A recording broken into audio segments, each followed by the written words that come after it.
And to those who bleed orange and black, It is out of here. good morning.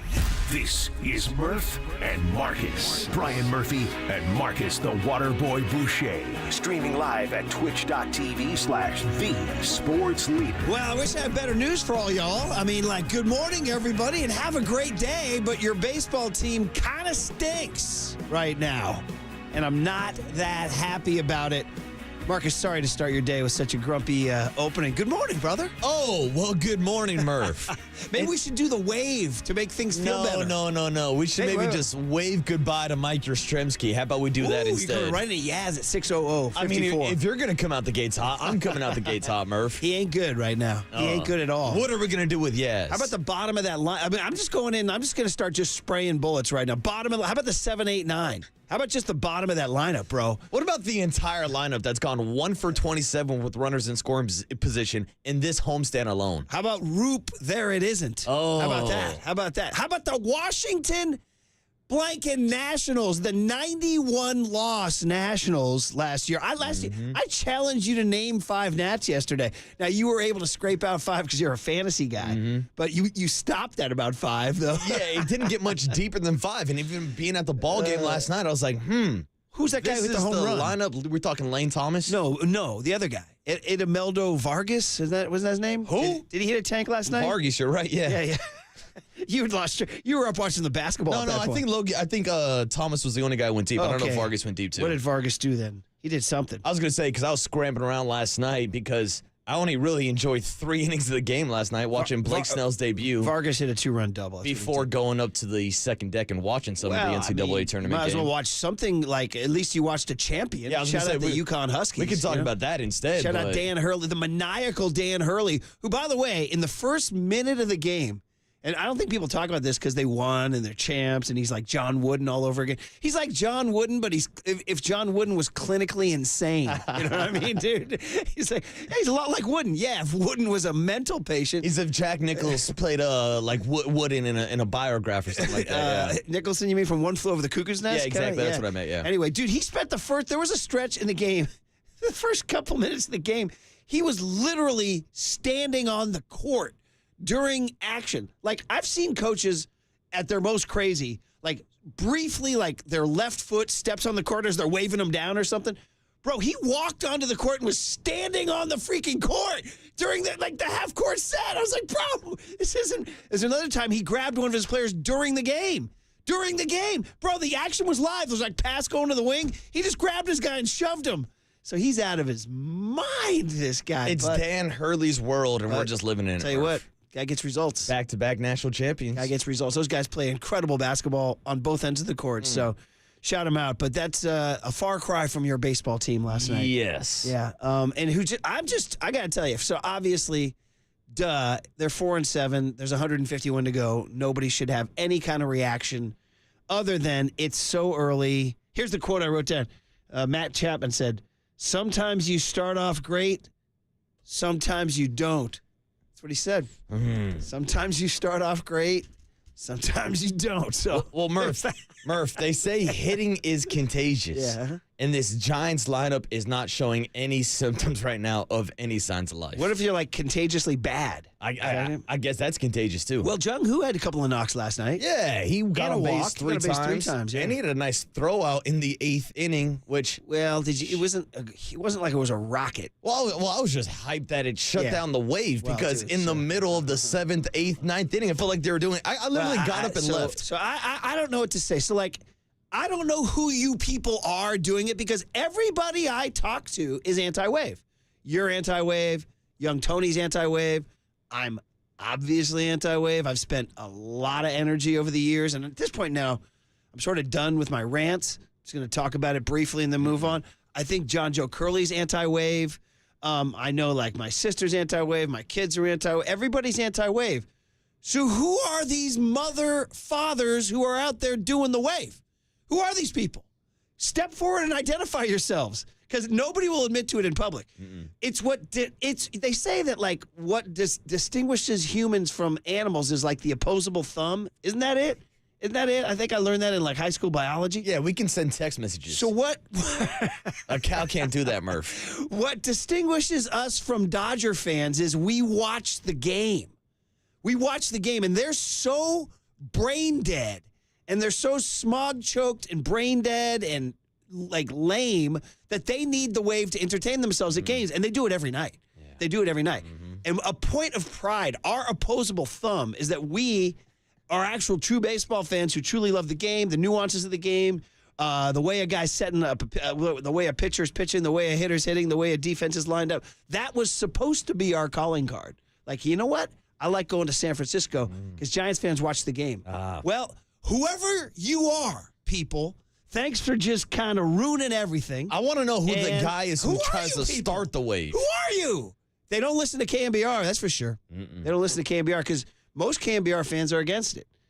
So who are these people? There's like these thousands and thousands and thousands of people roaming the earth who say, let's go to the Giants game and do the Wave. Well, Murph, I mentioned this opening weekend. There were some signs of people trying to start the Wave up in the upper decks.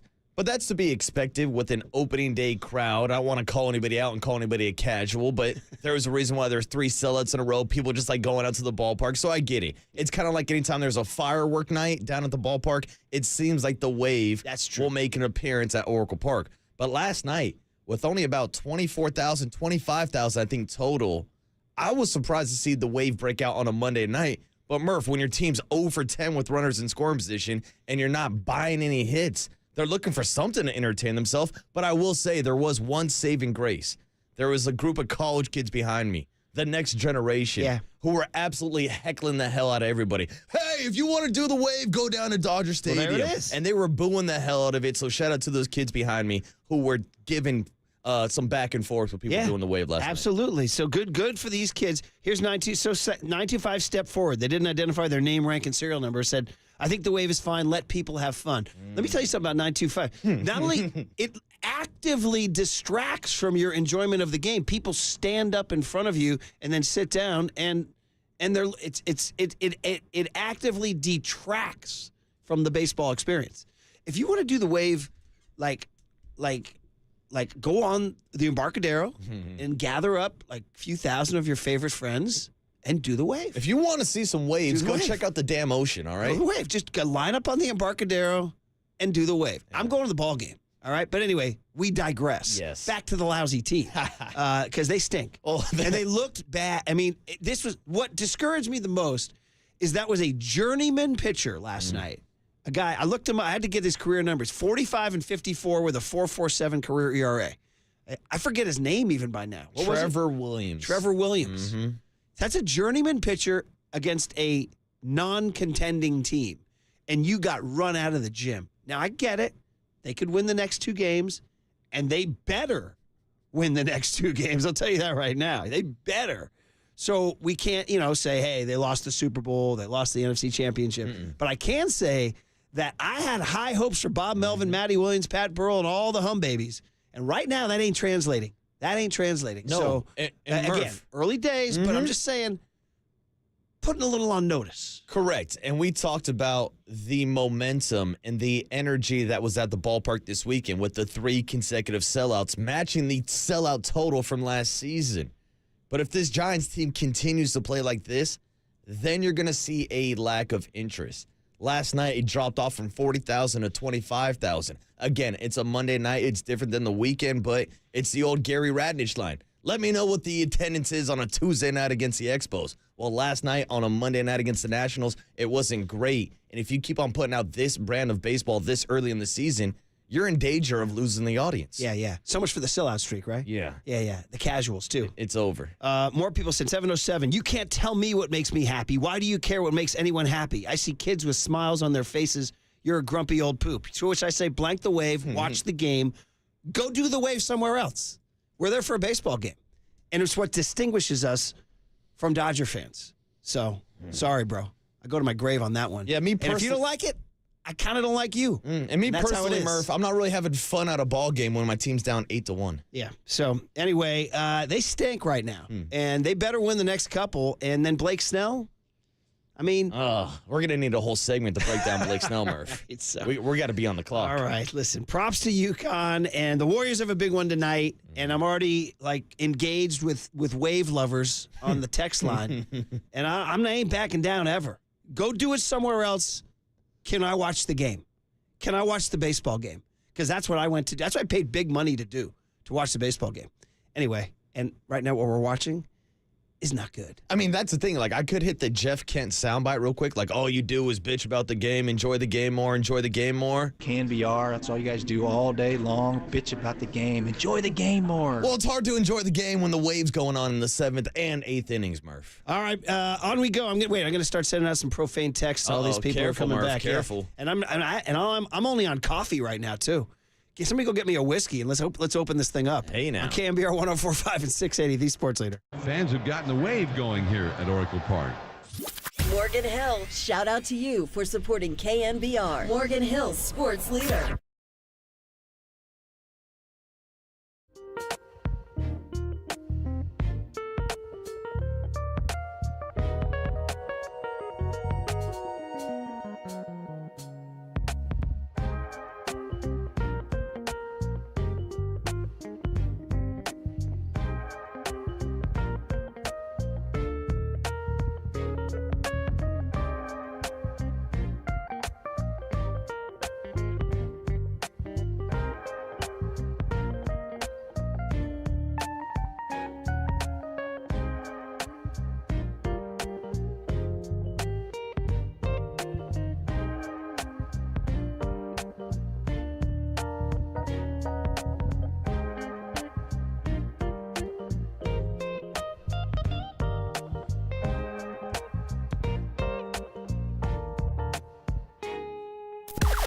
Now, from the O'Donnell Financial Group Sports Desk. Learn more at odfigroup.com. O'Donnell Financial Group, because planning is a process, not a product. ESPN's Tim Legler joined Papa and Len yesterday to talk about the Warriors matchup against the Lakers and how it's a potential preview for their upcoming play-in game. To hear that podcast and more, check it out on KNBR.com and the KNBR app.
And now, time for the Protect Your Assets with David Hollander Business and Technology Report.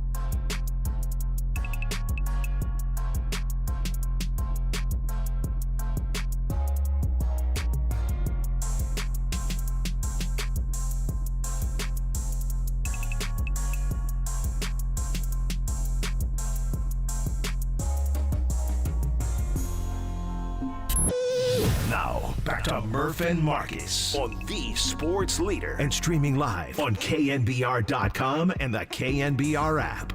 And the 3-2 pitch. Swing and a miss. He struck him out. And that was a changeup. So his first 3 pitches as a Giant, all high and out of the strike zone. And then the next 3 pitches, all strikes. And that was nasty. 3-2 pitch. Swing and a miss. He struck him out. A high fastball at 96. 2 strikeouts in the inning and a lot of pitches. And we've seen that before. Here's a swinging strike 3 on a big curveball. And the inning is over. 3 up, 3 down. Best inning of the game for Blake Snell so far. There he was, Snellzilla. And he's like, oh, I just came to a place that does the wave. I get it. When people are, by the way, just keep coming at me on the text line because I'm coming at you 3 times. And 707, you ageist much? Everybody coming, oh, old man. Well, ageist much? What do you want? Should I file the age discrimination lawsuit on you? PRIC. Well, let's finish that. Let's not do it. Careful, Murph. Sorry, guys. I'm a Giants fan, born and raised. I was raised by Candlestick Park, and I understand we go to watch the game. Dodger fans and even A's fans, they do other things. Sorry. I'm a Giants fan. You don't like it?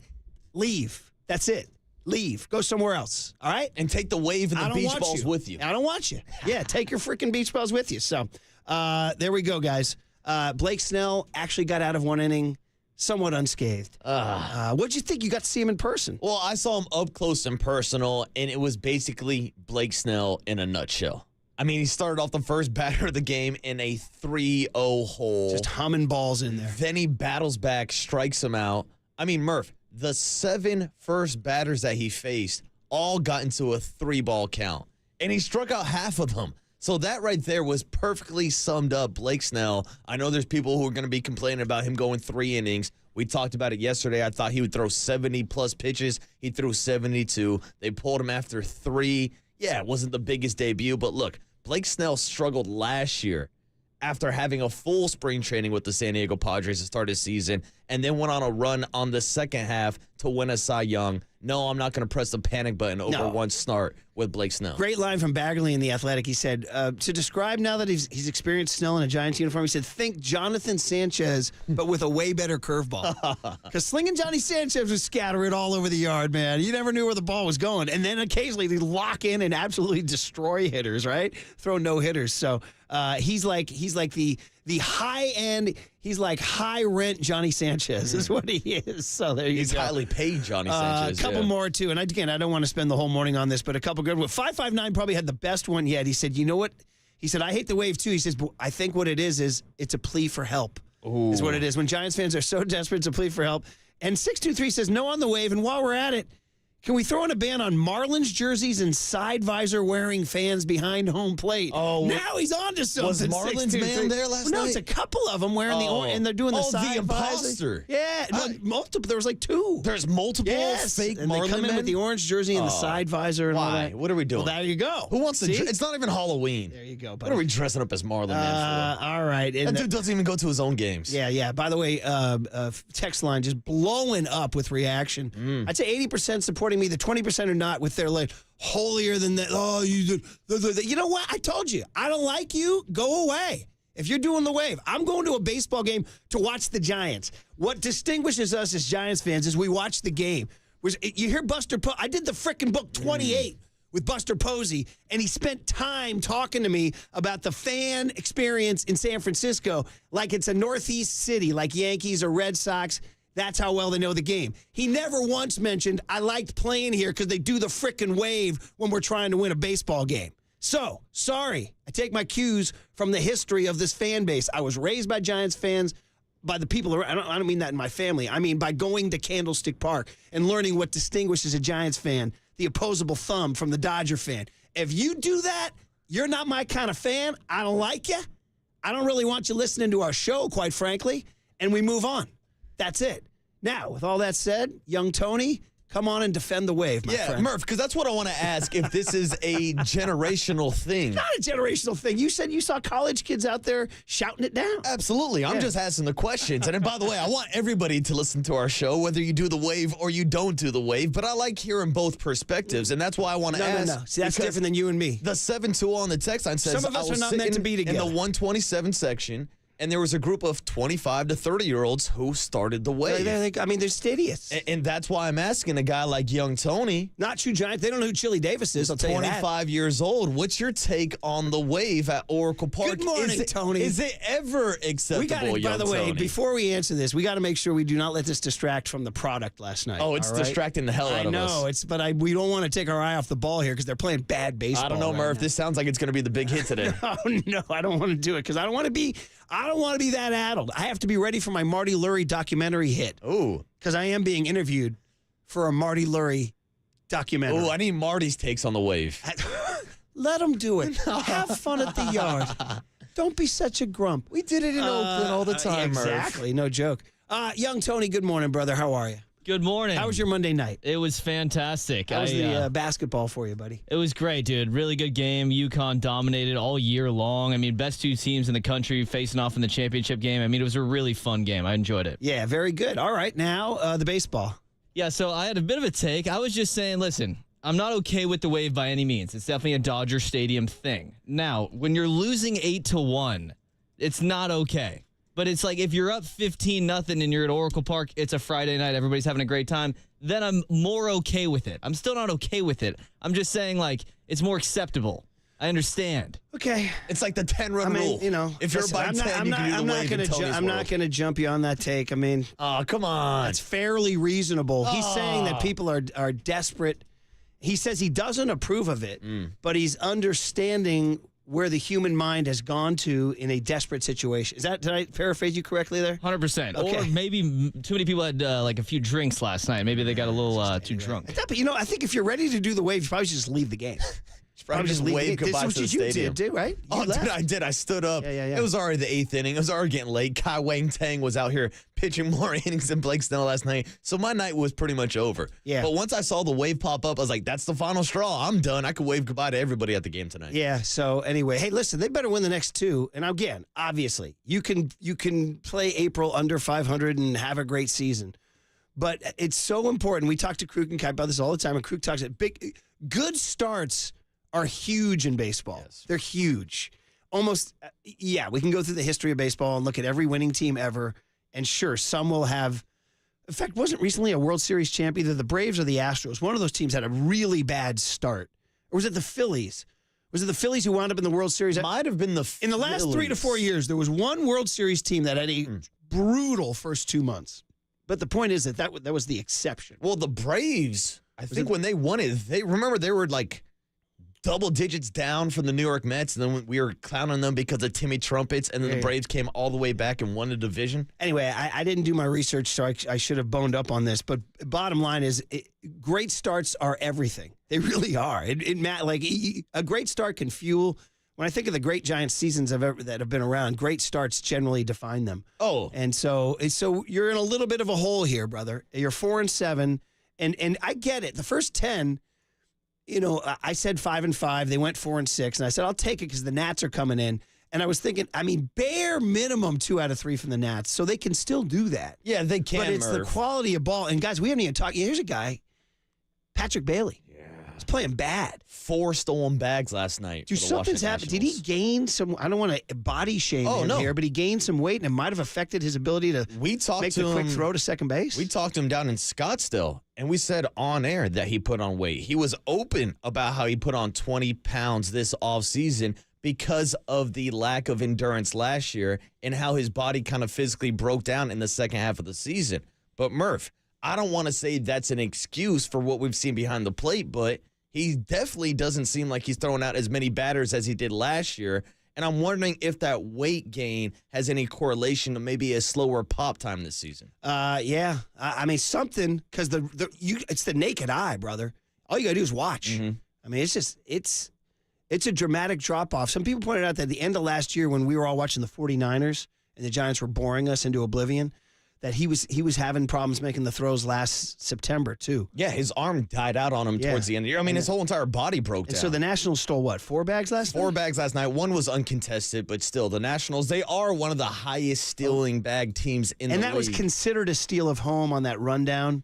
Yeah, first and third, but that's the thing. There was 2 back-to-back first and third situations in that second inning, and they were going on first movement. One was a pickoff, and then they tried to throw him out at home plate, but a couple whiffs on tags. He whiffed on that tag. Yeah, Patrick Bailey whiffed at home. The Giants talked about, and Kruko and Melvin talked about this too, that they had that extra half second because Snell's a lefty. Yes. And he shouldn't have been in the rundown. Melvin said after the game, you'd like to keep him out of the rundown because he's a lefty. You don't want to make pitchers play defense. And he had to turn that extra thing. That said, the throw was there to get the out, and Bailey whiffed on that. Bailey said after the game, that's a tag I got to make. I was shocked sitting there at the stadium last night. I was like, oh, where's the replay review? Where's the review? Where's the review?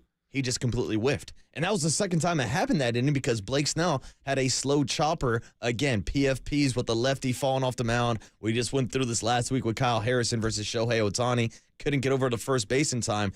Missed on the whiff at first, and that's how it led to the big inning. A couple whiffs, a couple walks, and next thing you know, Blake Snell was 33 pitches deep in the second inning alone. Yeah, man. So all sorts of bad stuff to get to, but we got to get to the guest list right now on a Tuesday. Sorry, I'm too busy sending profane texts right back to people. You come at me, bro. I'm coming back at you 3X. I take my cues from DJ Trump. All right, brother? All right. Young Tony, what do we got, buddy? It's been a fun morning. I've enjoyed this. This should be the big hit topic, honestly. Get people no, fired up. it should not. It's a hot start. It should not be the big hit Starting topic. off the show at 7:30, we got the great Dwayne Kuiper calling into the show. Well, God, we got to get... This has happened to Kuiper so many times. He has to do the show after bad games. Let's try to keep it as positive as we can with Kuiper. Positive as we can. What was the best thing that happened yesterday? What was the Jung-Hoo Lee? What was the best thing? Dude, Jung-Hoo Lee, couple knocks, raised his batting average up. There was actually a Jung-Hoo Lee chant that broke out last night, so I will give the crowd credit for that. All right, what else after Kuiper? Big hit at 7:50. We're still figuring that one out. Michael Thompson, 2-time NBA champ, is going to join the show at 8:15 this morning. That's awesome because, dude, Clay, great column by Tim Cowell about Clay Thompson's strong finish to the season, changing the summer narrative now. Ooh, and a great podcast yesterday with Draymond Green and Clay Thompson. We can get into that on the other side. Or maybe a little bit later. I like this momentum we got going with the Giants right now. All right. Yep, and then we'll get Kevin Franzen, TV color analyst for the Washington Nationals for the Mid-Atlantic Sports Network, 8:50 this morning. He's going to join the show. Franny! Okay, Former Giant, 5 seasons with the Giants. Marcus Thompson, 9:15, lead columnist for The Athletic, going to join the show. And Dan Wokey, we're going to talk some Lakers with him. Dan Wikey, it's pronounced, I believe, like Nike. Wikey? I think so. I think he told us that one day. He said, like rhymes with Nike. Yeah. Rhymes with Nike. It's in his All Twitter right. bio. I want to continue this negative energy, and I'm going to continue sending profane texts. Bring that negative energy. On KNBR 104.5 and 680, the Sports Leader. You riding the wave? Are you riding the wave? I'm not getting off.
Murph and Marcus keep rolling on the sports leader and streaming live on YouTube at KNBR 1045. Better two-way basketball, better, I think, connection, better chemistry. There's a much better vibe with this team. So I still believe firmly that we can do something special. Obviously, it's going to be a lot harder than it normally would. We're going to have to win, at least one, probably two play-in games, and that's not easy. But, if we can get a chance, I like this group's chances. Geez, everything about this rejoin changed the mood of the show. Steve Kerr and the Warriors, not the Wave and the Giants, and then that smooth groove. Oh, Murph, this is one of my specials. MF Doom, Doomsday. It's not Larry June or Nicotina. No, but it has the same kind of vibes, Murph. Are you pleased to know that June and Nicotina are on the 12-year-old Majors Giants playlist? I'm just hyped that now Larry June and Andre Nicotina have entered the Murph stratosphere. Not just for Brian Murphy, for Declan Murphy also. Shout out Big Deck. By the way, what was Declan's reaction to the Wave last night? He took the ferry last night. Okay. Should I talk about when taking the ferry goes wrong, 808 KNBR? Because the ferry doesn't leave until a half hour after the game. Mm-hmm. And it's an hour home. So when you take the ferry, you want probably a crisp game. This was 2:48 last night. Yeah, make baseball long again. And you did. You willed it into existence. You said make baseball slow again. And how about we just make it long on the weekends? And not only is it 2:48, but it was like the worst kind of 2:48. Dude, pitching changes. Andy Bagley said it was like a spring training game. Yeah. It really was. Mm-hmm. So worst. There's like times you take the ferry and it's a Saturday and they win and everybody's just completely delighted and just having the ball. And then there's times you take the ferry on a Monday night and they lose 8-1 and the game goes long and you're there and it's cold and Melvin's making pitching changes in the ninth. And you're just trying to get the hell home. Exactly. Get me off of this damn boat. Anyway, so back to that smooth groove there. Steve Kerr and the Warriors. Hey, man, we got to get off. I mean, we'll be back on the Giants at 6:50 and get you into a lot of sound from Blake Snell and Bob Melvin and Pat Bailey. They all spoke last night. We can talk about Yastrzemski, et cetera, et cetera. And we'll try not to talk about the Wave because I don't want to violate an FCC license. On the air. But anyway, we got a big one tonight, buddy. Oh. It's a big one. Is it the biggest regular season game of the year? Probably because right now, the only thing they can play for is, there is a scenario where they would play the Kings other than the Lakers. That's if the Kings collapse down the stretch. Mm-hmm. But the Warriors can't control that. So there's nothing you can do about that. They're not playing Sacramento. So, I mean, yeah. Can you think of a bigger one? I don't think so because of what this means and the fact that if the Warriors win tonight, they own the tiebreaker over the Warriors. They've already won 2 out of 3 matchups this season.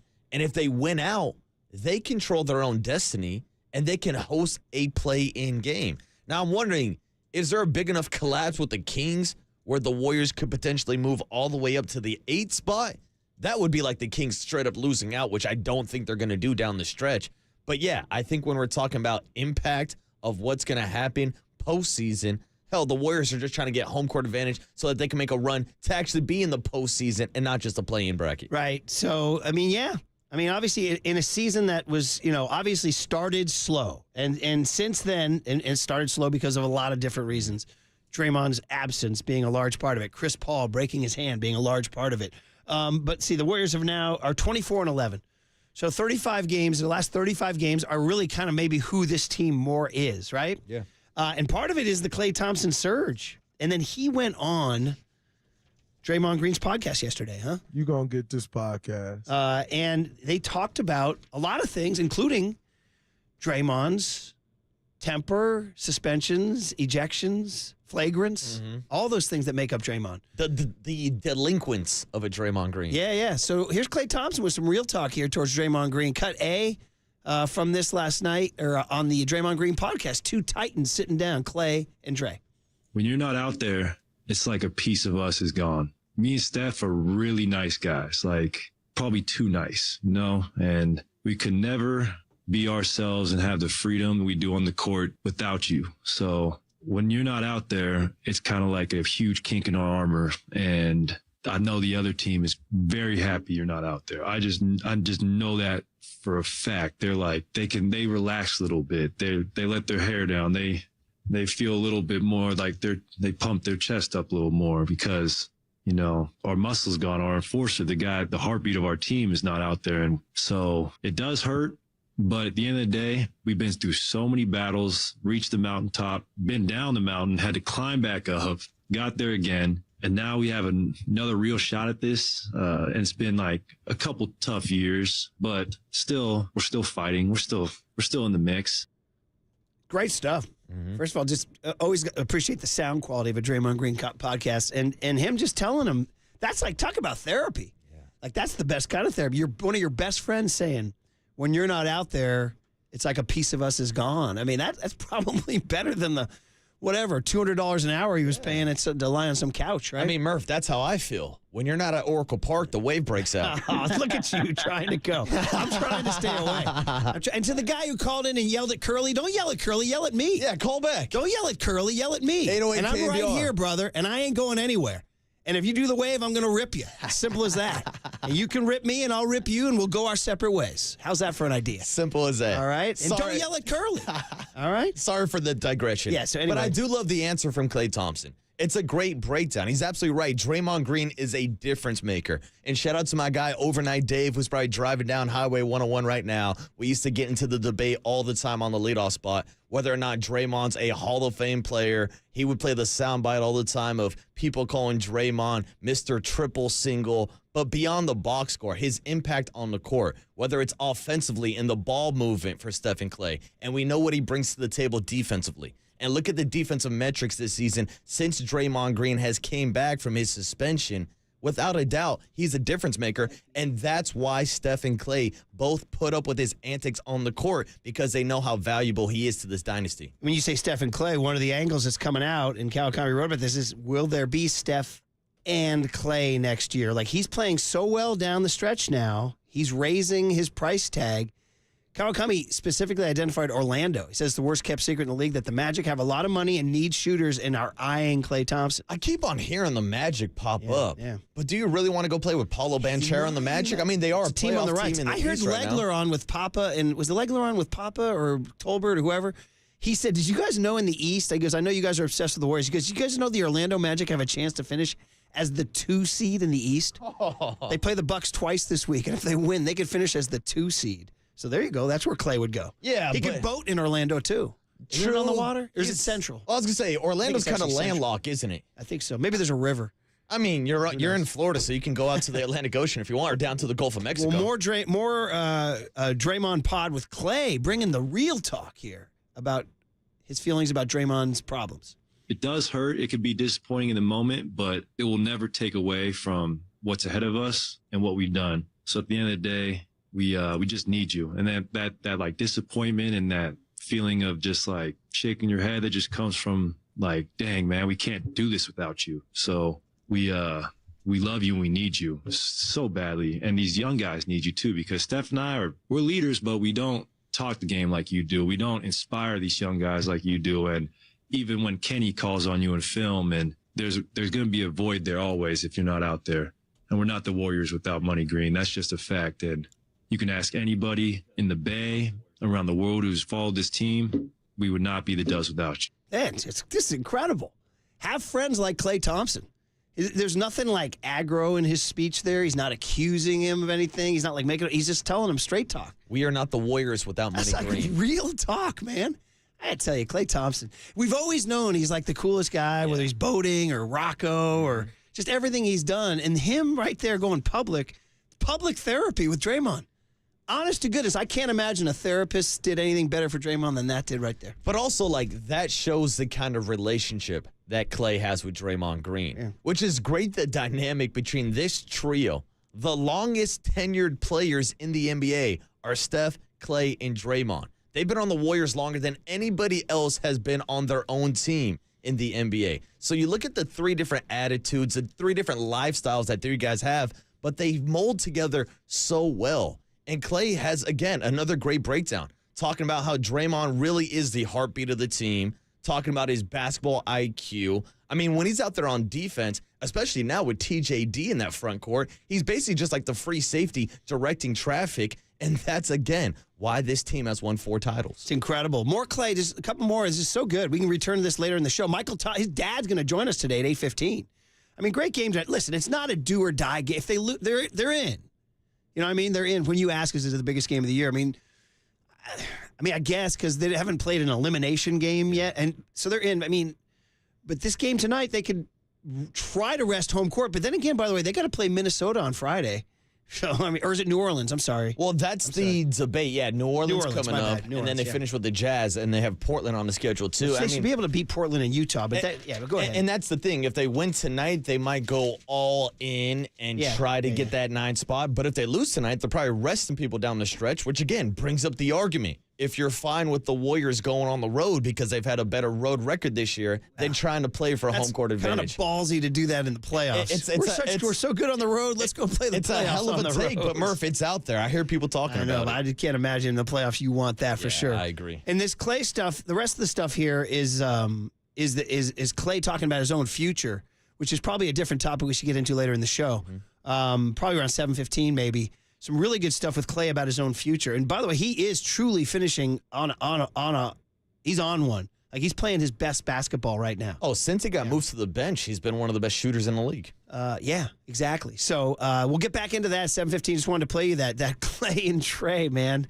That's incredible. It's so good. Like, you'd think he'd say that to him in private. He goes, no, let's say this so everybody can hear it. So they can play it on KNBR, right? Perfect. All right, man. So here's the deal. We got coming up more Giants breakdown. Sean Estes going to join Papa and Lund at 10:50. By the way, great to see Sean on TV. He and Richie Aurelia last night just kind of shaking their heads like, damn, that was some bad baseball. But you got something? Well, I do, Murph, because before we get out and get back to the Giants talk, we got to tell you that the Murph and Marcus Show is sponsored by Redwood Credit Union. Watch your money grow with a high-yield savings certificate at Redwood Credit Union. See how much you can earn at redwoodcu.org. Okay. Back to this game last night. We'll try to avoid that stupid freaking wave and talk about what's truly going on with this club. Because they're 4-7, and there's a lot to point to. Next on KNBR 104.5 and 680, the Sports Leader. And we're not the Warriors without Money Green. That's just a fact.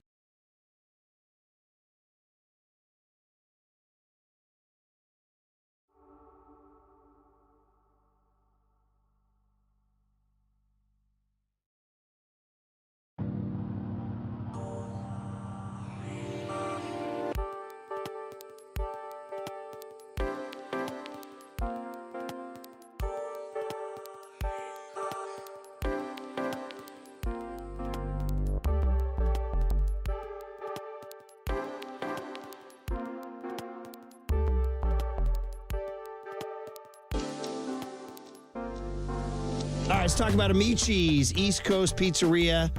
We've talked about how the pizza's the best in town, the wings are the best in town, the pasta's super underrated. We've talked about the great home deliveries. We did that all through football season, right? Watch the games with the home deliveries, prompt, courteous, professional. Well, how about another dimension? How about deliveries to businesses and catering for larger events? Yep, you can still order your favorite pizzas and other items individually if you wish, but the Amici's catering menu gives you options to order pastas, salads, and their famous flame-roasted lemon chicken wings in larger sizes, so your group can help themselves buffet style. It's a more economical way to feed a large group while still offering them Amici's full range of menu items. So whether you need a corporate lunch delivered or food for a special event, Amici's has a great range of options to customize the perfect menu and ideal portion sizes for your group. Check out the catering menu at Amici's.com when you want to enjoy a fully customized and catered event. Amici's delivered. From the Chilton Auto Body Traffic Desk.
KNBR's Opening Bell Report. Sponsored by Protect Your Assets with David Hollander. Concerned inflation will ruin your dream retirement? Learn more. Listen to David's show every Saturday morning or call 1-866-PROTECT.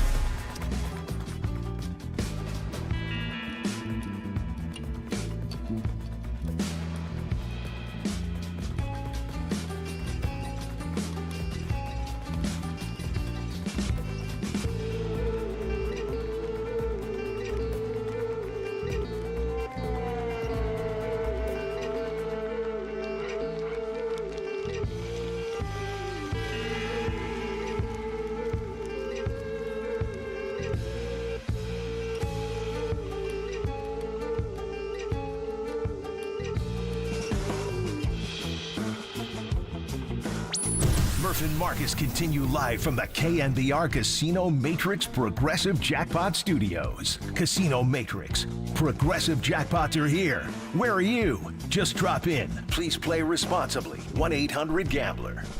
Line drive, base hit, left field. Toward the line. Coming around third in to score, Ruiz. Going to third is Vargas. So Lipscomb, he gets a hit the first time he faces Blake Snell and knocks in a run against him. Swinging a shot to left and deep and gone. Well, the guy who did it last year against the Giants, Lane Thomas, hits his first home run of the year, and it's now 5-1. Line drive down the right field line into the corner, fair off of the number 2 archway.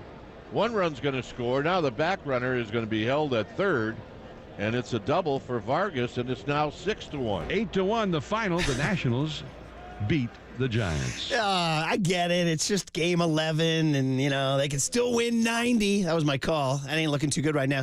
But just something about last night's non-competitive. One of the things we had liked about the Giants was that when they lost those couple of those games at Dodger Stadium, they fought to the 9th inning, right? And I get it. It's one. Now, they win the next 2. We're feeling good going on the road, but last night left a really bad taste in the mouth for many reasons, and including the first half hour of this show spent yelling at each other about the wave, but it was distracting us from the true problems, which is Blake Snell was a little sloppy early, and the Giants, Pat Bailey is struggling behind the plate, and they just are not hitting the ball. You heard Lane Thomas homer. Marcus, there's been this stretch where the last few years, other teams come in and make the park look smaller than the Giants do. Well, the Giants have still yet to hit a home run at Oracle Park this season, and they're struggling bad with runners in scoring position. 0 for 10 last night, Murph. And look, I don't want to be distracting this morning, but there's a reason why I let young Tony play this rejoin a little bit longer. I like it. This smooth beat right here. I like it. I thought you would like it. Yeah. But you're not going to like it after I tell you the name of the song is Waves by Joey Badass. I do like it. These are the waves we like. These are the waves we like. Joey Badass's waves. Not the guys, not the Dodger proxy fans who were at Oracle last night doing their thing. And listen, this is if you listen to our show, if I make it to November, and based on some of these texters, I will not make it to November. If I make it to November, it'll be 20 blanking years here at the Leader in this time slot. Yeah, I did that for 2 reasons. 1, I wanted applause. And 2, I've been saying the same thing for 20 years. I mean, it ain't news.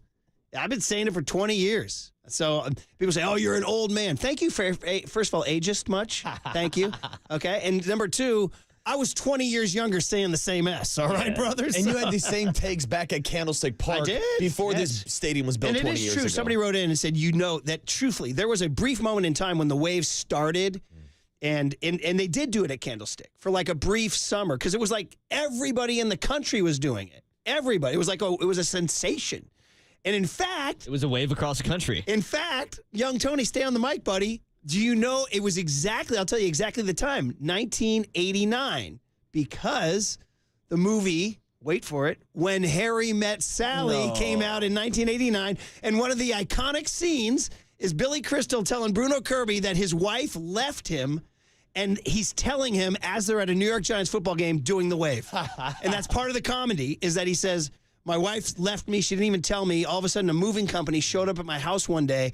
I opened the door, and a guy wearing a T-shirt that read, "Don't F with Mr. Zero," said, I'm here to move the furniture. And Bruno Kirby says, as the wave's going around, he goes, Mr. Zero knew before you did? He goes, yeah, he did. And then they do the wave. So it was 1989 when everybody did. But quickly, Giants fans distinguished themselves and said, nah, that's a Dodger thing. It's an A's thing. And kind of stopped doing it for long stretches of time.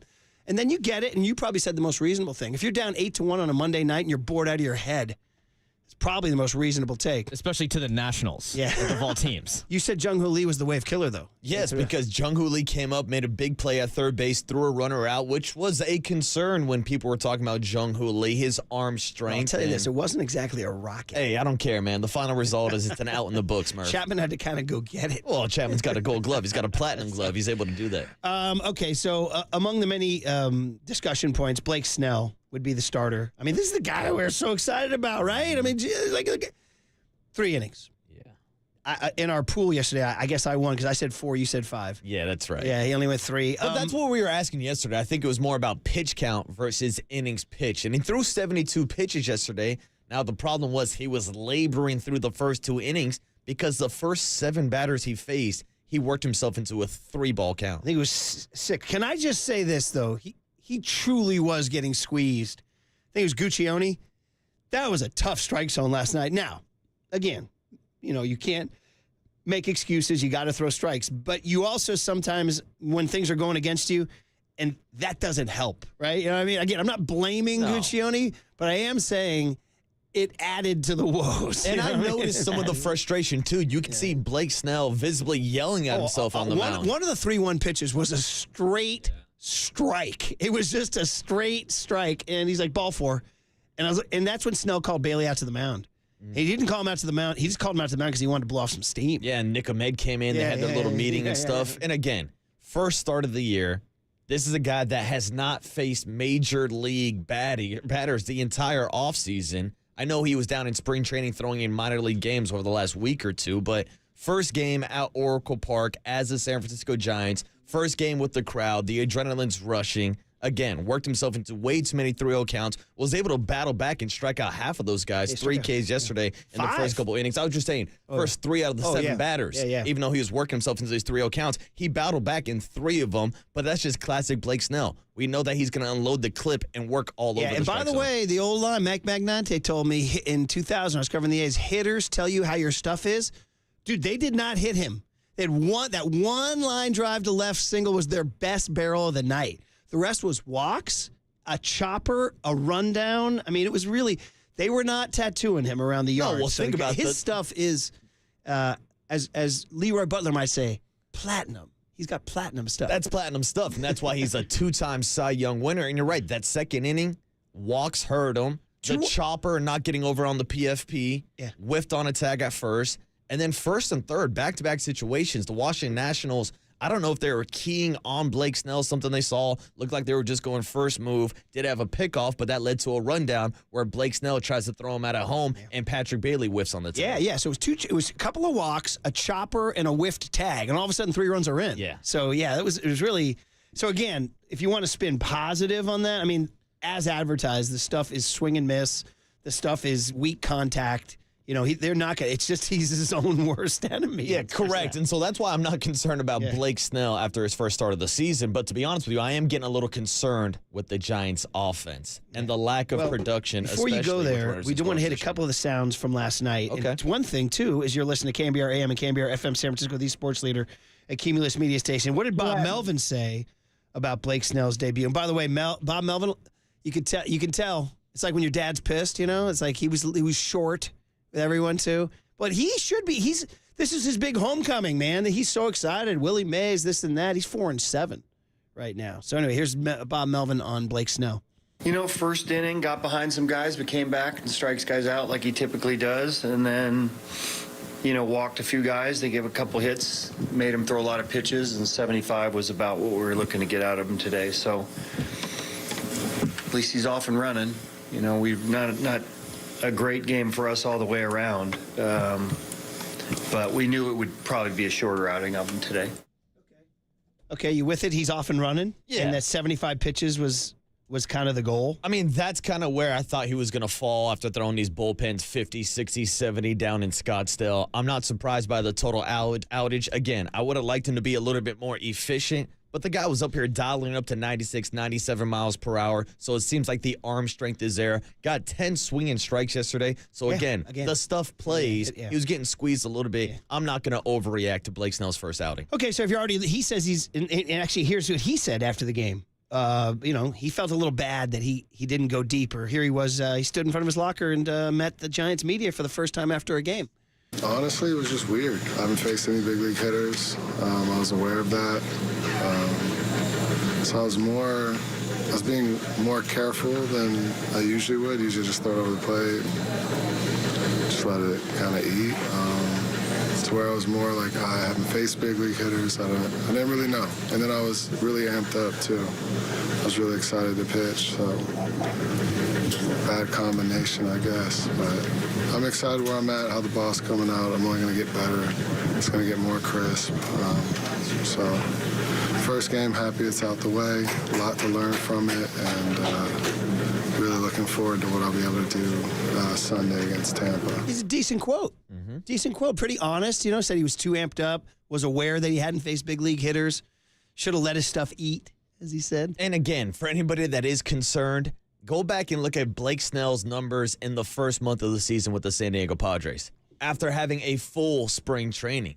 He was awful in the first month of the season last year. So this is a guy that traditionally gets off to a slower start, but was obviously able to turn around his numbers last year and win a Cy Young. One more. He's already, by the way, in his postgame interview, already looking out for his boy Tang. He shouts him out, saying he feels bad that he put him out there. Here he is. Yeah, because spring is like, it's all learning. It's the results don't matter. It's about getting built up. It's about learning. It's about just getting it going again. To where you could have a bad start, it doesn't really matter. To where here, like, it really matters. And then when I go 3 innings and Tang has to cover 4, that's where I get more upset at myself, is because I put him in a bad position. And it's not fair for me to do to a young guy trying to make his way. Dude, the Snell-Tang bromance is on. Who knew? I love it, too. They're going to be hanging out. Watch for these guys bicycling down the Embarcadero together.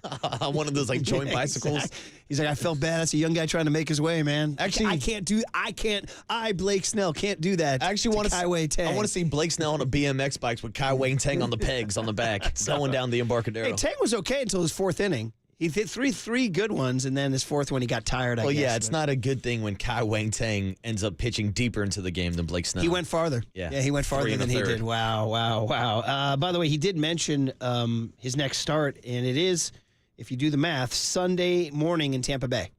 Sunday, which is his old home, obviously. Revenge game. Yeah. And then if you're just kind of looking ahead, he would then get a Friday night home start against Ronnie Acuna and Los Bravos. Oh, man, here come the Braves. You thought the Nationals lineup was scary, scoring 8 runs last night. Wait till the Braves. Actually, I take that back. I shout out my eyeglasses. It's Arizona. Ooh. Sorry. I looked at ARI and saw ATL. Pump that back. It's Arizona. My bad. Well, they got a damn good lineup. So he's going against Corbin Carroll and that crew. So my bad. Sorry about that. My eyes. So Tampa Bay on Sunday, and then Arizona next Friday would be his next 2 starts, and you would hope for him to be better. Now, to you were saying about the offense. Where is he? Well, I mean, okay. Lamont Wade's hitting .333. He had 2 knocks last night, did he? Yeah, 2 knocks last night. Actually, he had 2 doubles last night. It's funny, Lamont Wade's kind of a guy, people are like, oh, Lamont Wade. Here's some of the stuff. Wilmer Flores last night, 0 for 4. And, dude, let me tell you, okay, you want freaking, the old head baseball take. Jung-Hoo Lee, it's 3-1 ball game. Jung-Hoo Lee hits an oppo double. I'm sure the left fielder for Winker. How about that Winker, by the way? Winker thought he should have caught it, but he didn't. And it fell, and Jung-Hoo Lee got 2. Man on second, nobody out. Ooh. Young Tone. Ooh. So I was reading when I was probably your age. There was an old Yankee. Gosh, I'm going to need Sam Spear. I'm going to need the ghost of Sam Spear here. Who's the old Yankee who lived out in Stockton? Frankie Crissetti? Is that his name? Help me out. Marty Lurie crowd. 209, check in. Anyway, he came to an A's game and was hanging out by the batting cage. He's an old Yankee from your days, buddy, from the Babe Ruth. I think he played with Ruth. Yeah, I think so. My days. I remember Babe like it was yesterday. Well, isn't that one of the things on Yankee fans that Red Sox fans get in their grill about is that you can't claim Babe Ruth? That's a terrible take. But they do. They go you sold his ass. I've seen social media Red Sox fans going after Yankees fans saying, 27? You can't say 27. Why not? Why the hell not? I just did. Because they try to say- stop me. Their argument is you don't know anything about 27. Is it Frankie Crissetti? Yes! I got one. Look at the big brains on Murph. Frankie Crissetti. Now, he did not play with Ruth, but he played with DiMaggio. Okay. So I was close. Okay. But, yeah, he's born in San Francisco in 1910. Anyway, he came to an A's game, and he said this is stuck in my head forever. He said, all I know is when there's a runner on second with nobody out, by hook or by crook, you got to get that guy to third base. And I'm like, that's probably the best thing I've ever heard in my life. By hook or by crook, an old person's phrase, you know? So I'm like, he's right. So they step up, and Wilmer Flores swung for the fences and popped out to third. And it was one of those things, dude, just stuck in my, and I was like, Frankie Blanken Crissetti died in 2002 out in Stockton. Frankie Crissetti would be like, that's a terrible approach, bro. And I heard Richie after the game saying, you got to run second, nobody out, it's a 3-1 ball game. It might have been Estes who said it. He said, you have a right side approach, and you get him to third, and you get him in. Now it's a 3-2 ball game, and the waters have calmed. The waters have calmed. So that's bad baseball. That's all. That's my take. No, you're not wrong. Because, again, if we are going, it's funny how we always talk about like the traditional old school baseball versus the new lineups. Also, sorry to interrupt you. It's also just playing the game. Yeah, it's just playing baseball. And especially when you have a 2-hitter up. It's what we were arguing about the first week of the season when we were talking about either Tyro Estrada or Matt Chapman hitting the 2-hole, because those are guys who are going to have the approach to hit it hard on the right side and move the runner up. Yeah, he took a mighty rip at it. He was trying to leave the yard. He popped out to third. Young Tone, you have a take. No, I was going to say, it sounds like something that would happen last year. Like, you don't change your approach with runners in scoring position. You should, choke up on the bat, try to get the guy over, make contact, make an out. Play winning baseball. Yeah. Right? Play winning baseball. People say, oh, it's non-analytics. I'm like, it's just baseball. And that's where the newer generation of analytics in baseball will tell you, well, you're giving away an out when you should be playing for the big inning. Also, by the way, the ball could sneak through the right side, too. And by the way, I hate that argument, by the way. Oh, you got to play for the big inning. You got to play for the big inning. If you score 1 run every inning, you're going to score 9 runs. If you manufacture a run every inning and play some small ball, you can win a lot of ball games with 8 to 9 runs. Yeah, man. Incredible. So anyway, that's it. So we're going through that lineup you were talking about. Last night, Soler, Chapman, 0 for 6 in the middle of the lineup. And then here it is. What are we going to do with Yaz? Yeah. So John Joe and Young Tony don't know the deal. There's a Rodney Dangerfield bit where he talked about, he goes, when you're really old, he said, when your kids start talking about you in front of you. He goes, you're sitting right there in your chair, and they say, what are we going to do with Pop? I mean, Pop can't stay here. I think I've seen this, actually. Okay, so we've used this on the show through the years about for years various athletes in the Bay Area who become like huge problems, and we say, what are we gonna do with Pop? And guys, Mike Yastrzemski has reached that stage. Ooh. What are we gonna do with Pop? Yeah, we're not talking Carl Yastrzemski. No, we're not talking grandpas. Now, do I defend him and say it's only 20 at bats? He's 1 for 20 with 11 strikeouts. Yeah, when you strike out in more than 50% of your at-bats, it's a bigger problem than we're talking about. Baggerly's counter to that is it's not traditional to bring up a 22-year-old who will feel pressure to, quote-unquote, spark the club. Yeah. You know what I mean? You'd rather him slide into a winning club, right? So you're a Matos proprietor. Would you argue against that? That, like, you can't bring up Matos and say, hey, save us, bro. Or would you say, yes, you can? I think the timing doesn't fit right now, and I think this take is probably going to take longer than a minute before 7:10, but I'll set it up like this. I wanted Luis Matos as the opening day right fielder. I thought he earned that job in spring training. He then starts off his Sacramento season with 2 home runs in 1 game.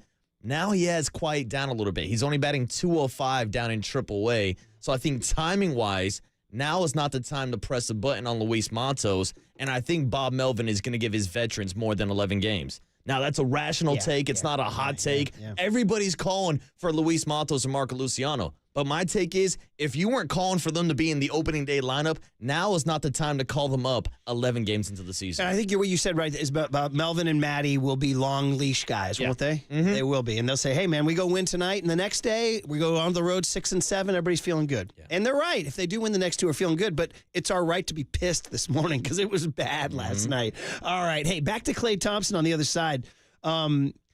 He's finishing strong, and guys, there's a real possibility that he might go out and try to find employment elsewhere next year. Let's talk about what that means to you and how you feel about it. Do you want to throw yourself in front of the door? Don't leave, Clay. Or are you looking at a life after Clay? Next on the Sports Leader. You know when you're really old? When your family talks about you in front of you. Ever see those families? The guy's sitting right there. What do you want to do with Pop? Penn Grove, shout out to you for supporting KNBR, Penn Grove's sports leader.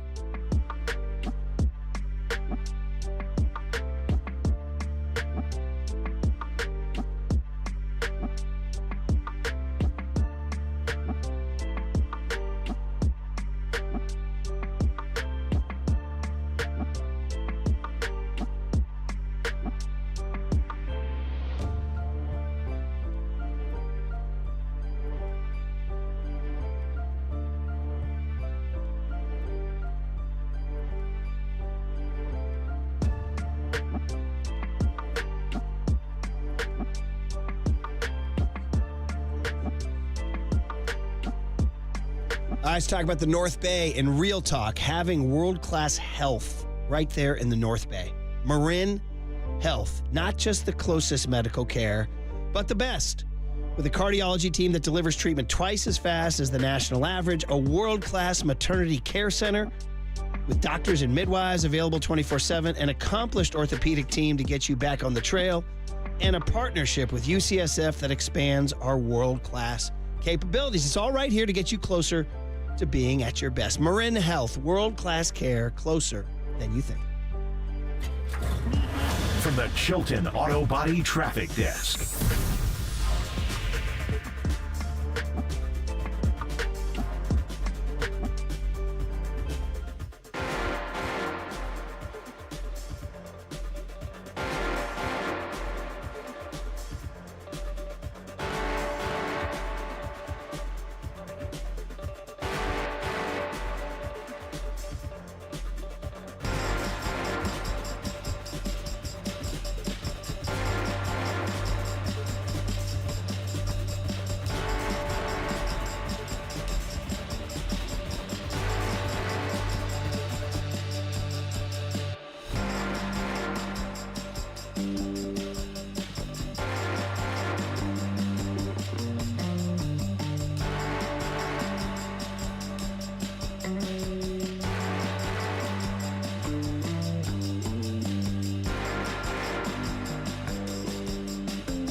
Now, time for the Protect Your Assets with David Hollander Business and Technology Report.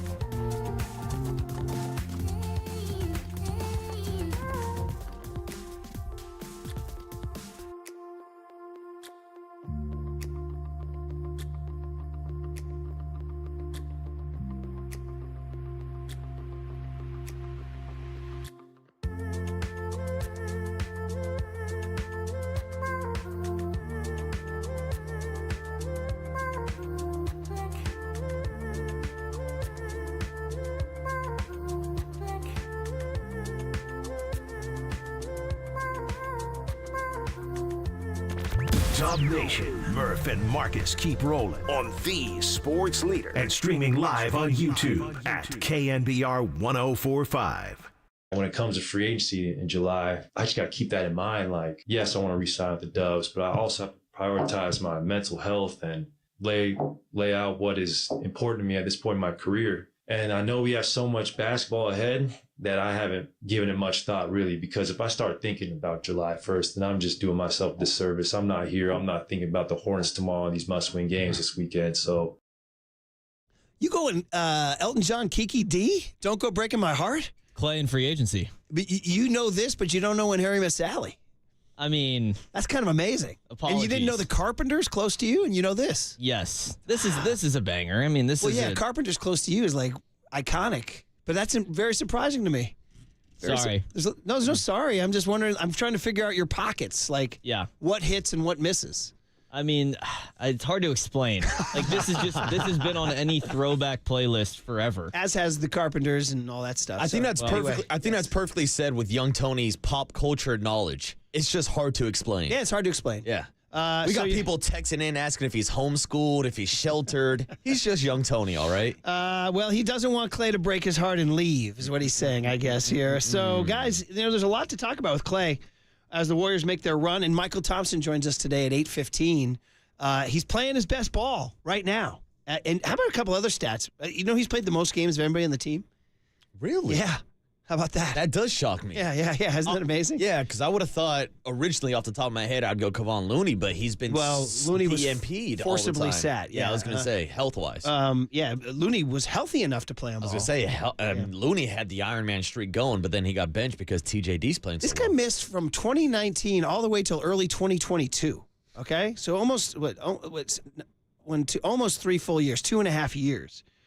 Right now, he's only missed 4 games. If he plays the final 4 of the season, he'll finish with 78 games, which will tie the most he's ever played in a season. This is at age 34 off of an Achilles and a knee injury, Murph. So there's multiple injuries. There's a lot going on with Clay, and he's playing good. We saw him score 32 Sunday night against the Jazz. And now there's like this talk, and Kawakami wrote about it, like maybe he's playing well enough and he's showing enough gas in his tank that his price tag will be too much for Joe Lacob and the Warriors, who want to avoid this luxury tax. Yeah, but a couple months ago, if you go on Twitter or X or any social media, they'll tell you that Klay Thompson's washed, Murph. Washed. And can I just say, the demise of Klay Thompson has been so overblown. Yes, I understand. This is not the 2016 Klay Thompson. He's not locking up your best offensive player every single game anymore. But I like to remind people that last year, when he came back from both those injuries, he made 301 three-pointers, set a career high. This season, Murph, with 4 games left, he has 254 three-pointers made. That's the 4th most in a single season in his career, and he's not done yet, Murph. Yeah. He's still got plenty left in the tank, just as a spot-up shooter, just as a man that can take some of that gravity away from Steph So Curry. here's the question then. Like, is he essential to the Warriors next year? Or are you willing to say, okay, the Warriors, like 8.0 or whatever this is, like the 8th version of the Warriors, would be without Clay, where you go, you shed Clay's salary, you shed Chris Paul's salary, and you bring in some whole new look to play with Steph and Dre. By the way, no Chris Paul next year either. But you have Pajemski, you have Moody, you have TJD who's turning into a dude, right? Correct. So these are the questions that Mike Dunleavy and Joe Lacob are going to have to answer. And Clay talked about it here on this Draymond podcast. You had something there? Well, I was just going to say, I think it comes more down to what Klay Thompson wants because Klay has gotten paid already. Yeah. He's got sponsorship deals. He's got plenty of money. He's got a nice house up in the North Bay that he's able to drive his boat in the bay. Yeah. But what does he want moving forward? There's enough dog food for Rocco is what you're saying. Yeah, exactly. Because usually at this point in the career, we're talking about great shooters like Ray Allen, who was ring chasing at the end of his career. Klay's got his rings. He's a 4-time champion. So what does it do for his legacy What does he want? to go out to Orlando where he doesn't have the access to the bay in his backyard? What does he want? Like, I think he loves being ingrained in this Warriors culture so much that I wouldn't be surprised if we do see him take a hometown discount. I mean, that's the best case scenario. Or do you want him? Do you think he can contribute next year? I 100% think so. Well, here he is on the Draymond podcast. We played earlier in the show his very honest peer counseling to Draymond Green, saying it was like the best thing I've heard in weeks, by the way. It was a real heart-to-heart moment. Yeah, we can play for that later in the show, too. But this is about his own future, not about Draymond's future. And he talks about his own fears and struggles here, yeah. When you're in your mid-20s, it's so crazy. You think you're going to play forever, really. And you think you just maintain that athletic level that seems effortless. Oh, but then as time goes on, you really do realize how demanding this job really is. And it's so physically demanding. I was actually struggling with that a lot at the beginning of this year because of the unknown, you know? I mean, I might have let contract situations or playing time or just making up a lot of excuses rather than just appreciating what is in front of me. It took me and Steve like 4 real heart-to-heart talks to finally break my shell, being like, you know what? I got to have fun this year. I deserve to have fun. Like, we worked so hard to freaking win these games and play into June and have fans on the road. I mean, my first couple years, there might be a few Steph Curry jerseys in the crowd. Now it's like a whole contingent of Warrior fans on the road. It's insane. I mean, listen to him. By the way, he just said right there why, speaking of social media, the anti-Kerr contingent, fire Steve Kerr, fire Steve Kerr, fire Steve Kerr. He just said right there why Steve Kerr is Steve Kerr. It ain't the X's and O's, brother. It's the 4 heart-to-hearts that he's had with Klay about your basketball mortality, who you are as a player, what your athletic career is. I mean, this is Steve Kerr's value. Correct. Right there, and we talk a lot about Klay Thompson's legacy, and he's going to go down as one half of the greatest shooting backcourt in NBA history. But think about how heartbroken he was to not be on that NBA top 75 list when he showed up the next day to Warriors practice in the number 76 jersey. We've heard him go back and forth with Charles Barkley and Shaq about the criticism around him, and that's why it was such a big deal, because he kind of looked at it as a blow to his ego, being asked to be moved to the bench. But immediately, once he went to the bench, he caught fire, became a fantastic second option, or really the first option with that second unit. But now we've seen him transition back into the starting lineup because we saw how much Steph Curry struggled without him on the court to take away some of that defensive attention and some of that gravity that we like to talk about so and much. This is all Kerr. It's all part of the journey. It's what Kerr understands, having gone through the road. Now, he's never Klay's level, but he understands. He played with these guys. He understands the rhythms, and that's what it is. And here, you talk about mortality. More Klay on Draymond Green's podcast about how hard it was to realize he's not the same player at 34 as he was 10 years ago. I was kind of grappling with that a lot this year. It's almost like your own mortality as an athlete. Like, man, I might not be able to elevate like I once did, or I might not slide my feet left and right like I once did, but I can still be a heck of a player if I just give gratitude and keep that perspective like I'm out here balling. Because that was hard for me these last few years when you go through injuries and you're so used to playing at a certain level, guarding a certain guy, shooting certain shots, and then you have to adjust all of that. That was the hardest part of my career. And it's still hard for me, when I'm used to scoring 25 in a quarter, locking up the best player. Now I got to pick my spots a lot more just precisely, which is fine. I've finally come to accept, like, look, I can still be a heck of a player. I can still be incredibly efficient. And as long as I'm having fun and being a good teammate. Okay, so there's the evolution. You can hear him evolve in that answer. You know what I mean? Going from the struggle to the acceptance, which leads me to believe that he would lean towards staying. Like, I now know who I am. I now know my role. I don't need to go be a star. I could be totally wrong on this, by the way, but I'm just saying, again, it comes down to money now, as you said. How much money do you want? What are the Warriors going to offer him? What's Orlando going to offer him? And he has one more answer here about free agency, and this is coming up this summer. And you actually helped me a ton when you're like, lean into these young guys, lean into the fact you're a vet, you made X amount of money, you don't have to worry about nothing, like you're playing for the love of the game. And I think once I realized that and I relax a little bit rather than trying to play for a contract or all-star nod or some accolade, but rather just play for the love of the game and the fact they get to play cards with the guys on the plane. We're playing ping pong last night after the game. We're having fun. That's the beauty of the game right there. Not trying to get another max deal or another endorsement, but just smelling the roses and appreciating all the work it took to get here. And in saying that, when it comes to free agency in July, I just got to keep that in mind. Like, yes, I want to re-sign with the Doves, but I also have to prioritize my mental health and lay out what is important to me at this point in my career. And I know we have so much basketball ahead that I haven't given it much thought, really, because if I start thinking about July 1st, then I'm just doing myself a disservice. I'm not here. I'm not thinking about the Hornets tomorrow and these must-win games this weekend. So for me, it's just about staying present, as simple as that is, staying present. And man, damn, Clay. Spitting fire. Clay's not leaving. That's it. He's not leaving. Yeah. He's not blinking leaving. I like that. He loves it. He's seeking his bliss. He's like, this is what this, when Bill Walsh went back to Stanford, there was this popular book in the early 90s by this guy named Joseph Campbell about bliss and like what are human beings seeking in life. And Bill Walsh said, it's like this book I read. Because it's about your bliss. And I'm seeking my bliss coaching at Stanford. That's Clay. Yeah. I think his bliss is playing with Steph and Dre and Kerr. I think his bliss is being out on the bay with Rocco. There's waterways in Orlando, right? Yeah, but there's something about purifying yourself in the Pacific Ocean. Oh, man. Or the Bay, San Francisco Bay. Mm-hmm. So anyway, it's really good. The guy's an amazing talker, an amazing quote. He's so honest and real. And I like that you just said he's staying. Yeah, he ain't going nowhere. All right, good. Good take. Good way to end the segment. All right, well, from that Clay peaceful mantra to the sucky loss to the Nationals last night, 8-1. All right, they got to get back on the horse. They got to win tonight behind Kyle Harrison. They got to win Wednesday afternoon behind Jordan Hicks. They got to get this thing going. We'll talk to Dwayne Kuiper about it next on KNBR 104.5 and 680, the Sports Leader. I'm not leaving.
There's no question we've got the best in the booth. That's why we all mimic his call.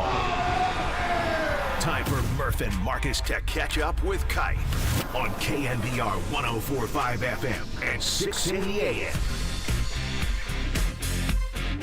All right, stinker of a game last night. They'll try to get back at it tonight with Kyle Harrison. Lots to talk about with Dwayne Kuiper. Always brought to you by NorCal Honda. Honda is value. You get a great deal now at your NorCal Honda dealers. Kipe, I wish we had a better game to talk about. How are you? Good morning. Morning, Kipe. It's always the first thing I think about. Me too, Kipe. It's always, we're like, why can't Kipe get a laugher? Why can't Kipe get a no-hitter? Why can't Kipe get a 2-homer game from Matt Chapman? You always get the stinkers, man. I grind on the way home, thinking, oh, my goodness. So do we. I texted Curly, our producer. I was like, oh, man, poor Kipe has to come on again after another stinker. Yeah, well, we got another game. All right. It would be different if this was the last game of the year and everybody was going home. But, sometimes it's hard to watch good players that have had history struggle. And it's hard to watch Mike Yastrzemski struggle. It's hard to watch. I mean, Solera at times has struggled. I think Thairo Estrada right now is in a 2 for 28. Look, one of those hits won a game for him, so we'll take that into consideration. But I thought Susan Slester, I'm sure you guys read it too this morning. She came up with something that just makes you think a little bit about what this team has done as far as actually hitting the ball. They've got the best hard hit rate in the majors. And they're tied for the top spot in exit velocity. Well, that means they're doing something right. They're just not smart enough to hit it where they ain't. And so it's not that far off, and it's not as bad as it looks. It would be helpful, though, if you hit those balls hard when you've got guys on third or guys on second and third. That would be helpful. Yeah. You didn't mention in there what their average is with runners in scoring position, they were 0 for 10 last night. So there's some things that can be fixed. There's some things where you have to keep doing what you're doing. I mean, Mike always repeats what Barry Bonds used to tell us about, all I can do is hit the ball hard. And after that, it's out of my hands. So just keep hitting the ball hard and get a couple other guys going, and this thing will turn around. Yeah, but it really is hard watching a game like last night when, everybody's really jacked up. You just come off a nice series, against a rival, and you lay an egg offensively, and the fans really don't have anything to cheer about. So I said to Mike, the guy catching a ball in the stands barehanded should not get the largest ovation in the game. He shouldn't. And that's what happened. And Kipe, to your point, it's not just the 0 for 10 last night in runners in scoring position. Even going back to the Padres series over the weekend, they were 1 for 17 with runners in scoring position, even though they won 2 of those ball games. So my question is, when you look at guys like Estrada and Yaz who have gotten off to slow starts, how long of a leash do you think Bob Melvin is going to give these veterans after struggling in the first 11 games? They're going to play. I mean, they're going to play.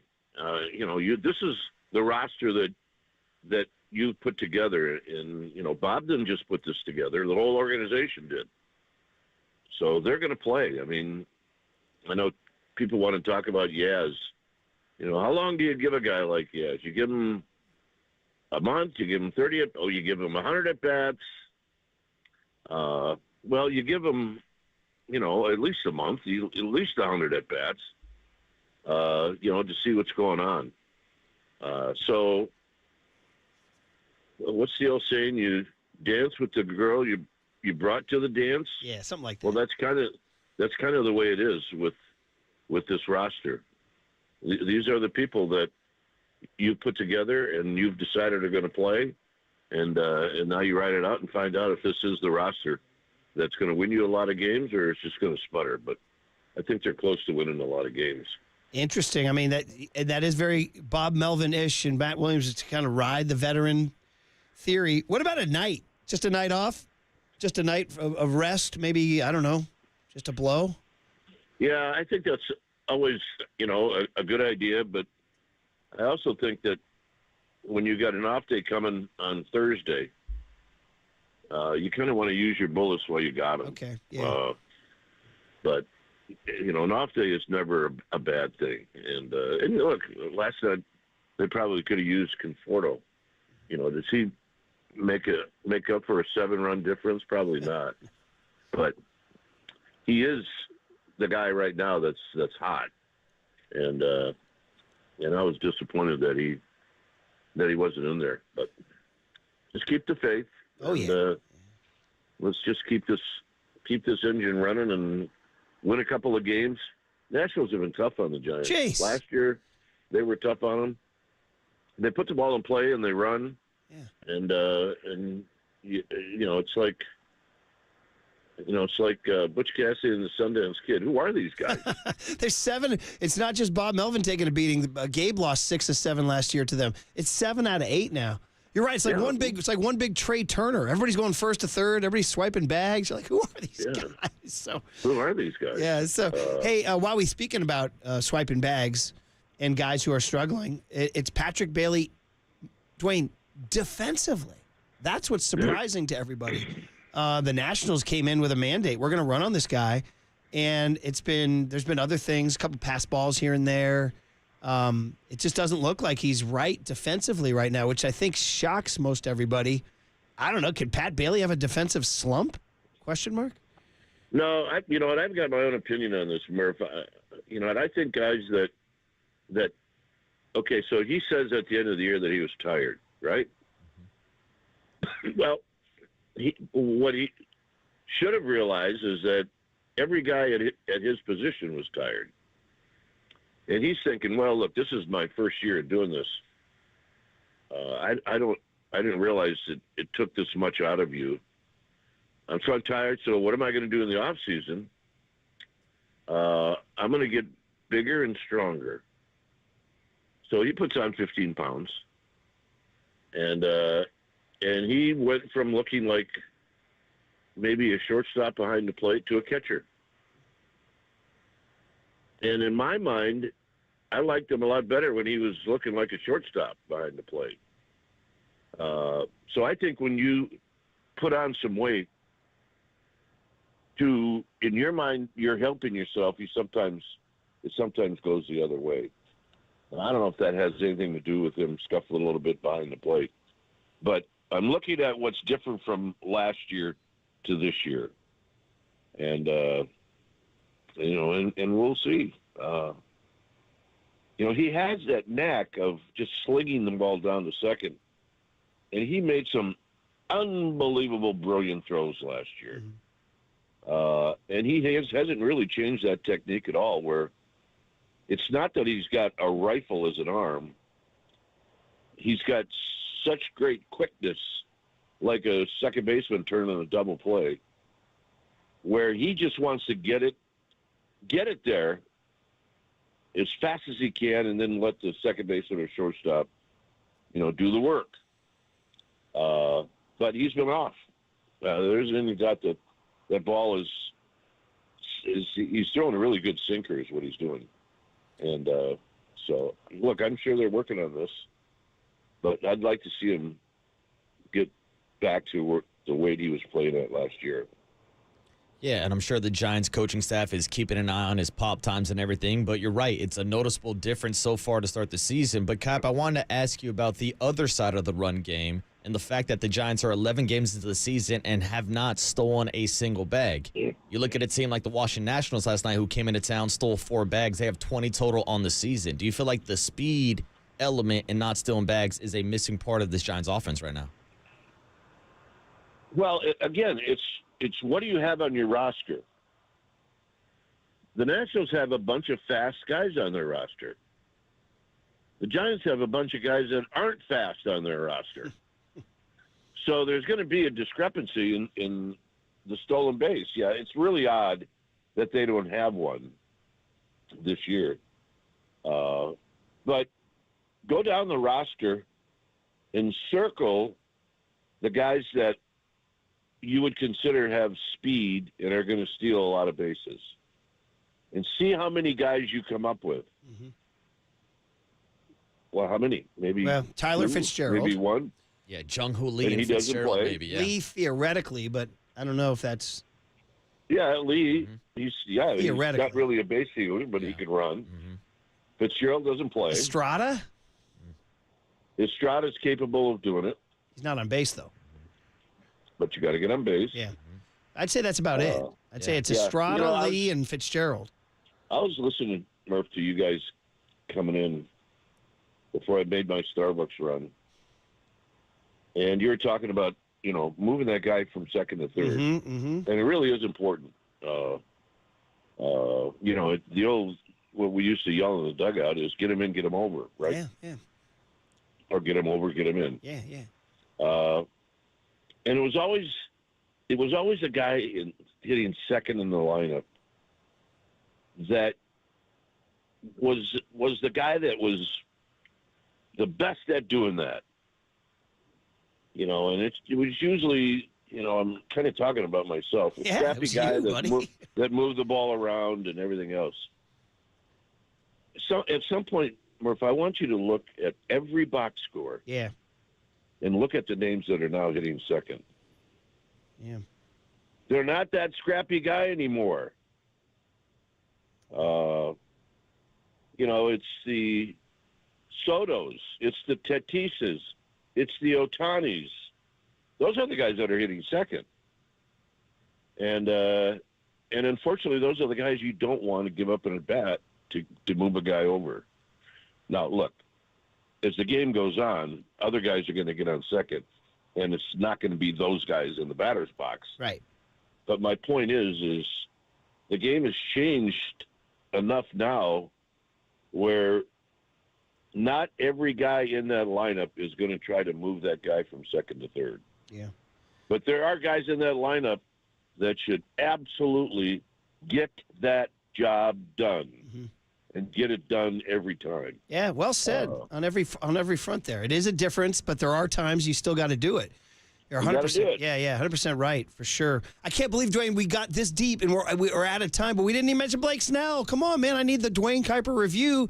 Yeah. I go by the old line. Mike Magnante told me hitters tell you how your stuff is. They did not barrel him up at all last night, and yet he wound up having a weird outing. He got squeezed a little too. I'm not making excuses. It just added. It was a seasoning he didn't need was to get squeezed. I am making excuses. Okay. Absolutely. Okay. And not just for him, but for every pitcher that threw in that game.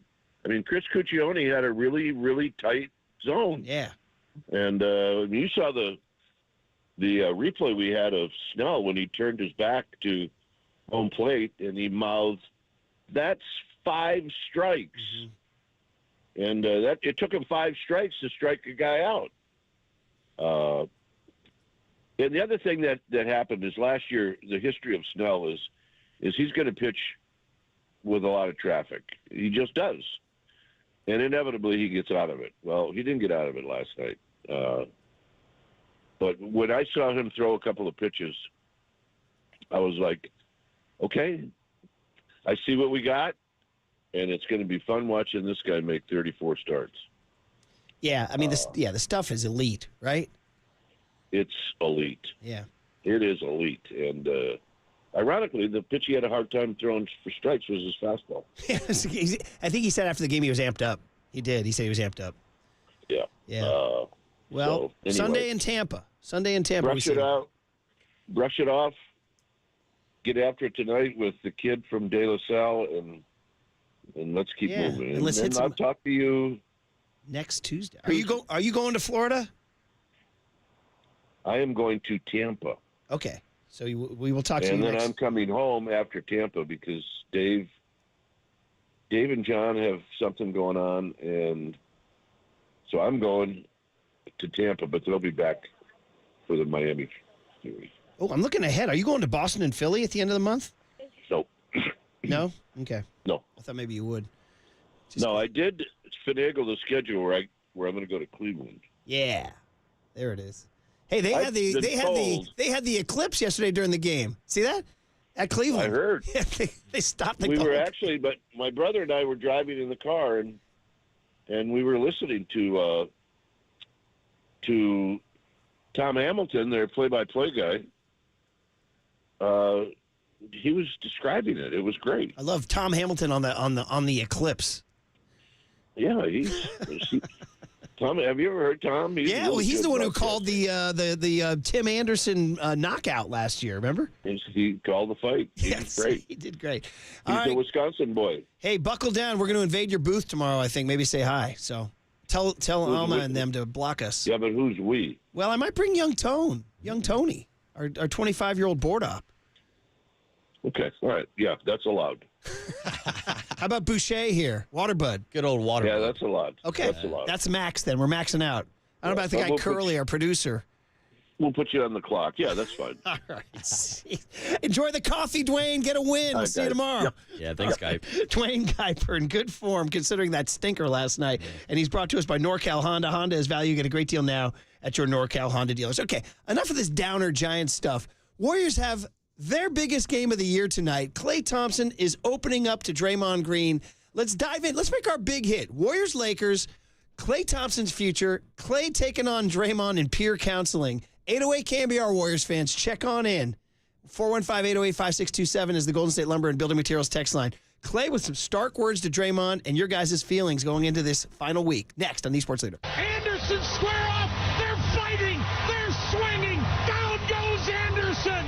Down goes Anderson. Two callers off the rib. Platinum.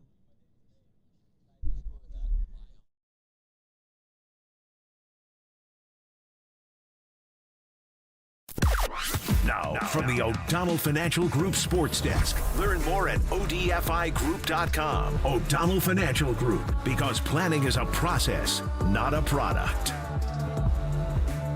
The one and only Bob Costas stopped by the afternoon show yesterday with Tolbert and Cokes to give his thoughts on the Giants' 2024 season and talk about the anniversary of Hank Aaron's home run. To hear that podcast and more, check it out on KNBR.com and the KNBR app.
This is The Big Hit.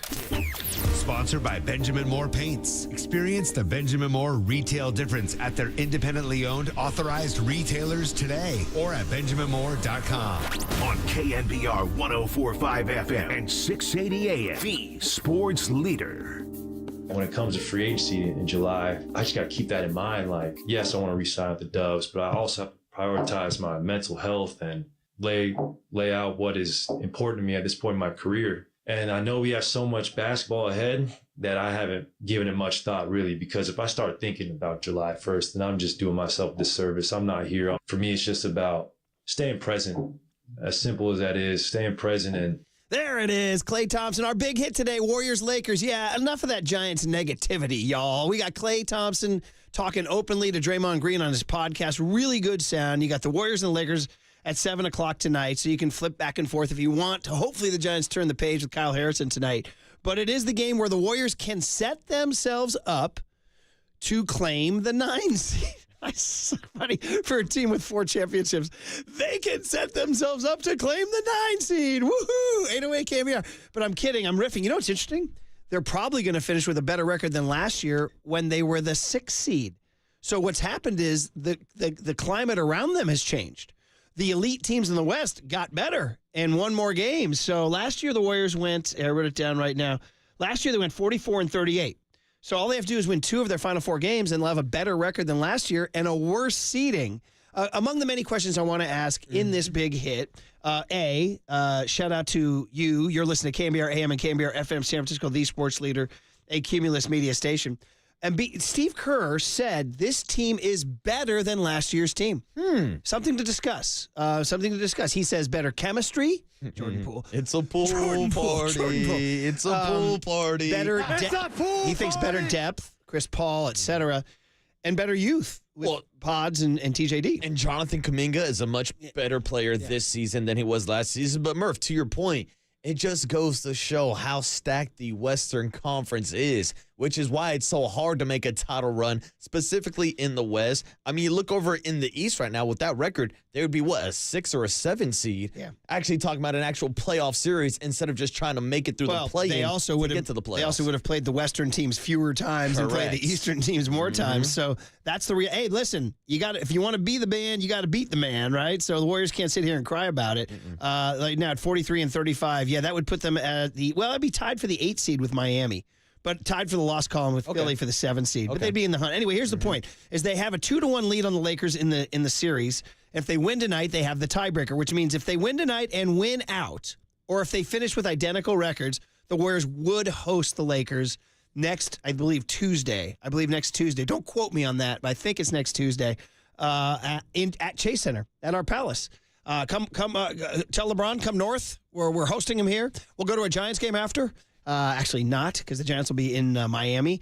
But the point is that the Warriors could do that. And it all leads to what we enjoyed the most about last night's sound offerings, and that's Klay Thompson being on Draymond Green's podcast and speaking very candidly about his own future, his own journey, and also about Draymond. Because part of the reason they don't have a higher seed is that Draymond missed 16 games, I believe. Well, it's because Draymond disappeared again. Well, should I say got suspended once again? I mean, Draymond has gotten in trouble multiple times this year. There's been a few cases where he's just straight up taken a night off in the middle of the season. And yeah, I think it's fair to ask the questions. If Draymond was in the lineup each and every night, no doubt in my mind the Warriors have a better record. Oh, without question. So here's Klay. This is incredible.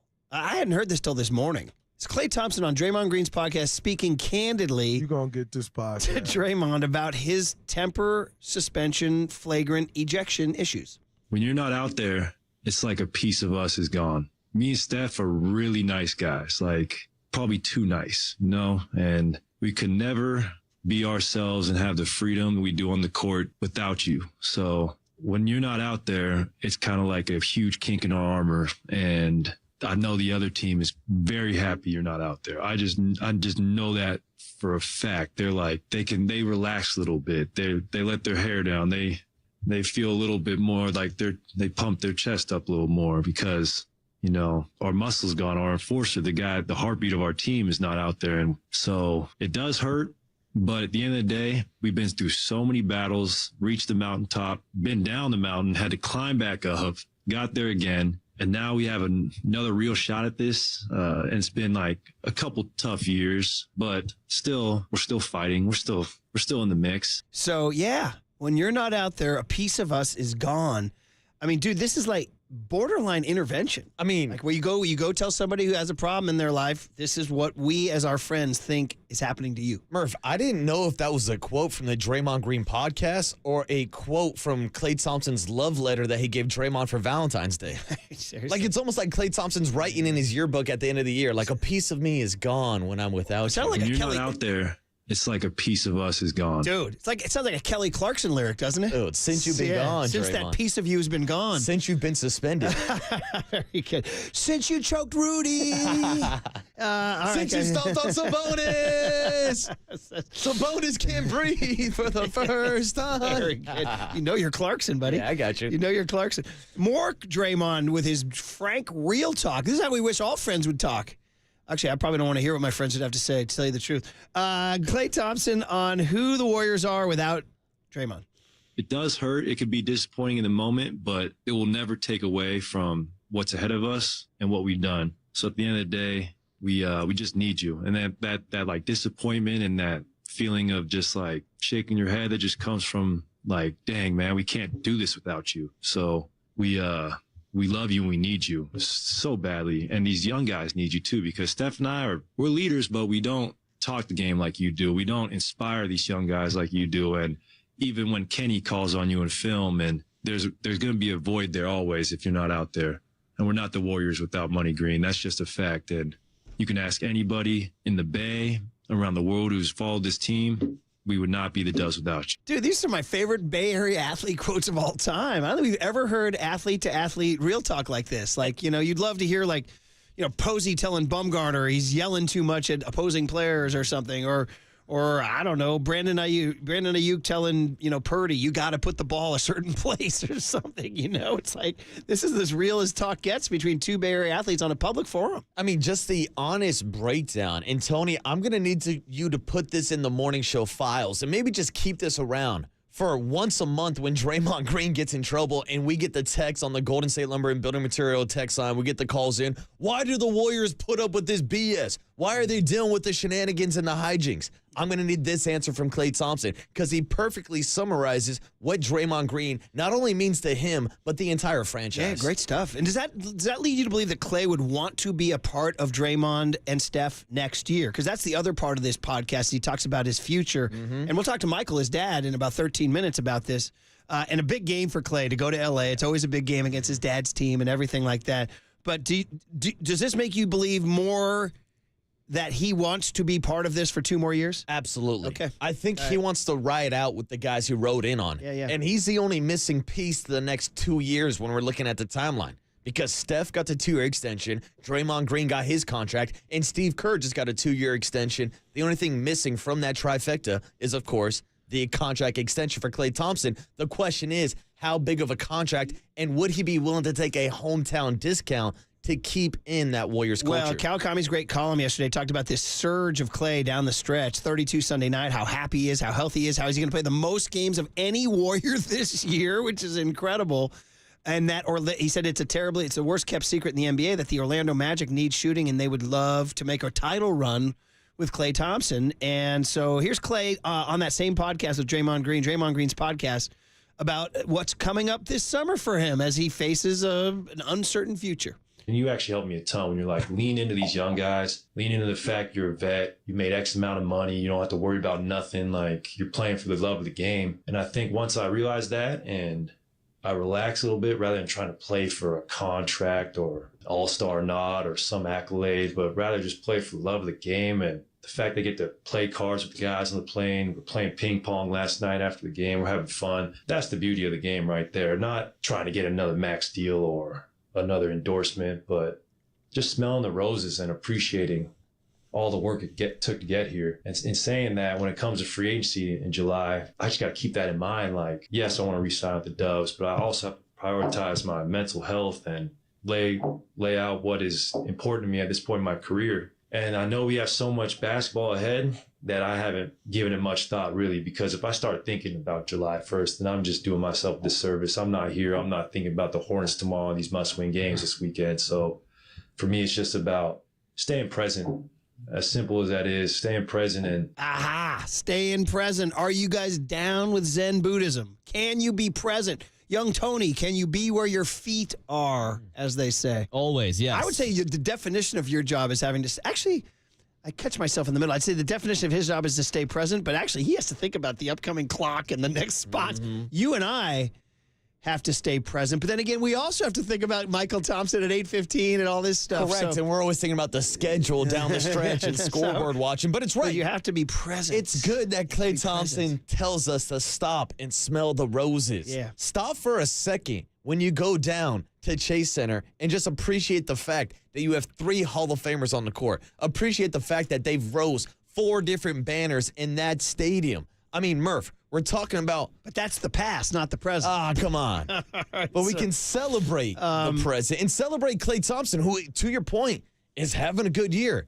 What if I told you Klay Thompson this season, despite being moved to the bench, not only has the 4th highest three-point total of his career with 254, Murph, he's 4th in the NBA in three-pointers made this season. Did you guys watch the start of the Final Four last night, the UConn-Purdue? No, I was watching Blake Snell get beat around. Terry Crews. Can somebody give me a wiki on Terry Crews, the actor? Oh, everybody hates Chris. Terry Crews is in a bunch of movies. White Chicks, a bunch. They hired him to give the psych speech, the pregame speech to UConn and Purdue.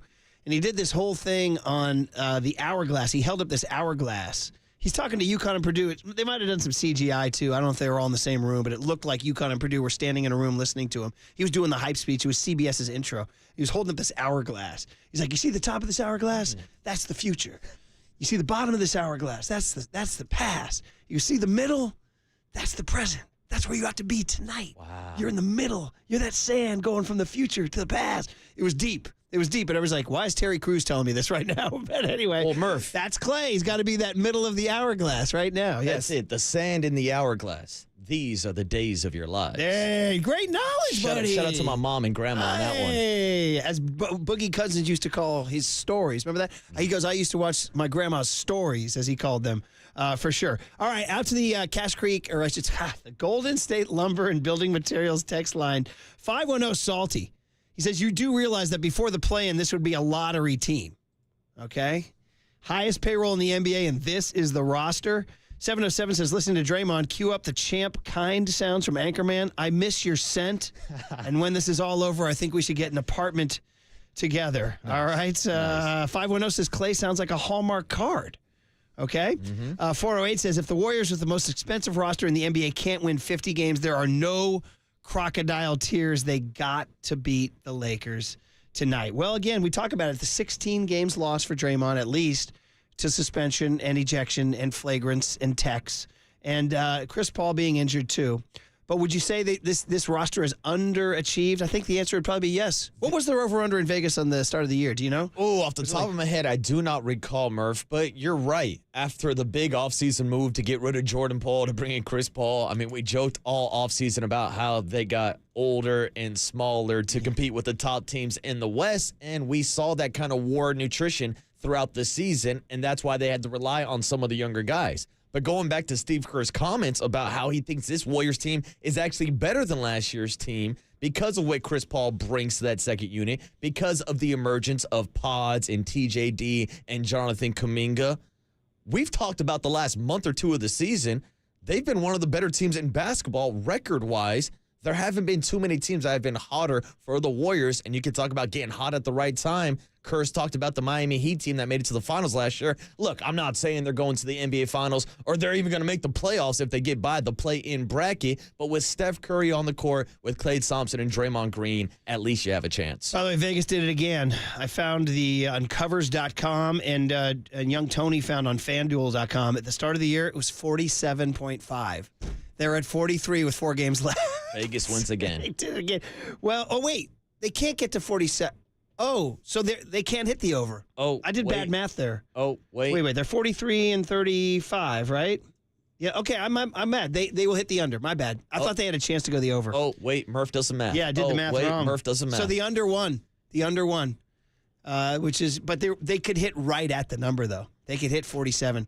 Will they win out? They got to beat the Lakers tonight. They've only won once there in the last 3 years. And so that's a tall order. And Anthony Davis is a dude that gives them problems, but maybe TJD is a new X factor. It'll be interesting and fun to watch tonight. 7 o'clock tip. Klay Thompson in his absolute zen peace. Absolutely. We should all find the peace that Klay has. But Klay, I told you, it took him a long time to get there.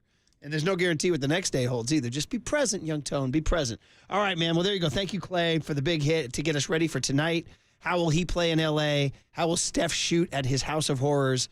And can the Warriors sneak into the 9 seed, which salty texters say, remind us, that's the lottery, bro, which is true from a few years ago. All right, guys. Michael Thompson, who's a great talker. Of course, the former number 1 pick in the NBA draft. And, of course, the great Los Angeles Laker and Klay's dad. Next on KNBR 104.5 and 680, the Sports Leader. Just smelling the roses and appreciating all the work it took to get here. San Jose, shout out to you for supporting KNBR, San Jose's sports leader.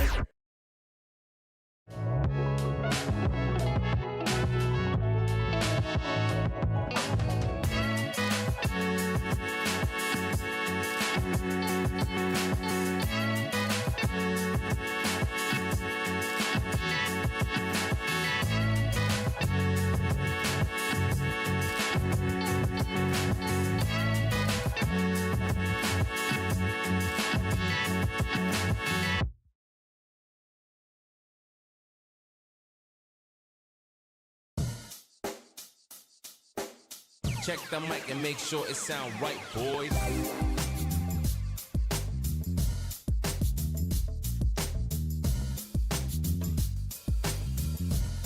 What's up, everybody? Happy Tuesday morning. It's Marcus the Waterboy Boucher here to talk to you about Prize Picks because the biggest moments in basketball are happening right now. You can get in on the play-in action and win up to 100 times your money with Prize Picks as you and the world's best players take the game to the next level during basketball's postseason. They got easy gameplay, quick withdrawals, and a huge selection of player and stat options. All you need to do is select 2 or more players and place your entry. It's that easy. You can now win up to 100 times your money with as little as 4 correct picks. You can turn $10 into $1,000. Prize Picks has something for every sports fan, from basketball and hockey to a League of Legends and everything in between. This week, I'm selecting KD for more than 28 points and Trae Young for more than 10 assists. So join me on Prize Picks right now, and they will match your first deposit of up to $100. Just download the Prize Pick app and use the code LEADER. That's code LEADER. Prize Picks. Pick more, pick less. It's that easy.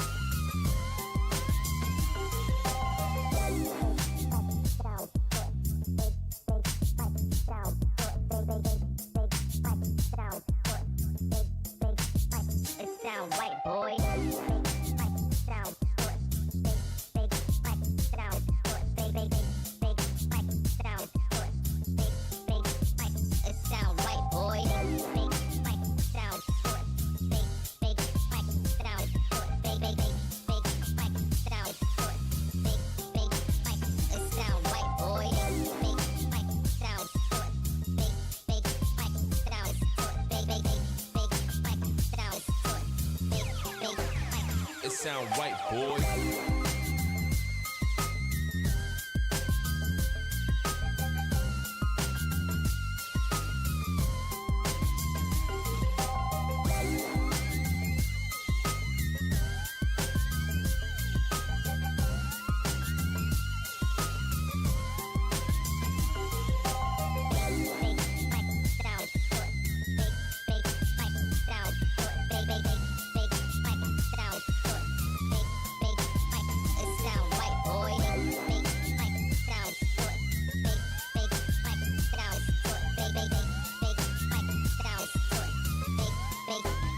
It sound right, boy.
Now, time for the Protect Your Assets with David Hollander Business and Technology Report.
This is KNBR, and this is Murph and Marcus on KNBR 104.5 and 680, the sports leader. All right, good times down in L.A. tonight. Warriors and Lakers playing for the 9-10 seed? Not the NBA championship, but so much to talk about. And what a pleasure to have Michael Thompson on. Such a great player, two-time champ, and, of course, the Lakers radio color analyst. And, oh, by the way, dad of Clay. Michael, it's always great to have you on KNBR. Brian Murphy, Marcus Boucher, Murph, and Marcus.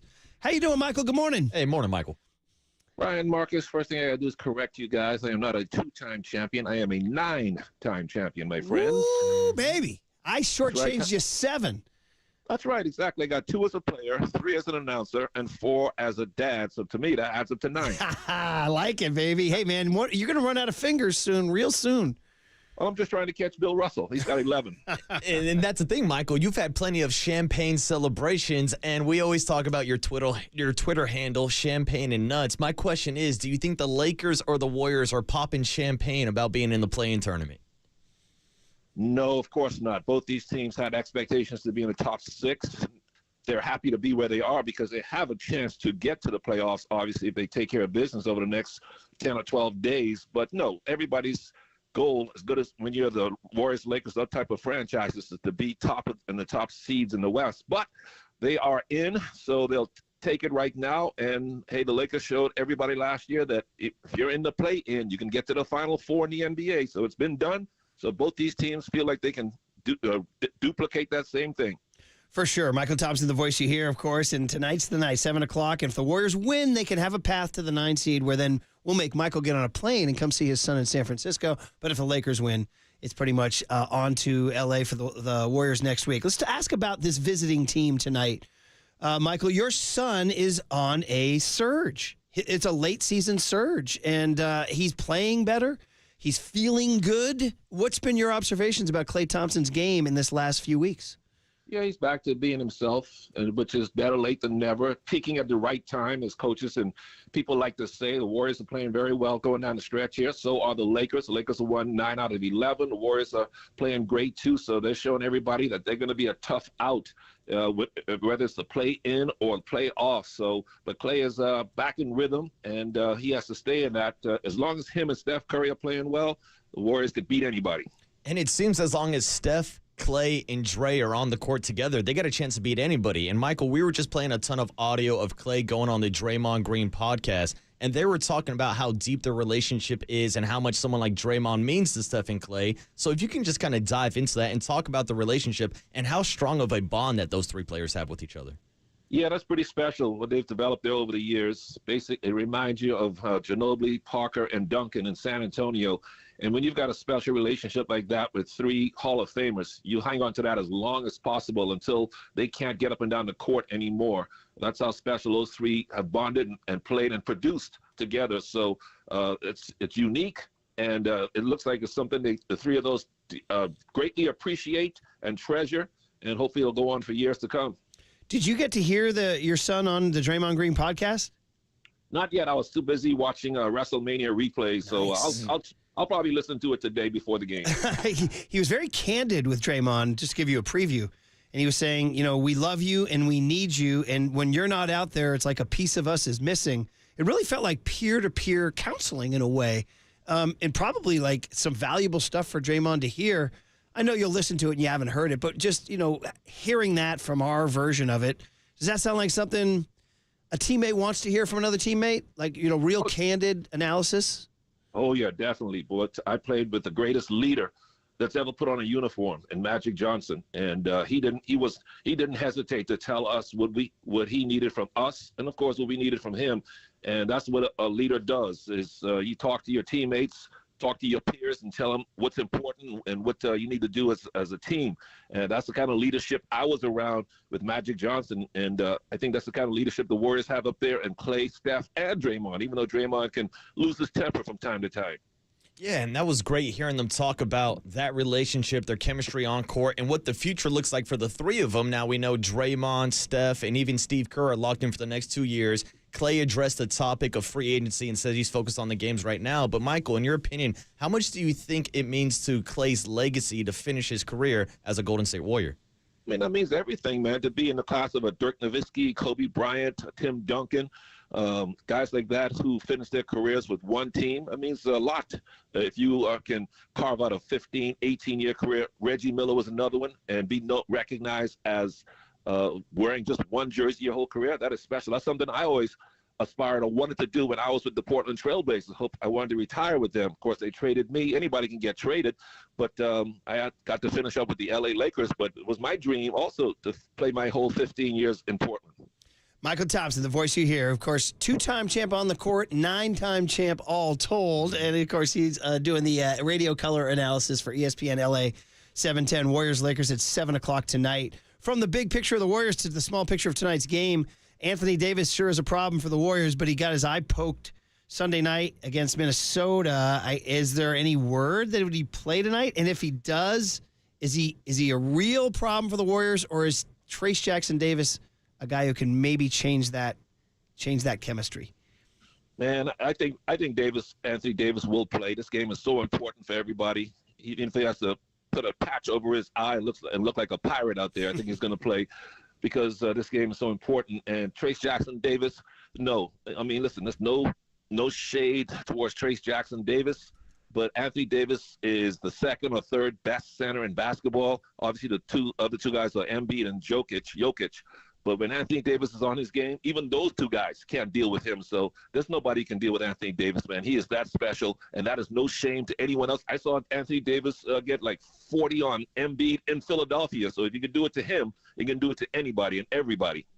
Yeah, and we've seen the Warriors' defense improve with Trayce Jackson-Davis joining that front court with Draymond Green. But, Michael, I wanted to ask you about the starting lineup versus the closing lineup for the Warriors, because there's been a bunch of different moves made by Steve Kerr this season, whether it's bringing Klay in with the second unit off the bench or starting the game. How important do you think the starting lineup is compared to the closing lineup in the fourth quarter? The closing lineup's the most important, because if you come off the bench, it's not like you're the backup quarterback to Patrick Mahomes or to Josh Allen. You know you're not going to play. In basketball, it's different. If you don't start, you're going to play a lot of minutes. We've seen that with Klay coming off the bench. Now we're seeing with Podziemski coming off the bench. He's still going to be out there. But players want to be out there when it's crunch time, when the coach goes for the five he can trust the most. That's what's most important, is who's going to finish the game. And Steve Kerr has great choices. He's got so many choices and so many players he can choose from, because he's probably got one of the best 2 or 3 benches in the game, and all those guys are big-time players, whether it's rookie Trayce Jackson-Davis or Podziemski. So Steve Kerr has the luxury to, whatever unit is working well in the last 4 or 5 or 7 minutes of the game, he can stick with that unit, because they all have produced and all have shown that at crunch time he can trust them all.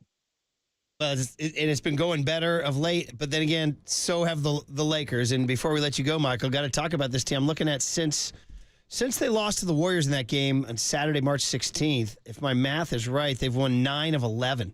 They're playing really good ball right now. What is this Who is this Lakers team that the Warriors are going to see tonight, given this recent stretch over the last 3 weeks?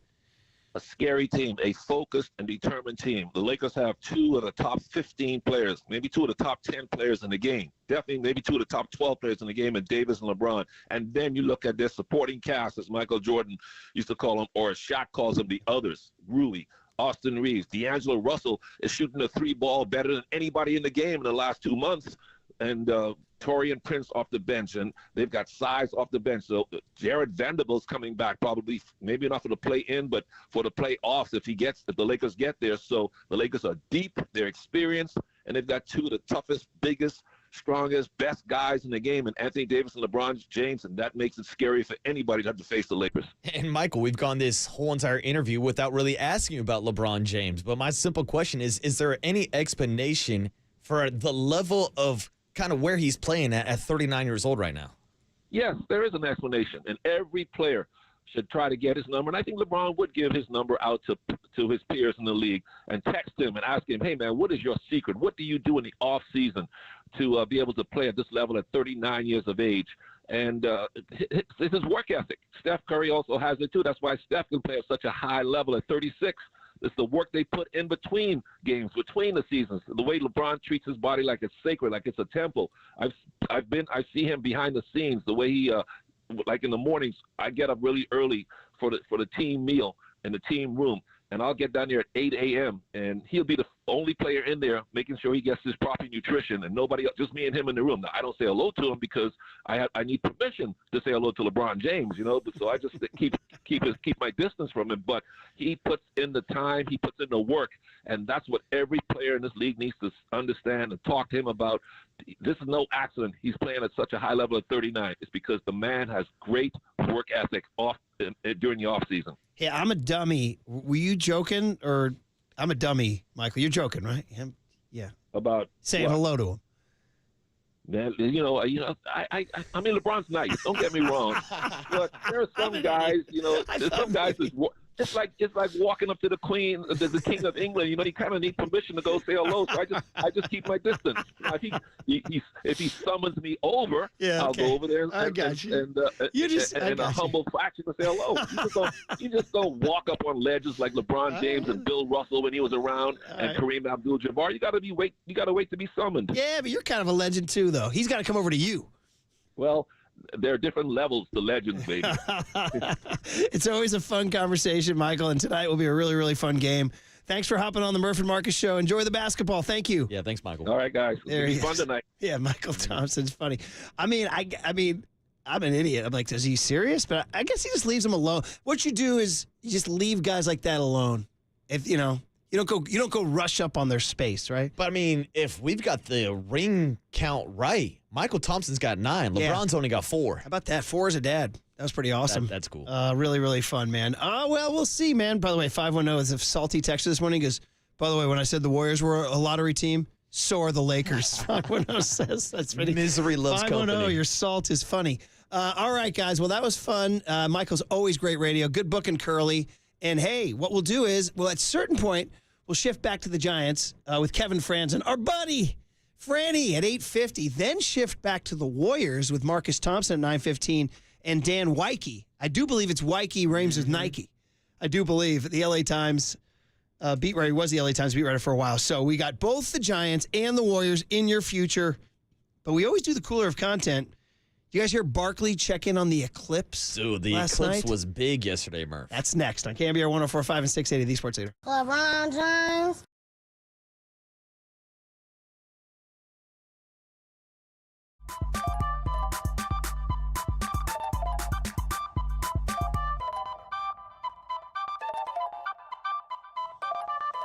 All right, let's talk about Provident Credit Union making your money work harder for you, okay? Check out Provident Credit Union's Pick a Term certificate.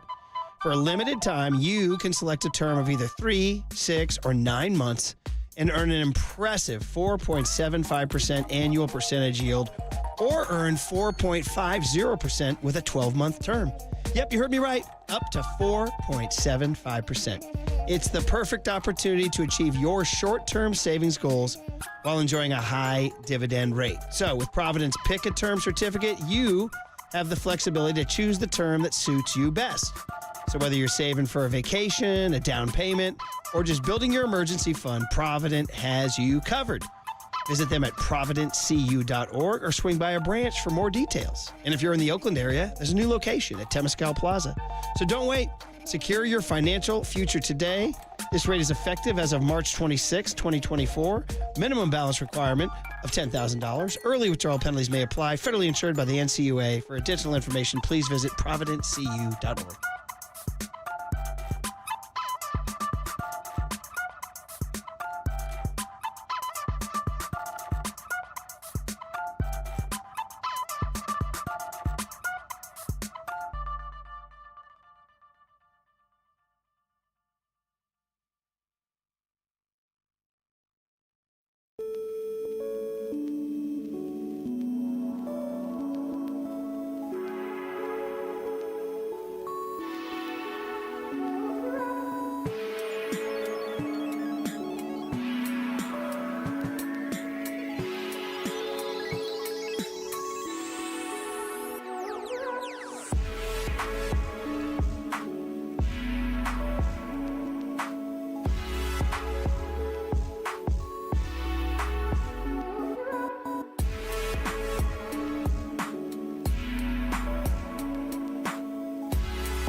All right, everyone, chill. This is the cooler. You're not sending me to the cooler. Of content.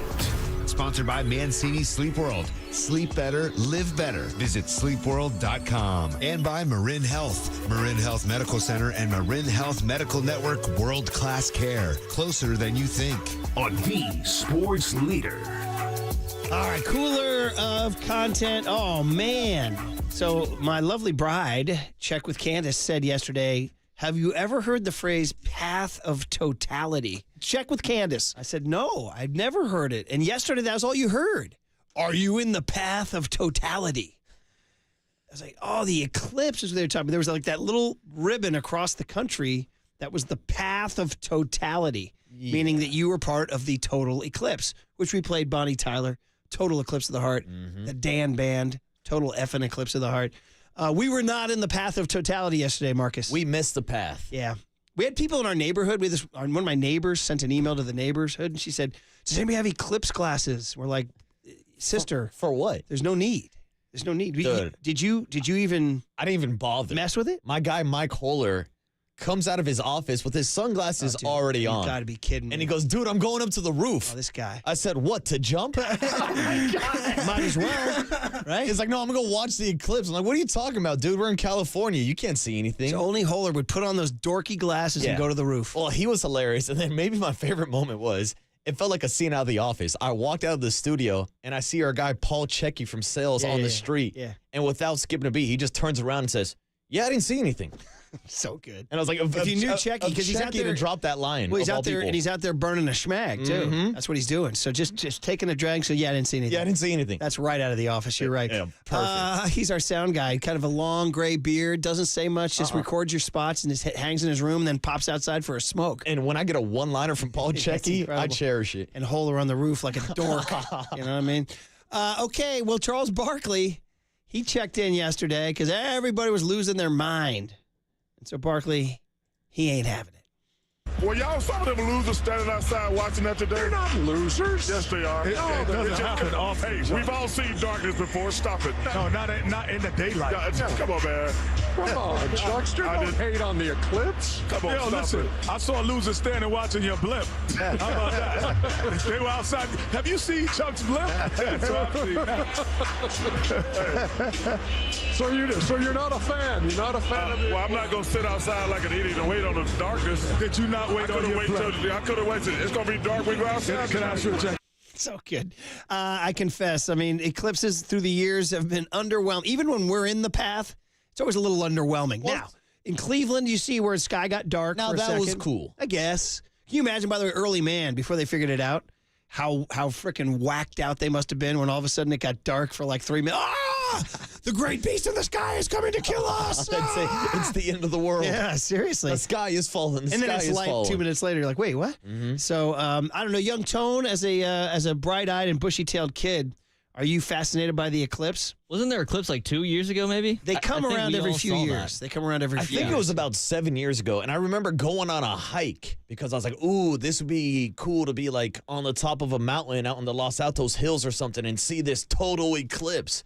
It was nothing. Yeah. It was like a small glimpse, but there were some nice hikers who had the glasses that let me look up because my other friend was an idiot and he was just staring straight into the sun. Yeah, is there any documented evidence of people actually getting damaged by looking at eclipse? Well, So it's the rumor. It's a rumor. Fries your retina, I know, but do you know anybody who's like, bro, a buddy of mine, he's got his retina fried. Well, I don't know. I'm no scientist. I'm no doctor. I'm no optologist or whatever the hell it's called. Ophthalmologist? Yeah, close enough. That's but a fun one to spell, Here's by the my way. advice. You probably shouldn't be staring at the sun. Might as well be staring at the sun. Who is that? All-Star, I believe? I mean, Smash Mouth? Might as well be staring at the Just sun. to close the circle, San Jose Zone. Look at that. There you go. And Boom. rest in peace. And by they the were way. not in the total path, but there's someone checking in from Santa Rosa saying, you guys are tripping. The total eclipse was great up here. Okay. I don't know. That guy might have had his own things going on. Yeah, I wasn't in his pathway. He might have been like that guy who did the double rainbow from Yosemite that lost our minds, man. Double rainbow. That guy, another one, rest in peace. I believe we lost that guy, Bear, or whatever his name was. Are you sure about Hey, that? I think so. Yeah, Weather Channel reporter. Ooh. It's a female. She went crazy. Buckle up for this, Okay, man. this is a Weather Channel reporter going anti-Barkley and embracing the eclipse here. Yeah. Darkness. 5, 4, 3, 2, 1. Totality. We're in it and we're behind a cloud. But I still want you to appreciate the darkness that we are experiencing. And by the way, our temperature has dropped. We're down to 72 degrees. I can even see a blue spot right there. Come on. We've got 4 minutes. The crowd is willing it. Yes! Whoa! We can see it. Just for a minute, just for a second. But I'll take it. I will take it. Look at it. Oh my God. We got it. We got it.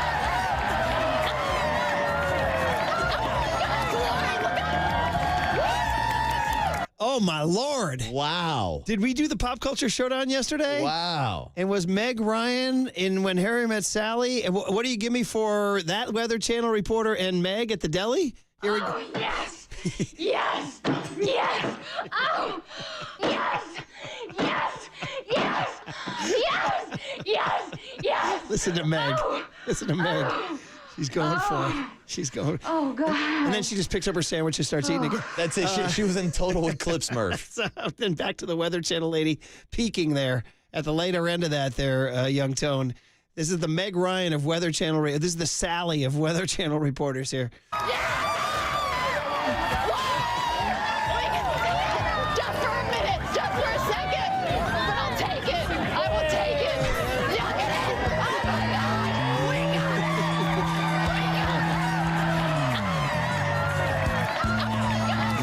God bless. I'm a better person for having heard that, yes. Murph, just for a minute. I'll take it.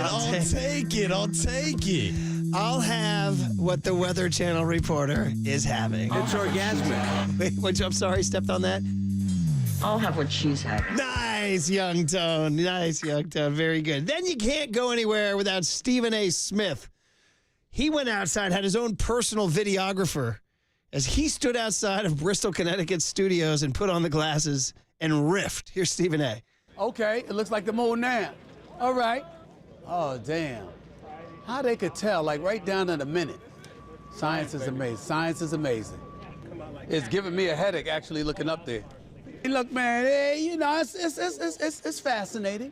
I mean, nature, we see it. It looks like a moon right now. It's not a full blockage, of the sun, but, I mean, it's fascinating. It just reminds you of how marvelous science is because they're telling me it's 3 minutes away. We coming out here, and sure enough, it's happening. Right when they said it's going to happen. It's crazy. It's all right. It was everything I thought it would be because I didn't think anything about it. Everybody's been talking about it. I didn't particularly care. But seeing it, it's nice to see it. It's moving away now, It is fascinating. The solar eclipse, Stephen A. style. I'm out here watching the solar eclipse. I never thought I would do something like this. I really haven't cared about this kind of stuff ever in my life. But you know something? As you get older, you want new experiences, okay? So now I can say I did this too. All right. I'm good with it. I mean, come on. He was struggling for riffs in the middle there. He's like, all right. It's fascinating. My favorite part is when he goes, it looks like a moon. He was trying. Well, yeah, it is the moon. One of the few times you hear Stephen A. without a riff, he was trying. He was trying to find his sweet spot of riffs, you could tell. He was kind of grasping for a riff, and he couldn't really find the sweet spot. It's like these damn scientists got it down to the minute. I think when he finally stumbled on the solar eclipse Stephen A. style is when I think he finally hit his groove. That's when he tag out Stephen A. The solar eclipse, Stephen A. style. I'm out here watching the solar eclipse. I never thought I would do something like this. And he was wearing the whole time he was wearing the glasses and looking up. Looked like Holler out there, too. Yeah, from the rooftop. Oh, man.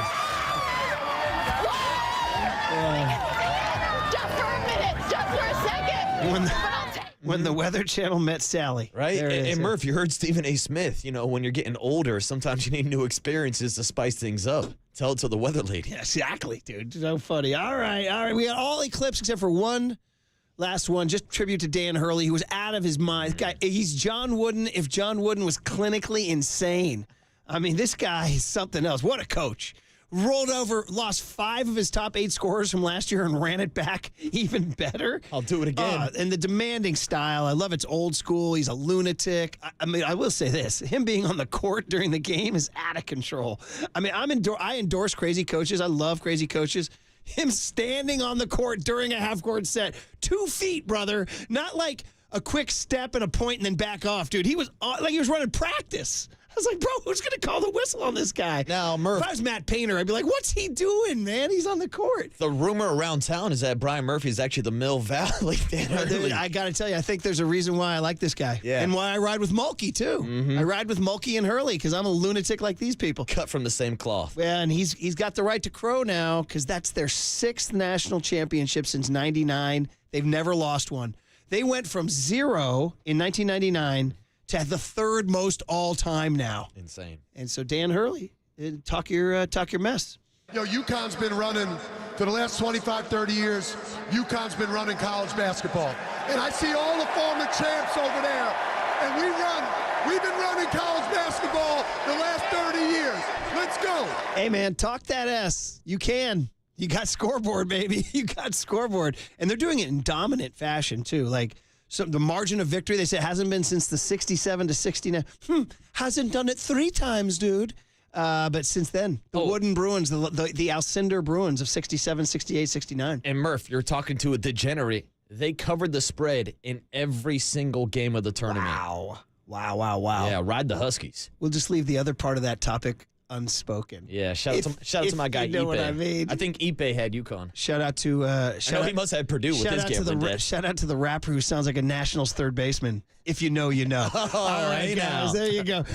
Speaking of the Nationals, Kevin Franzen, hey, our buddy. Hey, a listener sent an incredible shot from Washington Park in Santa Clara. Damn right. There's 2 beautiful plaques on the wall honoring the Pony League. Is it Pony? Colt League World Series champs in 2000, featuring Kevin Franzen. 2009, featuring your boy, Waterbud. This guy. Right there. Just a couple Santa Clara champions, Murph. What has 2 thumbs and shares a plaque with at Washington Park? That guy. That guy. So that's cool. You guys have a little Santa Clara Red Sox reunion. Oh, on the that's other my side. guy, dude. And like, I don't even know if Young Tony knows. I used to produce for Franny. Oh, do you? Oh, yeah. Okay. Late You guys are night. So boys. yeah, me and Franny are close. I'll let you 2 go talk Washington Park. Was that your home park? Oh, that was the home park for Santa Clara Colt, Pony, and Palomino. How's the diamond? Nice That's diamond? where the Santa Clara Red Sox play. Legend has it, Babe Ruth once played on the field. It's an old ballpark, beautiful stands, beautiful Was park. Frankie Crissetti on his A to get the runner from second to third? I like that, All Murph. right. On Look at KNBR you. 104.5 and 680, the Sports Leader.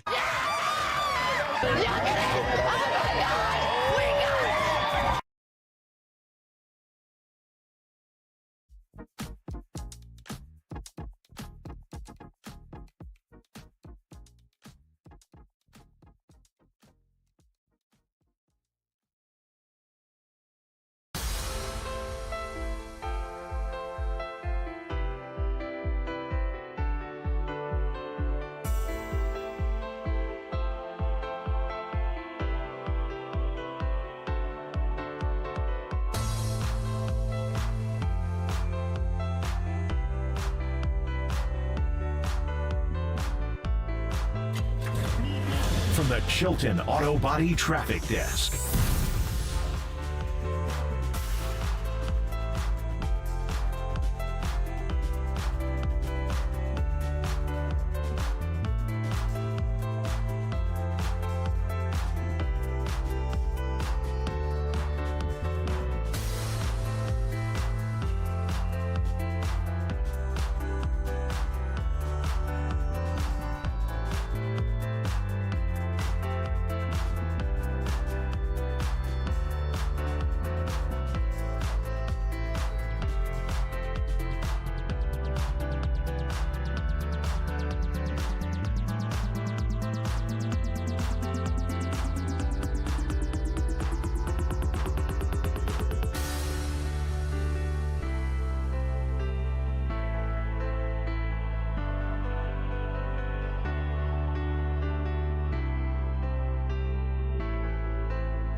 Murph and Marcus continue live from the KNBR Casino Matrix Progressive Jackpot Studios. Casino Matrix.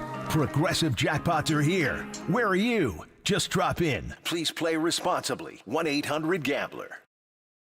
There's a swing, and there's a high drive in a deep left center. Going back is Roberts. Back to the warning track. Looks up. Adios! And Kevin Franzen hits his first Major League homer. Hey, Franny. Come on, man. It's always great to catch up with our guy, former Santa Clara Red Sox. 5 seasons with the Giants, Red Hot Chili Peppers lover, Washington Nationals TV color analyst, Washington Nationals who own the San Francisco Giants 7 out of 8. Take it easy on us, Franny. It's been too long, brother. How are you, man? What's up, Franny? What's up, dude? What's up, guys? I know, you and I, we need to have like separate convos on like golf and the Niners and all that stuff, right? And San Jose State Spartans and Bellarmine and everything, Franny. It's on right now. Like, see, here's the thing. It's like being a East Coaster now and living in the Philadelphia area, bringing Tenley to a Eagles Niners game, wearing all our Niner gear and just going nuts. It's still my greatest like sports like moments, right? Like my best friend came out from Sacramento and his family, and we went to the game, and I'm going like, there's nothing better than wearing red in Philadelphia in an Eagles game. I mean, there's nothing better, and winning too this year. So, there's so much to go over. What are you guys doing? Murph, you still got the beard? I do. Yeah. I don't know how much longer. Like solid. What do you like, think, Marcus? You tell me. You tell me, Marcus. He says he's going to keep the beard until the Giants hit a home run at Oracle Park, Franny. Oh, man, that might be Jerry Garcia afterwards. But I could be looking like one of those Duck Dynasty guys. I don't know, man. Dude, I don't know. You guys ran us ragged last night. First of all, let's start with that. It's almost like Dave Martinez got the crew together in the clubhouse and said, boys, let's run on Pat Bailey. Giants catcher Pat Bailey, who theoretically had a great defensive year last year, does not appear to be replicating it, and it seems like the Nats took advantage. Is that something you noticed? No. See, a lot of it, honestly, is it's rarely on the catcher. Rarely these days. I mean, the amount of time that the pitchers, not the amount of time that these pitchers give catchers a throw, I mean, they have to be perfect. It's all a rush, right? So, like, Blake Snell's always giving up the stolen base. It's just part of it. And when you look at it, the teams that are, don't have a ton of power, they got to find ways to get there. And teams like, with the Reds, you're going to get like a team that has a ton of power at times. They'll go through these streaks, but they run, right? They put the pressure on you. And so I think we saw it a little bit last year with the Nationals and when C.J. Abrams is playing, because he's a flat-out stud, but he'll be in there probably tonight. But he stole 47 bags last year. You had Lane Thomas with 20. It was about to push the envelope. And when you got up and down the lineup where you got guys that are going to take some chances and be willing to do it, it helps in scoring runs. I mean, the ultimate goal is to score more runs than the other team. And if you're not going to be able to rely on a homer here and there, like we've seen from the national side for the last couple of years, you got to find ways. And so pushing the envelope like that, I loved it. I mean, it put a little extra on Blake Snell last night. And everyone's going to take it on Patrick Bailey. Patrick Bailey still he's got an absolute cannon, and every once in a while he's going to throw one in center field like he did yesterday. Not easy for a shortstop, second baseman picking it because the ball's coming in hot. Like some guys that throw, you're like, it's going to be a nice it's going to be a light throw down the second base. Not his. His comes in hot. It's going to be tough to get. But I'd put that more on the pitchers than Patrick Bailey. Yeah, and the Nationals have 20 stolen bags this season, second in the MLB. Definitely a part of their brand of baseball. I was actually going to ask you, Franny, if there was anything that the runners were picking up on Blake Snell in the stretch last night. And overall, just what were your thoughts on Blake Snell's San Francisco debut? Well, I would give you everything I knew on that. But no, you know what? It just you look at it over time. Blake Snell, he doesn't care. In all honesty, I feel like he doesn't care because of people are going to take it the wrong way. He doesn't care because he's going to punch you out. Like, really, that's like his – you look at last year, it was like historical what he did, right? The 99 walks that he had like the greatest left on base percentage on earth. So his focus becomes at the batter, and you understand why. I think it came down to maybe they picked up on something, maybe they didn't, maybe they just ran. And I think they a couple times you can see they just ran, and just happened not to get tagged in that moment. So I think it was a part of it. You got to, if you get on base against Blake Snell, go take your chance. You don't have a lot of opportunities. You saw in the third inning, like things shut down pretty quick, right? I mean, when he punched out 2 of the 3, I mean, it was really quick, and that's when it could happen against him. So when you get those opportunities, you can't just stand still over there at first base. Well, the Nats did it, man. They did the damn thing, and they ran the Giants ragged. Now there's heat on the Giants to win the next 2, and the Nats are like, we don't care. We're just going to come here and run all over y'all and do our thing. Hey, Franny, just from afar, I know you're an NL East guy now, and you're scouting the Phillies and the Braves and the Mets and all that. But just from afar, you're always keeping an eye on your Gigantes, the team, the uni that you put on when you debuted in the bigs. So what'd you think of the assemblage of this team, particularly the late assemblage? Soler, Chapman, Snell, late, all on short-term deals. The team's light on speed, but better on everyday players. They got a bunch of pitching stacked up, ready to go, but they're 4-7. What's the Franny take there on that big picture question I just asked you? 11 games in, and it's almost like you expected this, right?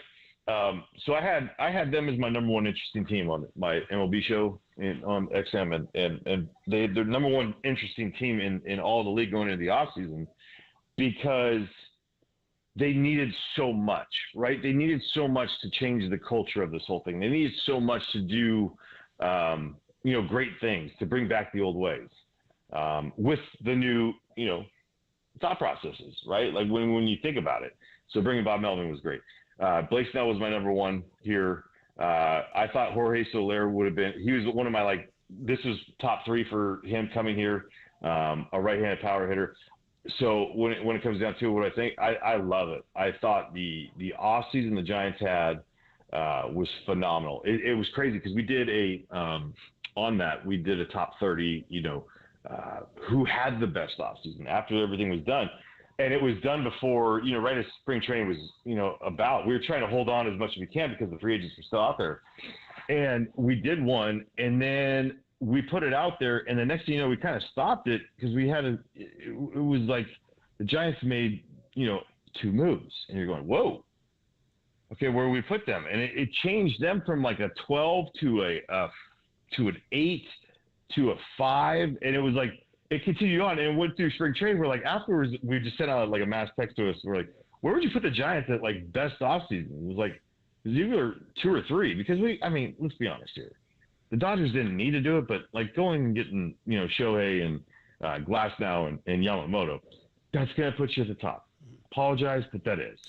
And what the Giants did was just absolutely phenomenal, but they didn't do it all in one, right? It took some time to get there and they finally got there. But, yeah, I would put it as like the second best offseason in the show because, again, the Mitch Haniger to Robbie Ray trade, what that becomes later on is going to be very fun to watch. What Kyle Harrison becomes in this because, look, you're going to make a kid be able to see a guy like Blake Snell be, Robbie Ray, 2 left-handers and do it in 2 different ways but strike out a bunch of dudes. Kyle Harrison's special. Like, that's not even like, you don't look at that kid and go, oh, yeah, I see something good. No, you see that's a star waiting to happen to go along with Logan Webb and Alex Cobb. And you look at these guys going, okay, it all makes sense, but when can they tie it together, right? Like, was it too late in the off? No. They'll find it. They'll find their ways, and they'll do some things because the other thing, too, what goes along with this offseason is really that 2-year deal that Conforto signed last year, right? Because for most people that think about shoulders – when you come back that first year, like, it's not really going to, take great. It's going to take a little bit. And right now, that bat through the zone is what I got to see again, from the Mets side versus the Phillies a lot for a few years. And it's special when it goes. And you're seeing it right now with Conforto. So I actually put him in the offseason because it's like 2 different players you're seeing with him. Talking to Kevin Franzen, of course, our buddy. And he's always welcome back. The kid out of Willow Glen, Bellarmine College Prep. There we go. Nailed it. And you are listening to KNBR AM and KNBR FM San Francisco, the sports leader, a Cumulus media station. Marcus. And Franny, one of the biggest questions this offseason is how would the skill set of a guy like Jung-Hoo Lee transition from the KBO to Major League Baseball? Now, you got to see him last night in San Francisco. What have been your takeaways from Jung-Hoo Lee so far? He hasn't broken a bat yet. There's no way he's even hit a ball off the end of the bat or the handle. That guy scalds everything. Like, that's one of the most impressive things I've seen so far is, like, every ball he hits, I'm like, damn, it's 95. It's 100. It's 102. Now, granted, a bunch of those have been outs, right? I just, look, they nailed it with that one. That guy's bat-to-ball skills is incredible. His outfield play has been exceptional. Watching a bunch of games and seeing him play, it's like it's very, very, very easy. Now, I do think a lot of us have talked about, for the KBO guys especially, like Japanese guys that have come over from the Nippon League have struggled, and then they've got it, and more with the velocity throughout the season. And it's going to be very interesting to see where it goes with the KBO guys because there's not a lot of high velocity guys in Korea. Right, you get a lot of low 90s, a lot of guys that cut it, sink it, change it. The splits are big, so you got a lot of that. But the upper end 95 plus, you don't have a lot of them. So like right now, you have a little bit of a struggle for him. But the guy, come on, the guy's swung and missed 6 times so far. He hasn't swung and missed on a homestand. Are we serious with that? Like that's a joke. Yeah, it's all good, man. And listen, like we said. They finally have kind of everyday players, Chapman over at third and Lee in center. Is that fun? Well, it is, except for the other. Now people are 11 games in now. People are like, yeah, but we want the everyday player to be the young kid Luis Matos and right. Your buddy Yaz, I mean, we all like him. What a story, but it seems to be fading right in front of our eyes, and we don't know what to do. Now, you can't, like, Baggerly wrote this, like bringing up Matos, like, hey, dude, save us and right. That's a lot of pressure for a 22-year-old. So we're giving you what you know, Franny, of baseball and the calling up kids and giving veterans longer leashes. Where would you tell Giants fans about Yaz's major struggles versus Matos' potential? That he's not resting on it, I'll tell you that. Like, that guy's working his butt off. I was with him yesterday, and a pretty damn good hitting coach and Pat Burrell, my bad, Bellarmine College Prep. And then you add in, probably the greatest hitter that we've ever seen in our life, Barry Bonds, working with him, and things that are going to translate at some line.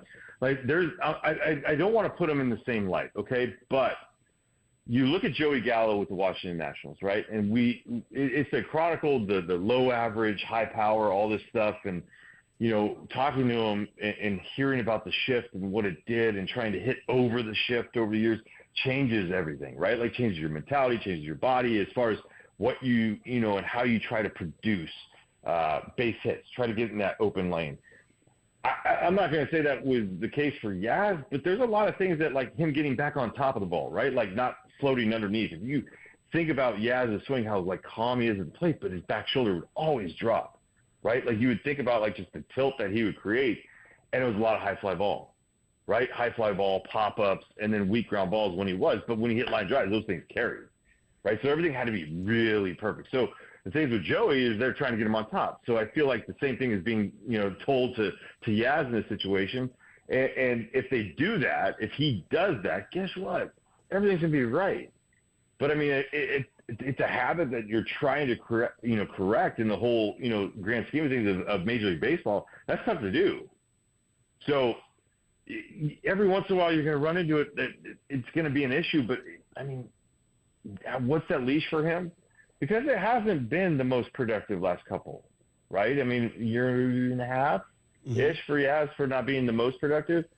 So, look, the end of April is always that big mark, right, for a lot of teams and extra service time, even though the Matos has been here. It's like there's things to look at, and, the other part is where the team in the standings, and no one's really pulling away from, that second spot that you're looking at. You're going, okay, you can handle this for a little bit, see if you can get corrected. If you can get corrected, you got something special. We know that. But then you also have a guy down in the minor leagues that's getting off, a good swing and getting ready to go. And to your earlier point, Franny, we heard someone like Michael Conforto talk about his conversations with Barry Bonds, and obviously the patience has paid off so far for Michael Conforto. But I guess that's the big question this morning for Giants fans is how long should they be patient? Because the team is going to hit better than they're hitting right now. The rotation's going to be better with Alex Cobb and Robbie Ray eventually joining. But when should Giants fans truly be concerned about some of these early season struggles? To me, when you get into May and you're still having the same approaches, like here's the crazy thing, right? Like they're doing the one thing as a unit that is the hardest thing not to do, and that's chase. They're not chasing. Like, you don't have a lot of tons of bad strikeouts. You're not looking at one of the highest. You're looking at one of the lowest, chase percentages in the league. So that's always like the one you look at. You're going, okay, can this sustain? Because if they're chasing out and they're going, the struggles are so easy. It's like, oh yeah, just pull back. No, they're in that moment right now where they're still getting good pitches to hit. It's just, ball's going to fall at some point. They're hitting the ball hard. I mean, that's a huge part of it. And then it's the whole adage of, hitting is contagious. And when a couple guys, not just Michael Conforto going off, when Jung-Hoo Lee goes off and you get, 2, 3, now 4 and 5 start going, I think that's all a part of it. So, I don't know if there's the panic switch. Everyone's going to panic because everything's new. You got all these new guys, but they're all in these short-term contracts. Like Murph said, you want it to hit now. But at the same time, you're like, all right, but there's some good back of the baseball card type of things. Like I can't wait. Like you guys got to see it, and it wasn't at home, but in LA. Like Jorge Soler, guys, that is it's comical. Some of the balls he hits, they are so. Like I feel like honestly, I think it'd be fun if like Giants fans at times, like during games, would just like spread out in the left field bleachers and like create a hole, like saying like watch out, right? Like this is coming in. Because it's going to come in hot. Your eyes better be up when Jorge Soler is up because there's some times that he's going to hit balls out there that you're going to go, I don't know how a human hit that. Yeah, the goal is the glove, the Coke bottle or the glove out there. But I agree. Andres Galarraga is the closest one, right? Yeah, Galarraga. There was one other one. Am I forgetting? I think Pence had one that was good, too. I saw Christian Walker of the Diamondbacks hit maybe the longest. No, we're not talking anybody else. Yeah, we don't want to talk about anybody else. Yeah, Franny, do you think Soler has the power to hit one into McCovey Cove? Yeah. Oh, yeah. Yes. Okay. Yes. That'd be Jorge Soler has it's the power of Giancarlo and Judge. Like, that's his comparisons when it comes to power. Like, seriously, it's ridiculous. Well, they got to. No offense to your Nats, but Giants got to get the next 2, brother. All right, and then we'll follow. I mean, I have so much control over that. You know that. It's good talking to you, bro. And Niners all day. Let's go. Oh, keep repping. Keep repping. Can we keep the financials right here? Okay. Yeah. Well, I mean, would you trade Ayuk? No, I don't know. So you're going to work out there, get another huge salary, and then next year you got like 10 million huge salaries, and then you're going to have to say goodbye to Debo and Kittle and then Brock. Yeah, then Brock. Like, it would have been nice. It would have been nice to maybe pull that thing out against those Chiefs. When you had a chance. Yeah, would have been. I'll tell you what, though, being in the dance is really fun to see again, though. It is. I know we all want to win. We all want to do it. And the NFC Championship game is still the coolest. Like that was so great. It's I'm with you, buddy. It's like the Sabian Giants, just being it every year. Franny, welcome back, buddy. We'll see you tomorrow. We're coming out tomorrow. We'll see you, okay? Hell yeah, you're the man, Franny. Hell yeah, let's go. Let's see you, Franny. We'll see you out there, buddy. Red Sox all day. Kevin Franzen, Santa Clara Red Sox. Marcus Thompson, Warriors-Lakers tonight, next on the Sports Leaders. He says he's going to keep the beard until the Giants hit a home run at Oracle Park, Franny. Gilroy, shout out to you for supporting KNBR, Gilroy's sports leader.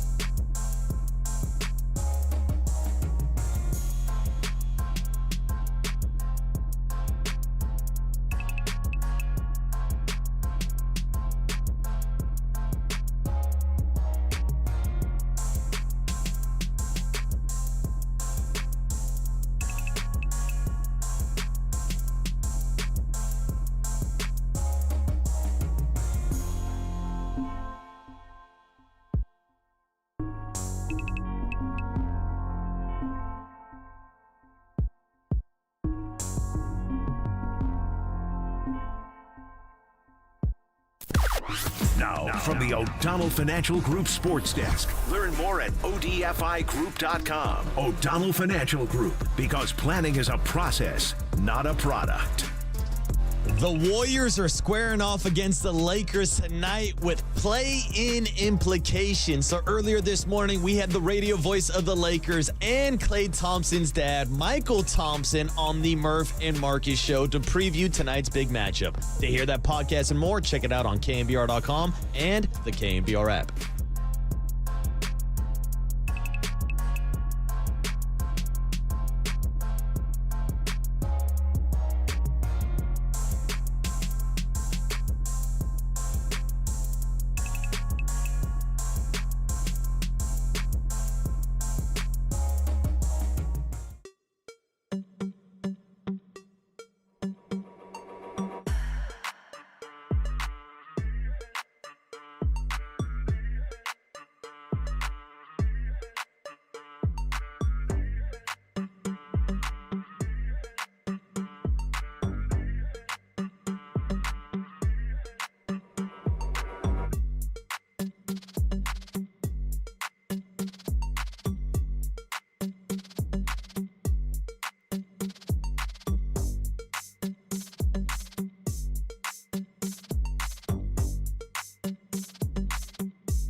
And now, time for the Protect Your Assets with David Hollander Business and Technology Report.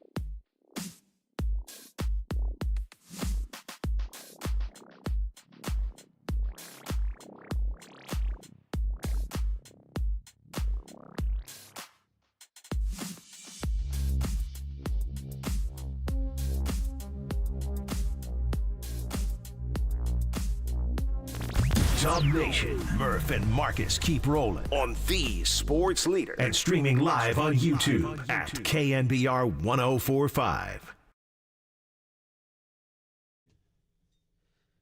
Listen to that. Listen to that smooth groove. Warriors Lakers tonight. We talked to Michael Thompson at 8:15. We're talking to Marcus Thompson at 9:15. One guy was drafted first in the NBA draft.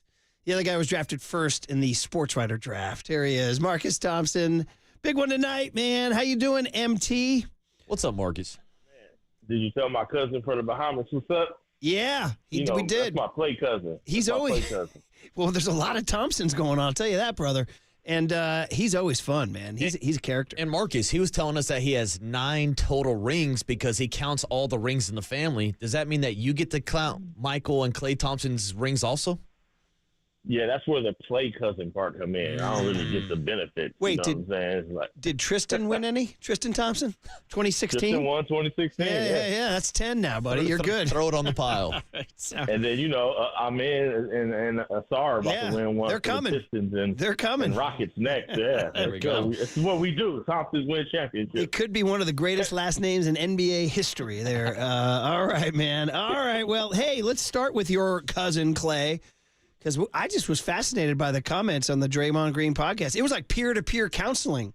We've never heard publicly. They probably said this stuff behind closed doors, but what'd you make of the public discussion that Clay said? When you're not with us, a piece of us is gone, and we're not the same without Money Green. What'd you make of it? First off, like, shout out to Draymond for asking the question. I'm not doing that. I'm sorry. Yeah, right. Especially with Clay.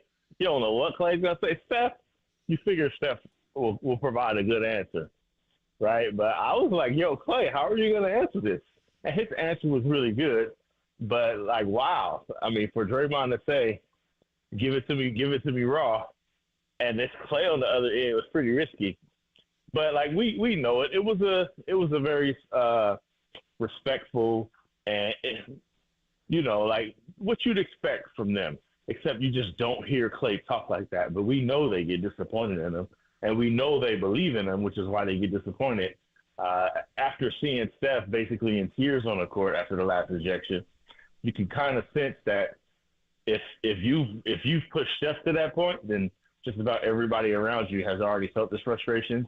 So to hear Clay just talk about it and put it in such loving terms, I think it made sense why they stick with Draymond. I know a lot of people don't understand. A lot of people are like, get him off my team. You just don't understand how great Draymond is. Like, he's a very lovable guy. People love Draymond. He also has this other side. But the side that they love doesn't go away because he acts this way. And Clay kind of expressed that. Like, they really love that dude, and that's why they put up with all this stuff. And I think that's why a lot of people criticize what Draymond Green has gone through this season and throughout his career. But yesterday on that podcast was a great example of kind of peeking behind the curtain and seeing the real relationship between Clay and Draymond. And what's interesting to me from my perspective, you might have a different perspective because you're around these guys every day, but it seems like they're three different personality types. But they seem to gel together so well on the court. Can you speak about the relationship and how, even though they might seem like different people, they all get along so well? I mean, they it's like the opposites attract type of thing, right? Well, first off, Draymond is the voice of the trio, right? Like, he's the guy who's going to speak it and say it, whereas Clay don't talk at all, right? Like, Clay's like, y'all leave me alone. Draymond, you can do all the talking. Steph will talk, but he's just going to do it in a very professional and polished and uncontroversial way. So in many ways, like, Draymond is that kind of personality. Now, they all have it, right? They all are killers in their own right. It's just that Draymond will say it. And they've been through so much. I mean, if you think about it, 2012 was when they started. Clay was in his second year. Draymond was a rookie. I think Steph had just gotten married. Like, look at, like, all the things that have happened in their lives. So there's been birthday parties and weddings and childbirths and family deaths and, you know, divorces and remarriage, like all kind of stuff have happened where they've had to be together. They've gone through the death of their assistant coach together.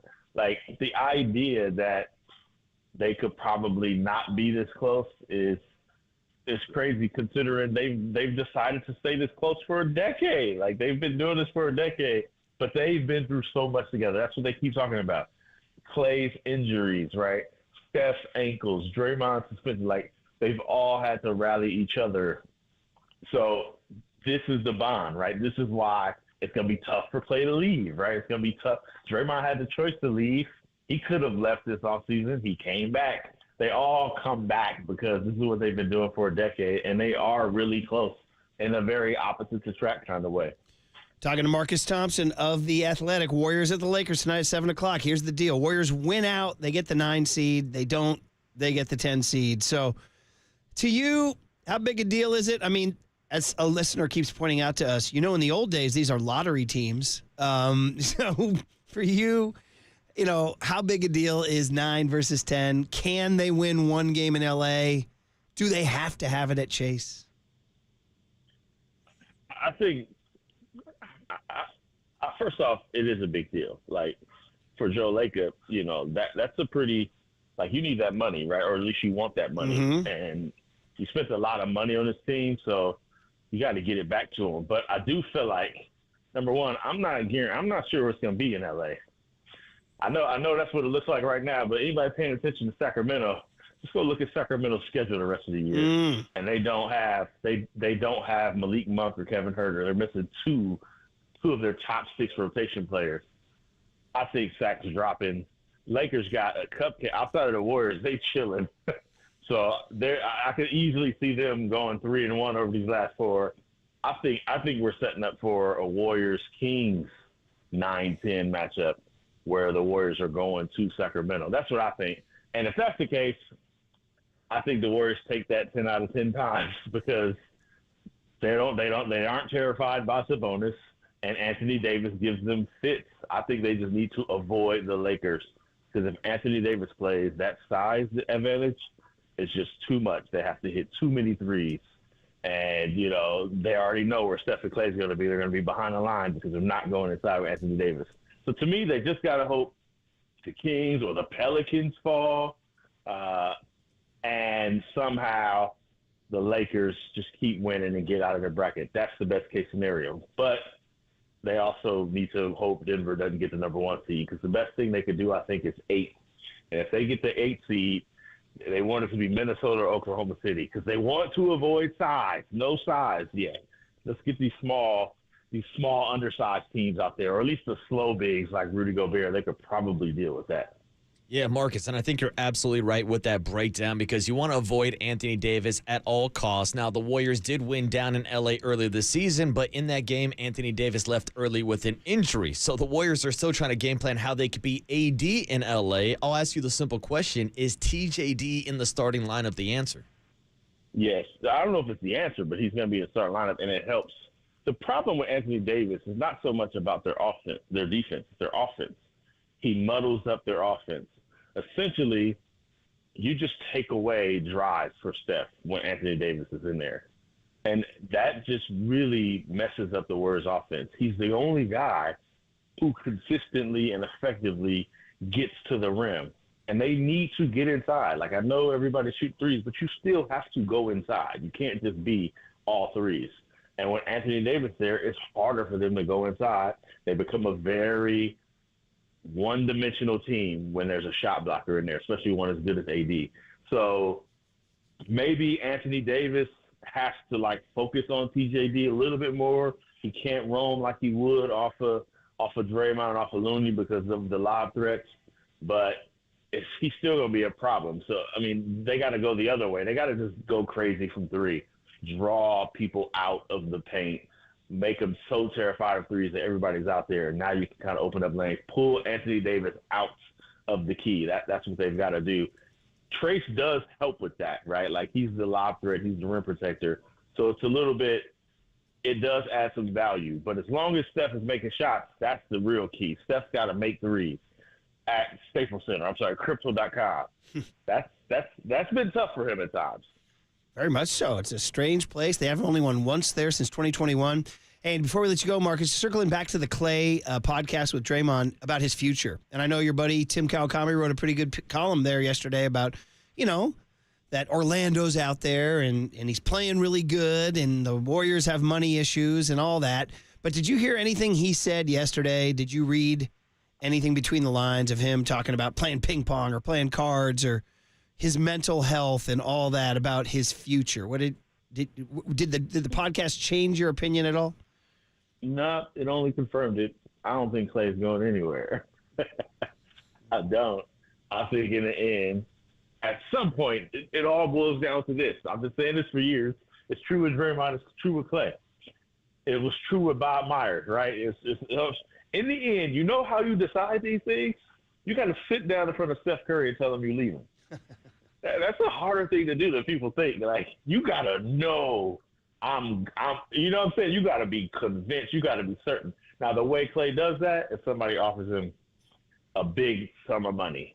If it's anything close, he'd probably rather stay with Steph, with Draymond, in a place he loves, where there's not a lot of pressure. The other thing I think Klay knows you got to worry about, you go to one of these other places and you get that savior title or come get us over the hump title, like now you got to sit there and answer for it. Now you got to be, you got to be out front and center where he didn't have to do that next to Steph. Like he can not talk.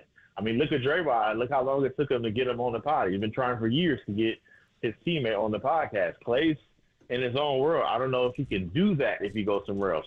He'd probably do it if somebody's offering him $30, $40 million. But if it's anything close to what the Warriors would pay him, he probably will just stay.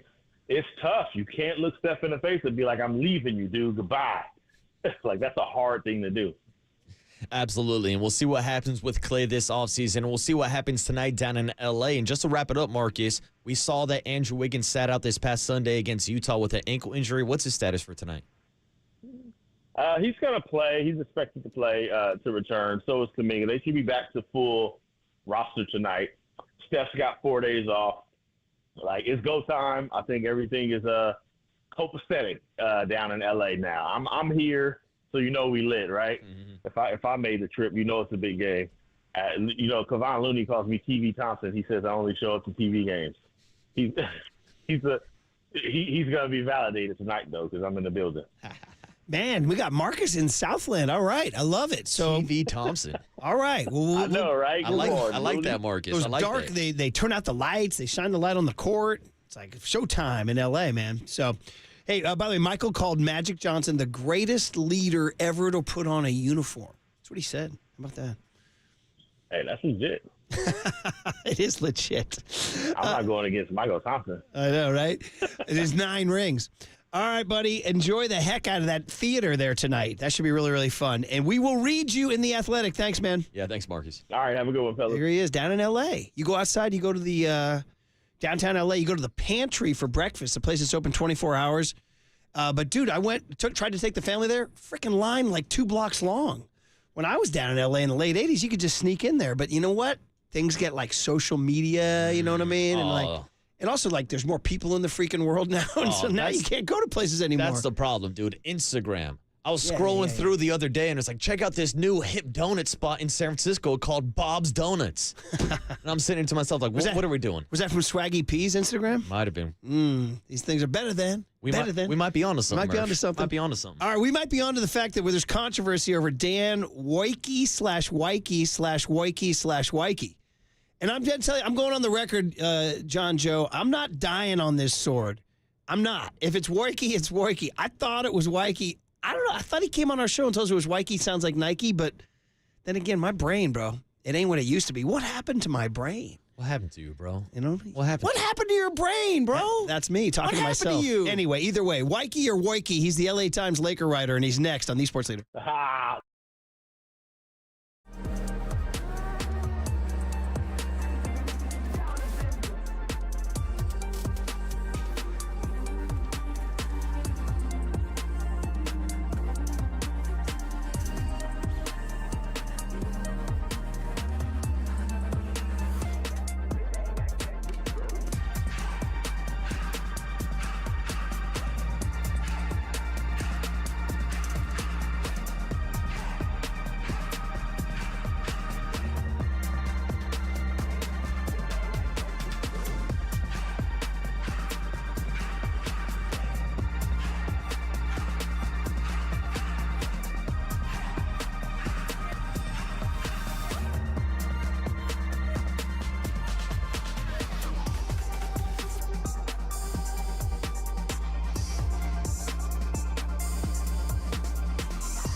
And Marcus keep rolling on the sports leader and streaming live on YouTube at KNBR 1045. All right, we go down to Los Angeles where tonight's entertainment will be the Warriors and the Lakers battling for the 9 seed. Just the way they drew it up. Let's talk to Dan Wyke, who does a great job covering the Lakers for the LA Times. And Dan, welcome back to KNBR. Brian Murphy, Marcus Boucher, the Murph and Marcus Show. How you doing, Dan? Hey, morning, Dan. Oh, the quietness of a Dan Wyke. Sorry about that. There he is. A little bit of an issue. No worries. I am good. I am awash with just the high stakes of the 9-10 seed as being the one of the last chapters of LeBron James and Steph Curry's battle. It is wild. It is wild. I mean, it's Jokic's and Ant Edwards's and Shea Gilgeous's world now, because now the two icons of icons are battling for the scraps at the bottom of the conference. How's that? Yeah. Yeah, I mean, right. Time is undefeated. Mm-hmm. It's funny because I still think there is like an aura around both of these players and these teams that like I haven't accepted. And when you talk to people around that, like I haven't accepted like sort of the notion that like we are talking about the two worst teams, at least record-wise, right? Like in this playoff race. Like if you were to rank these teams by scariest, right? Like some like just sort of like phony descriptor that isn't a real thing. And you ask players and coaches and teams on the league, like I know the Lakers and the Warriors would both be much higher on that list. And like I think that's like a fun conversation to have with people as to like which team is like scarier between the Lakers and the Warriors, because both are frightening still. I think like if I was the Thunder, I would be like, oh great, like we've done all this and this is what we get in the playoffs. Like that wouldn't be super fun, but that's just kind of the nature, I think, of this sort of transitional phase of the NBA right now. Is like, I mean, and you see it a little bit in the East too with like the Miami Heat traditionally, right? Like whenever they're like, no matter where they fall in the playoffs, it feels like they're capable of doing anything. If you told me tomorrow that the winner of this game made the Western Conference Finals, or if you told me later today that was the case, I would say, okay. Like, it wouldn't stun me, which is also in itself kind of crazy. Yeah, and Dan, that's kind of the feeling that I get with both fan bases. With the Lakers having LeBron James and the Warriors having Steph Curry, you feel like if you just get into the playoffs, you have a chance. And look, it's great that we're going to get this single elimination game potentially next week between the Lakers and the Warriors. I'm sure it's going to get huge ratings, but it almost feels like we're being robbed of a classic playoff series between LeBron and Steph Curry. Yeah, you're right. And it is, I think, at least on the LeBron end, it's a nice, I mean, it's probably better that way for him. I think there is, to me, like still my biggest thing with the Lakers is sort of like how often they can like throw their best pitch.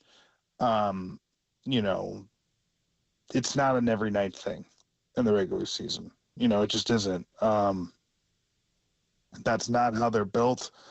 They haven't been built that way all year. They were quick to sort of acknowledge that maybe this really isn't a regular season team. I mean, we saw in the in-season tournament, I mean, guys, like two of the best performances I've seen from a team this year, maybe the best I've seen anybody play this year, was the Lakers and how they played against the New Orleans Pelicans, like in the in-season tournament semifinal back in December. Like that was a level of dominance against a good team that, I mean, was incredible, right? I mean, the Lakers flying all around the floor, playing like a team that was going to get $500 million, not $500,000. They did it again in the finals. And quite frankly, they stunk for the next month after that. Like a combination of sort of the physical and emotional costs, kind of plus the schedule. Sort of resulted, it took that team forever to catch its stride again and catch its breath.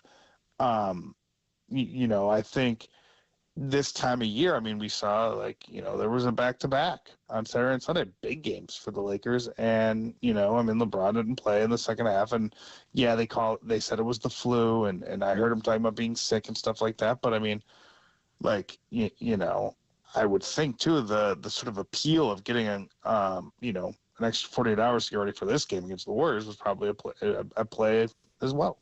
Should be really fun drama, even if it is for low stakes. Talking to Dan Weike, the outstanding LA Times beat writer of the LA Lakers. And you are listening, of course, to the Murph and Marcus Show, proudly sponsored by Marin Health, with top physicians, surgeons, and clinicians right here in the North Bay. Marin Health puts you closer to your best health, world-class care, closer than you think. I see my old buddy Steve Henson. Once upon a time, I worked at the San Fernando Valley edition of the LA Times. Dan, back in the late 80s and early 90s. Steve Henson's my partner, and he wrote a story about Anthony Davis and goggles.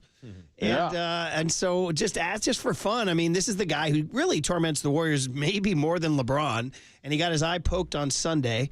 And I guess you guys are thinking he's going to play. Is that your instinct? And then would he unveil the Kareem goggles?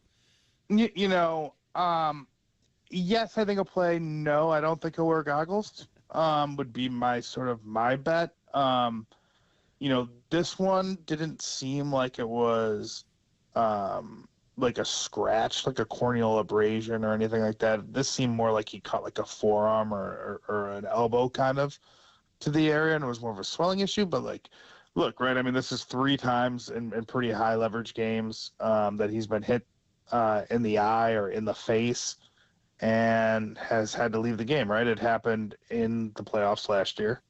Kind of the famous sort of wheelchair incident at Chase Center, right? Like where he left that game.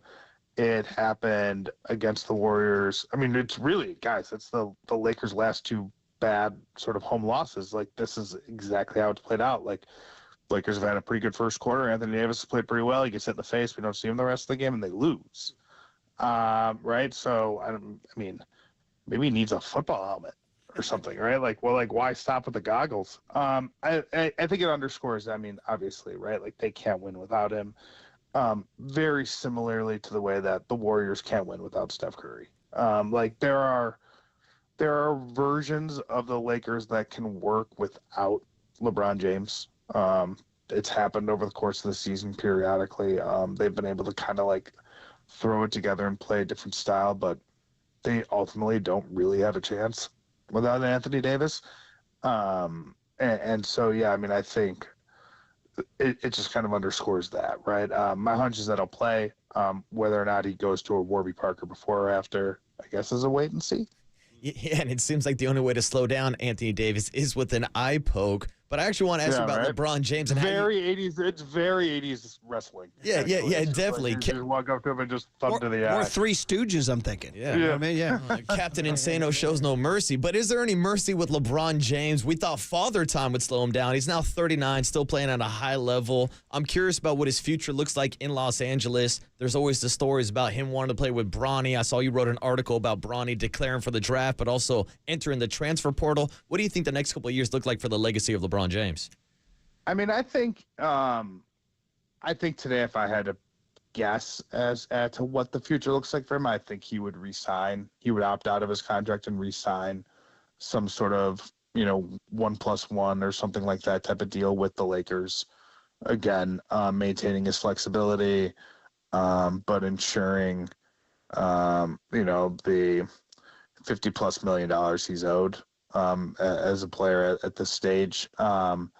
There's been some discussion, I think, around the league that, like, maybe this, like, play with Bronny, like, is a little overblown, like, in the way that the goalposts have been sort of moved, that, like, playing, I've talked to people kind of in the LeBroniverse, and they've said things like, playing with Bronny means, like, just being in the same league as Bronny, right? Like, that is also playing with, like, doesn't necessarily mean being on the same team. And I think LeBron himself last year in the playoffs kind of walked some of that back and kind of was like, I would love to do it, but, like, we'll see what he wants to do, and that ultimately matters more. So, look, he's not playing like a guy who's close to retiring. I mean, I think his night-to-night two-way impact is not what it used to be.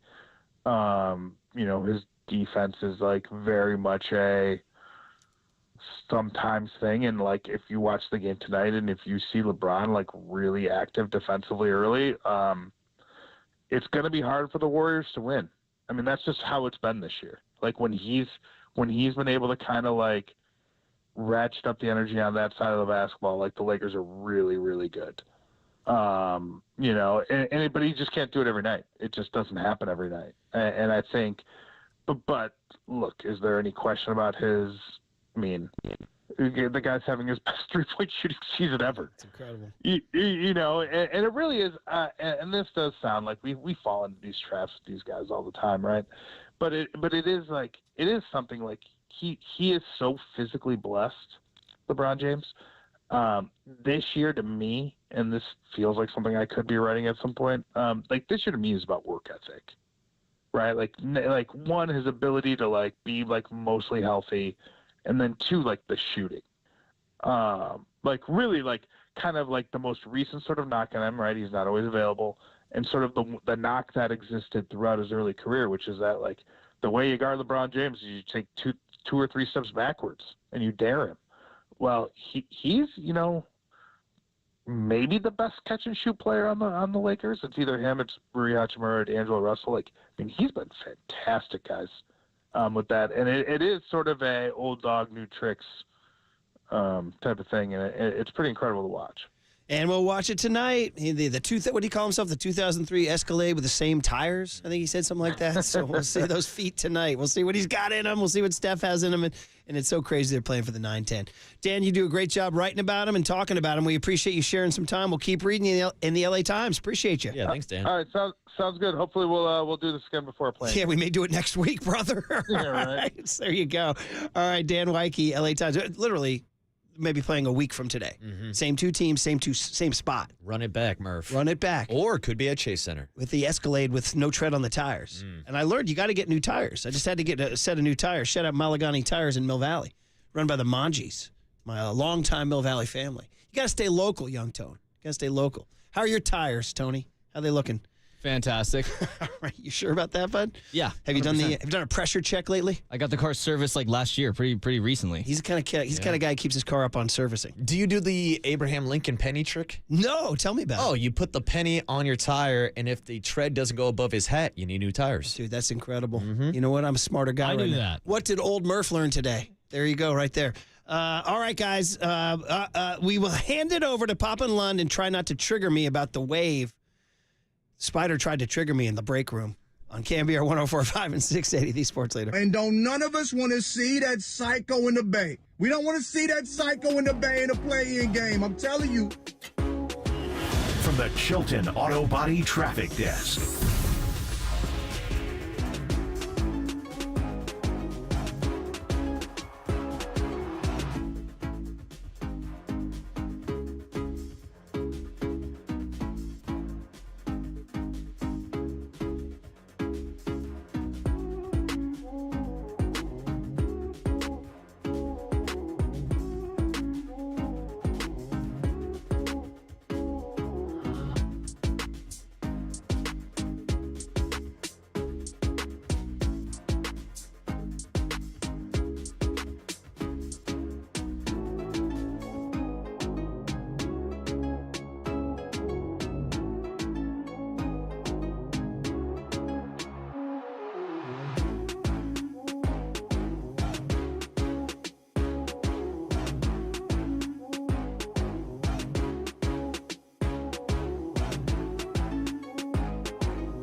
Murph and Marcus continue live from the KNBR Casino Matrix Progressive Jackpot Studios. Casino Matrix. Progressive jackpots are here. Where are you? Just drop in. Please play responsibly. 1-800-GAMBLER. Time now for your Giants Health Report, sponsored by Sutter Health. Well, Murph, the Giants are back in action tonight. Sorry, I got to interrupt you. Kyle Harrison, Josiah Gray. I can't get over this bed. You look stunned to a news. Breaking news. This is so good. It's old. It's like out of a, Batman, Gotham City.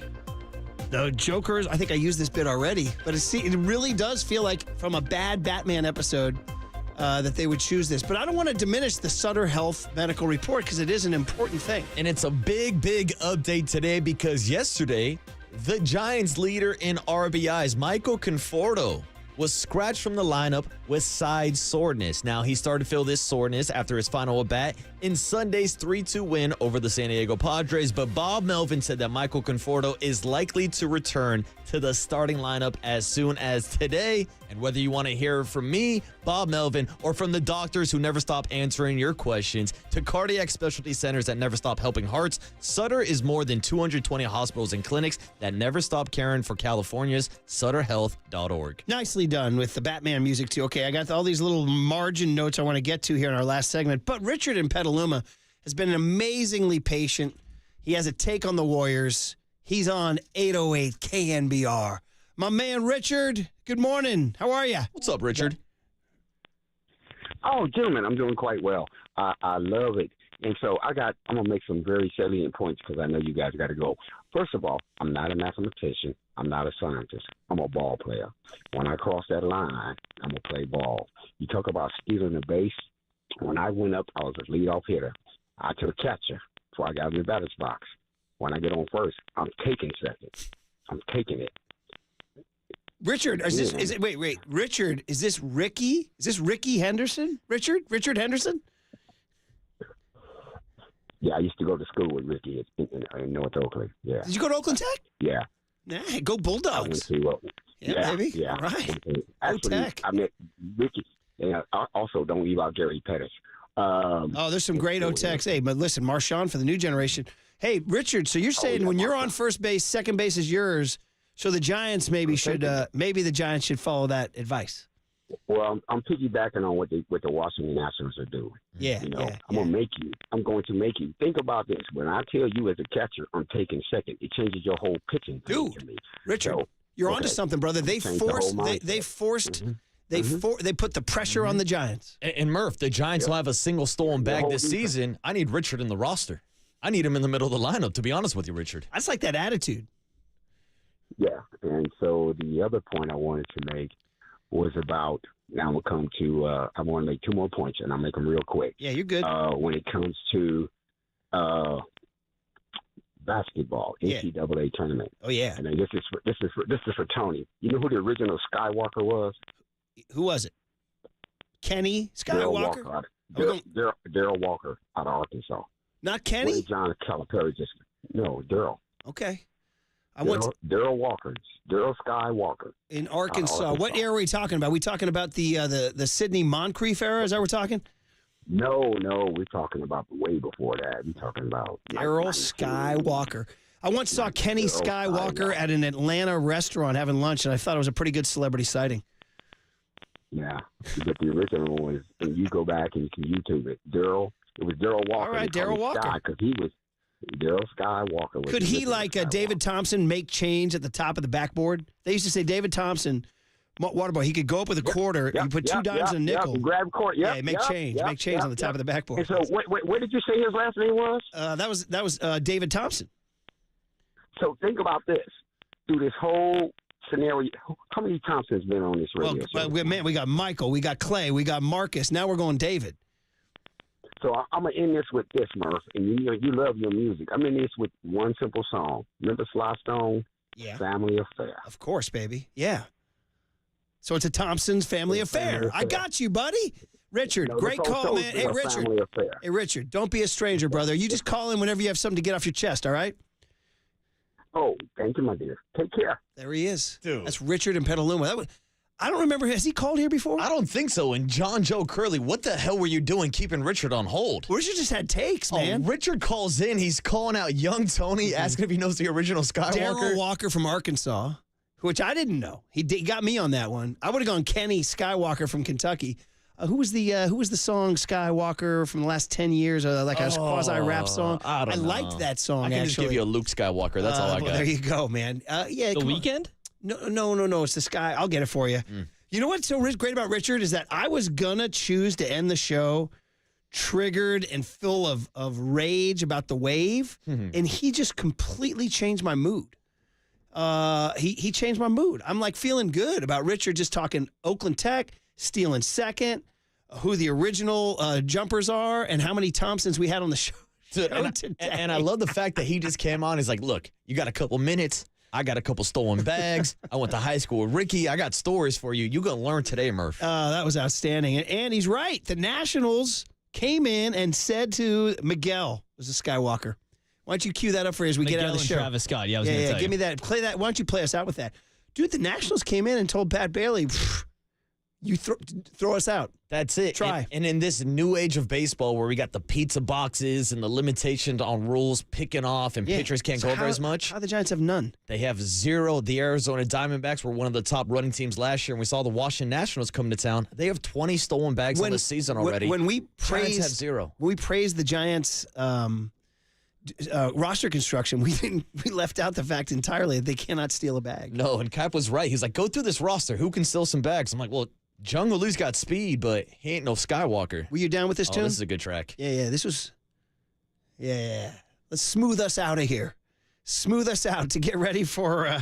This is for Darryl Skywalker, Arkansas Razorback. Shout out, John. Maybe Calipari will have him at a booster luncheon for Hallie. All right, guys. Fun, crazy day. Crazy day. And now I'm going to go do the Marty Lurie documentary. Enjoy the game tonight. Enjoy the games tonight. Ooh. Young Tone, John Joe. Hey, when it's time for a change, think Speedy Oil Change and Auto Service. Your trusted oil change, tune-up, and brake experts. You are listening to KNBR AM and KNBR FM San Francisco, the sports leader, a Cumulus media station. The crowd is willing it. Yes! Look at it. Oh, my God. Science is amazing. I mean, nature. It looks like a moon right now. Hey, we've all seen darkness before. Stop it. That's the end of the game.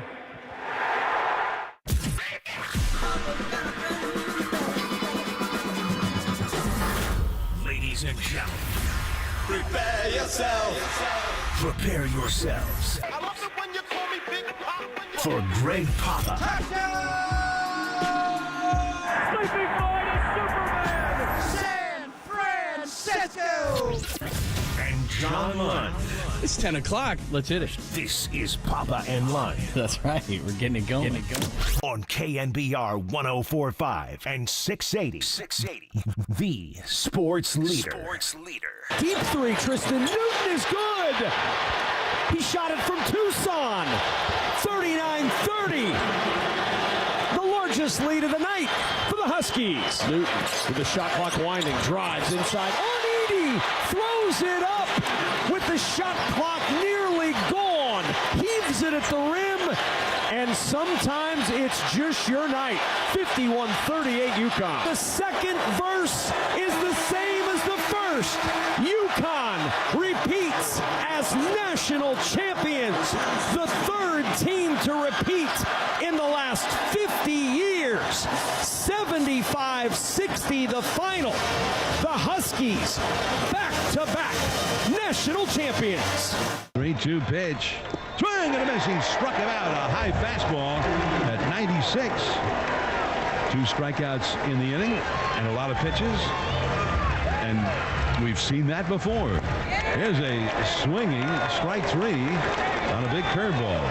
3 up, 3 down. Best inning of the game for Blake Snell so far. Yes, thanks for joining us. Blake Snell said he was a little amped up. He was a lot amped up in the 2023 and the 2024 games versus the Nationals the same. They're 1-5 versus the Nats. Last year, they continue to struggle. The big game tonight, big games in the NBA, but the big one, the Lakers and the Warriors. We'll get into that conversation as well because that could decide a lot of things. We got that to do as well. Plus, we're getting closer and closer to the draft and much more. Good morning, my friend. How are you?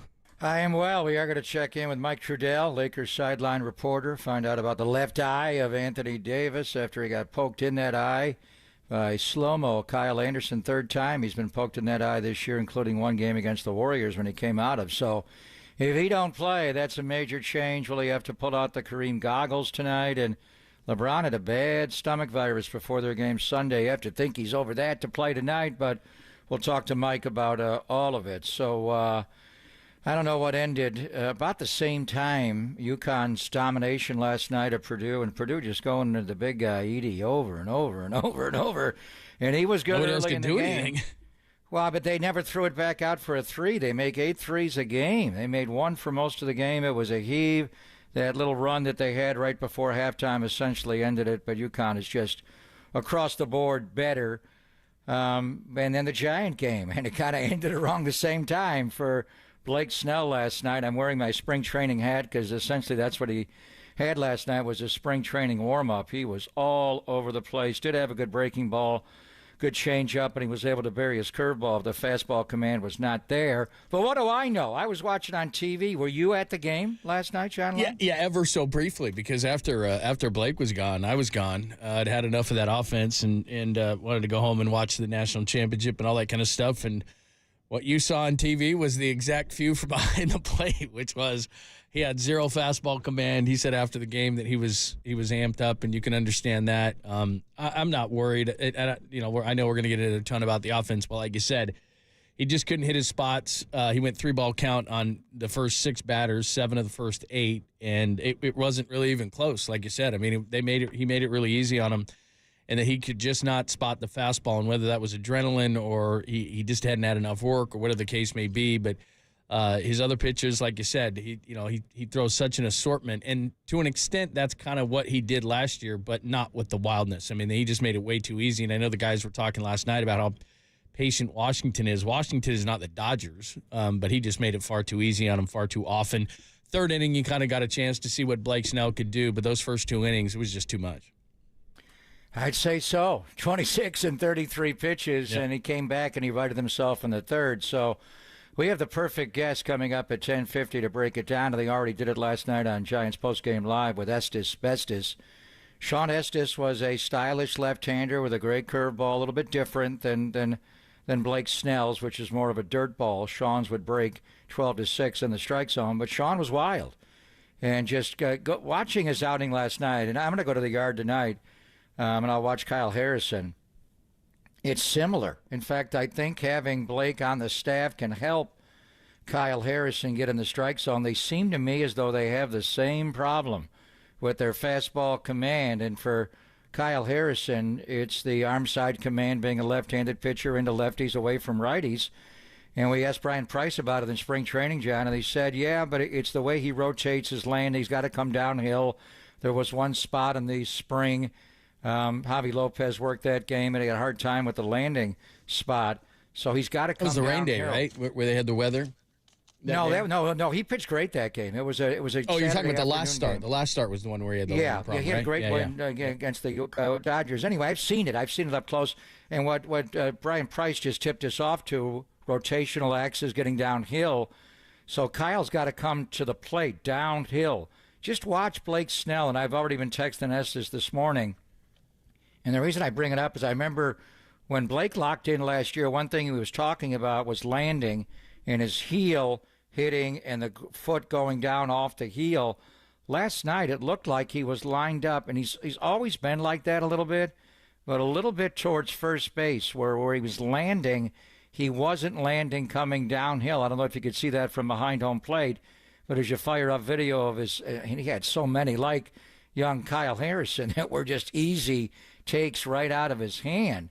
So that seems like a simple fix, and working on the mound. That's his home mound. Now his next start is going to be in a former home mound Sunday against Tampa Bay, and that's a really good lineup, obviously, and he's going to be amped up for that one. So it just looked like he wasn't finishing downhill the way he was talking about late last year when it was heel to toe on the land and he was coming right towards the plate. He was blocking himself off a little bit last night. What do we know? We'll ask Sean to break it down, but that's the way it looked there.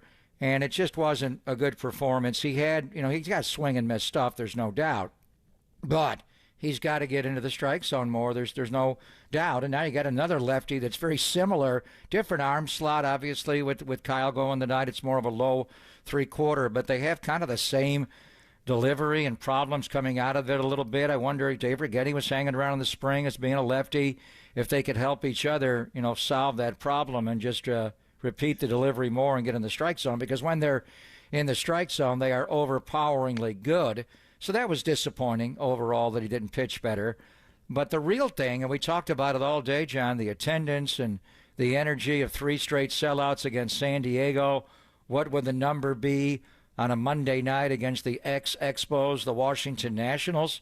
25,000? Yeah. 582. It felt a lot like last year. Yeah, and it was, you and I were talking about this. I looked up the games early in May last year against Washington, and they were all low 20,000s. And it was the same thing. I mean, obviously opening day is a different animal. We had a great time and everything was buzzing. But I didn't go Saturday or Sunday, but I had friends that did, and they had a great time as well. Beautiful weather, weekend ball games, and then last night hits, and you're playing Washington, and Blake only went 3 innings, but there was a buzz in the building. There was no doubt. There was a lot of people talking about Blake, but like you said, it was a low to mid 20,000 thing, and then you looked at Washington's lineup, and there's just not a lot of buzz around them, and so yeah, I mean, I think there's still, and I'm speaking for the fans, and that's always a dangerous proposition. Golden State Lumber and Building Materials text line is 415-808-5627, 415-808-KNBR. So I don't want to speak for the fan, but I just think they're still waiting, right? And I don't know that it's the offense. I know we're going to get into the offense. Now they're down to 3.9 runs per game, and that includes 17 in 2 games last weekend in San Diego.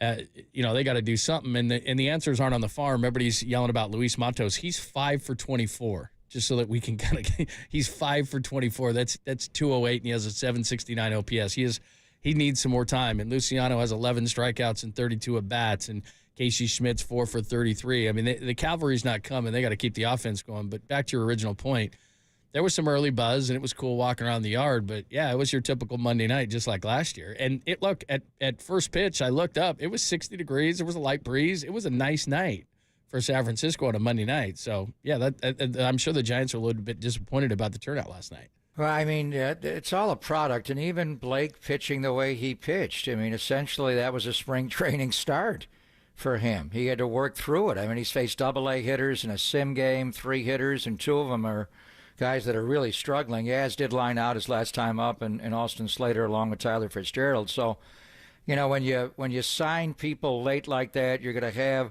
an adjustment period, even more so for a pitcher like Blake Snell. And then likewise for the fan base. I don't know what the season ticket numbers are, but based on what we saw last night, 25,500, I would assume season tickets have been flat from where they were the last couple of years, or maybe decreased. I know the Giants are selling memberships starting at $499 now at various levels, but I think because you're signing Blake Snell March 19th, you're signing Jorge Soler when you get to spring training, Matt Chapman even further into spring training. It's just not the buzz. I mean, and Farhan did the right thing to wait out the agent, and one in particular, and Scott Boras, to get the last 2, and he saved the franchise a lot of money. But by playing that game with Scott, you're going to push back season ticket sales, which is going to impact what's going on when you have 25.5. Even if you're not going to go to the game and you have season tickets, you're going to move them to people that are going to be there. So I wonder what the season ticket number is. And then on the field, we saw the product of signing Blake Snell late. He just was not himself. Now, he is usually a slow starter, but last night he was really just not himself. And you watch the video of him, the way he ended last year, just stroke after stroke after stroke after stroke. I mean, everything. And it wasn't like, he led the league in walks last year, so he walks guys, but there were so many balls right out of his hand. And mainly it was his fastball that had no clue where the ball was going. And you could tell the frustration, and he said after the game that he was a little pumped up. I'm not discouraged by the start at all. I mean, it's not – I expected better. There's no question about it. That's why I went over there. But I also, when he started pitching, I wasn't overly surprised by things. One thing that people should know, his first 9 starts of last year, he's a notorious slow starter and then didn't have spring training. But his first 9 starts last year had a 5.40 ERA. And then over his final 23, his ERA was 1.20. And, of course, he won the Cy Young. So he's a notorious slow starter and he didn't have spring training. And I'm not making an excuse for Blake Snell. I mean, you sign that kind of contract, they give you enough time, but it doesn't matter if it's Washington or anything else. Like you said, those are non-competitive pitches, and it makes it easy for the opposition to just stand there and go, are you kidding me? Like, I'm not. And then he got frustrated, you could tell. But no, he was getting squeezed. But he was getting squeezed, but I think what happens, too, is that if you're not in the zone consistently, then they do squeeze you. Now, they were talking last night during the broadcast group in Kipe, and they're right. I mean, if you're a Cy Young Award winner versus a rookie, whether people want to call that fair or not, you usually get those borderline calls. By the way, this is a whole side topic that we can get into when we have less things going on because we have a ton about the Warriors and a ton about the Giants today. I'm ready for the robo-ump. I'm like you. I watch a ton of baseball. The zone across the board so far this year, and it's early, is wildly inconsistent. I mean, it would drive me crazy as a pitcher. It is really inconsistent. I'm not talking about Blake Snell last night. The Rogers twin last night got squeezed. I'm saying across baseball. Yeah. It is just ridiculous. Yeah, I hear you. I'm not sure. I don't know about that. That's a deeper topic. But in any event, the thing with Blake, he also takes a year to get acclimated a little bit. Yeah.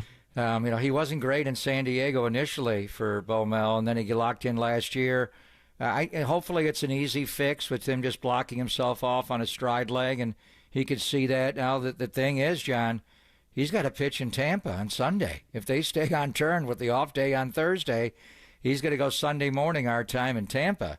How's he going to be going back and pitching there in that stadium? And that's a good lineup. That's a playoff team. Yeah, maybe that's a good thing, right? I mean, it's a place he's familiar with. He's got the one start out of his way. Maybe it'll settle him down. I don't know. But give us your thoughts. Discouraged at all? I'm not. You're not discouraged by it, right? I mean, did you kind of expect you're it? Losing games. You want to win. Yeah. I mean, he's going to be fine, but he's going to have to work through some things. You'd rather have, a 9 ERA be in the spring like Logan Webb's, but he'll be fine. But, how long will it take him to be fine? Meanwhile, the Dodgers come back in frigid Minneapolis and they win last night. Well, Tony's on fire. You see what San Diego did? Yeah, they're down 8-0. Saw that when I got home. Came back to win 9-8. Atlanta did that over the weekend as well. So no, it is what it is. They all add up. And last year you got off to a 6-13 start. You were able to flip the year around and make a run. Then you faded later. I mean, they are 4-7 to start the year. You knew it was going to be hard when you begin the year at Dodger Stadium, at Petco Park, at Dodger Stadium, then home for San Diego. And Washington's going to be competitive. You got to deal with them tonight. And Josiah Gray, and then, Patrick Corbin. We'll see what Kyle does, and Jordan Hicks when we're there on Wednesday. And then, Miami's not winning. But, Cap's going to be motivated to get them to play well over the weekend, or next week. They got to go to Tampa first. So you just don't want to get behind too far.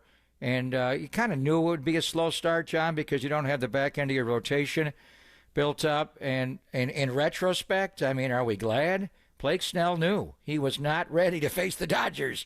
That final game of the series, the Wednesday in L.A., he's not ready yet. When will he be ready? And then we got an acclimation period going on with the offense. We've talked only about pitching right now. They gave up 8 runs last night, and the starter wasn't good. The bullpen had to go too far. But right now, the offense has got a lot of bats that are silent. So we're going to find out about Bob Melvin. Dusty would ride out the veteran guys and give them time.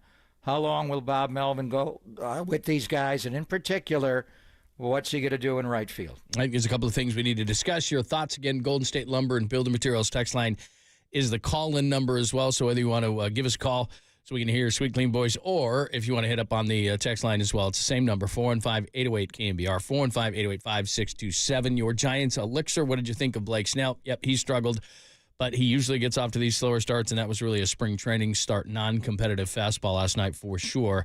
And then we just talked about the attendance. I'm not overly surprised, but I thought maybe just based on the guys they had signed, we'd get a little more buzz in the park, a little more bodies in the park last night with Blake Snell's opener. But they did not. So any of those things you want to hit up, Sean Estes gets it going for us at 10:50. Talk a ton of Warriors and Lakers today and coming down the stretch in the NBA with 4 games to go, trying to get playoff positioning. Mark Spears is going to join us at 11:30, and then Mike Trudell is going to join us at 1:30, Lakers beat reporter, and we'll go to full ride of everything. I did do the breakdowns on the 3 games. I know you're aware of them, but we'll get into that as well and what has happened so far between the Lakers and the Warriors and what we can learn off that as well. So a ton to get to today. Thanks for joining us on a Tuesday edition. It's Pop and Lund only here on the Sports Leader.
from the O'Donnell Financial Group Sports Desk. Learn more at ODFIGroup.com. O'Donnell Financial Group, because planning is a process, not a product. Our friend Michael Thompson, that's Clay's dad. I don't know if you knew that. The Lakers broadcaster, he joined Murph and Marcus this morning to discuss Clay's resurgence coming off the bench this season. Check out that podcast and more. The KNBR app, YouTube, and KNBR Social.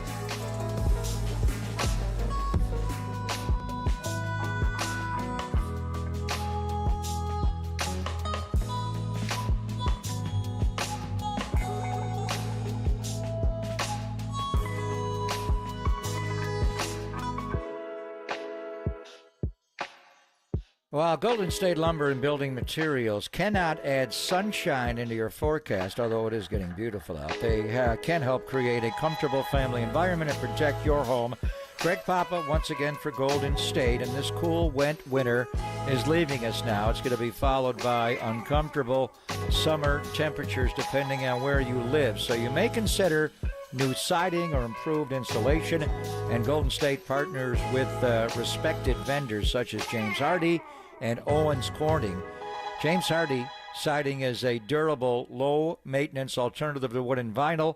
Owens Corning's innovative products reduce sound and provide thermal control with safer ingredients. Your contractor or professional builder can help get a jump on your project by requesting a quote or clicking Start an Order on their web pages at goldenstatelumber.com. And Golden State can help you build better with their expertise, extensive inventory, and next-day delivery. Now in our 70th year in the Bay Area, Golden State. When you succeed, we succeed.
Wherever you are around the globe, stream your proud home of Giants baseball 24/7, 365 on KNBR.com. This is the sports leader.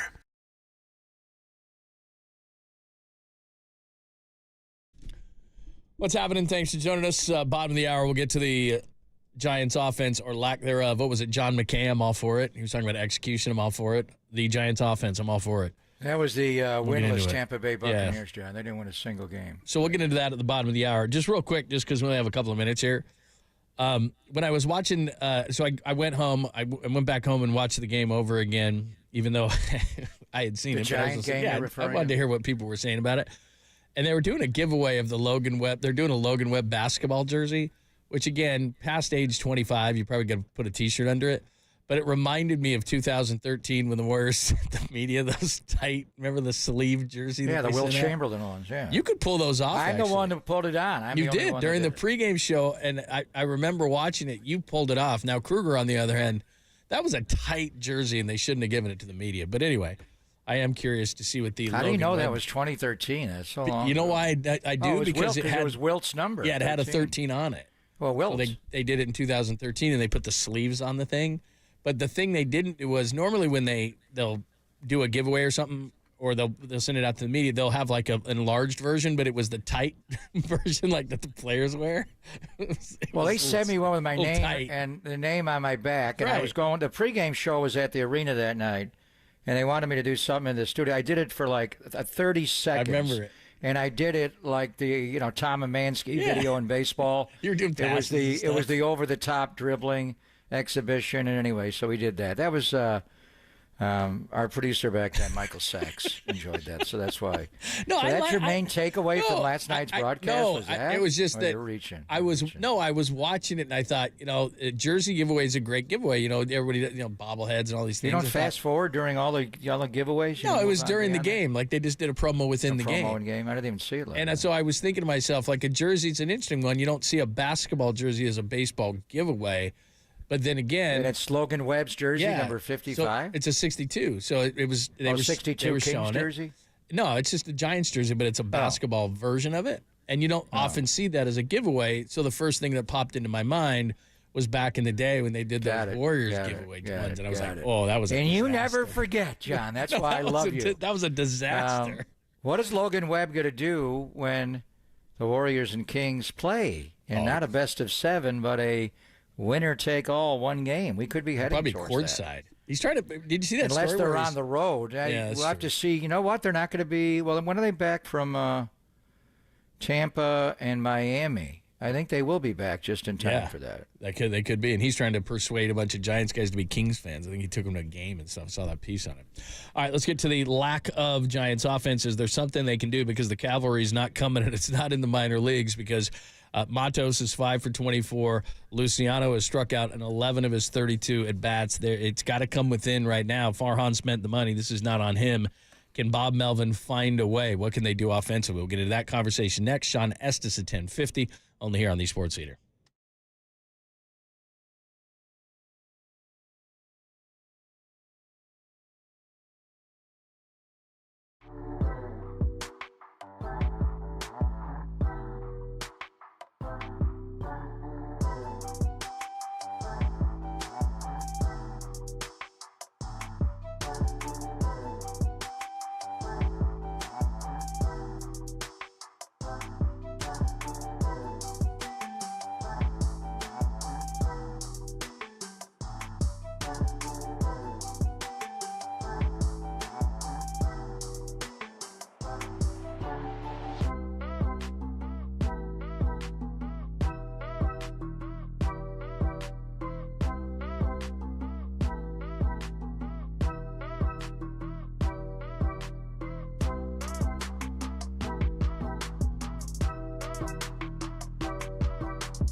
Listen to the sports leader anywhere, anytime. Download the all-new KNBR app. We are your proud home of Giants baseball. KNBR 104.5 FM and 680 AM.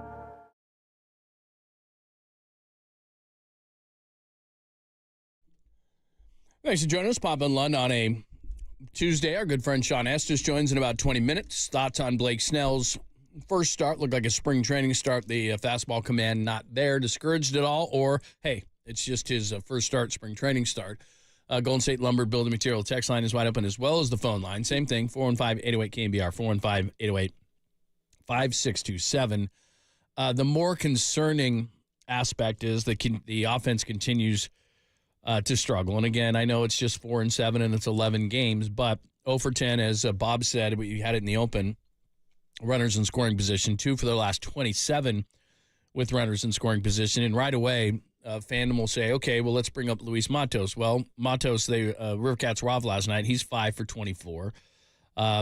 Luciano in 32 at-bats. Now, he's done well, but he struck out 11 of 32 times. Casey Schmidt's 4 for 33. So the point is, the cavalry ain't coming.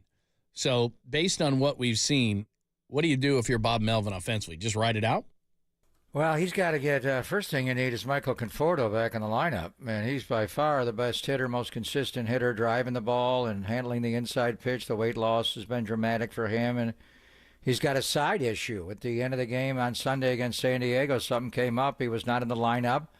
They think he'll be back in the lineup tonight, but he was not in last night. So what they did is what we suggested they do and try to find a way to get Wilmer Flores, Lamont Wade Jr., in the lineup together, and Wilmer played first base last night. Unfortunately, hit into a double play. He had a big hit Sunday in the comeback win, but I don't know if he's quite been the guy that we saw in spring training ever since he flipped the railing in the dugout in San Diego and landed on his back and shoulder. His numbers are solid. He's had hits, but he's not the guy. We saw him in spring, and maybe he just got off to a good start in spring, and he wasted a good start there. Everything was just whack, whack, whack. He was just barreling anything right in the gap and just getting on base routinely. So you want that guy back. So the call would be, assuming Conforto's able to go tonight, and I don't know why we're assuming that, but that's what they thought. So if Conforto does go, do you keep Flores and Wade in the lineup today over Yastrzemski and put Wade from left to right? He was in left last night, moving to right, and leave Wilmer at first. I don't think they'll do that because the Nationals are going to pitch a lefty and Patrick Corbin tomorrow, so it's a day game after a night game. Wilmer will start that game. Lamont will not, and Yaz will not be in the lineup tomorrow. Maybe he comes in later as a pinch hitter, and then you get a travel day. They're off on Thursday before they go to Florida, Tampa, and Miami. So I don't think they'll do that.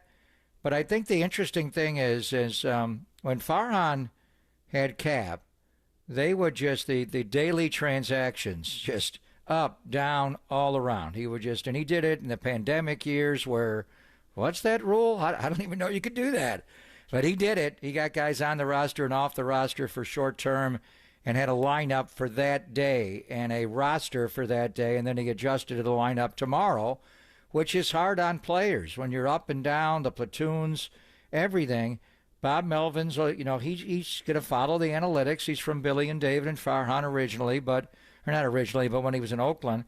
But he also is a former player, and you got a bunch of former players on this coaching staff. And I don't know. I think he will ride them out a little bit. Jung-Hoo Lee's at-bats were better last night. They're pitching him away. He went away. We mentioned Wilmer and Lamont. Jorge Soler did draw a walk last night. Chapman's hitting the ball the best of the guys that are not showing production. He's hitting the ball hard. And to right center, it's just, what's he going to hit in this ballpark, trying to drive the ball in the gap in right center. The right fielder does not play on the line in this ballpark. We know they play him in the gap there, and he's hitting a lot of balls. He had game winners and scored game-winning runs, but he's barreling the ball, but he's hitting it to the big part of the yard, and they're getting caught a lot. Estrada's going out of the strike zone too much. Bailey's numbers are okay, John, but, man, he's taking strikes. The breaking ball's killing him. Nick Ahmed, we got to see a little bit longer with the low hand placement in his setup. But the real issue is Yastrzemski. Struck out twice more last night. Did line out his last time up. And normally, as we've been saying, it's that high fastball that torments him. He cannot get on top of that pitch with his uppercut swing. But now they're getting him out when he's off balance on breaking pitches, where right now he's not locked in on anything. Can't cover the high fastball, so he's thinking high fastball, and then when he gets the slow breaking ball out in front, he's off on the front foot. So how do you solve that? Play him tonight. He did line out last night, his last at-bat, which was encouraging. So I think they play him tonight against Gray, and then he won't be in the lineup Wednesday against the lefty Corbin. But it will be interesting to see with Bob Melvin and his approach, and Farhan Zaidi and his more reactionary, not a 26-man roster, a 40-man roster, up and down and all around with Sacramento, how they ride out or choose not to ride out some of these slumps that players get into, in particular with veteran players. Well, the way I look at it is, like you just said, look, Yaz is 1 for 20 with 11 strikeouts and a lot of non-competitive at-bats. And so you can't panic because it's so early in the season. But what you can do is, and I'm not looking at the minor leagues. Like I said, everybody's screaming for Matos. He's 5 for 24. He's hitting 208 in AAA. He needs a season down there. And the guys that are down there, they need further work. You're not going to do that 11 games into the season. But as you just pointed out, right field's difficult to play, and you're going to probably give up some defense here. But I'd move Conforto to right and put Wade in left and keep Flores in there, and it's a slow start. But if you look at the top of the order, Lee, Chapman, Conforto, Soler, Wade under this scenario, and Flores, that's 6 hitters with a track record. And at some point, now Lee doesn't, but like you said, his at-bats were better last night. That's 6 hitters with a track record. I don't know what Bailey's ultimately going to be. Estrada has a bit of a track record. I think he'll come around, and Ahmed just can't hit. So, I mean, that's what you're looking at. The bottom of the order, I got to figure that out. But if I do those 6 in a row, at some point those guys are going to hit. And then the other side of it is that I know that they don't want to steal bases, but Cincinnati's got 22 steals, the top in baseball. The Giants have none. They did attempt to steal. It was a ball that was fouled off. Lee did attempt 1 steal last night. You got to jumpstart your offense somehow. I mean, if you're this bad offensively, don't you have to jumpstart it? Don't you have to do something? Don't you have to get a spark? You got to do something, because you're 11 games in, you're not going to panic. But because Yaz has been so non-competitive in his at-bats, I think you got to do something there. But I also think you got to jumpstart some things offensively if you guys aren't doing it, because you can't just keep doing this night after night for right now. Yeah, I mean, I hear you. I mean, you're talking hit and running. I mean, if guys can't steal successfully, you can't steal them. And, Lee is a guy we got to learn. He does look fast at times, the way he cuts the bases. Other times he looks average. He was not a base stealer in the KBO. What kind of lead is he getting? We didn't see him steal in the spring. So to have him just try to steal bases and run into outs, that's the last thing you want right now. We saw that with Conforto the other day. You got to run the bases smartly. So I hear what you're saying on starting runners and, maybe just hit and running, but that really doesn't get done in baseball a lot anymore. But the Giants last year, the offense was not good. It was better than it is right now. But they averaged, 4.6 runs a game. They were dead last in stolen bases. And the only guy that stole any bags last year was Tyro. And Tyro's not getting on base right now. He's swinging at pitches out of the strike zone, breaking a lot of bats. Did come up with a game-winning hit, obviously, home opening day. But by and large, John, he's not been that kind of hitter.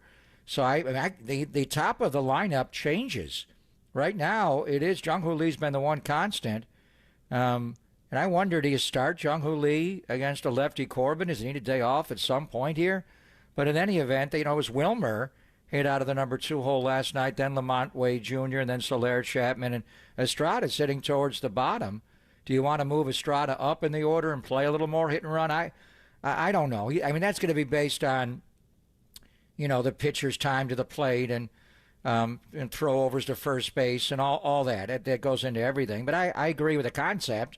The bottom line is they are not scoring runs, with the exception of the second game of the year in San Diego and the third game of the year in San Diego when you had Kyle Harrison and Jordan Hicks on the mound, the Saturday afternoon game on Fox, and they got 9, and they got 8 the rest the day before. They have scored 4, 4, 3, 4, 4, 3, 0, 3, and last night. What the hell did they get last night? They scored one run last night? Yeah, so they're just not scoring, and it was on another defensive mistake. 0 for 10 with runners in scoring position, and it was a fielding mistake like it was to come back on Sunday. So what I feel badly for is a guy like Pat Burrell. I mean, Pat's a friend, and he was a good hitter. I'm amazed that he took on this role, even being a minor league hitting instructor, but he likes it. He's good at it. He's got a passion for it, but it's hard. So people start to point fingers a little bit. Justin Veely's still there. But I was hoping they'd get off to a good start offensively just for Pat the Bat and everybody to calm down. They got good hitters here. I think the one thing you have to factor in a little bit is just the newness. People think you buy a center fielder, you buy a DH, you buy a third baseman, and you go out and play. Baseball's still a team game. You got to come together as a group. Obviously, defensively, you do. But just overall, you got to be together as a group, and then when you're adding players deep into spring training and the DH and the third baseman, now these are veteran guys. They're going to click at some point, but right now I'm looking at it more individually. There's not a lot of guys that are really playing up to their standard individually. That's why the whole looks so bad, because of the sum of the parts. They will get there eventually, but really, what kind of offense are we looking at? We talked about, this once they get completely healthy in the starting staff, they're going to be able to pitch. They're going to lock in at some point and just rip off starts. Offensively, can they compete with the elite teams in baseball? Atlanta falls behind 8-0. They come back and win 9-8. The Padres were down 8-0, John, going to the bottom of the 6th last night. Half the game was over. Cronenworth hits a bomb, and it's on, and then Tats hits the comeback, and they drop a 9 on you. The Giants scored 9 in San Diego and 8. But is this a team capable of giving you a crooked number enough to hang with the Braves, the Phillies, the Dodgers, the Diamondbacks, who do it a different way? And we didn't even talk about what Washington did to score last night. They ran all over you. While you're not stealing bases, Washington is running all over you. And the catcher, who we thought was a Gold Glover and maybe a Platinum Glove winner last year, is not the same guy right now. No, he's not defensively. I mean, just back to the offense, because, again, we don't know enough about Lee, but I think we're starting to kind of figure something out, but that's 11 games in. But let's assume for a second he's going to be all right.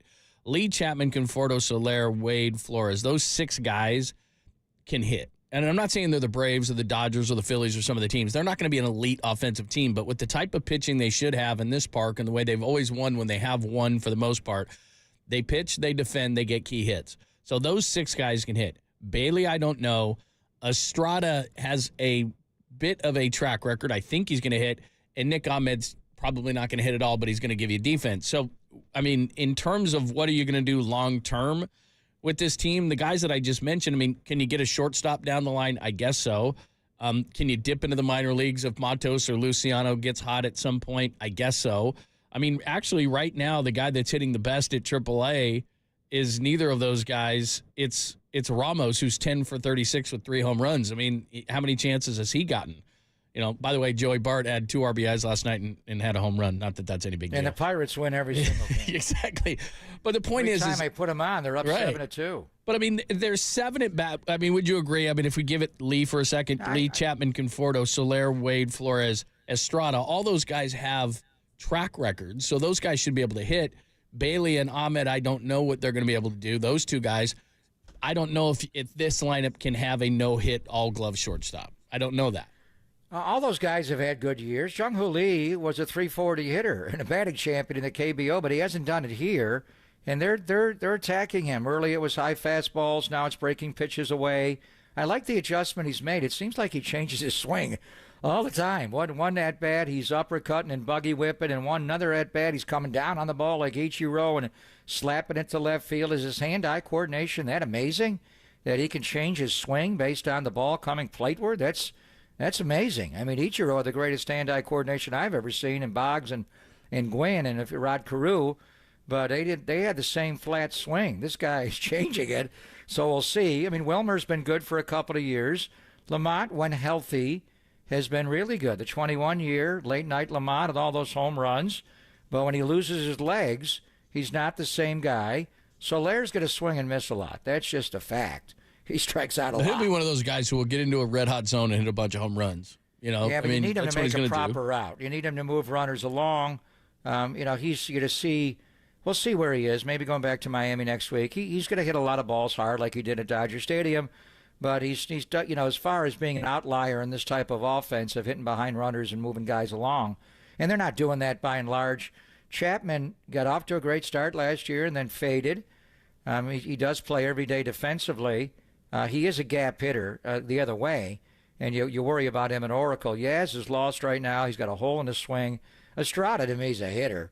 He's just in a funk where they got to get him into the strike zone, and then we'll see about the bottom of the order. I don't know. But I mean, they're not going to be the Dodgers. They're not going to score, 5, 6 a game. But can they? They're in the same league as you. But what I'm saying is they've fortified their pitching so much, and Landon Roop was hanging curveballs. But generally speaking, I think that the bullpen is going to be fine. But last year they were at 4.16 runs per game, which was near the bottom of baseball. If they can be high 4s, if they can be 4.5, 4.16 or 4.6, 4.16 last year. That's all they averaged? Yeah. So, I mean, if they can be a team that's high 4s, they'll win enough games. That's the question to me. That to me, but they went out and they got Lee and they got Chapman and they got Soler and they got, shouldn't that be enough? I mean, I'm not putting this on Farhan at all, and I think they'll eventually hit. I don't think they're going to be Dodgers, Phillies, elite of the elite type, Braves type offense, but they should they not have enough to augment this pitching staff so that they can be a good team? I think they can. Well, they added a lot of payroll. So they brought in Jung-Hoo Lee, they brought in Jorge Soler, they brought in Matt Chapman. I mean, you're right. It was 4.2 runs a game last year, 14th in the league. So that's next to last. Right. They were last in batting average last year. They were 9th in home runs. I mean, when they won the 107, and you all want to act like it never happened, it did happen. And a lot of those guys are gone. They set a franchise record for home runs. They were last in stolen bases that last year. So, by the way, if they get a home run in their home ballpark yet, I know it's only 4 games, but have we heard a out of here yet at Oracle Park? Yeah, that's a no. Yeah, they haven't stolen the bag. It's a little bit. I mean, you're gonna have to. You know what? Tonight's City Connect night. Go out for Prince Harry. Oh, you got the hat on. I see. That's right. Right. It's the first one. They're gonna wear that. So let's score some runs. So Zaya Gray of the former Dodger, came into trade. So we'll see. Where they're at, but. Right now, the offense is a major problem. So when your starting pitcher gives up a crooked number right away and can't get in the strike zone, which leads to pressure for Kyle. This will be his first home start of the year. He made the 2 on the road at San Diego and Dodger Stadium. The last one, he had the same problem that Blake Snell had last night. It had no fastball command at all, and it was, arm side as a lefty into lefties and away from righties. So hopefully he settles in. He did pitch well, obviously, in this ballpark last year. He'll have the De La guys out to watch him pitch. But let's hope they break out, because right now it's a bad combination. They have no power, they have no speed, they're not scoring any runs, and they're not pitching well. That doesn't sound great. Anything else? Papa Lunch sponsored by Redwood Credit Union. Watch your money grow with a high-yield savings certificate at Redwood Credit Union. See how much you can earn at redwoodcu.org. Sean Estes will join us coming up next. Obviously, Blake Snell adrenalized last night in that start. No fastball command, struggling, but I am not concerned. What did he see, and what is it like when you're pitching for a new team and trying to impress everybody, especially when you didn't have spring training? With Sean Estes' thoughts on it next, only here on the Sports Leader.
Papa and Lund continue live from the KNBR Casino Matrix Progressive Jackpot Studios. Casino Matrix, Progressive Jackpots are here. Where are you? Just drop in. Please play responsibly. 1-800-GAMBLER.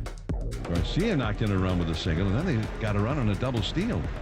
Here's a swinging strike three on a big curveball. And the inning is over. 3 up, 3 down. Best inning of the game for Blake Snell so far. John Miller on the call, and you heard it right here on KNBR.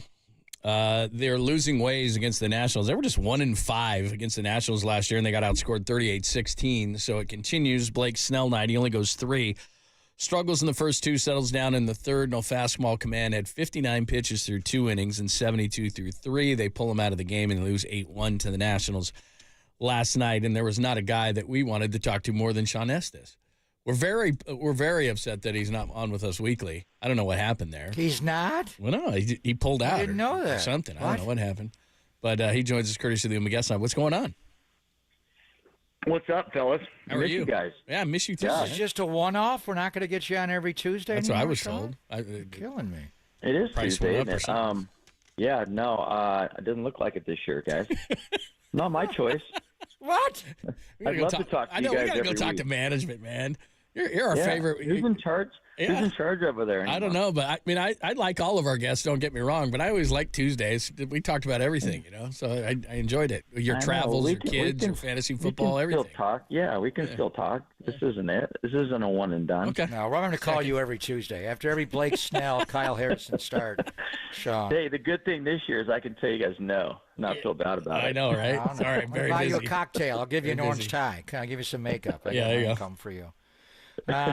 So we were talking earlier. I just, Blake's got the reputation for being wild to hell. He was the first pitcher in the history of baseball to lead his league in walks and also lead the league in ERA and won the Cy. But last night, there were so many, as Rich Aurelia was saying next to you on Giants Post, Sean, that non-competitive pitches right out of his hand. And it just looked like his landing foot was off to me because he was talking last year about landing on the heel and going to the toe, and he's all based on the landing. It looked like he was a little bit misaligned, a little slightly towards first, and was dragging his body. I mean, you're the best guy to ask because the year that you were an All-Star and won 19 games, you led your league in walks with 100, and you walked 100 or more 4 different times in your career.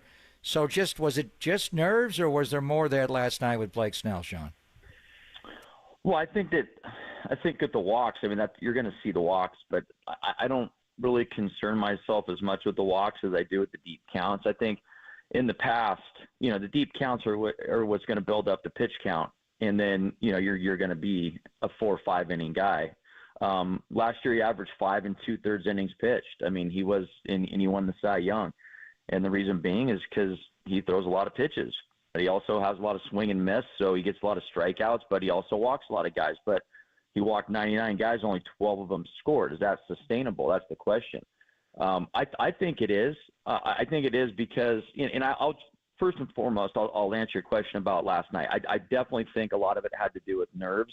I think it had a lot to do with his buildup to getting to that point last night. He didn't face big league hitters in spring training, and there's something to be said about that because there's a thing called adrenaline that everybody's dealt with, but not a lot of people have had to deal with it and then go out there and compete with it.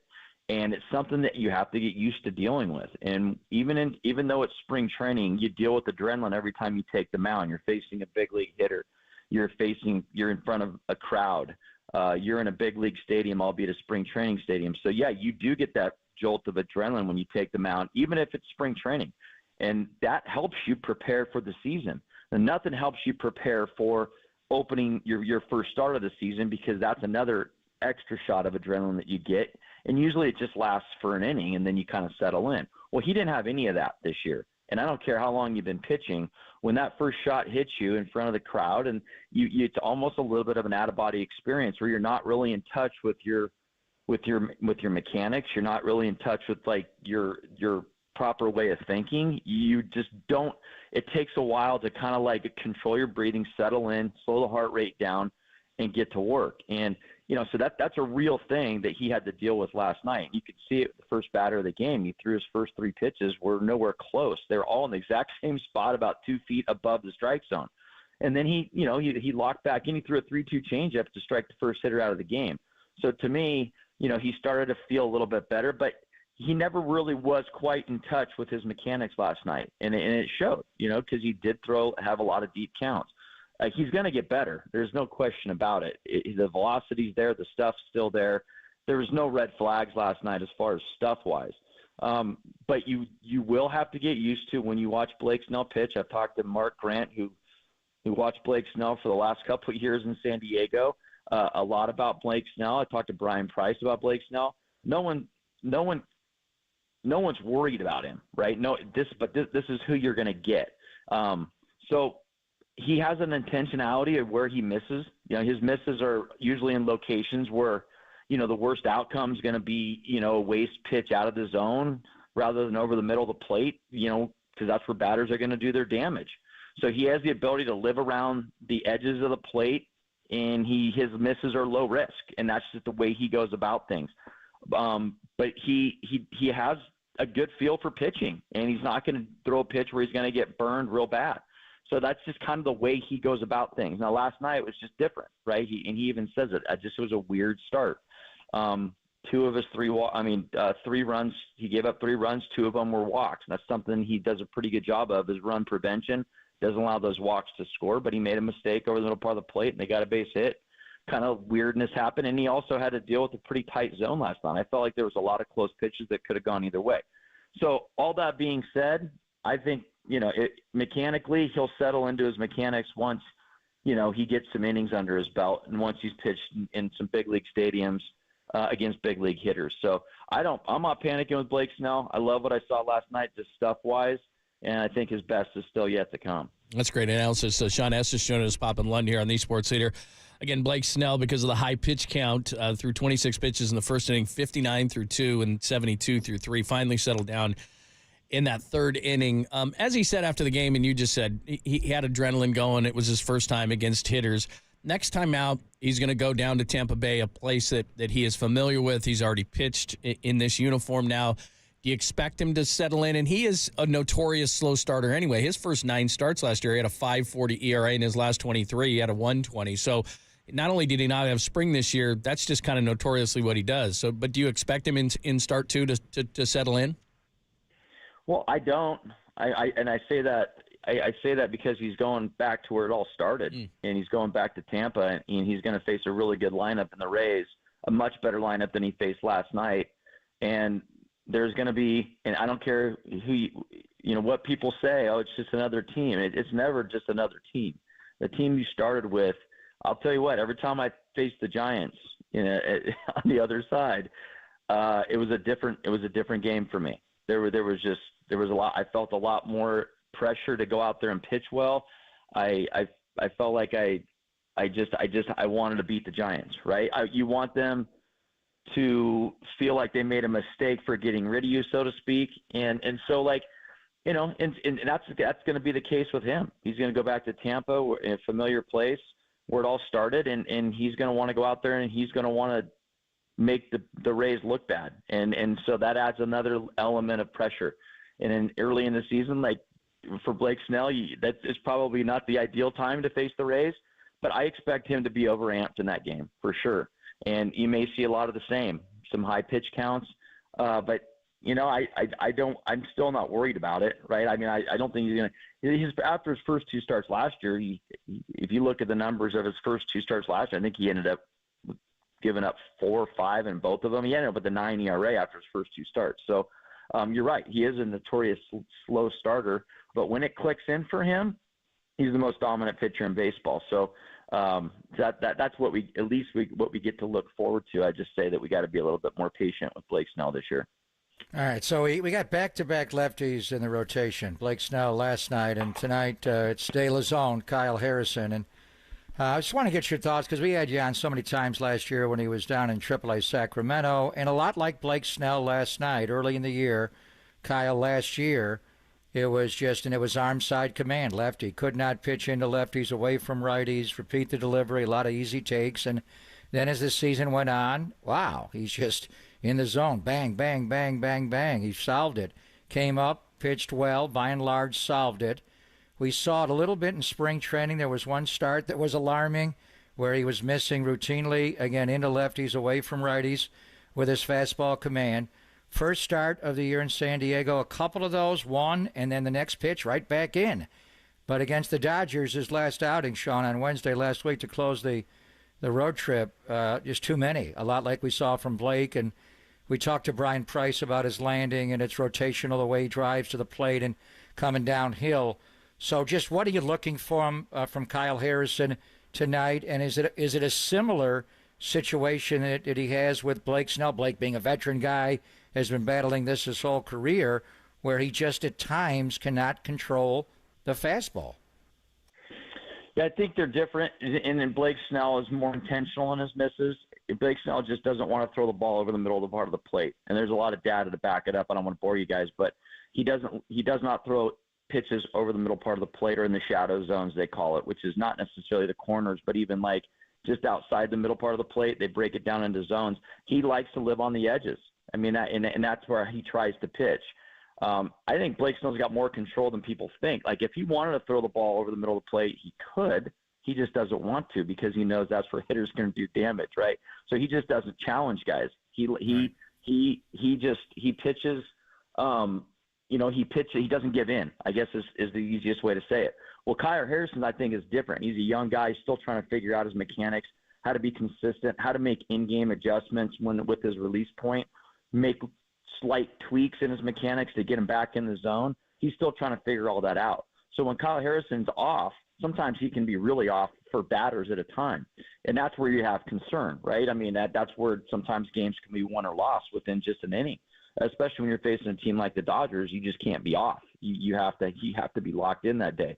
And when Kyle Harrison has a good release point, and he's finishing that fastball, and mainly for me, it's arm side command with him, with his fastball, and everything comes off of that. When that's dialed in, he's as good as it gets. So I think that's what you look for in Kyle Harrison early in his starts. And as he gets older, and maybe even this year, maybe he makes the necessary adjustments to make like in-game tweaks to where he can get back in the strike zone quicker. But I think it's you look for that early in the game, is what does his arm side command look like? And I think as Brian Price gets to know him a little bit more, the conversations in between innings will change, and they'll be able to have that conversation with, like, hey, it's not a big deal, but you're just a little late maybe in separating your hands, or you're not finishing out front. Lower your eyesight. Lower your eyesight to get the ball down in the zone. Just little things like that can make him help him get back into the zone. But that's what I look for Kyle Harrison, and I think that's what fans watching the game tonight is, where's his arm side command early in the game, and if that's there, then the slider comes off of that, the changeup comes off of that, and that's really where he's going to make his dough is with that fastball, arm side, and then his ability to raise eye level with that pitch and get the swing and miss the top part of the zone. That's his game. And as he gets older, he's going to fine-tune all that, and he'll be able to be more efficient. Great stuff. Sean Estes talking about tonight's starter. Of course, Kyle Harrison's going against the Nationals. Blake Snell struggled through 3 innings yesterday. As far as the pen goes, and they got to give him some length because Blake only went to 3 innings. But I don't know that I've seen as many guys make a debut early in the season like the Giants did. But they got Eric Miller out there early. Landon Root got roughed up. That curveball was hanging a little bit in the zone last night, and they were banging it pretty hard on him. What do you think? Is it going to be Walker at the end with Duvall? The Rogers brothers are obviously still there. What do you think of this pen, which I assumed was going to be a strength? They were great over the weekend. They didn't give anything up. Struggled a little bit last night. Struggled a little bit in the Dodgers and Padres series. What do you see from the pen? Well, Luke Jackson will come back, which will be big. And, you're going to have to rely on as many rookies. I mean, it's just hard as rookies, to come out of the bullpen and go out and dominate right away. I mean, what Ryan Walker did last year was pretty impressive, in his first big league stint. And that's what you mentioned, back into the bullpen guy. I think Landon Roop, I mean, aside from last night, I think he's in the more innings he gets. I just love his makeup. Like, his mentality is just the way he gets after it. I don't know if you guys saw the same thing, but it almost looked like that the Nationals had something on his curveball, though, because they weren't mistiming his curveball. And you might call them hangers, but his curveball's so good that he can throw it for a strike and still get swing and miss and get guys to even buckle at times. And they were almost back footing some of those curveballs. So I'm not sure if there was something they had on him last night, but that game aside, Landon Roop's been phenomenal. I think he's going to get some more high leverage innings as well. I still really like the bullpen, and really you want to focus on, especially when this rotation gets going, you focus on 3 innings out of the bullpen because you're expecting your starters to give you at least 6. And I think they have the ability to do that. So, I think you have great coverage for 3 innings, and especially when Luke Jackson comes back, him with Ryan Walker, the Taylor twins, and then obviously Doval, and then with Landon Roop getting some more high leverage innings. And, you don't really have to rely on Eric Miller. I mean, he's a rookie as well. He's getting his feet wet right now, and he's got tremendous stuff. But your lefty is down there as Taylor Rogers, period. So, you just hope that Eric Miller doesn't have to pitch in many high leverage innings, especially early in the season. And Avila has been pretty nasty as well. I like the arms. I like the breaking balls that these guys have, the velocity. So I do still really like the bullpen. Remember last year the bullpen scuffled early in the season too. So and they figured it out. So I don't have any concerns about the bullpen. That's interesting about Roop. He hung some curveballs to be sure, but it's a good point. They were all over his curveball last night, so maybe they had something on that.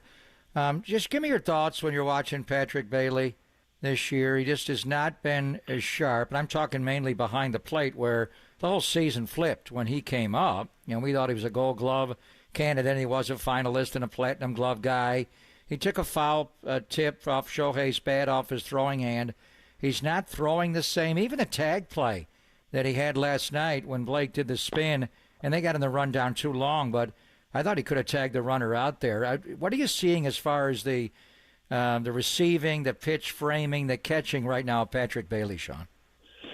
Yeah, it's interesting, Pop, because we're gonna actually talk about that today on the show on the pregame about Bailey. We're not gonna bury the guy, but you look at the numbers as far as throwing runners out. I mean, when he debuted to the end of July last year, he threw out 38% of runners, 18 of 48. You remember the throw to first base to end the game against the Diamondbacks. Perdomo. Yeah, Perdomo over there. Well, since the end of July last year, he's 8 for 50, 16% throwing runners out. And he's 1 for 10 this year. So that's something's going on there, right? I don't know if it's.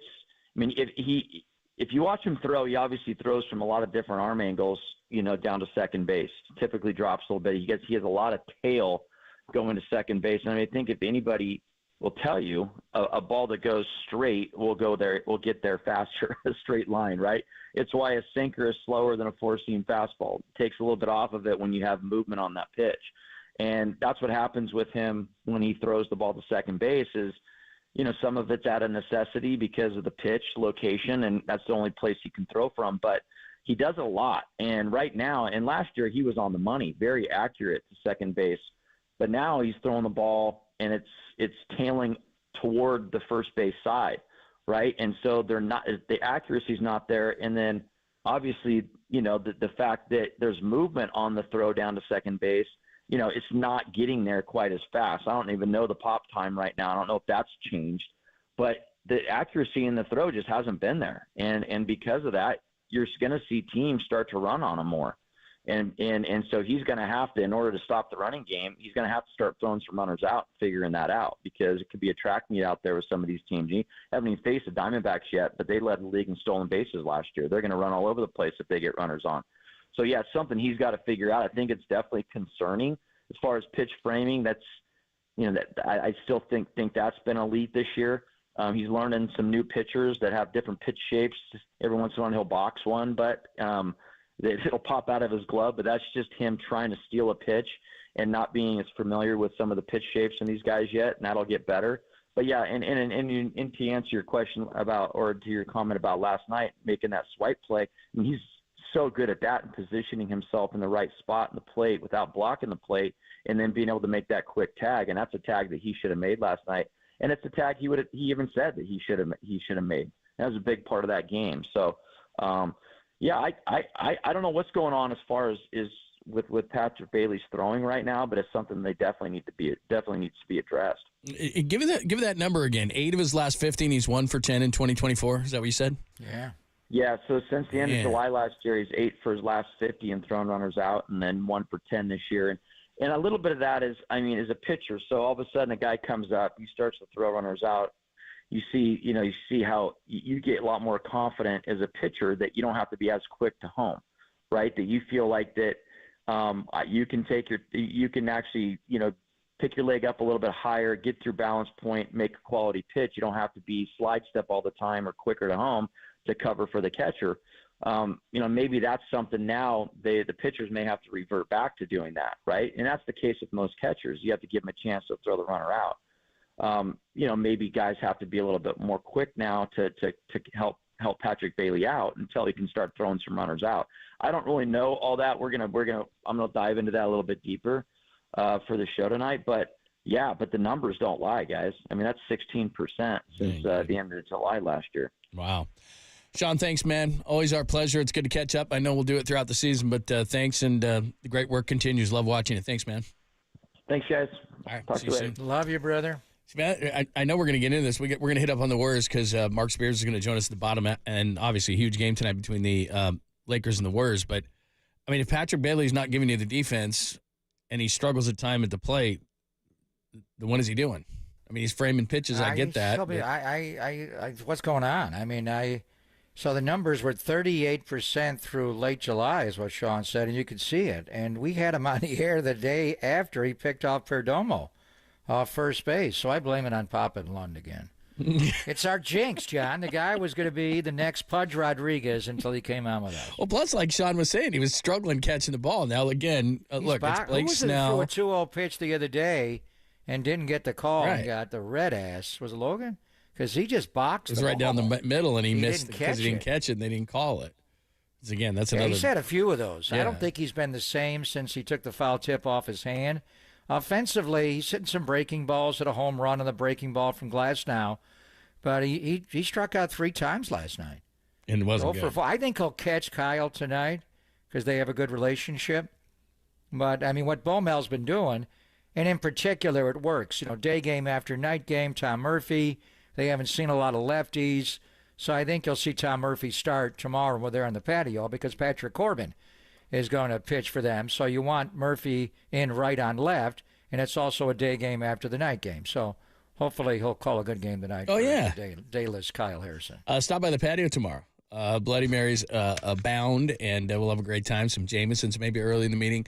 Barbara, Mary Jane, we expect you there. to arrive on time at 10 a.m. tomorrow. Hang early. We'll be there at 10 o'clock tomorrow. It's our opening day at 58 Social. Because we were there, obviously we were there on opening day, Giants opening day Friday, but we were inside the park. We couldn't hang with the people, which was I was there. I went doing. to 58 Social. So 58 Social tomorrow at 10 a.m. on the patio. Make sure you're out there hanging out with us for the finale between the Giants and the Washington Nationals, and hopefully it's a rubber game. Hopefully they get the win tonight, and we're talking about that. All right, let's flip it over to the Warriors coming up next. Huge game coming up. Mark Spears is going to join us at the bottom of the hour. Mike Trudell in the 1 o'clock hour covers the Lakers. Got a lot to do as far as this one is concerned. It's going to probably dictate 9-10, and if they want to move up further, which they could potentially do, going to be tough for the 4 games. We'll explain it all next, only here on the Sports Leader.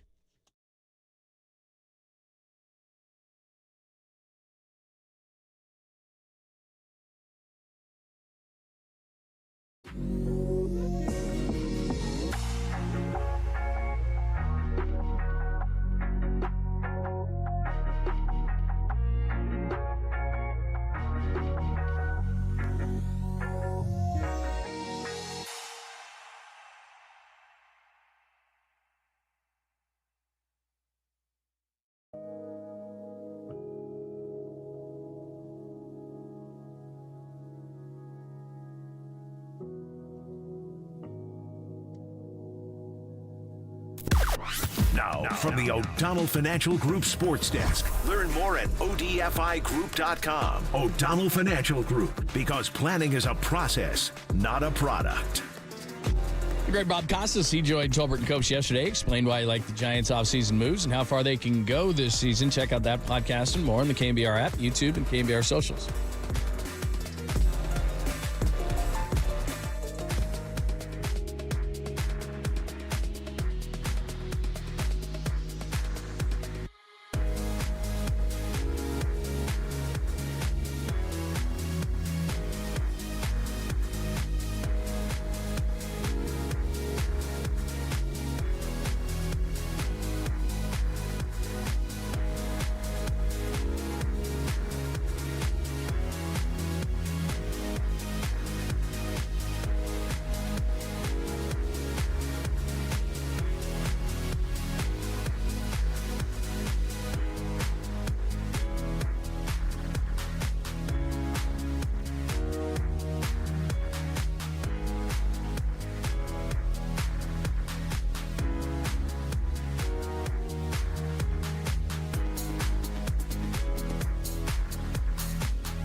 Dub Nation, filter out the noise and kick it with KNBR on the gram for everything blue and gold. Follow the sports leader on Instagram at KNBR. Yeah, he's back to being himself, which is better late than never. Peaking at the right time, as coaches and people like to say. The Warriors are playing very well going down the stretch here. So are the Lakers. The Lakers have won 9 out of 11. The Warriors are playing great, too. So they're showing everybody that they're going to be a tough out, whether it's the play-in or the play-off. So, but Clay is back in rhythm, and he has to stay in that. As long as him and Steph Curry are playing well, the Warriors could beat anybody. That's our guy, Michael Thompson. He was on with Murph and Marcus this morning as we get ready for Lakers and Warriors, and this could be for 9-10 home court. Some of the takeaways from the 3 games, the Warriors lead the series this year 2-1. Curry's averaging 36.5. LeBron's played in 2 of the 3 games. He's averaging 13, 14.5 boards, and 10 assists. Anthony Davis has been healthy in 2 of the 3, got poked in the eye in the 1, 28 and 14. Your guy, D'Angelo Russell in 3 games, averaging 23 against the Warriors this year, and it could be the deciding factor in the only game LA won this year. They were plus 27 in free throw attempts, and the other 2 combined, they're plus 10, so if they can keep that under control. And you had asked yesterday about TJD. He played a total of 42 minutes in the 3 games, 6-15 and 21. And Andrew Wiggins has been really good in this series. He's averaging over 19 points per game against the Lakers this year. So here we go. Lakers-Warriors tonight could decide the 9-10 home court advantage. Well, they've been the first matchup was the night before the 49ers and Lions played in the NFC Championship game. So we didn't talk a lot about that game. That game was epic. Double overtime. Lakers won 145-144. LeBron was great. I believe that was the game that was the impetus to Joe Lacob picking up the phone and calling Jeannie Buss shortly after. A couple of Thursdays later, there was a trade deadline, and we'll ask Mark Spears about that. And, these teams are looking at a one-and-done situation. I mean, one could eliminate the other and then lose the next game and be out and not even make the playoffs and just stay in the play-in. So what does that mean for the offseason? Could they ever be teammates? Could LeBron ever become a Warrior? Unlikely, but it is fascinating to talk about. And then the next matchup, LeBron did not play. That was later in February, and the Warriors won. And the most recent one, they blew them out. March 16th, is when AD got poked in the eye. Same left eye that he got poked in Sunday night against the lollygagger, slow-mo, Kyle Anderson of the Minnesota Timberwolves, the former Spur. So I think the major, and we'll talk to Mike Trudell coming up in the 1 o'clock hour. He knows. He's the Lakers sideline reporter. He had a report going into halftime on the Laker TV network on the injury. He knows all about it, and it's happened 3 times now to the left eye. They're saying he just has left eye soreness, but he could not open his eye. When he did it against the Warriors in March, it was bad.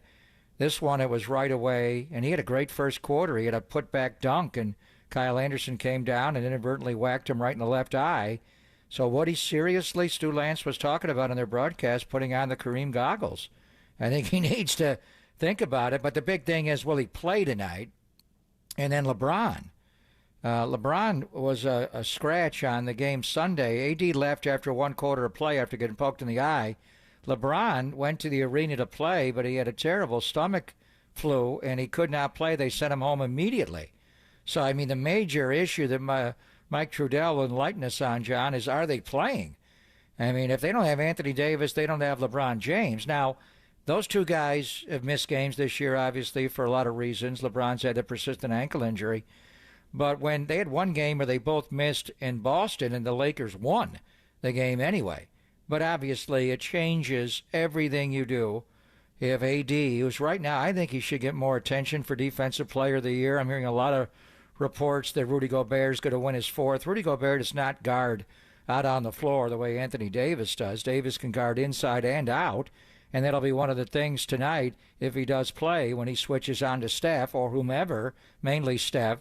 Can Steph get a shot up over him? Those are hard shots. And then with LeBron, it's a whole different deal whether or not he plays. But Austin Reeves is playing well.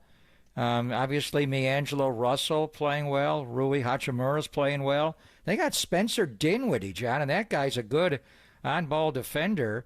Jared Vanderbilt's not playing tonight. I wonder if if LeBron can't play, would Dinwiddie start the game and match up with Steph? But the first order of business LeBron's going to play, right? He had a stomach bug on Sunday. Today's Tuesday. And then they're going to have to goggle AD up to play not only tonight, but maybe the rest of the year and the rest of his career? Rip Hamilton-like? Let's ask Mark Spears all about it. A big game tonight and a big week for the NBA, which we'll get into tomorrow night. The Timberwolves will visit the Nuggets, and that could be for the number 1 seed, which if the Warriors could get by the 9-10, the 7-8, which is a lot to ask, that could impact them as well as Denver and Minnesota tomorrow night. But the big one tonight, the Warriors in L.A. to take on the Lakers. They win that. They would take a series lead of 3-1, and if they were tied at the end, and if they win their final 4, then they would be the number 9 seed over the Lakers at 10, and that game would be at Chase Center in the 9-10 matchup. We'll ask Mark Spears about that. Plus, he's got a great piece out right now, what it takes to stay in the NBA, and among the people he talked to about it is Draymond Green. So we'll get into that conversation next, too, only here on the Sports Leader.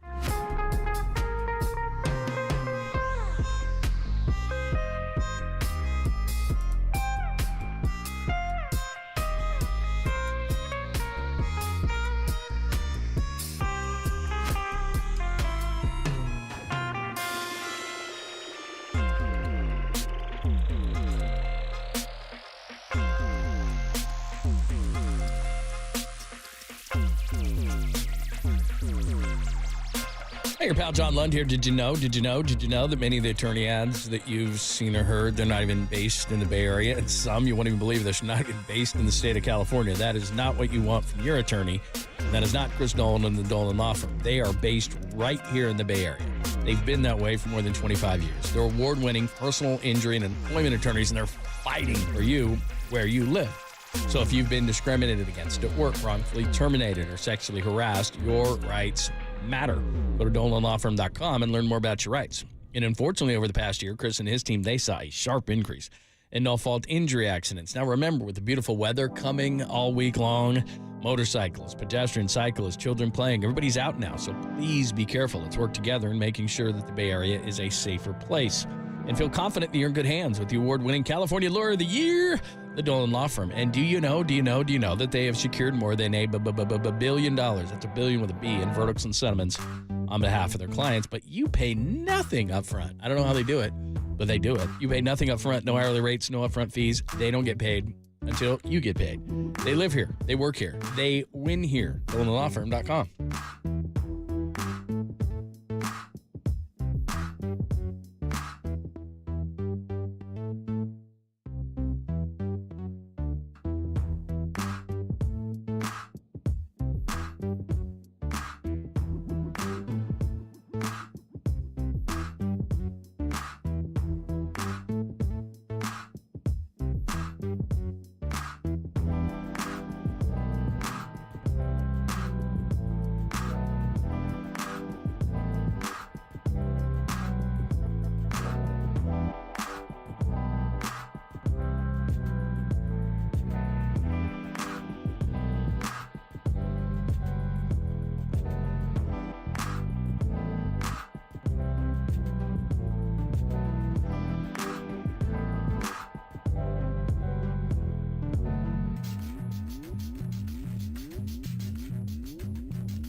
up, Nation? His work is global, but on the sports leader, his focus is local. Here's senior NBA writer from Anscape.com, Mark Spears with Papa and Lund on KNBR 104.5 and 680 and KNBR.com. Always love catching up with Mark Spears. At Mark J. Spears, make sure you follow him. Senior NBA writer for ESPN and Anscape. We're going to talk about a crazy week of games, especially in the Western Conference. Everybody going at it against each other. Lakers and Warriors from L.A. tonight. Tomorrow night, the number one seed could be decided when Minnesota goes to Denver. And he's got a great piece, does Mark, in Anscape right now, what it takes to stay in the NBA. And among those he discussed it with is Draymond Green. So we'll talk about that, too. Mark joins us courtesy of the UMA guest line. What's happening? How are you? Man, I'm trying to. I talked to one of my buddies about this yesterday about whether it's good or bad for the Warriors to win, like or lose tonight. Would it be more beneficial for them to lose and maybe help push the Lakers forward? And it's a weird dance that they could play, right? Like they won without Steph on Sunday, and I'm just like they got to play to win, because no matter what, the West is so terrible. In terms of like danger, I mean not terrible, meaning like it's just there's no easy road, man. Yep. Like, so if you start playing games with it, I just don't think it benefits you. But like I do also wonder, like if they could win out, can they move up? Can they get a home game? Can they get up to? I think it might be too hard to get to 7. But I'm real curious of how this plays out, because the other teams have really hard games remaining too. Yeah, I mean they got they could catch Sac in New Orleans. We'll see how the week goes. Sac could be earlier. New Orleans and Sac are playing this week, but the Warriors do play New Orleans head to head on Friday. I hear you. So I'm having a hard time understanding, why do you want them to kick the game tonight? If they win the game tonight and win out, and they do face L.A. a week from tomorrow in the 9-10, it'd be a chase. Yeah. If they lose tonight, no, and they face them, they're going to have to go to crypto. That. Yeah, I mean, what's the theory I didn't say that. One of my friends was suggesting that because they thought that maybe they could push it where they could help the Lakers play in a 6 or 7 game. I mean, a 7-8 game, and avoid playing them at all. Which I'm like, that's just a weird game to play. Oh, wow. Because I do think, and I mentioned it last week, that I feel like whoever LeBron plays in those kind of situations, all he's going to do is play the old man, put my shoulder down, get 20 free throw game. When he's in do or die situations like that, that's kind of how he plays. And I just feel like the amount of times he and Anthony Davis are going to get in the free throw line on a game like that is going to make it very difficult to beat them. Like the Warriors can beat them, but I think they'll play this funny game in order to survive. You get what I'm saying? Yeah. So he was like, how do you push can the Warriors do something to push the Lakers ahead? And I'm like, well, shoot, if the Lakers go ahead and lose, you still play them anyway. Like there's no game you could, you say, well, if we lose and we don't have to play so-and-so, like I don't think the Warriors can play a game there. If anything, to your point, Pop, I think they try to win in order the hopes of getting a game at Chase. Well, just to your point on the Lakers, too, the only game the Lakers won against them this year, they outshot them at the free throw line 43-16. In the other 2 games the Warriors won, they were a total of -10. So your fear is my fear. Yeah. I just if they get to the line that many times, there's just nothing you can do. Just to remind people. Yeah, so LeBron go ahead. Playing the last one, right? Right, exactly. So and then AD had the eye injury in the one, and then LeBron missed, I think, the middle game against him. But in regards to the matchup itself, as far as tonight's game is concerned, what have you heard in terms of Anthony Davis as eye, and then LeBron, I know, was battling a sickness. Do you expect both those guys to play? Yeah. That's what I thought. I mean, yeah, right? I mean, you got to play. Yeah, like, dude, you know what? The Lakers crack me up because every game, like, they probably already put out this, LeBron and Anthony are questionable. It's like worry. And then, like, 2 hours before the game, they're playing. You know what I mean? Like, they're on the injury report every game. Every game they're on the injury report. I expect them to play. I expect them to take it serious. And, you know, I mean, I expect the Warriors to get a really good test out of it. They're playing very good basketball now, maybe perhaps the best they've played all season. The way that you play at the end of the season typically could go into the postseason, but their degree of difficulty just to get to the first round is so hard, man. Like, well, you got to win they're two, likely going to have to win two games to get in. Yeah, it's hard. I mean, against the other team, that's not out of the realm of possibility. New Orleans or Sac, yeah. So let's just look broad range a little bit, because we're going to see the Lakers tonight, and we're going to see them, we hope, next week, whether it's at Crypto or Chase, a week from tomorrow on the 9-10. Maybe they avoid that and they get in the 7 and the 8. They play a week from tonight in that game. But in any event, it's very strong possibility. If they play in the 9-10, somebody's getting eliminated, obviously, and it's quite possible they're both out before the actual playoffs start. We visit with you every couple of weeks, so where are we going to be at in the off season if these teams don't get to where they were last year, which is for the Warriors the second round? The Lakers made it all the way to the Western Finals, and the reason I bring it up, Ramona Shelburne had the big piece, and Woj contributed that Joe Lacob did reach out to Jeannie Buss about LeBron. They did take it to his representative, but LeBron never chimed in.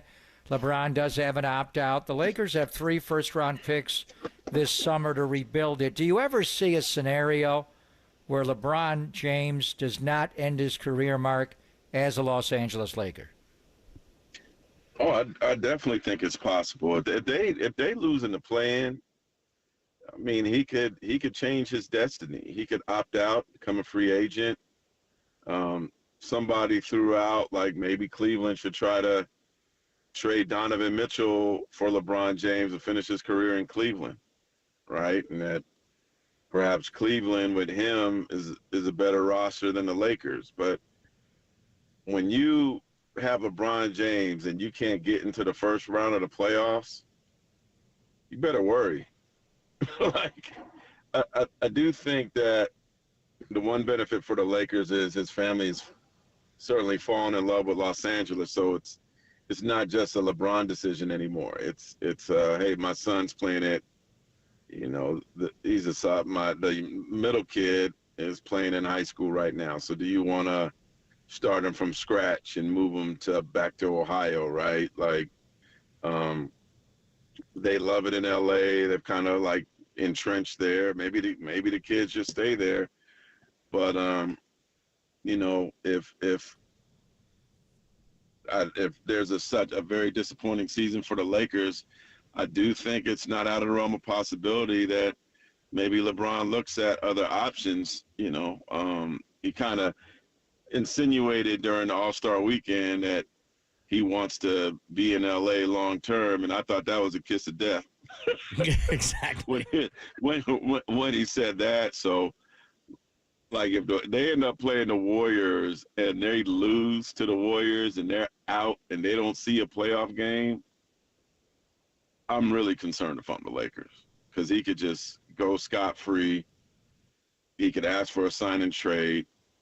Obviously, a team could draft his son if his son and his oldest, Bronny, enters the draft. So there's a lot of variables there. Whereas, you know, in terms of the Warriors standpoint, I mean, Steph, I can't see Steph asking for a trade or anything like that, but I can see Steph demanding that they do something, make some major change, make some significant roster moves. Because to me, like, I don't think us people in the Bay should just assume that just because Steph has been a Warriors lifer that he'll be okay finishing the rest of his career with mediocrity or less.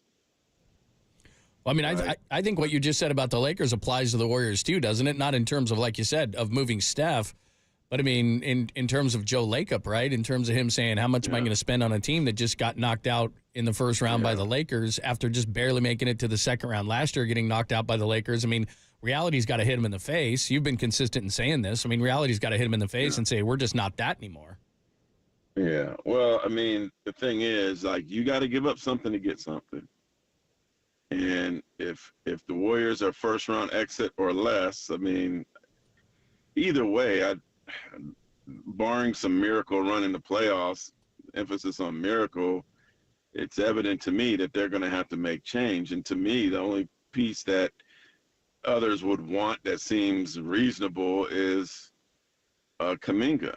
And I love Kuminga. I think he has a bright side, but time is of the essence. And if Kuminga could get you that marquee guy to go along with Steph, because Steph desperately needs a number two, same way Dallas has two scorers, the same way Lakers have two scorers, same way Denver has two scorers. Like, Steph can't be the miracle worker every game. It's going to wear him out and even probably lessen his time in a Warriors jersey. So I think it'll be paramount for Dunleavy to do something big. And to me, the only way to do something big is to include Kuminga in a deal. And I think that long term, for Warriors fans, not speaking for them, they could obviously feel differently. But I think if you feel like the Warriors did everything in their power to try to put the best talent around Steph, that if you lost somebody like Kuminga in the process, you can accept that, even if he does well somewhere else. Because you know that they exhausted doing the best with Steph. Having a team that barely makes the play-in with Steph, that's not acceptable.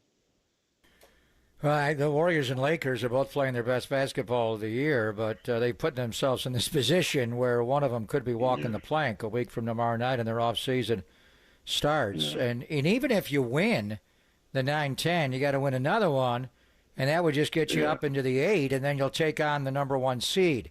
So tomorrow night is the big game. It's coming right down to the end for the number 1 seed in the West. OKC's lurking, but the winner of this Minnesota at Denver game tomorrow night, I think, is going to have the inside track to be the number 1 seed overall, and that's where's Denver's path to win the title last year, to be the first time to ever to have the home court advantage with the altitude advantage. We know about them, but Minnesota and Karl Anthony Towns' looming return here, starting to work out with the Timberwolves. They went into L.A. Naz Reid's playing great. Gobert sounds like he's going to win the Defensive Player of the Year award for a 4th time. They get the Kathmandu back on top of Edwards and Mike Conley. Eesh. So what are you hearing about Karl Anthony Towns coming back either later this week for the end of the regular season, Mark, or for the start of the playoffs? Well, either way, as long as he's back by the playoffs, I think you got to be ecstatic if you're the Timberwolves. One thing I learned about Cat that I was really excited about the Timberwolves is this isn't Shaq and Kobe, right? This isn't a jealous superstar. Like, Cat's been an all-star. He's been the face of the franchise. That's over. It's the Ant-Man show now. And I kind of been watching to see, is there any animosity? Is there any jealousy? Are they going to be able to coexist? And basically, Karl Anthony Towns is like, hey, man, you got the wheel. I'm going to go sit in the passenger seat now. He's been totally comfortable with that. And I think that is a big reason why, Minnesota has been successful, is there's no beefing between the stars. Takes a lot and it says a lot about somebody where your ego says, you know what, I care about winning more than I care about my own. And Cat hasn't won. So I think he realizes that Ant-Man is a guy that could get him to the finals. And but they can't get there unless Cat is on the team. And they've also been able to build a bond and figured out how to play with Rudy Gobert as well. They're scary. I do think they could beat Denver. I do think they could end up in the finals. And I also know, being around Anthony Edwards, he is really excited about the postseason. He could care less about MVP. He wants to win a championship. He's still upset about his performance or lack thereof in Denver last year. And he's told me, I think we could have beat them. So if Minnesota ends up with that top seed, even if they get the second seed, they're a problem. They got everything. They got length defensively. They got vets. Mike Conley is great for that team. I really like them. Naz Reid, as you mentioned. It wouldn't be totally surprising to me to be in Minneapolis in June. Wow. Be better than Minneapolis in January or something, so that wouldn't be bad. I've been there. Yeah, June isn't bad. And I don't want to go back there then, No, not at all. This week in general, because I was looking at the schedule yesterday. I mean, not only tonight's game, and we were just talking about Denver and Minnesota, but I mean, what's interesting is that from a Western standpoint, they got really lucky. I mean, tonight, Kings at OKC, Warriors at Lakers, Clippers at Suns. Wednesday, Timberwolves at Nuggets. We were just talking about Suns at Clippers.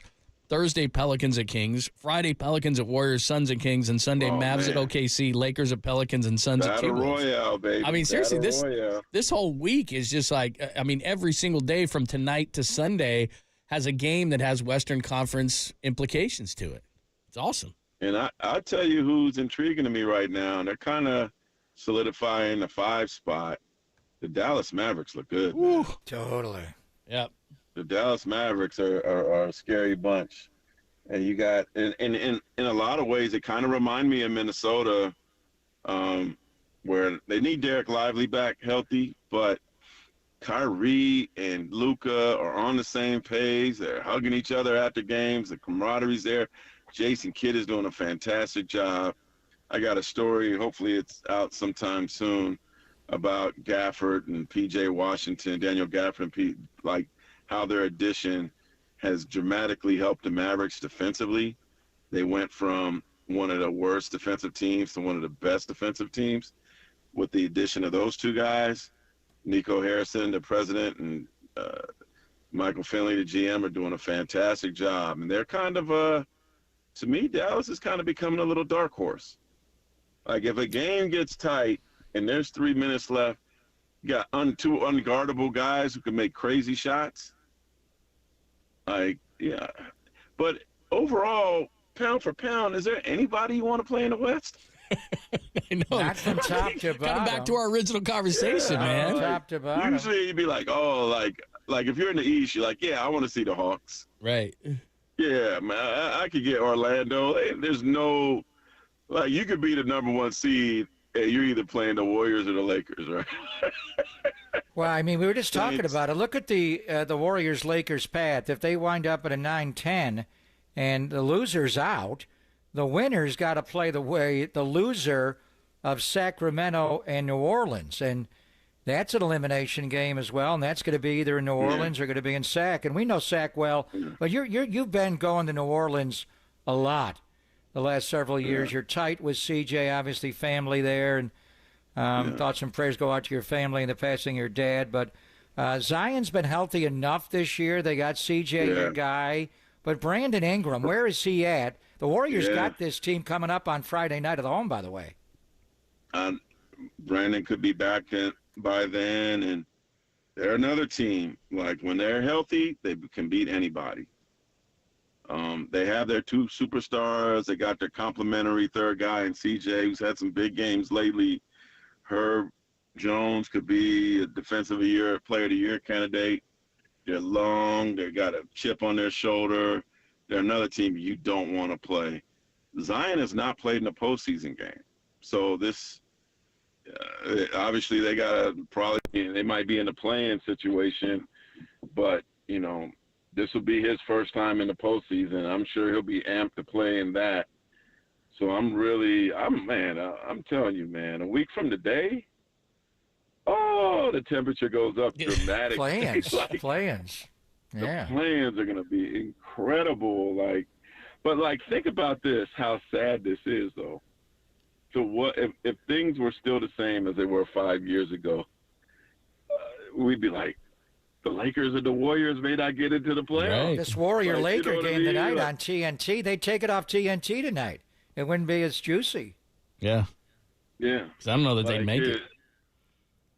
Yeah, it's so and LeBron was anti-playing in the beginning. Now I'm like, he's like Mr. Player. Right?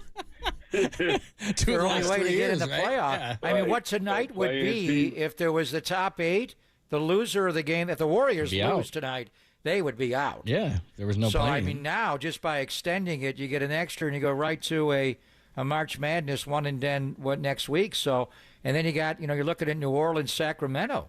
Maybe, and the winner goes right into the playoffs there as the 7th seed. So, and then Sacramento that next week is going to be great.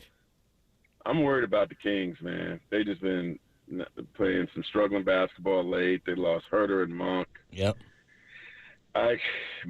Don't tell Mike Brown I said this because he'd be mad at me, but I just can't. Their chemistry doesn't seem great right now. I could see them just kind of being the odd team out.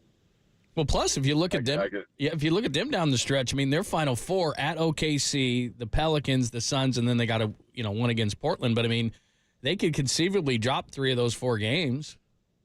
Yeah, if they do, the Warriors could move up to 8. Yeah, I would not be shocked to see the Warriors and Kings playing next week. Wow, look at that. Right. Yeah. Oh, those both those teams. Like I'll tell you what, man, if the Warriors could get up to the 8th seed, that's huge. That's huge for them. To have 2 shots at getting in, right? That's huge for them. And you only got to win one. They blew that a couple years ago, if you remember. Lost to the Lakers and lost to Memphis. But I if they could get up and get there, I like their chances of getting into the playoffs. And the one team, and I guess be careful what you wish for, right? But the Thunder, man, I think those teams, the vet teams, would love to play the Thunder and see if these young guys, and SGA hasn't been playing of late. He's been injured.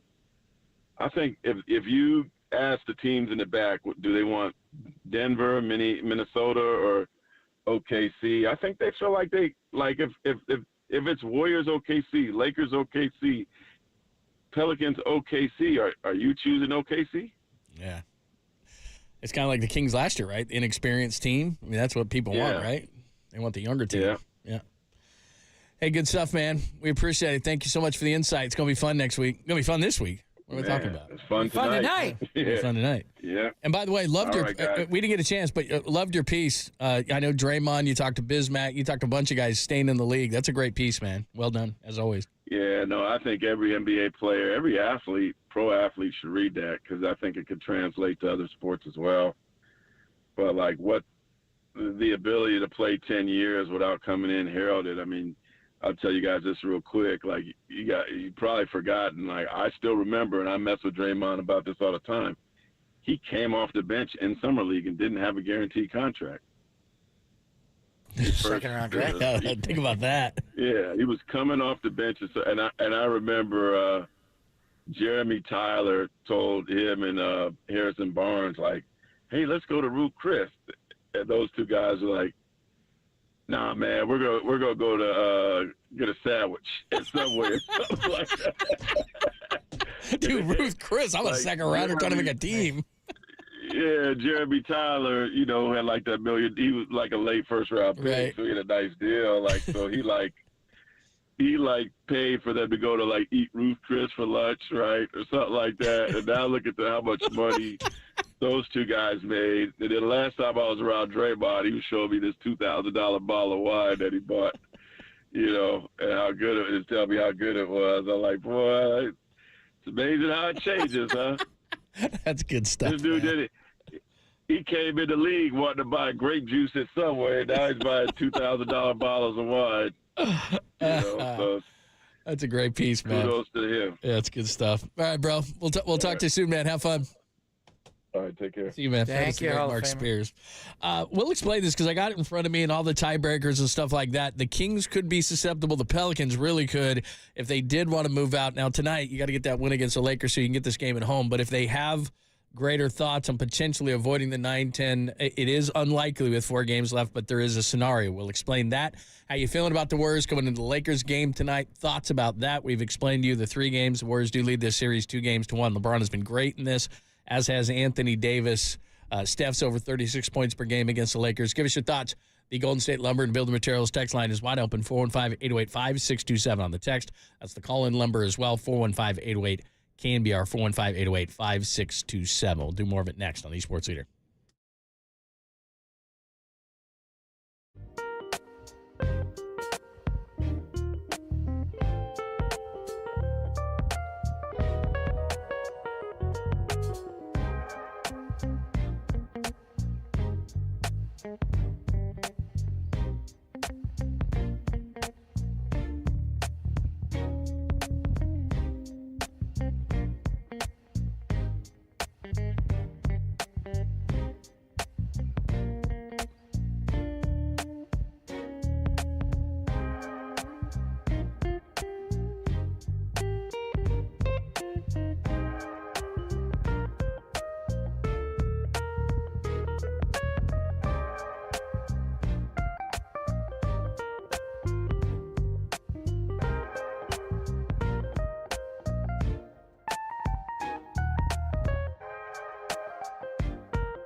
Papa and Lund Show now continues. Follow us on Twitter at KNBR. This is KNBR 104.5 at 680, the sports leader.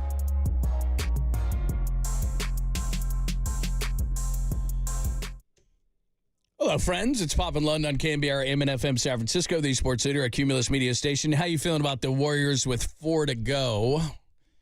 415-808-5627, 415-808 KNBR. I just got done talking to Mark Spears. We'll do a little bit of looking at the standings here very quickly. I'm going to try to make this as uncomplicated as we can. We did play a little bit of Klay Thompson on the Draymond Green podcast, and at about 15 past the hour, we'll play probably the best cut of them all because Draymond asked point blank, all right, Klay, tell me, don't hold anything back when I get kicked out of games. What does that do? And Klay gave him a pretty good answer. So we'll play that at 15. But just real quick, Pop, and I'm going to try to make this, like I said, as uncomplicated as possible. So with 4 left, the Warriors could win a max of 47 games. So if you look at the teams that are above them, and I'm going to throw the Lakers out, I'm just looking at the Kings and the Pelicans. So the Pelicans have a very tough schedule. Now they play at Portland, so that would be their 46-32. So that would be their 47th win right there. And the most the Warriors can get is 47. But look at the rest of their games. At SAC, at Golden State, and the Lakers.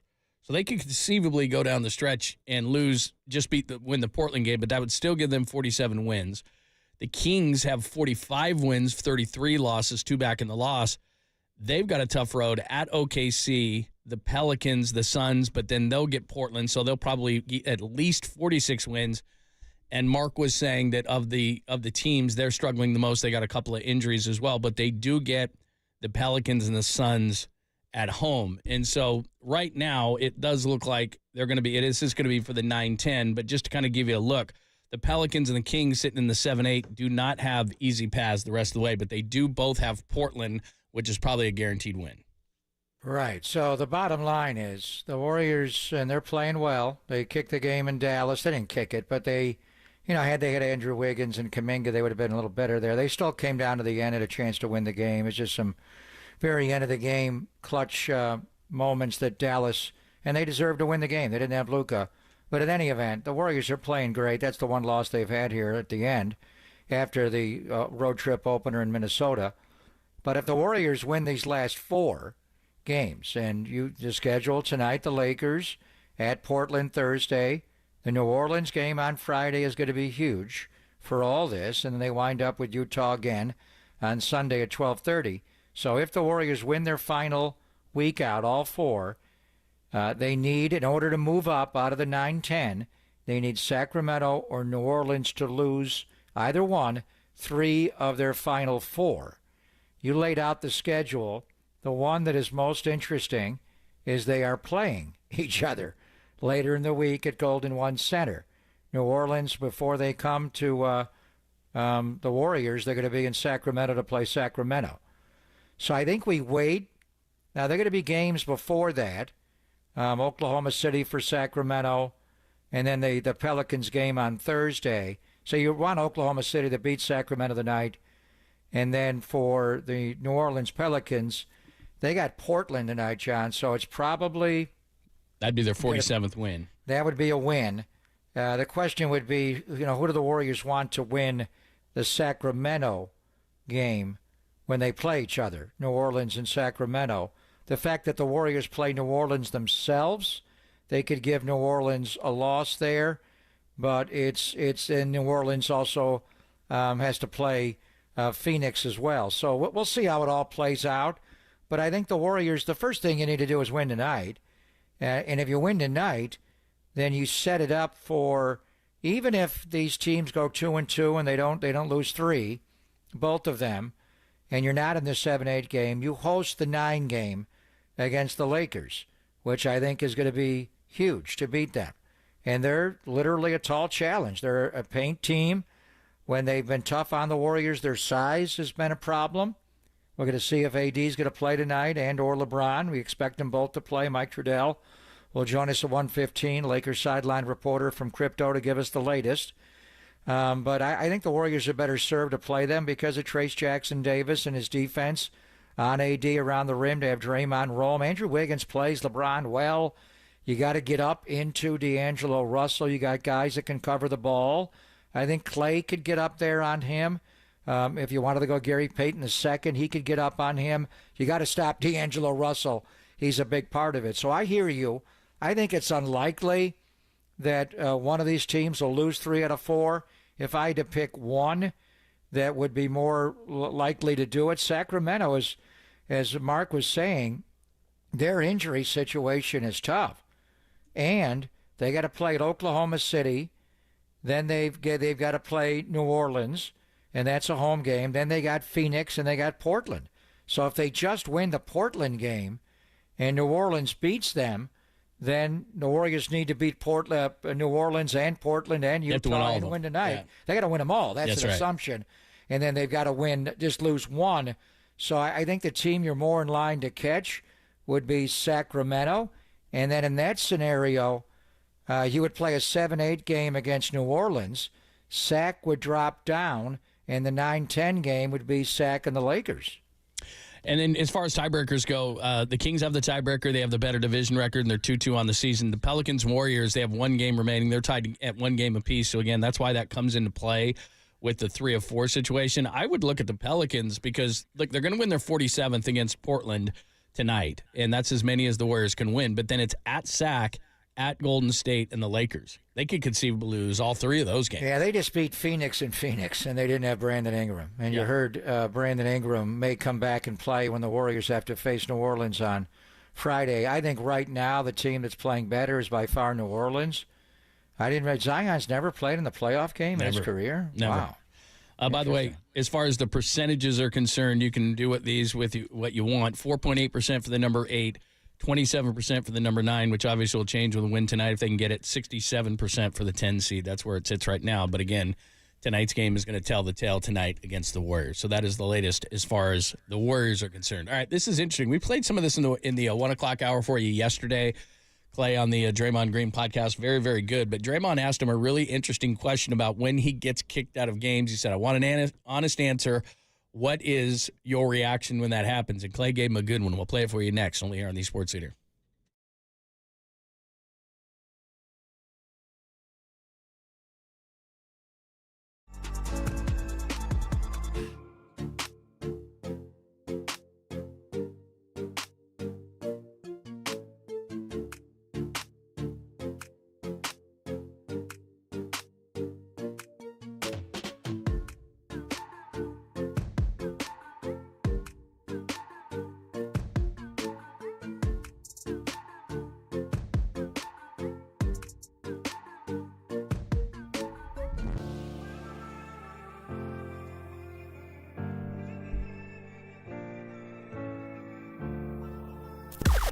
Now, from the O'Donnell Financial Group Sports Desk, learn more at ODFIGroup.com. O'Donnell Financial Group, because planning is a process, not a product.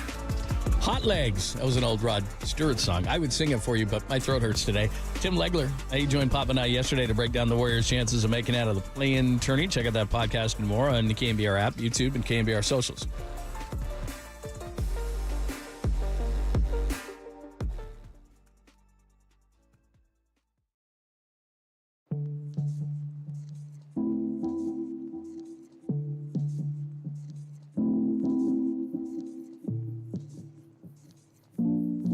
Imagine, if you will, waking up this time next week and being 100% debt-free of credit cards, car loans, and personal loans. This is Greg Papa, and Loan Pronto's Equity Express line of credit can make it all happen. Homeowners are turning their home equity into cash almost instantly with Loan Pronto's AI-based system. You can get approval in about 10 minutes with almost no documentation, no appraisal, no hassle.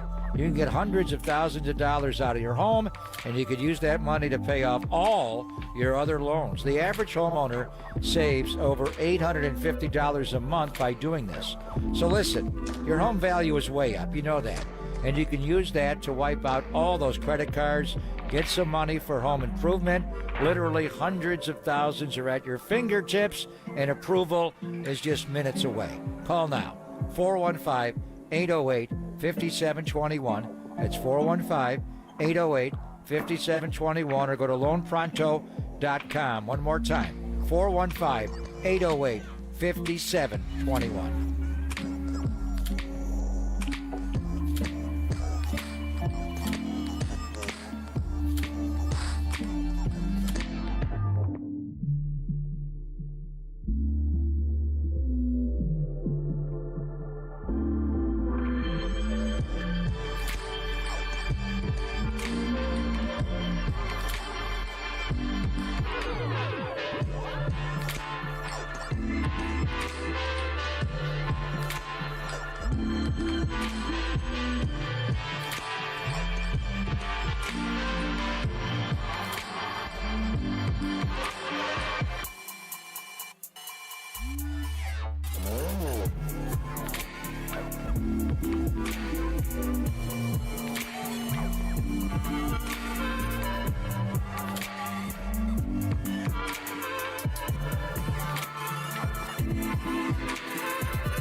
And now, time for the Protect Your Assets with David Hollander Business and Technology Report.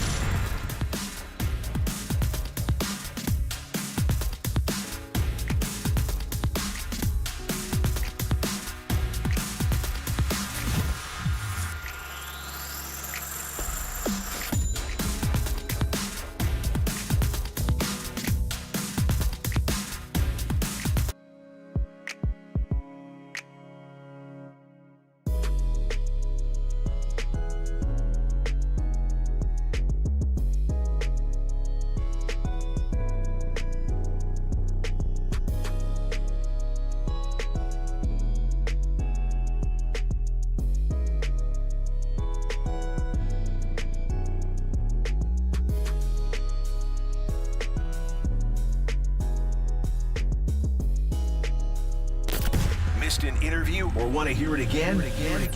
Catch them all at knbr.com/podcast. You're tuned in to Papa and Lund on KNBR 104.5 and 680, the sports leader.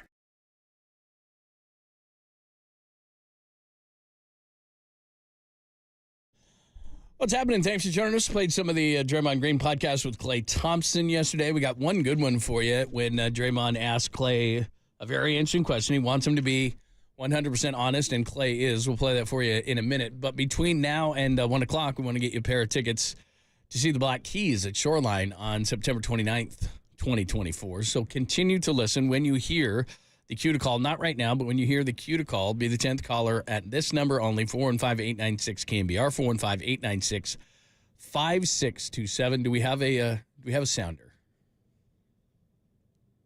Very nice. So you'll hear that between now and 1 o'clock, and you can qualify to win a pair of tickets to see the Black Keys at Shoreline on the 29th of September, 2024. Tickets on sale right now at livenation.com. What a great venue, Shoreline. Yeah, it is, man. Awesome. That is a Sunday, John. What are the odds we'll be able to go on a Sunday night? Very slim. You never know. Yeah, I don't like doing stuff on a Sunday night, even a Monday night. But I went last night. But then it makes for a long week for you. Well, what are the odds we're going to not be playing Sunday night football? Oh yeah, the 29th of September, and flying back. It's a Sunday in the fall. So I forgot it was Sunday in the fall is a TBD. That is true. Absolutely.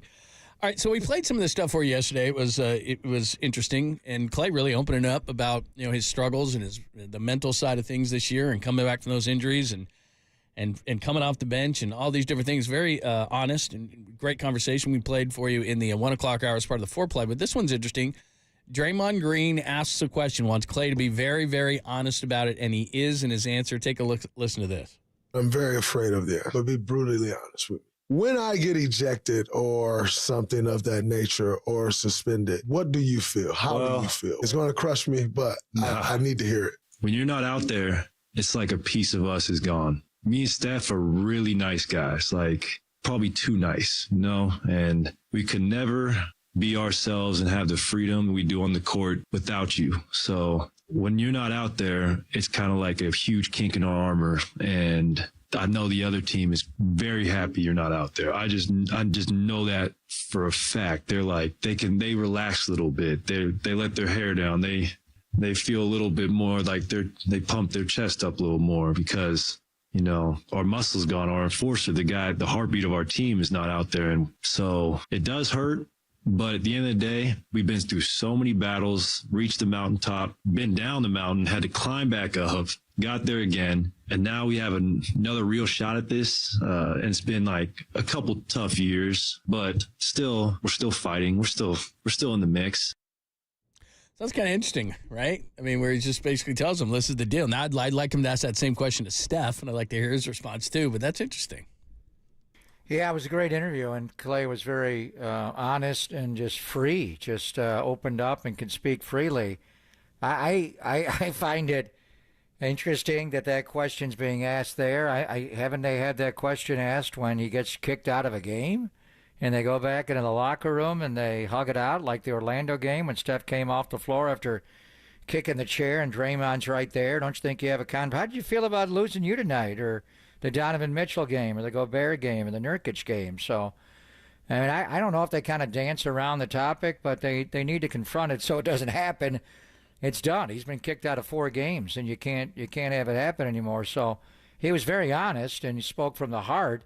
I'm sure they've done this privately and just don't wish to share it, but I'd like to hear the reaction from Clay to Draymond the night he gets kicked out of games, or when he comes back, or when he gets suspended, and likewise Steph and Kevon Looney is a quiet leader on this team. So the one thing as a group, they got to figure out a way to help Draymond, so when he does go red line, he just doesn't take it over the edge and get kicked out. Yeah, and look, I don't know how he's feeling during the game. We talked to Tim Legler about it yesterday, and I know that all is well because Draymond is playing well, but he's just seconds away from having this thing rear its ugly head again. Hopefully it's not like in a big game tonight against the Lakers, because they're down there. The fans are going to get on him. Hopefully it's not one of those situations again where he loses it, but I don't know if they talk about, are they talking about that in the locker room after the game? Are they talking about it on the plane? Are they talking about it?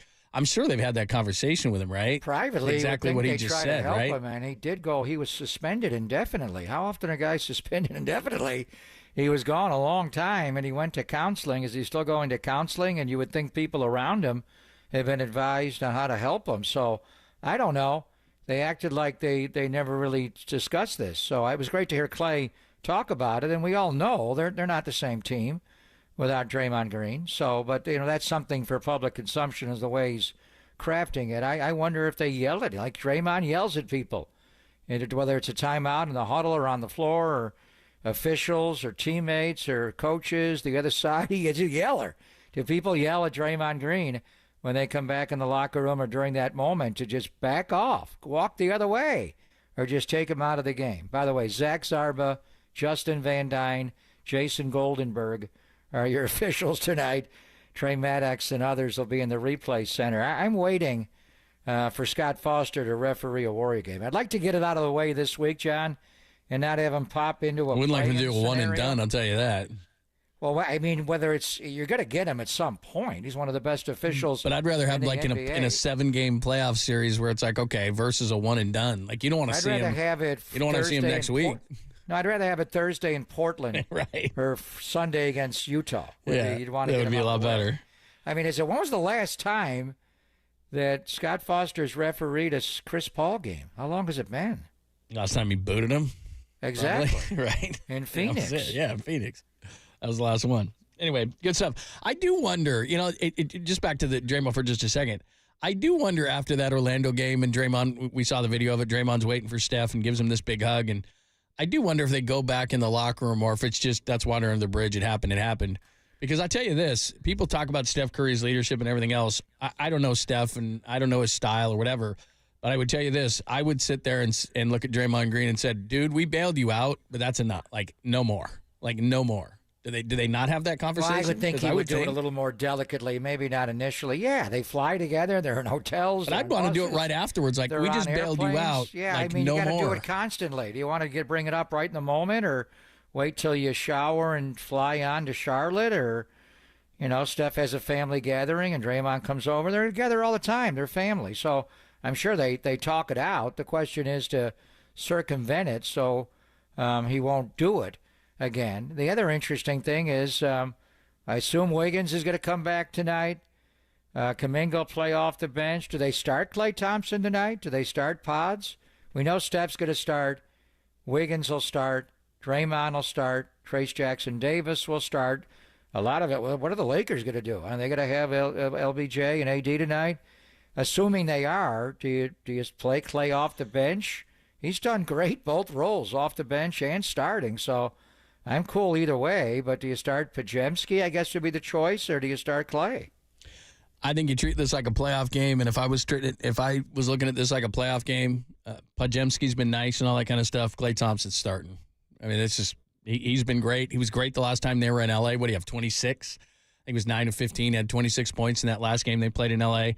Klay Thompson's got to start. This is a playoff game tonight. There's just no doubt about it. I know what their home record is. I know what their road record is. I know what Spears was saying about losing this and that.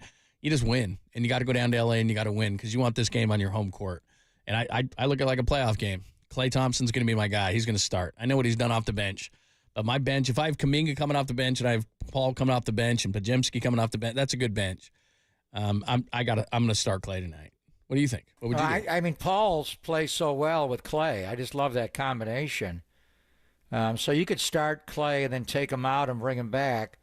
I think it's open to what the Lakers. Yeah, to me, you've got to guard LeBron and you got to guard AD, and I think that's Draymond and Trace Jackson-Davis. Although, do you put Wiggs on LeBron? He does guard him well. And then who do you want? Do you want Podziemski could get into D'Angelo Russell? I mean, do you treat it like a playoff game, or do you wait till next week to give him all you got? I don't know. How about both? I think I think want it's the game of important you win chase and tonight. not crypto. I mean, I would think about starting Gary Payton II. If I really wanted to win this game tonight, and it's a game you're treating it like we want to play at home and not on the road, you got to stop the ball screen with D'Angelo and Anthony Davis, and then LeBron shooting the three. But then you have It's just three non-shooters on the floor, right? If you're starting Well, I mean, TJD and yeah. him and Peyton, now you have three non-shooters. I don't know if I I want to do understand that. that. I understand that. You got the spacing would be a little bit different. Actually, you got Draymond, you got Trace Jackson-Davis. Wiggins is a shooter. Then you'd have the fourth guy. I hear you as far as ball spacing, they probably wouldn't do that. But at some point, you're going to have to get Gary Payton II in the game. It doesn't really matter who starts. Of course it does. But I think more importantly, how do they finish the game? But, LeBron's a different guy. And I heard what Mark was saying about dropping his shoulder, and he's going to try to get That's what he's gonna contact. He'll do. bully. But remember, early in his career, he could not make a three. And Pop sagged off of him in the He is finals. now. Warriors played him. I remember, that one final when he had the elbow injury. Remember Rick Barry would get all on him about shooting his elbow out. His form was awful. He could not make a shot. To his credit, he would come out and work on the three in front of people. But now, because of that elbow situation, he is killing the three ball He's right having now. a great year. He had a game the other night where he was 9 of 10 on the three. I mean, how do you play? If you have to get up on him and take the three away, then he's going to drive right through your heart. So he's a tough cover right now. Do you want to put Draymond on him tonight, or do you want Wiggs to go get him? Wiggs does guard LeBron well. I think he takes it personal. I think you got to mix it up because in the 2 games he's missed the one, but he was in the first game in the 145-144 game, 36, 20, and 12, and in the last game that they played that he played in, 49 and 8. I mean, he's had 2 great games against the Warriors this year, man. The double It's overtime tough. game, he was insane. Yeah. And that was the game right after the show called Genie and said, "You want to trade LeBron?" He went, "Oh yeah, Jeez. that's crazy." All right, we'll get back some baseball. We'll recap Blake Snell's performance. Not great, but it was more like a spring training outing. Plus, there's an interesting question on the text line about Patrick Bailey, especially after Sean Estes gave us that number of with his struggles throwing out runners. So we'll get into that conversation too. If you want to talk about the Giants, something you saw, the struggles of the offense, Blake Snell's first outing, or just something through the first 11 games that's caught your eye, the Golden State Lumber and Building Materials text line is wide open at 415-885-6274 415-808-KNBR. We'll do it next, only here on the Sports Leader.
Filter out the noise and kick it with KNBR on the gram for everything Giants. Follow the sports leader on Instagram at KNBR.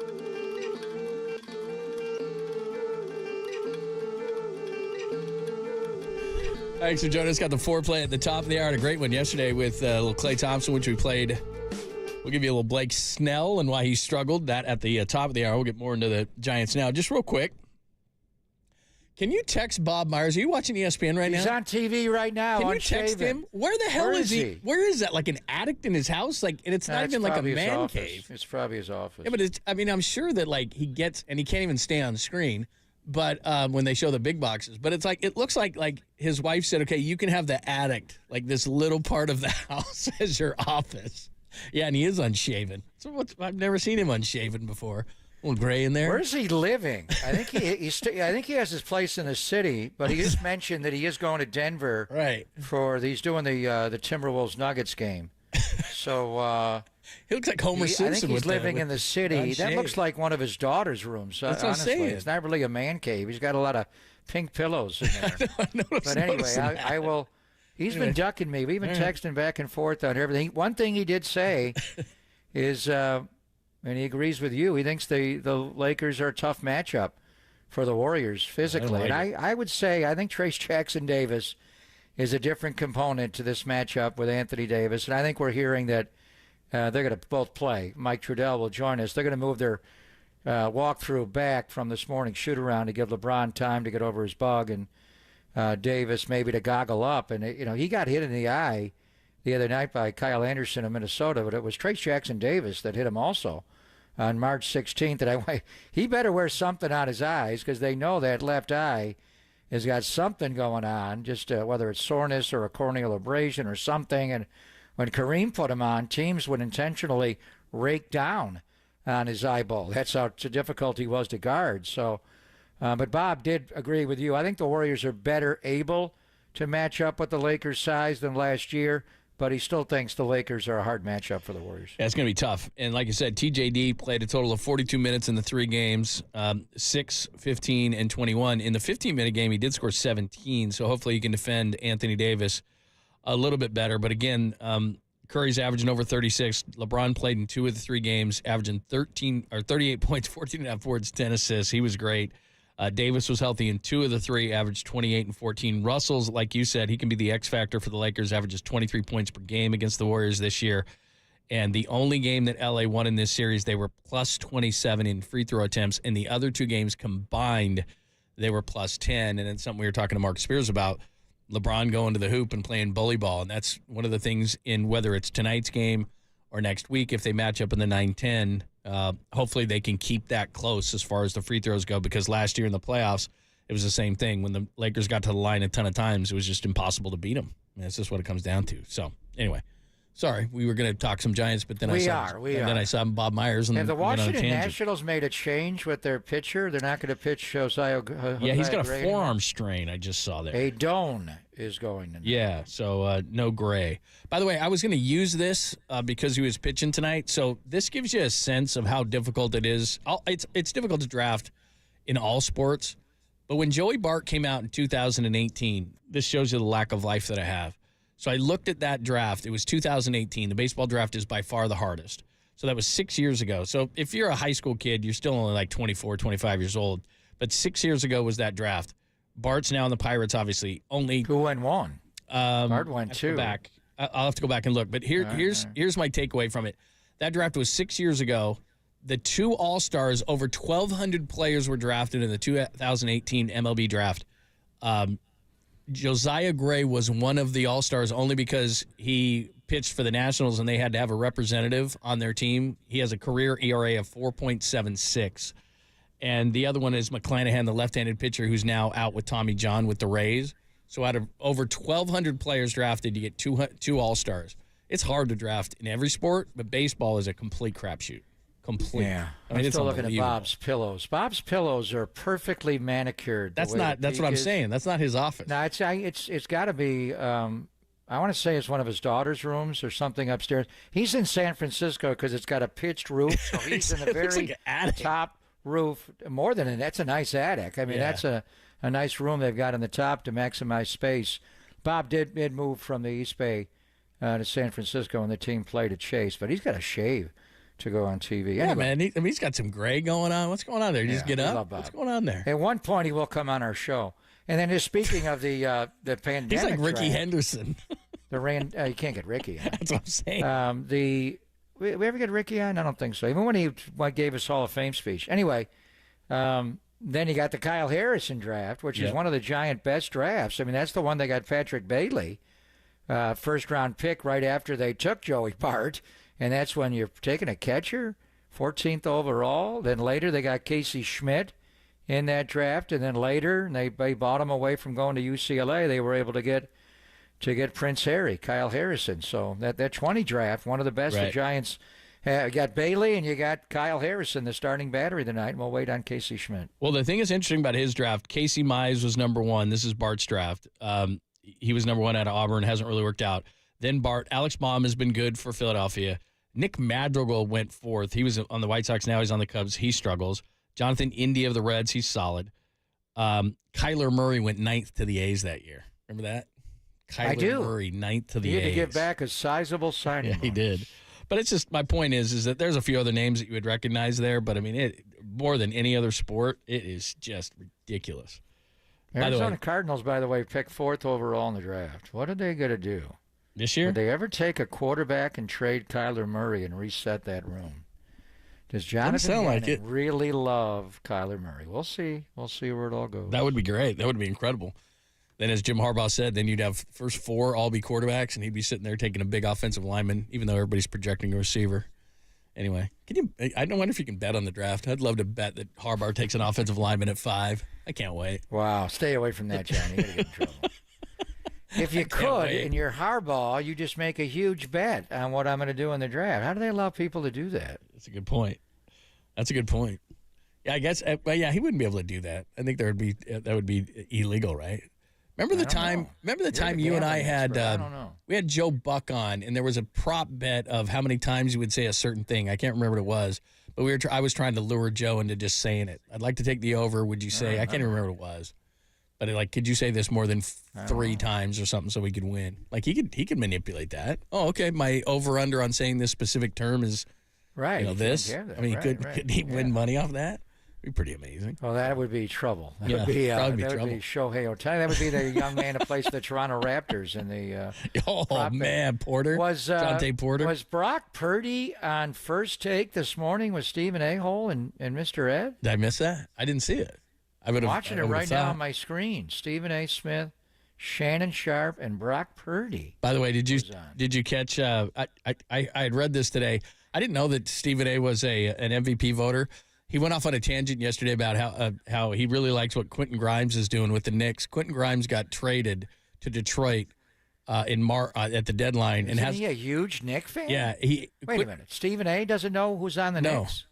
Quentin Grimes hasn't played since the 13th of March. He's on Detroit. He got traded there during the deadline. And Stephen A. went on a tangent yesterday about how well he's playing for the Knicks. He's going to vote him MVP? No, I'm saying he's an MVP voter. He's a huge fan of the Knicks, apparently, and he's saying how Quentin Grimes is playing so great for the Knicks. He got traded at the deadline to Detroit and hasn't played in the league since March 13th. He's been injured. And that guy's a big fan of the Knicks, and we expect to value his opinion on the NBA. On NBA Today, he's the lead analyst over Bob Myers. I mean, say what you want about Barkley. I think he probably would know that, but I don't know. You think so? I don't know. I would think. I don't know. I mean, isn't Stephen A. supposed to be a huge Knicks fan? I mean, wouldn't you at least know the guys on your team? He talks about the Knicks more than any team on the air. I don't know. When he comes on, it's mute.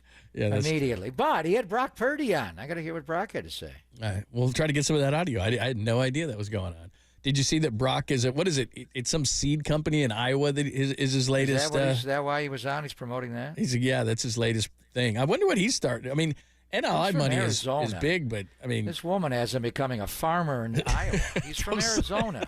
Yeah, but he did that thing right over the bye week, right? Yeah, he went to Iowa and was driving the tractor or something. I understand. He's from Gilbert. What is he making off that? I mean, no idea. He's it's not too bad. So, all right, I promise we'll get to some Giants coming up next, including a question that was asked to me about Patrick Bailey after Sean gave us those alarming numbers in throwing out runners. We'll get that. Then we get your foreplay coming up at the top of the hour. It's Pop and Lund only here on the Sports Leader.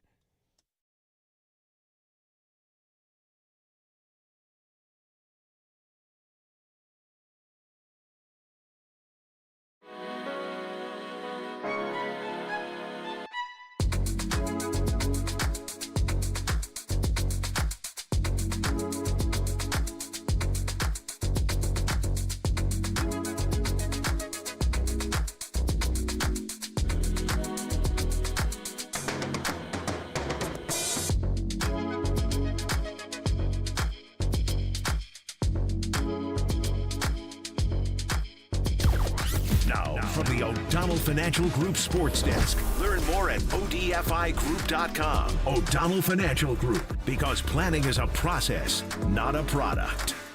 Our friend Michael Thompson, that's Clay's dad. I don't know if you knew that.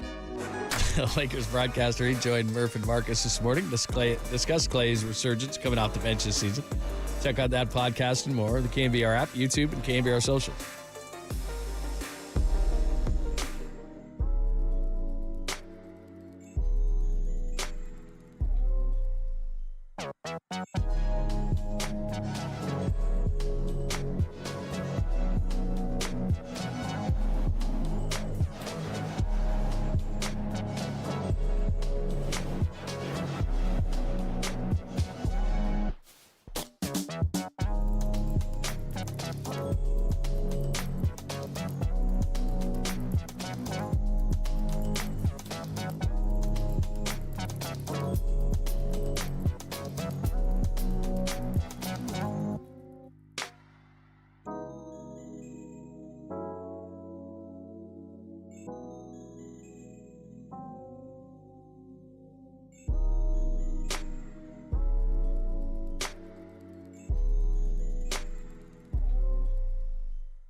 Papa and Lund continue live from the KNBR Casino Matrix Progressive Jackpot Studios. Casino Matrix, Progressive Jackpots are here. Where are you?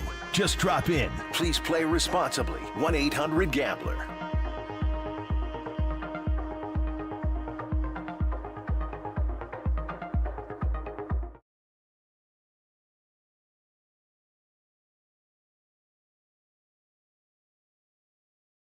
Thanks for joining us. About 8 minutes, we'll give you the foreplay. You'll hear from Blake Snell, Patrick Bailey.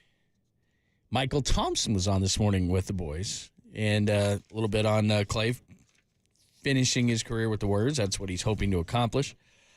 A lot of people on the text line, and you can always hit us up, the Golden State Lumber and Building Materials text line before we get to the foreplay. Again, 415-808-5627, 415-808-KNBR. And based on the numbers that Sean Estes gave us a little bit earlier where Patrick Bailey's struggling to throw out runners, 8 of his last 51 for 10 in 2024, had a throwing error last night, given his struggles, too, at times the plate. Someone asking if we were too quick to crown Patrick Bailey. Too quick. What do you think? Well, I know. He was that. I mean, when you saw him come up last year, and remember, they got off to a 6-13 start, and weren't they playing Washington when they brought up, maybe it was Philadelphia, they brought up Casey Schmidt, and he had a bomb in his first game, and then Bailey came up later. No, I mean, let's watch him receive the ball. His hands, they're like pillows, the way he caught the ball. He was so locked in. You never seen a guy really defensively play like that, and he was throwing out runners, but it was more of his pitch framing and his overall setup, the way he handled things, and he reminded me a lot of Brock Purdy. To be honest with you, the way Brock just, spent his whole life learning to be a quarterback. Patrick was learning to be a catcher. By the way, Brock Purdy's interview on First Take, it was on behalf of Toyota. The satellite feed froze both times they went to him. He literally did not get an answer out. No. And they went to him a couple of times, and finally they bailed. He was on some location remotely, but it was on behalf of Toyota. But Barack will be back in the Bay Area on Monday because that's when they can start, working. It's phase 1, so they can't go on the field, but it will be organized team activity start on Monday. But anyway, no, I don't think so. I think he was doing all the things we said, timely hitting, and then we had him on after he picked off Perdomo, Arizona, at first base, the last out of the game. Who's ever done that?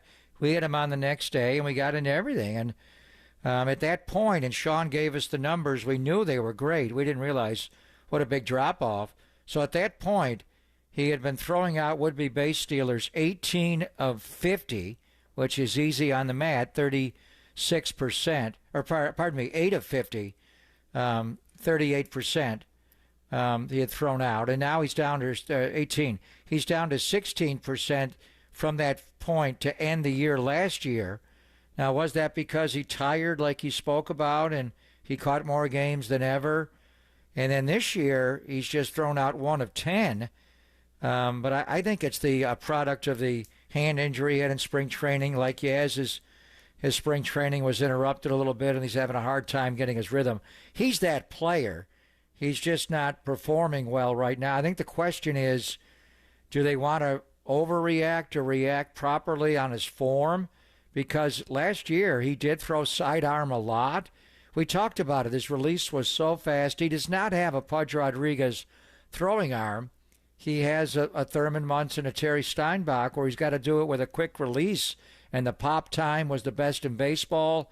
And he had to get it down there like now. And he would throw sidearm a lot, and the ball is tailing on him now. And he's not only not throwing out the runners, John, he's throwing the ball into center, where it's stolen base E2, which is not good. So I think they got to clean some things up a little bit. I wonder how much Bob Melvin himself, being a former major league catcher and a good one. Bob was a good receiver, tall catcher, but good. I wonder, how much he actually works with someone like Patrick Bailey trying to get his mechanics cleaned up. But he's a good player. He's just not playing his best right now. Right, and I guess the overall point is if the offense wasn't struggling, and again, if you look at Patrick Bailey's numbers, they're not bad, but then you look at last night when they went 0 for 10 with runners in scoring position, he struck out in 3 of 4 at-bats, and again, the offense is going to come around. It's just the frustration, I think, is non-competitive at-bats. Mike Yastrzemski is 1 for 20 with 11 strikeouts, non-competitive at-bats. At times, Bailey, non-competitive at-bats. At times, just the bottom of the order in general are having non-competitive at-bats, and they're not helping. And if you look at Washington last night, bottom of the order did a lot of damage.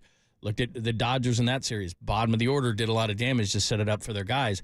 There's a reason why those guys are hitting down. They understand that, but you can't just go 0 for. Everybody pretty much did last night, but you can't have the bottom of the order be nothing. And so if Patrick Bailey is struggling with the stick and is not being the guy he was last year, and again, Sean's numbers go back to July of last year. He's 8 for 50 and throwing out runners. So is this what he is? And then the other thing too is, as great as he is at pitch framing, at some point that is going to be out of the equation. I mean, we can have another day, another discussion about another day. The umpiring early in the season, maybe we bitch about this every year and I just forget about it.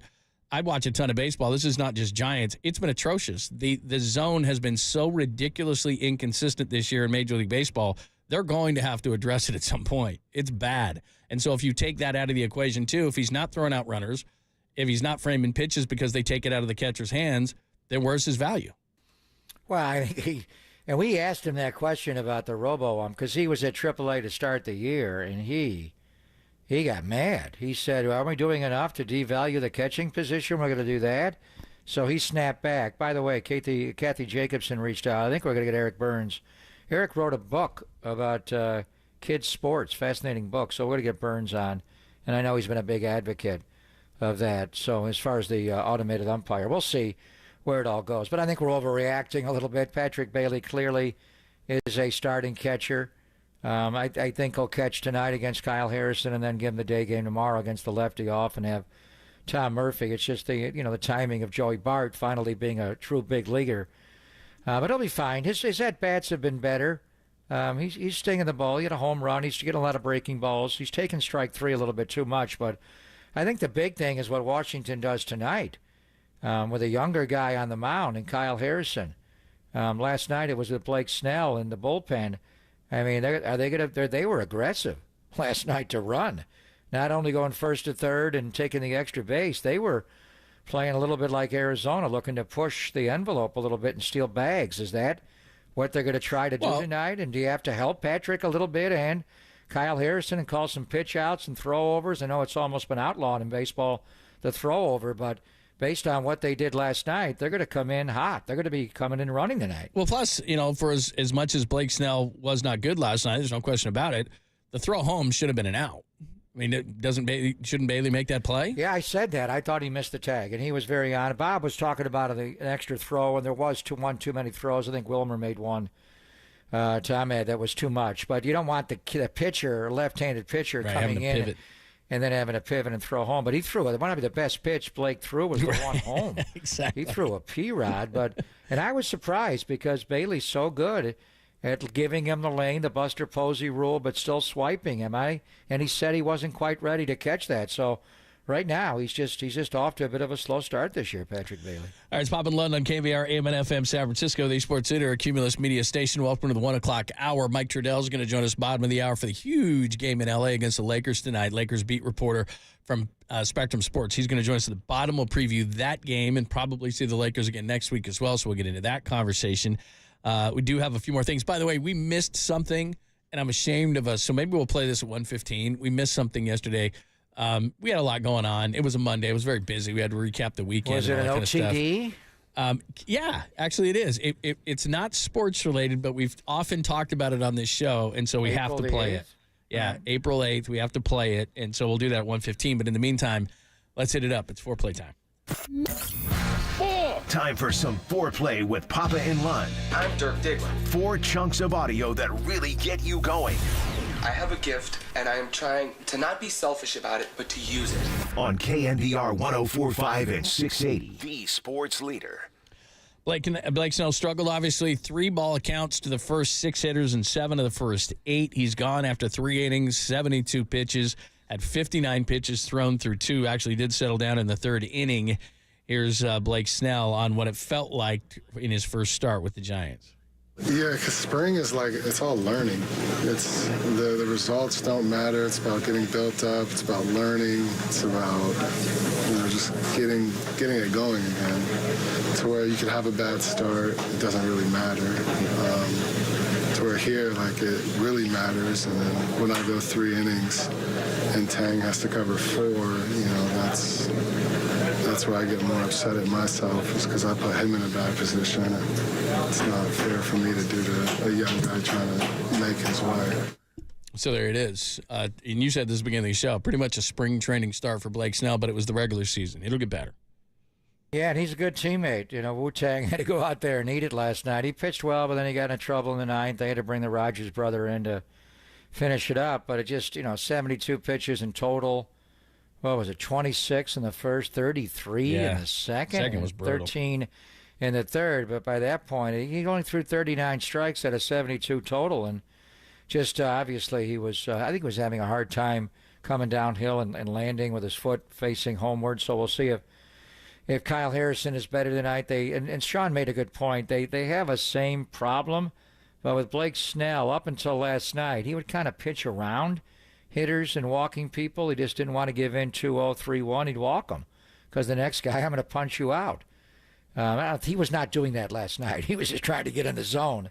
But he still had swing and miss stuff. He had 5 punch-outs, and that curveball and the changeup were both put-away pitches. So now the question is, with the off day coming up on Thursday before they go into Tampa, do you want Blake Snell to pitch on Saturday in Tampa, or let him have an extra day and pitch on Sunday? Only threw 72 pitches last night.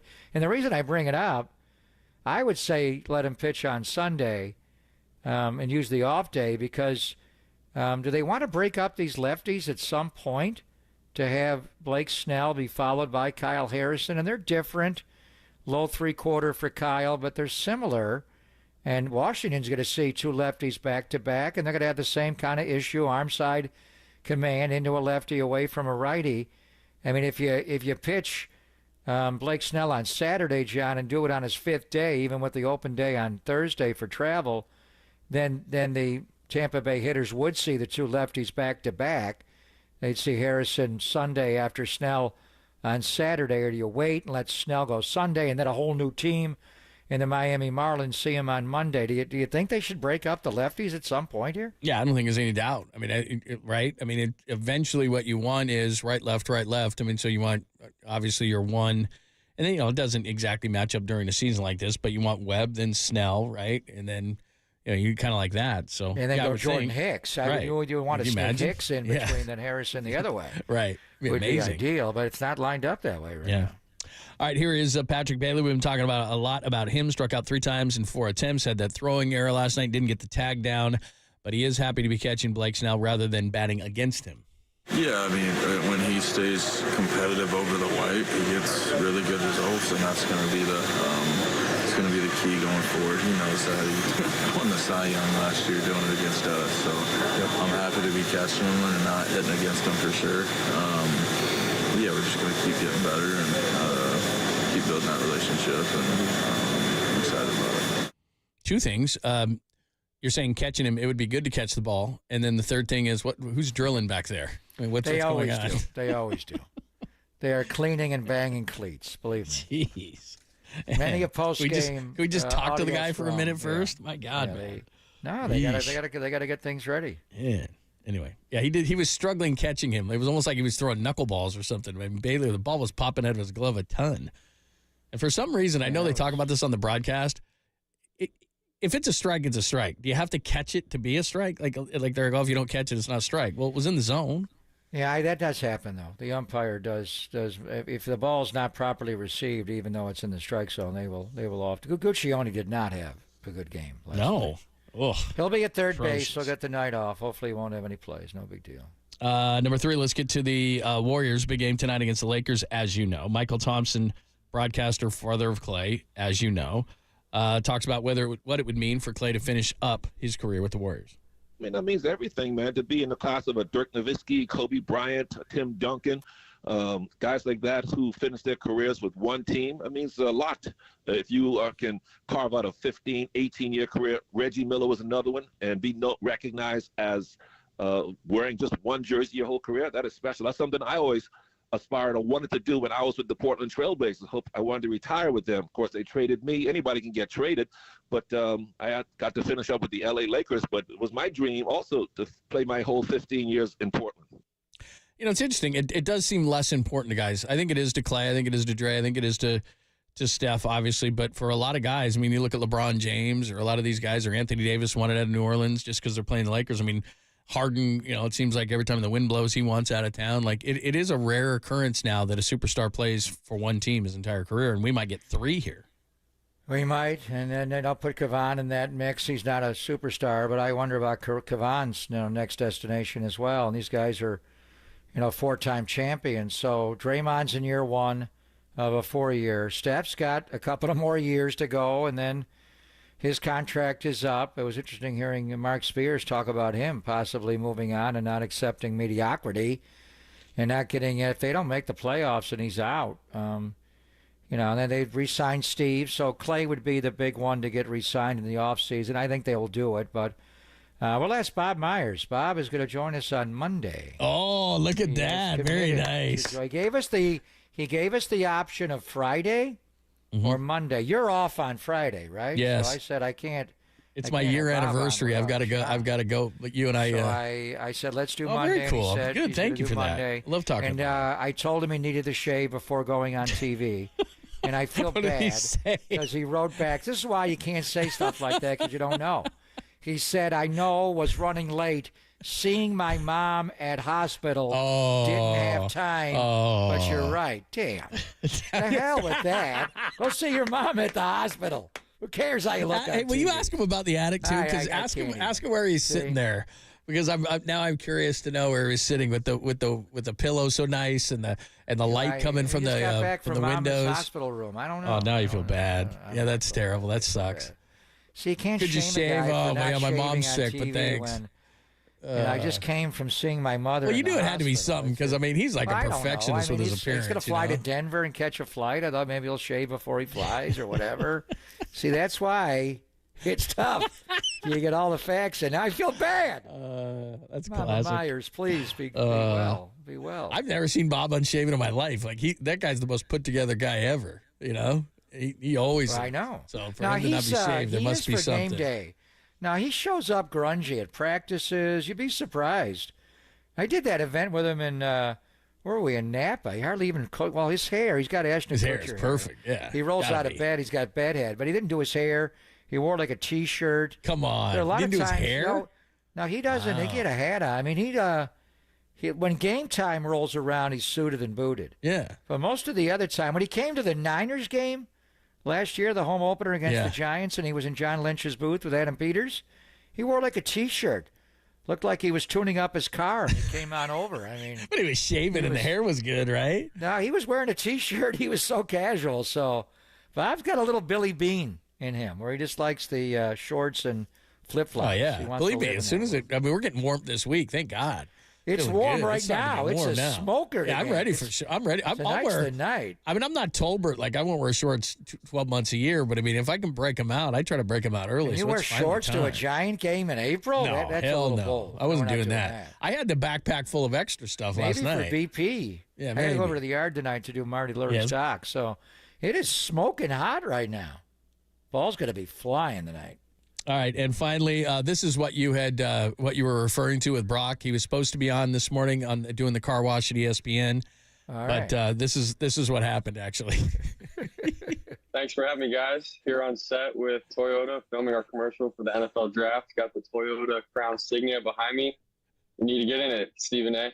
Yes, I love it. I don't mind, Brock. I'll get in it. We need Not a problem. to get a shot of that after, Brock. It looks like you got some good weather out there. So tell me this. You stepped in when injury hit the Niners and never looked back. What is it about your connection with that offense that's made your team such a powerhouse in the NFL?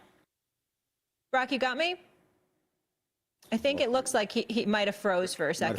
He might have froze, yeah. Well, why he froze, hey, Shannon, you come back on the screen. You answer that question for me. What do you think it is? Brock, are you back, Brock? Yeah, can you guys hear me? Yeah, Okay, we can hear you now. No worries. Go ahead, Molly. Brock, did you hear my question? I'll repeat it one more time just in case. But essentially, I was saying you stepped in and never looked back, right? Injury hit. And what is it about your connection with your teammates that you've become such a powerhouse in the NFL, the Niner squad? No, I think He's frozen again. I think he's frozen again. Speaking of connection. Wow. But you know what it got me thinking, though, is ever since, and I understand in the pandemic and it was fun and they got everybody on video, but you and I have talked about this, like the Manning cast, it's like whatever, somebody just shows up.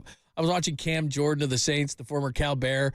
They had him on the McAfee show today, and it was like, it seemed like the moon was above his head and there was an eclipse. I couldn't see anything. It was just terrible lighting and terrible audio. Like, it didn't used to be that, like, there was a certain standard of putting someone on TV. Not anymore. Not since the pandemic. What are you going to do when he's just satellite? I know, but it's like, stuff happens all the time, man. I mean, that's the way of the world. I mean, you got 4 different people in different locations, in studio and out of studio, and Brock is there. Toyota can't be happy. They're the one that bought that satellite. What about your connection with the So what's he working for? On your show? He's getting ready for the NFL draft, which is 2 weeks from Thursday. I'm sure he's probably making more off the field now than he is on it, isn't he? I mean, he's making. He gets some big time incentives this year. Do you see how many incentives? Yeah, but he did. How could he be 24th in that incentive list? Like, he made another $700,000. Who outperformed their contract more than Brock Purdy did? There was a long snapper that had a really good year, Jen. I guess so. I think he made close to $1 million. So between his salary and the incentives, he made 1.8 somewhere in there. And then how much does Toyota pay? Probably more than that.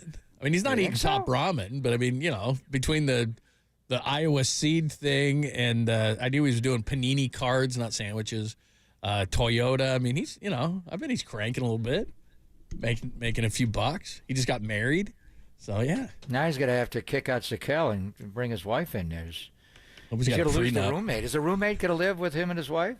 That would be a problem. Sakel? Remember when we had Joe Staley on, and Joe had to kick out all the guys that he used to room with. He used to bring guys on. Didn't she live with Staley? I think he did. He's a rookie, but he brings in he used to bring in free agents and late rounders and stuff to live with him down there. But he got married. He's got the 2 daughters now, but he got married. I think he had to kick him out. I think that's how it worked. Yeah, that actually happened to me. I was living. I had a roommate in the house, and he brought his wife in. I lived in the basement for a few months. They were like, yeah, you got to get out. Very early in my radio career, because radio pays so well. I was living in a basement with a married couple upstairs, and they're like, you got to get. It was my best friend, but he was like, you got to get out. You were the last guy that I'd have live in my basement. That is not happening. The liquor cabinet. It was a nice basement too. I'm not had a big family. I never had to go upstairs, but yeah, they were like, yeah, you need to go. You need to go. It was like an in-laws quarters. You had a separate entrance. Yeah, separate entrance. It was great. Separate shower. Yeah, it was. I thought it wasn't bothering him, but some smoke must have been wafting up through the through the vents upstairs. And they must have just said, "We got a new nickname for Brock Purdy. Go, Mr. Freeze." A freeze is coming. Yeah, that's exactly right. Yeah, so it didn't work out. Like you said, Toyota's probably pissed. they bring on this national show. They can't figure it out. He had like 50 interviews. It wasn't just that one. Right. They had them all lined up. Oh, they it had to be on First Take with Mr. Ed that he went to Mr. Freeze. Yeah, it wasn't. Shannon Sharp was giving him grief all year. I bet Brock was ready. So I wanted to hear that interview. Yeah. Game manager. Let's hear that. Exactly. All right. On this day we missed yesterday, I'll give you a hint. You'll probably know from this. April 8, 2000. April 8, 2000.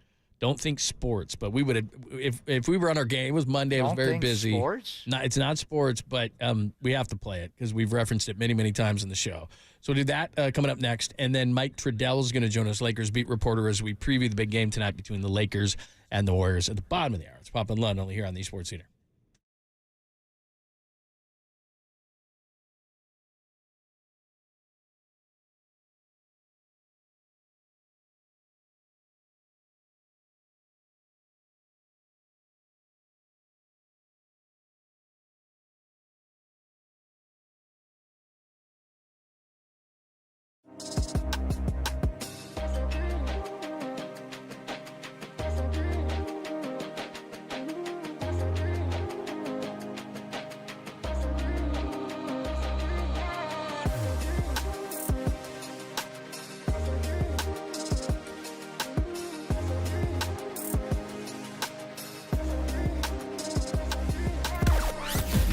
from the O'Donnell Financial Group Sports Desk. Learn more at odfigroup.com. O'Donnell Financial Group, because planning is a process, not a product. The great Bob Costas, he joined Tolbert and Copes yesterday, explained why he liked the Giants' offseason moves and how far they can go this season. Check out that podcast and more on the KNBR app, YouTube, and KNBR socials.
And now, time for the Protect Your Assets with David Hollander Business and Technology Report.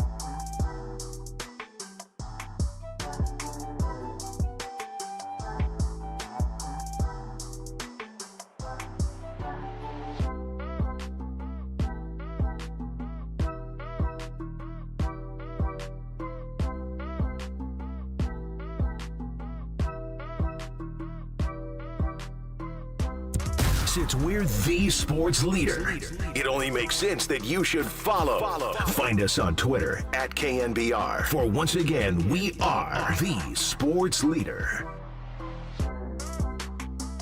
What's happening? Thanks for joining us, Pop and Lund, on a Tuesday. Hope you are doing great.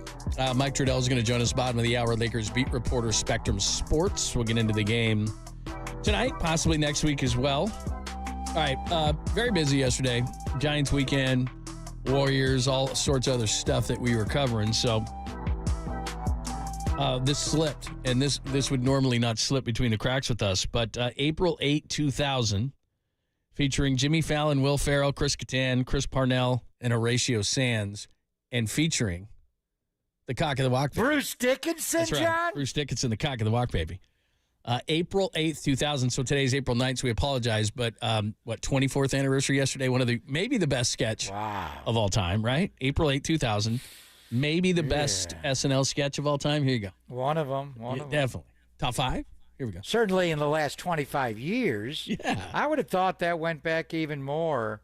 So that was obviously Don't Fear the Reaper and Blue Oyster Cult and Will Ferrell, Will Ferrell wrote this thing. Cowbell. I didn't know Will Ferrell wrote, but he did write it. He wrote the sketch? He wrote the sketch. Will Ferrell did. I mean, he was great. Jimmy Fallon was Jimmy Fallon. He started laughing. But it was, he always laughs at everything. But it was Christopher Walken that made it genius. Unbelievable. It's the greatest. It was Will Ferrell and his gut coming out when he started to play the cowbell. He got to explore the space, baby. Yeah. So thinking about it, Derek was born in 91, and my oldest daughter, Alexander, was born in 93, and Danielle was 95. Wow. And they love this bit. Oh, it's I said, this got to be a top 5. We watched it in replays, but we watched it live. So that does kind of, jive. So Derek's birthday is April 5th. So he just turned 9 years old. Alex, who's now working on late night TV and working in television, and Derek in radio. So I loved it, but they were the ones that played it over and over and over again. So the time frame, I'm buying it. April the 8th of 2000, when my kids were just babies. That's where we gravitated to it. 24 years ago. Let's play a snippet. Here you go.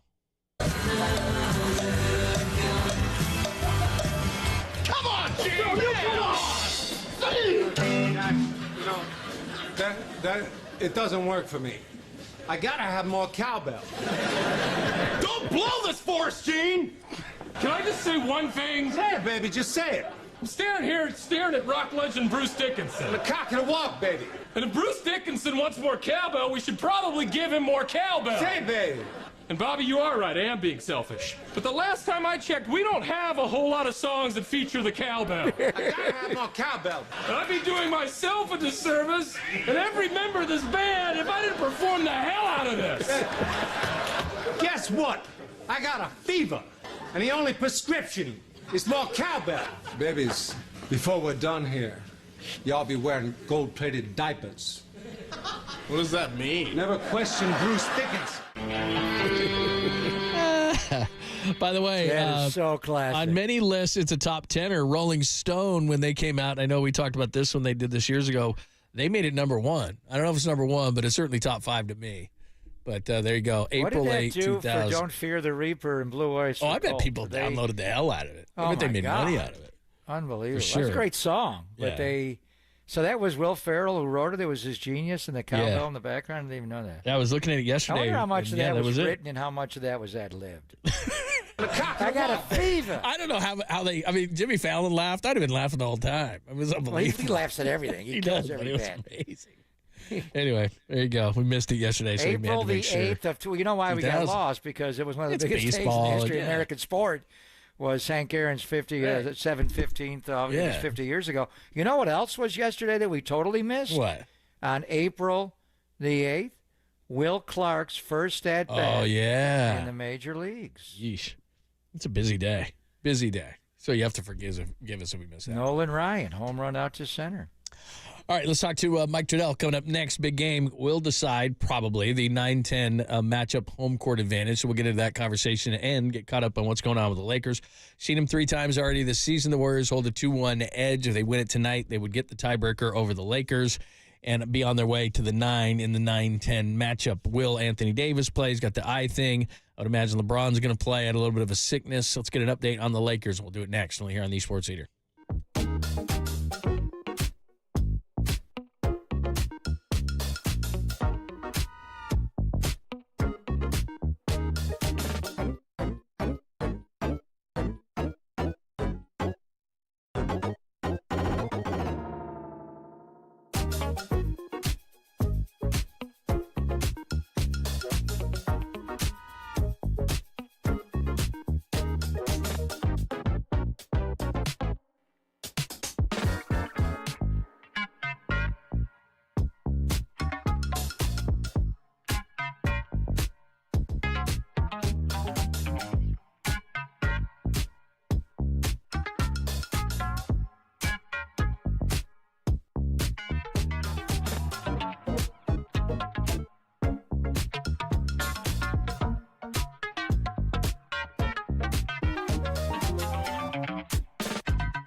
Nation, wherever you are around the globe, stream Gold-Blooded Radio 24/7, 365 on KNBR.com. This is the sports leader.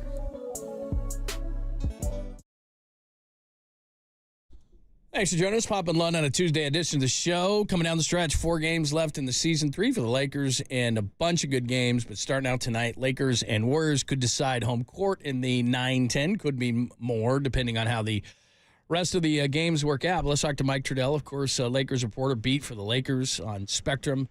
And, of course, does a great job covering the Lakers. So let's get into that side of things. And Mike joins us courtesy of the UMA guest line. Hi, Mike. How are you? Good to talk to you. What's happening? Good to be with you as well. Yeah. So give us the latest. I got to assume that AD with the eye and LeBron illness, those guys are playing tonight, right? Yeah, it sounds good for those guys. They do the thing that, I know the Warriors would once in a while do where it's the veterans, and so you may not get the final confirmation until 30 minutes prior, but, things look like they're going in that positive direction. So I think we're all expecting / hoping that everybody will be ready to go tonight. Just calling it left eye soreness, but you were on the scene Sunday night when Kyle Anderson, slow-mo, when he had that putback dunk, poked him in the left eye, and that's the 3rd time it has happened. Trace Jackson-Davis of the Warriors actually got him back in mid-March. So if he does go tonight, and it sounds like he will, is he going to have to protect that eye with Kareem kind of goggles or something? What's going on with that left eye?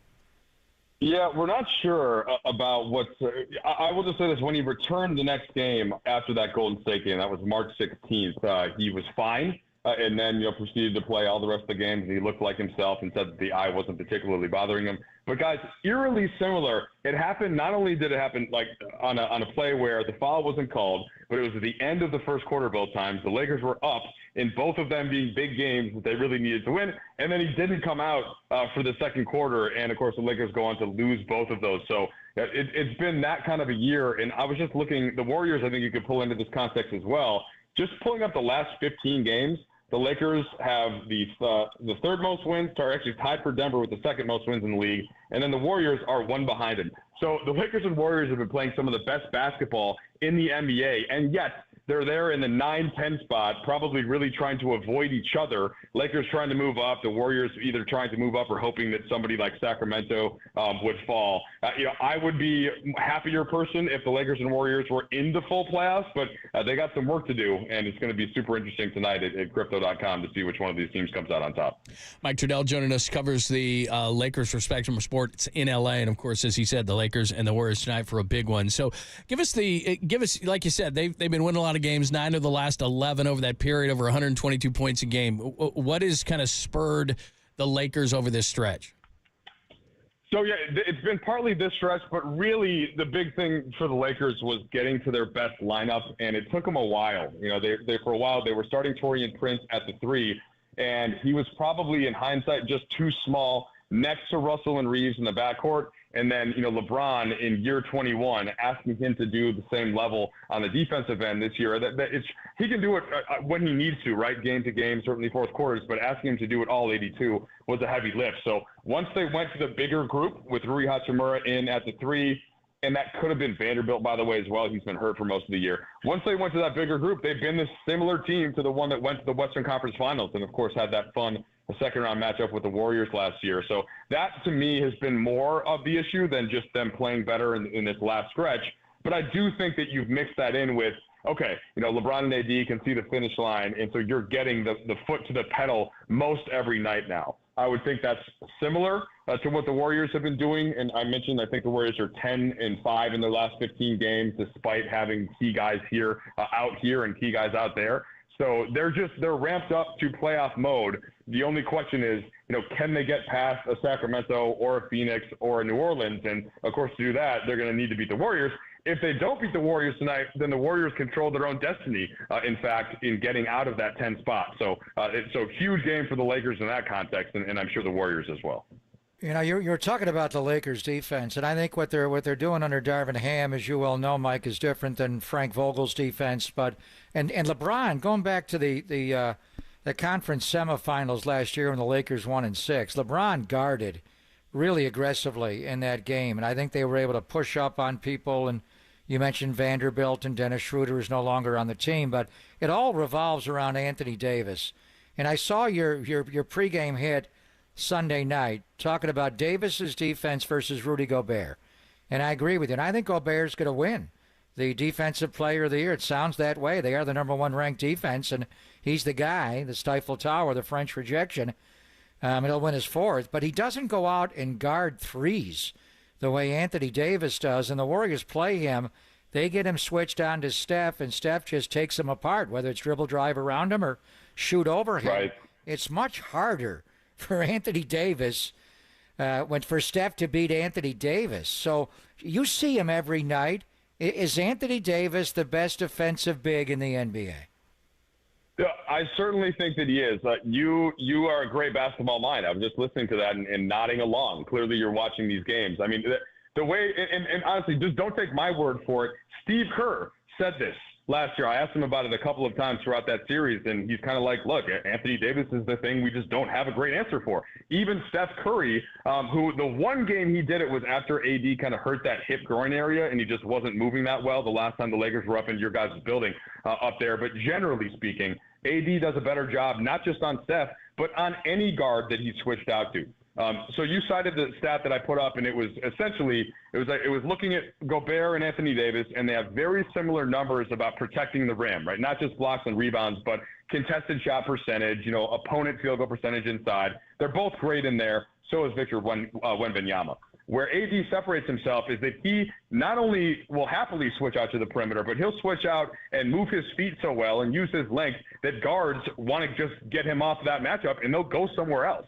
And that, to me, is such a major advantage in the modern NBA, where you can guard him. You can put him on literally 1 through 5, and he can hang. There are a couple of other bigs that move their feet well in the perimeter, Draymond Green certainly being one of them, but, Draymond then is not the same threat at the rim, right, as Anthony Davis is, where he can give you that full protection. So, to me, there is no weakness in Anthony Davis's game defensively, and then he is exponentially better than most of the other defensive players as an offensive player, which hits the other team in a different way as well. So he, to me, as much as, Steph and LeBron, of course, are going to go down as all-time legends. You can make a great argument for top 10 for both of those guys. But, AD now at age 31, he was the player to me who broke that series in the Lakers' favor last year, and he is the player who I think is going to be most important tonight.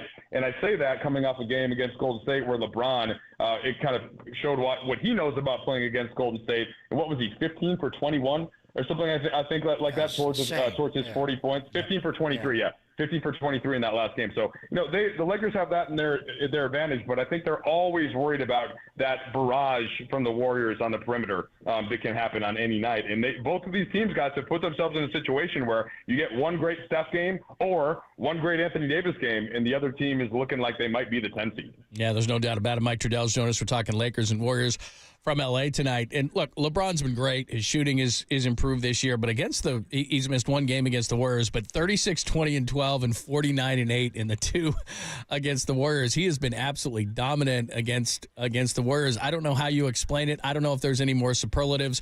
He's been great all year, but he's certainly been even better against the Warriors.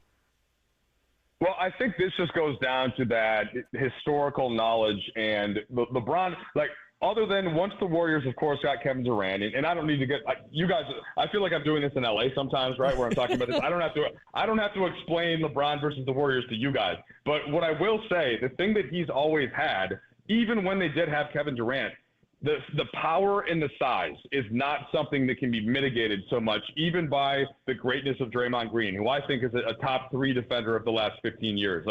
And I hope that he gets his due course in there. But he is a guy where he can break opposing offenses. But LeBron, he's just a little bit too big for Draymond to impact that much, to the point where LeBron, whoever's guarding him on the primary, he's looking past that. And what his Golden State had at the rim, not a ton, right? If it's Kevon Looney, LeBron can go around him. If it's Trace Jackson-Davis coming up right this year, I like what he's doing, but I don't think LeBron's that concerned about him at the rim. And that to me is kind of the bottom line where, yes, you just pointed out his three-point shooting has been much better this year, super consistent. That's there. But his bread and butter is still getting to the rim. And I think that's the one spot where Golden State does a great job generally as a scheme to keep teams away from that. But LeBron is the guy that can get there when he really needs to. And that's what he did last game, even though, of course, the Warriors were able to come out on top when, Steph was scoring at will with AD in the back dealing with his eye injury. Yeah, he's a freight train. There's no doubt. But the fact that he is making 41% on the three ball, Mike, a career high, and he's not shooting it as much as he used to. Last year he was up to 7 a game. This year 5.2. But last year he shot 32%. I go back to when the Warriors dealt with him in the finals every year. They would just gap him and let him, and Andre would guard him around the rim. I mean, one year he shot 31% on the three. And when he was younger, Pop would sag off of him. Now he's up to 41%. How has he gotten so good on the long one? Yeah, so I had my own theories, but I was like, let me just ask him. So I think this was last week, and asked him what is going on with the efficiency from three, and he said that at least between this year and last year, forget the past for now, this year and last year, the ankle injury that he suffered against Dallas, it was in late February, that essentially kept him from doing anything but playing games once he came back after about a month. Wasn't practicing, wasn't really doing much in shoot around. He was just sort of saving up for the actual game. This year, the ankle has been good enough that he's been able to actually be on the court at shoot-arounds on off days, and he said he's just got a consistent form because of that, and he's been in a rhythm all year. And once you get locked into a certain level of a rhythm at that position, I think that's part of it. The other part, and I think this is not. I want to make sure this is not a critique at all of LeBron. This is really more kind of being baffled that he's still able to play at this level at all at age 21. But his defense throughout the regular season may have at least dropped some, where I think that he is focused some more on transition offense, half-court offense, in carrying the team in those ways. In the past, when LeBron just had to do everything for his team on both ends, I think that saps sometimes the legs on a three-point shot, whereas he could always get to the rim. And that's something that I've said for years. One of the things I used to love about Klay Thompson, he's like the only player in the league that's able to consistently hit threes while defending his butt off the other end. And that is just such an underrated thing, I think, in the modern NBA. And so a guy that can do that on defense and then still have the legs to shoot threes, like that's been a more difficult thing for Austin Reeves this year because he's having to guard Steph Curry tonight, and then they wanted to go hit an open three in the other end. It's hard. Just go play pickup basketball. Actually try your hardest on defense and then try to hit a three. It's a little harder than you might think sometimes. So all those things play into it to me. No, I just cherry pick. There's no way I'm not playing any defense. We look at Andrew Wiggins as kind of even though there's Curry and there's Clay and there's Draymond and all these kind of stuff. If Andrew Wiggins is going, the Warriors are going. D'Angelo Russell, the former Warrior, shooting 42% from deep, 219 threes, setting a Lakers record. Is he kind of that guy for the Lakers that maybe the litmus test for the Lakers, if they're really having a good night, is what D'Angelo Russell is doing? Yeah, that's definitely a good way to look at it. I mean, if D'Lo is hitting threes, they usually come in bunches. And so it's not just that he's like 2 for 5. He might be 6 for 10. And on those nights, they are very rarely going to lose. But what I would say is that, so Russell's one, but they could get the same type of production out of Rui Hachimura on a given night or Austin Reeves. What they have not gotten as much is one of the guys off the bench. And so whether it's Dinwiddie or Taurean Prince or the newly healthy Gabe Vincent, if one of those guys is hitting threes, so that would be my point, I guess. It's LeBron and AD doing what they do consistently, and then almost anybody else that steps up. It's just that Russell has done it the most, and so therefore he's certainly he certainly should be at the top of that list. And I think that the Warriors are a decent matchup for D'Angelo because other than Gary Payton II, the Warriors don't have a ton in terms of great ball pressure. Although I guess you could argue that healthy Wiggins can do that, right? If you want to try to deploy him in that way, it's just that a lot of times he's going to have to deal with either Rui Hachimura or LeBron, and that's where the Lakers get you. Because if you have them deployed there, you can't use them on one of the guards, and then if you're not pressuring those guards, they're going to be able to get going from the perimeter as well. That's why having Trace Jackson-Davis is starting is fascinating to guard AD, and then Draymond, in theory, could take LeBron. Wiggins guards LeBron so well, and I've thought about the Warriors are starting Gary Payton II, Mike, to get up on D'Angelo because his pick-and-roll game, we know him well. He was a Warrior briefly, and they actually traded him for Andrew Wiggins, but you know him better. You know him as a kid, the high pick out of Ohio State when he was there a couple of years when he was 19 and 20, and the whole Nick Young thing got weird, and he gets traded, he comes back. And, you know, the midseason acquisition last year, fascinating the way he's played. What have you noticed, not so much in him as a player, but is D'Angelo Russell maturing from age 19, 20 to age 27 now, Mike? It's another good question, and I think that you kind of nailed it in the way that you talked about it, right? This is more of an off-court, mental, just growth approach, being on different teams, being in different situations, and I think that eventually D'Angelo Russell, and it happened really after a tough spot in December where he was not playing well, where he just kind of said, screw it, I'm going to play my type of ball, I'm going to be aggressive, I'm going to shoot when I like to, and he just stopped worrying about the noise, he stopped worrying about what the coaches wanted or what his teammates wanted to an extent, right? Of course, he's a pretty cerebral guy, so he's doing stuff within the scheme usually. But he just started to just play how he wanted to play, and that's been really important. He also had a kid, and, you know, I've got 3 kids at this point. They're all young, but I do think that having a child changes your perspective on life and, you know, having to think about somebody else at all times. I think there's a real opportunity to grow there as a person if you're willing to embrace it. And he has. He is super into his son. He's around as much as he possibly can. I think that has helped him in some ways as well, and you're seeing it on the floor. By the way, I want to ask you guys, who is starting for the Warriors tonight? I feel like it's been a different lineup every other night. I mean, what do you think? Ray Ritter won't tell me. No, you tell me. Steph, Wiggins, Draymond, TJD. Who do you think the 5th Warrior would be? Podziemski, Clay, maybe Gary Payton II? I don't know. What do you think? So, do you think Jackson Davis is going to start for sure then? It's just a matter of Clay. I think it's Clay or Podziemski in the 5th spot. Now, Wiggins has been out. We haven't seen this group together because Jackson Davis, Mike, moved in the starting lineup when Wiggins was out. Right. Well, that was part of what I was thinking is, are they doing that in part because you've had one of these 2 other players out? Kuminga was out. You know, then it was Kuminga. Either Wiggins or Kuminga was out. Wiggins was out. Steph rested Sunday. Yeah. So I thought maybe they would go back to that. I mean, I don't know. Go ahead, guys. Is Anthony Davis going to wear goggles? You answer that for me, and I'll tell you the 5th Warrior. I really just don't know. I don't know. I guess I would say I doubt it because last time we asked, he said the doctors didn't say that he had to, and therefore he wasn't going to. But I mean, I guess what I would probably go to Clay if I were the Warriors. But they, you know, I guess they put him to the bench for some reason, and he played well right off of the bench. Now he's kind of in a better rhythm. So. In a big game like this, though, it's a big decision, right? Because this game really does have a lot on the line. So I'm not sure if Steve Kerr will tell us when we talk to him in a couple of hours. Ask Michael Thompson. I'll tell you if his son's Michael doesn't tell us anything. I used to do a show with Michael for 4 years, and he would never tell me it. Which by the way, I knew not to ask too, because you don't want to have to put him in the spot. I mean, maybe he'd tell me off the record, but of course I can't say it on the radio. Right. I think they're going to start Clay. I don't know. It's a big game, like you said. He's been playing great off the bench. And Podziemski the last couple of games has gotten his stuff together again. But I don't know. For a game this big, I think it's going to be Clay, but we'll see. Yeah, I think that's probably the fair. That's the fair. The one that's hardest to second guess, certainly. Yeah, Mike, great stuff, man. We appreciate it, man. Thank you so much. All right, guys, enjoyed it. Take care.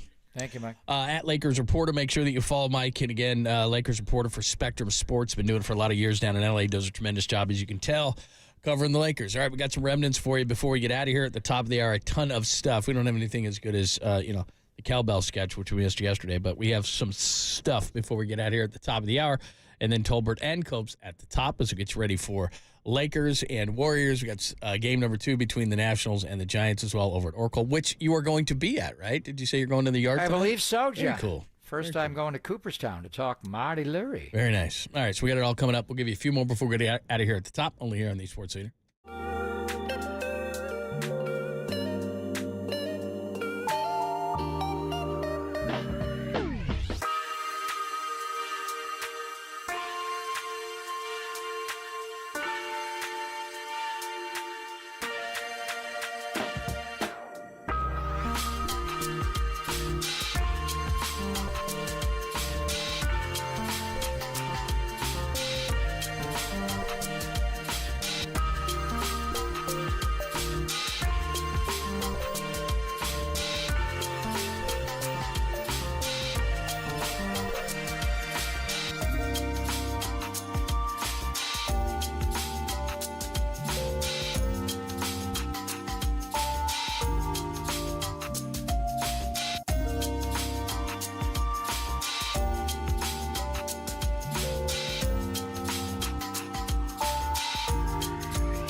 Hey, it's Greg Papa here. We got a big night of Bay Area sports. Beat LA, Warriors, Lakers in LA, and Kyle Harrison from De La Salle's on the mound.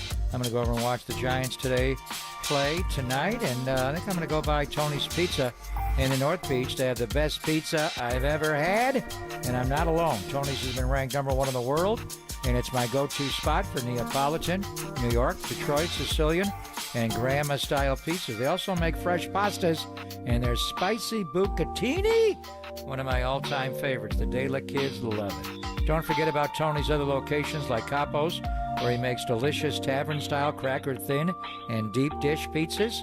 One of his specialties there, Chicago Italian beef sandwiches. They are gigantic, but they are so delectable. Save room for dessert. You got the best cannoli, holy cannoli, Clay Thompson, and tiramisu in the Bay Area. And then tomorrow morning, talk about the games from last night. Listen to us at 10 a.m. and take a morning stroll to the North Beach and try Tony's homemade sourdough bread, pastries, and New York bagels at his bakery, Toscano Brothers. And if you are going to Oracle Park tonight, get by Tony's Slice House, fast casual restaurant serving up delicious slices throughout the Bay Area. So enjoy the Beat LA in LA, Kyle on the mound at Oracle Park, and always Tony's Pizza.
Papa and Lund continue live from the KNBR Casino Matrix Progressive Jackpot Studios. Casino Matrix. Progressive jackpots are here. Where are you?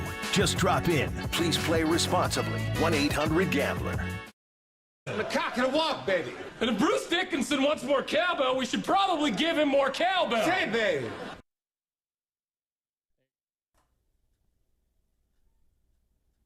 $24 years ago? Yeah, 24 years ago. April 8, 2000. Yeah. So there you go. You know what else all happened on this date? What? April April the 9th? 9th of 1979. Deer Hunter Oh, great movie. won the Oscar. Great movie. Christopher Walken was so good in that movie. He's outstanding. Scary, wasn't it? A couple of things you need to know about today. Logan Ryan is retiring. Started in the Super Bowl. We didn't know him very long, but he had a very solid career with New England, Tennessee, and, of course, at the end there with the 49ers. And he made some plays in the playoffs that got him in that position in the Super Bowl. So adios to Logan Ryan. I actually got very close to Logan Ryan. He was a good dude. We spent a lot of practices watching together and long time sitting down and talking on buses and airplanes, and he knows the game. He did kind of retire last year. Remember around Thanksgiving, he was on a cruise with his family, and John Lynch called him after Talanoa got hurt, and George Odom got hurt on Thanksgiving night, so he wound up coming out of, that was kind of pseudo retirement. One thing about Logan Ryan, he knows his worth. He knows what to get paid. He lobbied to get switched from nickel back, and Belichick moved him from outside corner to nickel. He asked John Robinson, the GM in Tennessee, to move him to safety because safeties were making more money. He saw what Jamal Adams was making and others. John got big contracts, so he's a really good guy. I didn't think he would be able to fit in. You're the one that said make him a nickelback. I didn't think he moved well enough, but he did play well. But ultimately, I'm not going to say he was in coverage, but that corn dog route that they ran to McCole Hardman in the Super Bowl, he was on that side of the field, but it was more of a scheme thing. But he's a good guy, Logan. Well, they're saying, too, he may go into media, a very smart guy. He could do it very easily. Yeah, and he actually released a video that was really, really cool. So if you're a Niners fan, go check it out. So that's that. And this is the best, as far as the injuries are concerned to pitchers, is the best thing I've heard. This is from Justin Verlander. Said, I don't have all the answers. He said, when the ball started to change in 2016 and the ball started flying out, it changed how I had to approach pitching. I wanted to swing and miss. I don't know how we rewind the clock. The trickle down goes all the way down to Little League. I just hope we don't wait too long. It's a pandemic, and it's going to take years to work itself out. So what he's saying is when the ball started flying out of the yard, he said, okay, I see where baseball is going. We want big spin rates, high velocity, and he said that's where all the arm injuries are coming from because he said he had to change the way completely how he pitched in 2016 to go for all strikeouts all the time. He says that's what's happening now, and it's causing the arm injuries. Interesting. Well, everything was low, low, low. Keep the ball down, down, down, down. Now then they started buggy whipping and going low to high and uppercut swing. So you couldn't do that. You had to go above the chest, and he lived there, and he would know better than anybody. But I just don't buy. I know that the Players Association is trying to say the pitch count. Pitch clock? He says that's not a factor. I don't know. He had about a 4-minute dissertation. Is there any data that proves that the pitch clock is involved in there? Where's your data before you make an assertion like that? I don't know that it helps necessarily, but what Verlander's saying is it just went to spin rates and velocity, which puts a ton of stress on the arm. And because of where the ball was. And then, Tyler Glasnow said that the tact of the ball, when they changed that, he said he's much more sore when he pitches now. When they took that away, so I think it's the sticky stuff, right? And so I think it's a combination. On Trevor Bauer. Trevor Bauer shot his mouth off. That's exactly what Glasnow said. So I think it's a combination of things, but that's interesting what Verlander said, where he just said basically I had to change the way I pitched because ball's flying out of the yard. So what's the best way for it to not fly out of the yard? Can't let the guys hit the ball. So really cool. When's he coming back? By the way, Verlander and/or Scherzer. When are they coming back? Good question. Boy, if Texas, when they get Verlander back and everybody they've gotten DeGrom, they could be sick. They could be really sick. Anyway, all right, man. Have a good time at the yard. Great game tonight. Big game tonight, and we'll talk about it tomorrow. Two big games. Warriors on TNT and the Giants and NBC Sports Bay Area against Washington with Kyle Harrison going. Big night. Big time. All right, good to catch up with Sean Estes and more today. Make sure if you missed anything, just go to KNBR.com. The boys are coming up next. Thanks, as always, to Danny and Walter. Tolbert and Copes right now at KNBR AM and FM San Francisco, the sports leader, a Cumulus Media station.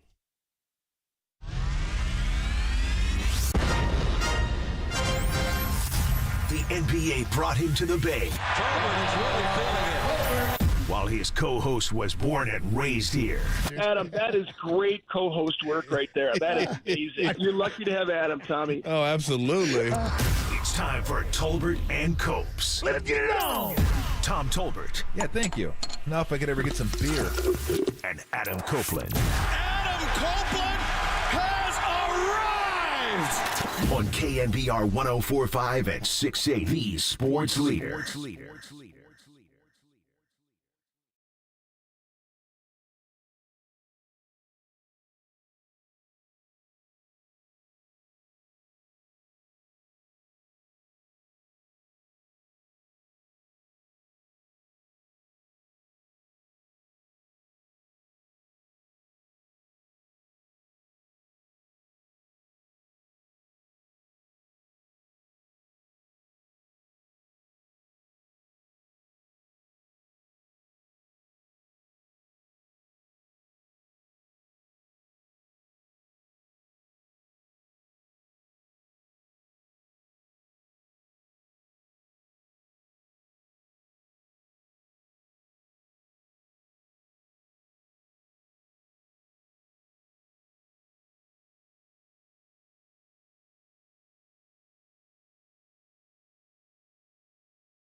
What is shaking?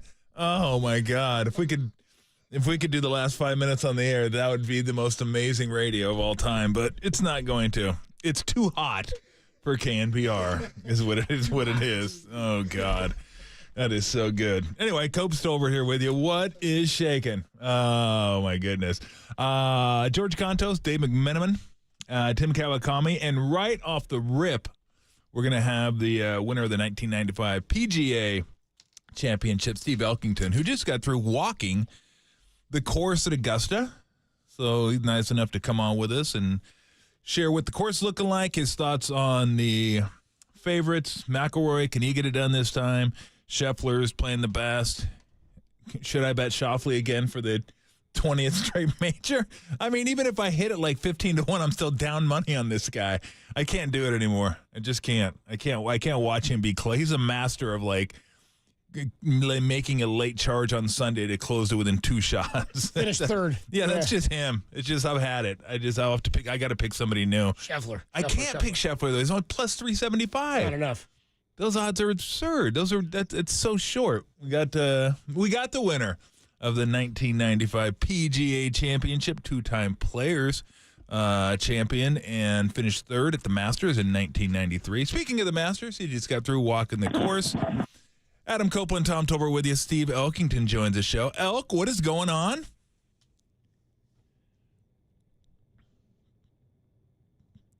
Should I try the whole introduction again? Oh. Okay. Oh, the ramp up. Can we do we put that in the can so you can just play that, hit a button and play that again? Winner of the 19 Anyway, Steve Elkington should be joining us hopefully shortly. Now we got he just walked the course. Elk, what's going on? Take 2. How are we going here? Take 2? You on? We're on. What's going on, Elk? All right. How you doing? How you doing, mate? Good. You're on with myself, Adam Copeland. So how was the course? You just got through walking the course today? I was out there most of the day. You know, the course is fabulous. You know, of course, it should be with the budget they have at the Masters. And, you know, interestingly, the bloom this year will not be seen on TV. That happened about a month ago. So, but it is spectacular. They are expecting some rain to come in on Thursday, which could disrupt things a little bit, maybe an inch of rain, and there's a big front coming through with 40-mile-an-hour winds, which is going to maybe mess everything up Thursday. But right now, everything is pointed to be perfection from then on. So you've never been on the course before and thought, man, this place looks like a Muni. Does not look like any Muni I've seen right now. Anything about this course that maybe we should be, because those of us who watch the Masters every year, right, we're familiar with just about every single hole, all the bumps, which way the guys are aiming, where they're trying to aim on the green. Is there anything this year that you think may be pivotal holes and for certain reasons? Well, I think you're right that I think one of the most interesting things about the Masters is that everyone who tunes in knows what it's all about. They know sort of the strategy of almost every hole. There is a new tee on the second hole. They pushed the tee back par 5, back about 10 yards and moved it to the left. So the guys have really got to hook it to get around the corner. And I've heard that they've dug out a few sort of surrounding the greens to make it even more difficult to chip. Wouldn't suit you, mate, the way you chip, Tommy. But they don't want these. They don't want you using your 3-wood from just off the green like maybe you would. Texas wedge, Elk. What are you talking about? With that Yeah, iron, mate. I'm good. Yeah. Come on. Have you found a hole that suits my chipping? Oh, mate, I've seen your chipping and I still remember it. I mean, how could I not? Nightmares, huh? Bad. It's bad. It is. But so, is Scheffler the guy to beat this week? Yeah, you know, you've nailed it right there. You know, this is a very unique handicapping week here because we've never seen any. When all these guys walk to the first tee on Thursday, they bring with them a form, you know, their current form, their historical form in this course, all the statistical things that we can put together arrives with them when they get to the first tee. And Scheffler's, we've never seen any data or stats we've tracked that are better than Scheffler's only Tiger Woods in 2000 when he won by about 9 strokes. To give you an example, Scheffler brings into this tournament about 12 strokes gained advantage over the average guy per week. Well, what does that mean? Well, he's 5 strokes better than what it would historically take to get into the top 10. So if a guy was trying to get into the top 10, he's got to beat everybody, the average guy in the field, by about 6 strokes over the course of the week. Okay. 1.5 strokes better than the average guy per day. Scheffler's 2 strokes clear than the second-ranked player in this field, which is a half stroke a day. So it's his tournament to lose, okay? That's how far he is up the ladder. And, you know, the way I'm looking at this, I've got about 5 big dogs up top that are sort of close to Scheffler. And Xander Schauffele is one of them. John Rahm's another one I put in there that's coming off live. And I put 2 interesting ones in there in the top 5. There's a bunch of names, but Hideki Matsuyama's playing really well. He didn't putt that well when he won the Masters here. He only barely became positive in putting. And I put Rory McIlroy in that group. I think Rory, I'm looking for players that can fill the gap. Can they catch up? Because, look, let's face it, when you walk to the tee or walk to the Masters and your average putting round is X, you don't usually do better at the Masters in your putting. You don't putt better than average. You putt usually worse. So that's why handicapping the Masters for me is not as impossible as it seems. Okay, give me your thoughts on, because here's the thing with Scheffler and Schauffele. Scheffler, the problem I have with Scheffler is it's only plus 375. And the problem I have with Schauffele is he's been my guy for about 20 straight majors, and I've bet him to win every single major, and he is the master at being close and getting bogeying 2 out of the last 3 holes, or being down 6 and making a late charge to lose by 2 on Sunday. Is Scheffler any good at plus 375? Is that worth it? And is Schauffele finally going to do something on Sunday? Because if he does that again, Elk, I can't bear to watch it. No, I know where you're at there. Schauffele should win one of these eventually, and I'm not telling you to go for your 21st major in a row on Sunday. He walks to the tee already mathematically. If he plays his average golf, he's going to be well up into the top 10. The value down the list here a little bit, I'm looking at Sahith Theegala, who's just shows up in every map. He's sort of not a dark horse, but he's one to watch. And Joaquin Niemann is another kid that I'm really liking. I watched Brooks Koepka today play. He looks good. Wyndham Clark's a first-timer, so he's out. Tyrrell Hatton is showing up. There's some value there. Bryson, I watched Bryson. He looks good, too. Aberg, he's out. He's the first-timer. Dustin Johnson looks good.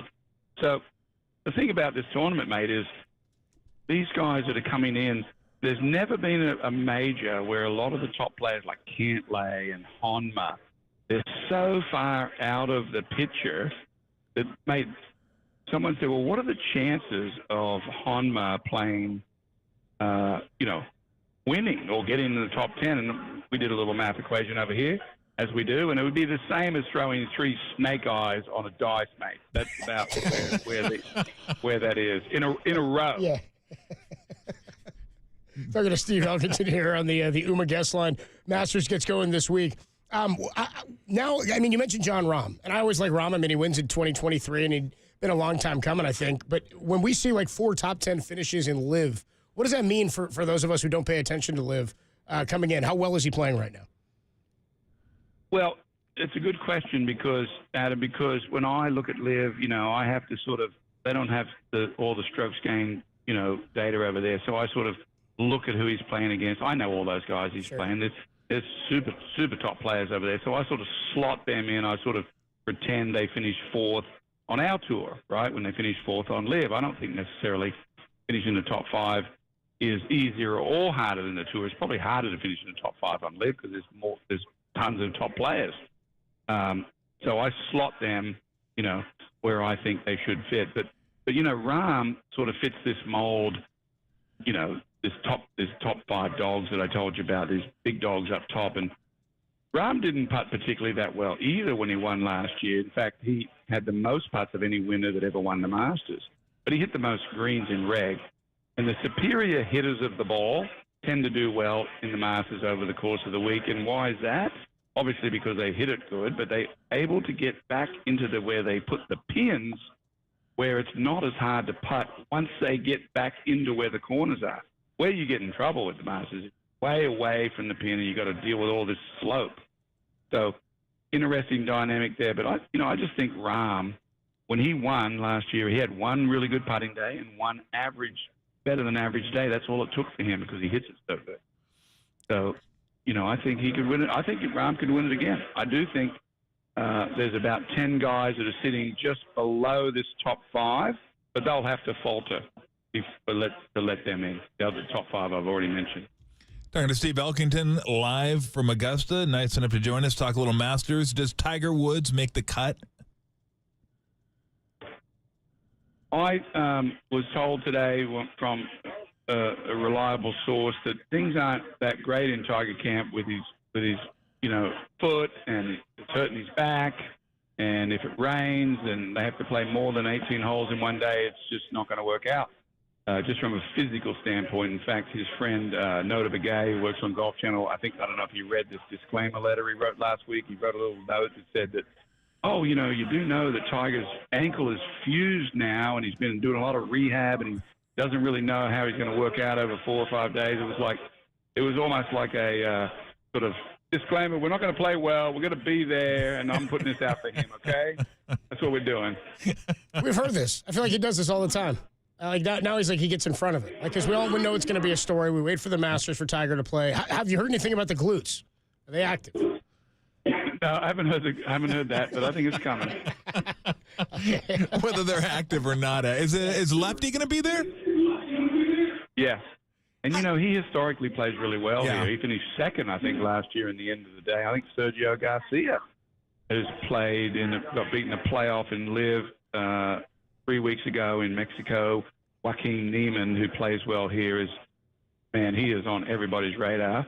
Wouldn't that be something if that guy, he won the Australian Open. He's won like 4 times in the last 6 months.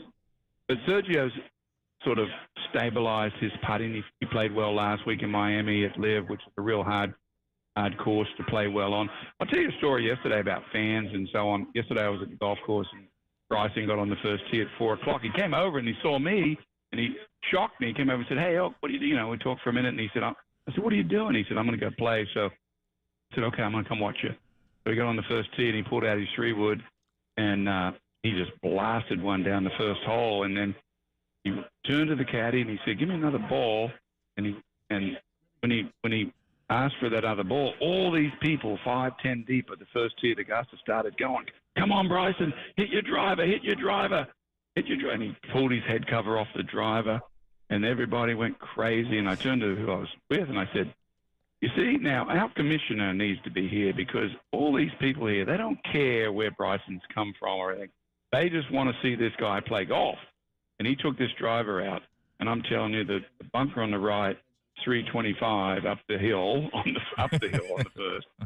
And I'm not saying it was going up or it's coming down, but it was way over the bunker on the right on the fly, and it was awesome. And they were screaming him down the first fairway, and I'm like, "Hello, tour, Live, we need to talk, get this back together."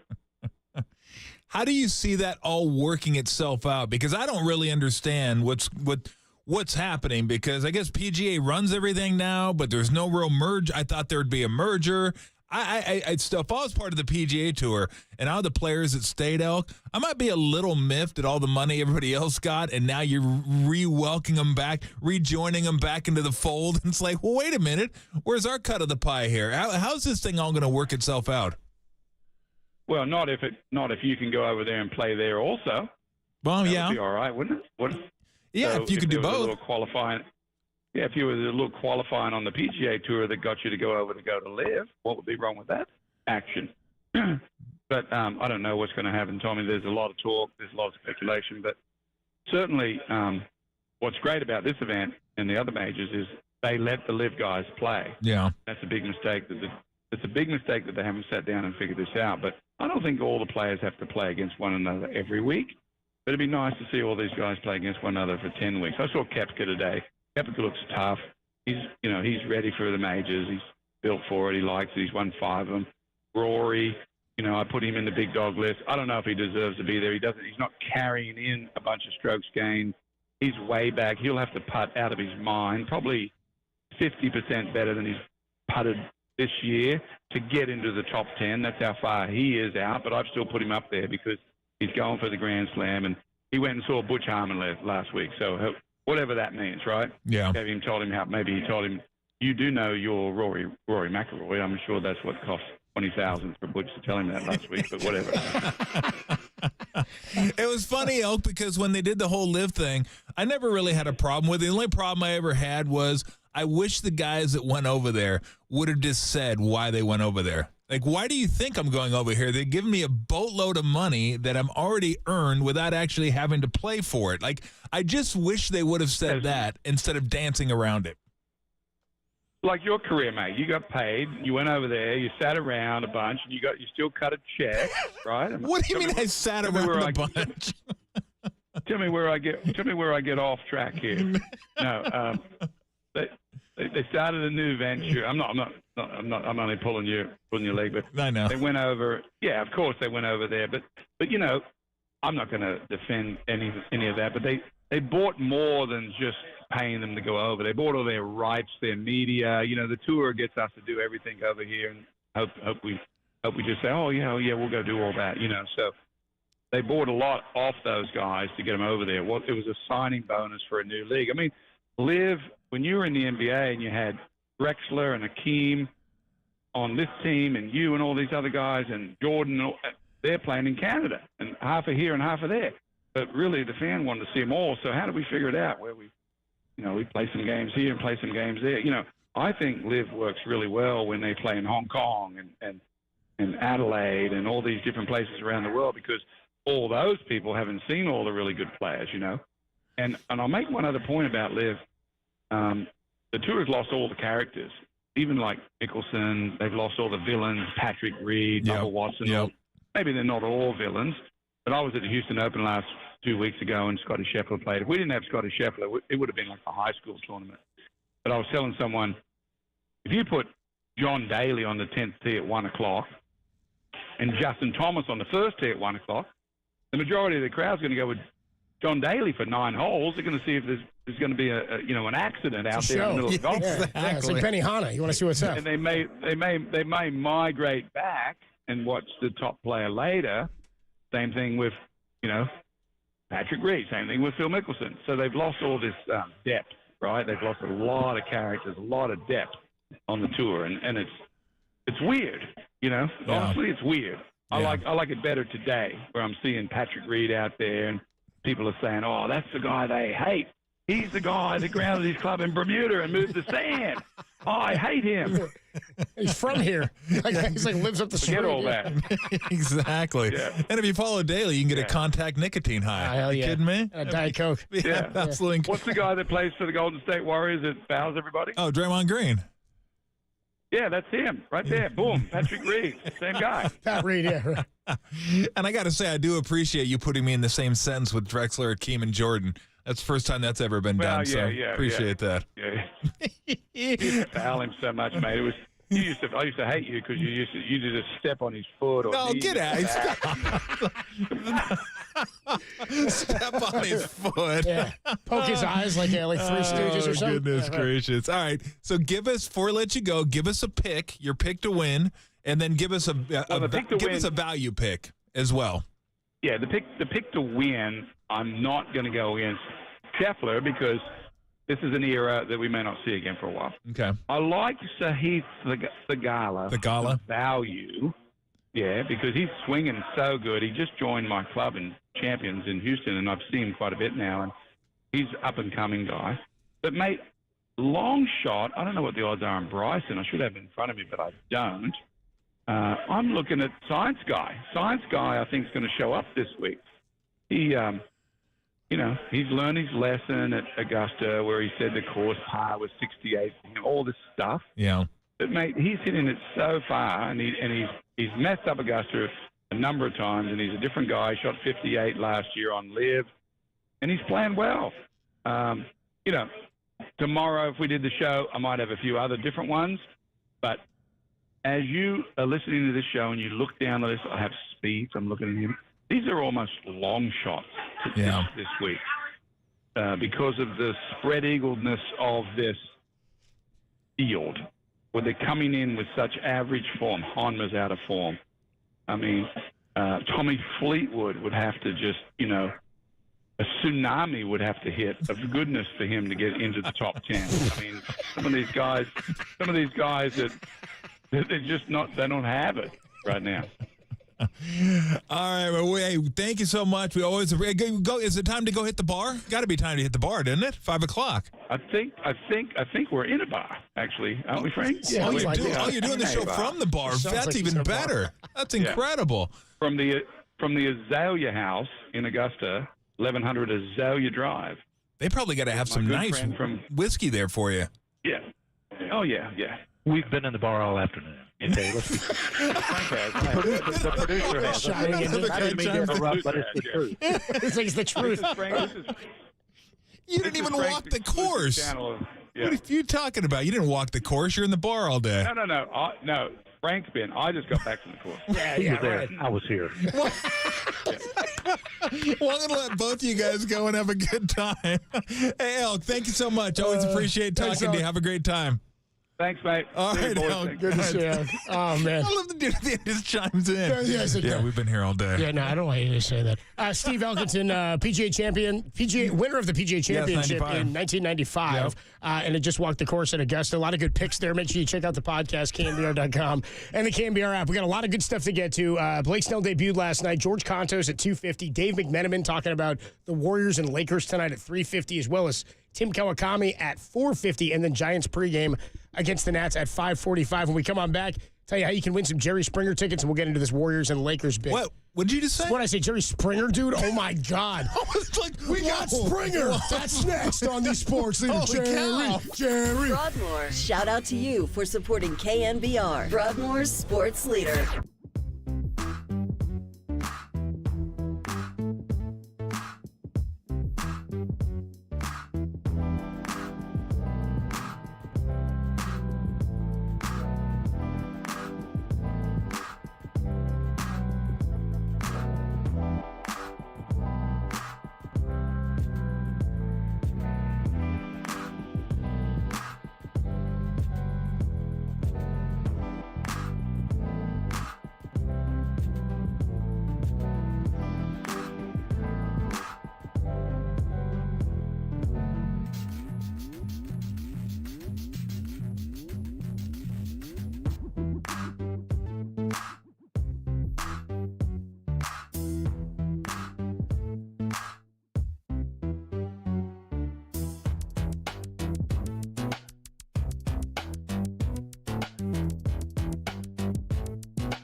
Blake Snell looked a little rusty in his Giants debut, and the Bats weren't really popping in their 8-1 loss to the Nationals. What's your biggest concern with the Giants right now? Let us know on our socials at KNBR.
And now, time for the Protect Your Assets with David Hollander Business and Technology Report.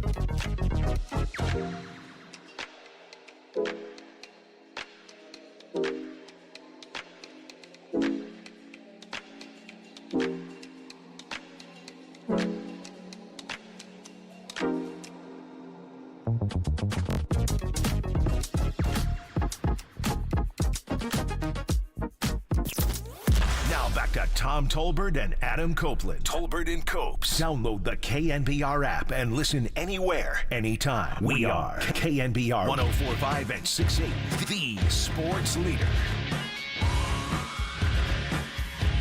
Tolbert and Copes back with you on a Tuesday afternoon. Fun talking to Steve Elkington there, 1995 PGA champion, getting ready for the Masters starting on Thursday. We didn't get a par 3 pick winner for him. We'll have to pick that on our own. I'm hearing that Harmony may be around for some stroke play picks this week, too. Harmony stroke play picks may be coming for the your way. Masters? On the Masters, dude. Yeah. We can pry her away from any of those opening Masters parties. Absolutely. We are giving away tickets not to see Jerry Springer. I do not know where that came from. Freudian slip. We got a lot of things to keep straight here. We're giving away tickets to see Jerry Seinfeld. 2 tickets all week long. Every day we're giving them away.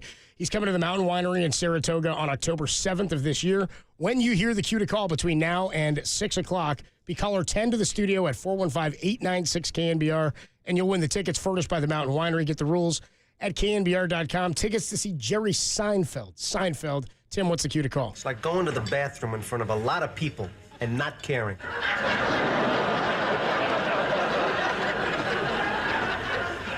It's not like that at all.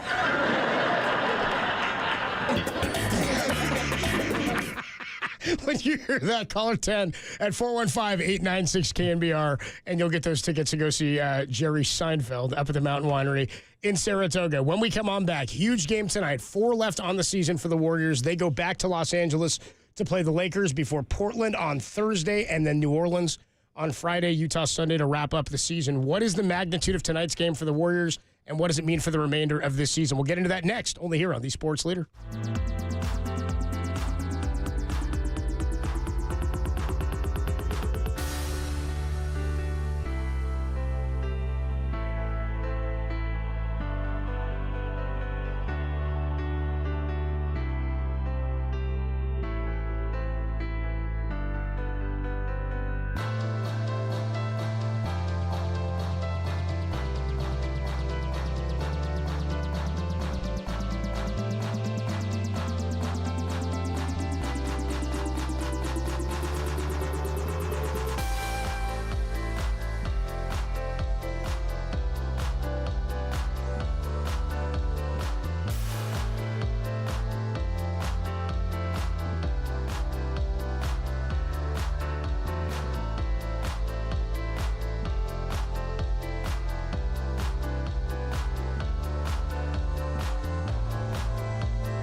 Tolbert and Copes continue live from the KNBR Casino Matrix Progressive Jackpot Studios. Casino Matrix, Progressive Jackpots are here. Where are you? Just drop in. Please play responsibly. 1-800-GAMBLER.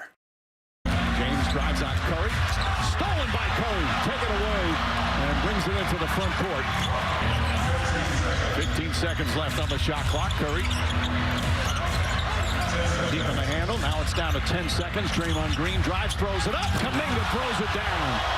The Warriors are going to get a very important victory here tonight in Los Angeles in a game that ended with a comedy of errors that had nothing to do with basketball. Warriors beat the Lakers. That was back in March. After losing the first two to the Lakers to start the season, a big, was it a double overtime loss, that one that they had early in the year when the Warriors were trying to climb back to 500? I want to say that was the same. It was the night before the Niners played the Lions in the NFC Championship, I want to say. I think that's Saturday right. night. I think that's they went right. double overtime. I was down in San Jose with Marcus Boucher. We were watching that game. LeBron had like a 40-point triple-double or something insane. Had a huge night. Anyway, Warriors came back and beat them. That was March 16th in Los Angeles, and they have been, fair to say, the hottest team in the NBA over the last month. One of them. Yeah, I mean, the Lakers have too. Are you talking Lakers I'm talking or Warriors? Well, both of them. Yeah. I mean, Lakers, I said they just refused to lose. Now, they did lose to Minnesota, but that was Anthony Davis got poked in the eye after playing 12 minutes, and LeBron was sick. He didn't even play that game. So they lost that game. But they've been playing great, and the Warriors have been playing great. Yeah. No, it's going to be a fun one. I'm expecting LeBron and AD to play tonight, too. By the way, there was also that game, the technical issues in that game. It took like 20 minutes to finish the end of the game. Remember that? That was one in L.A. That was the one in Los Angeles. This is March 16th I'm talking about. That was the one that was just, geez, let's go. So that was the game where Steph returned to the lineup from injury. Remember, they'd been without Draymond, too. There's a back and forth about them not playing. Would Steph play? He returns from injury. Anthony Davis, as you said, left with the eye injury. The technical issues at the end of that game. But the Warriors needed that W. Tonight, they go back to crypto, where historically Clay and Steph have not played well. Right now, Western Conference play goes 7 Pelicans. The play-in situation goes 7 Pelicans, 8 Kings, 9 Lakers, 10 Warriors. Okay, so 7, 8, 9, 10, Pelicans, Kings, Lakers, Warriors. Currently, the Warriors sit behind the Lakers by 2 games. Lakers are only a half game up on the Kings. So a half game back on the Kings. Okay. Because the Kings are ahead of the Warriors. And they need to beat the Kings, too. Yes, the Kings they do. swept them. Right. And they play them again, don't they? I don't think so. I think they're done. Are they done I with think the Kings beat them 4-0. The schedule is so weird now. It's like baseball. It's like you see some teams early, like they saw the OKC, the Warriors on the Thunder. OKC they were done with. The Kings, the Warriors were done with. It's the first in-season tournament year, too, yes. so I wonder if we're going to see more balance or change of that schedule, just because it's sort of weird to have that situation. I love that the Warriors are seeing the Lakers tonight, because it's a good end-of-the-season matchup that's going to mean something. Well, they saw the Kings early. They were done with them. That was it. And then they didn't see the Lakers until, what, January? Yeah. Like late January, I want to say it was. So, it's been a weird schedule. I don't know if they're going to be able to make any changes, just because I think you got to play certain teams in the opening of the play-in tournament or the midseason tournament, just because schedule, because they're regular season games. Tom, I don't care. I don't care about any of that. I don't either, really. I'm like, this is what's important. This is why the in-season tournament is weird. If it's messing with scheduling and, like, again, I don't think there's an imbalance or anything like that. I don't care. When I get to this point, I'm like, but I don't care about what happened 3.5 months ago to get us to that in-season tournament that started 6 weeks in. I'm like, I want to see the Lakers and the Kings have to go at it again, or whatever happens, But tough luck. Sorry, not what I get. So with the win tonight, the Warriors would be 3-1 against the Lakers, giving them the head-to-head tiebreaker. No, 2-2. 2-2 against them. So yes. they would tie it. They were down 2-1. But I think the Lakers have a better division. Is that the way it works? I think they have a better division, but they did lose 4 to the Kings, so I'd have to go look at that. Because I think they beat the Suns 3-2. They'd be tied 2-2 with and I don't know how they did against the Clippers. Problem is the Warriors, I don't think their division record's all that good.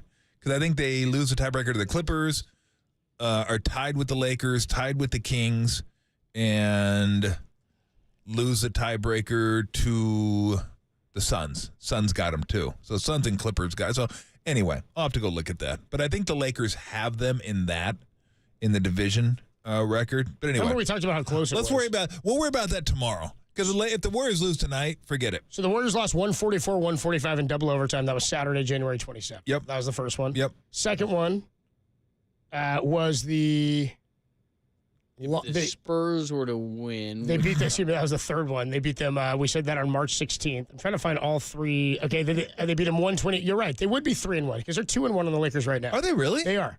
Yeah. Okay, you're right then. They beat them January. They lost January 27th in double overtime. Mm-hmm. They beat them 128-110 February 22nd. It was a Thursday night, and then they beat them again 128-121 the 16th.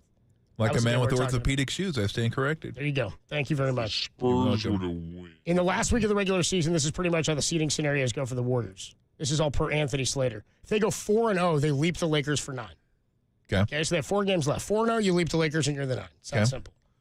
They can get to 8th if they go 4-0, and then here's the John Lund situation. Here's the John Lund part. They can get to 8th if they go 4-0, and the Kings or the Pelicans, who, by the way, they play the Pelicans on Friday night at home, and the Kings or the Pelicans go 1-3. Okay. If they lose once, they are very likely the 10th. It's that simple. Yes.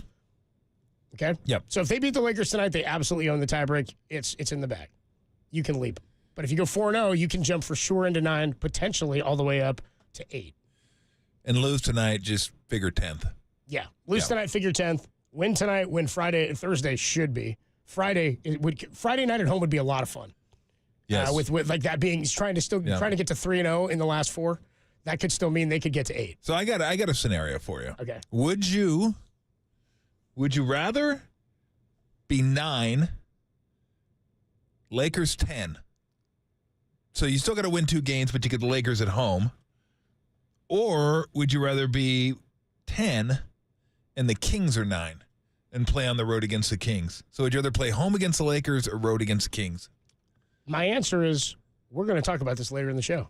We have this queued up for later in the show. Fantastic. How did I do that? I'm Karnak. I need a Seinfeld music on the end of that one. Will we talk about this later? Yeah, there you go. It's Holbert and Coast with you on a Tuesday afternoon.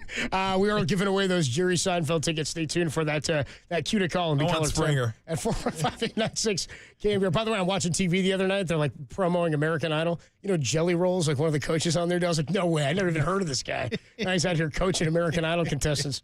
Jerry has more ass than you do.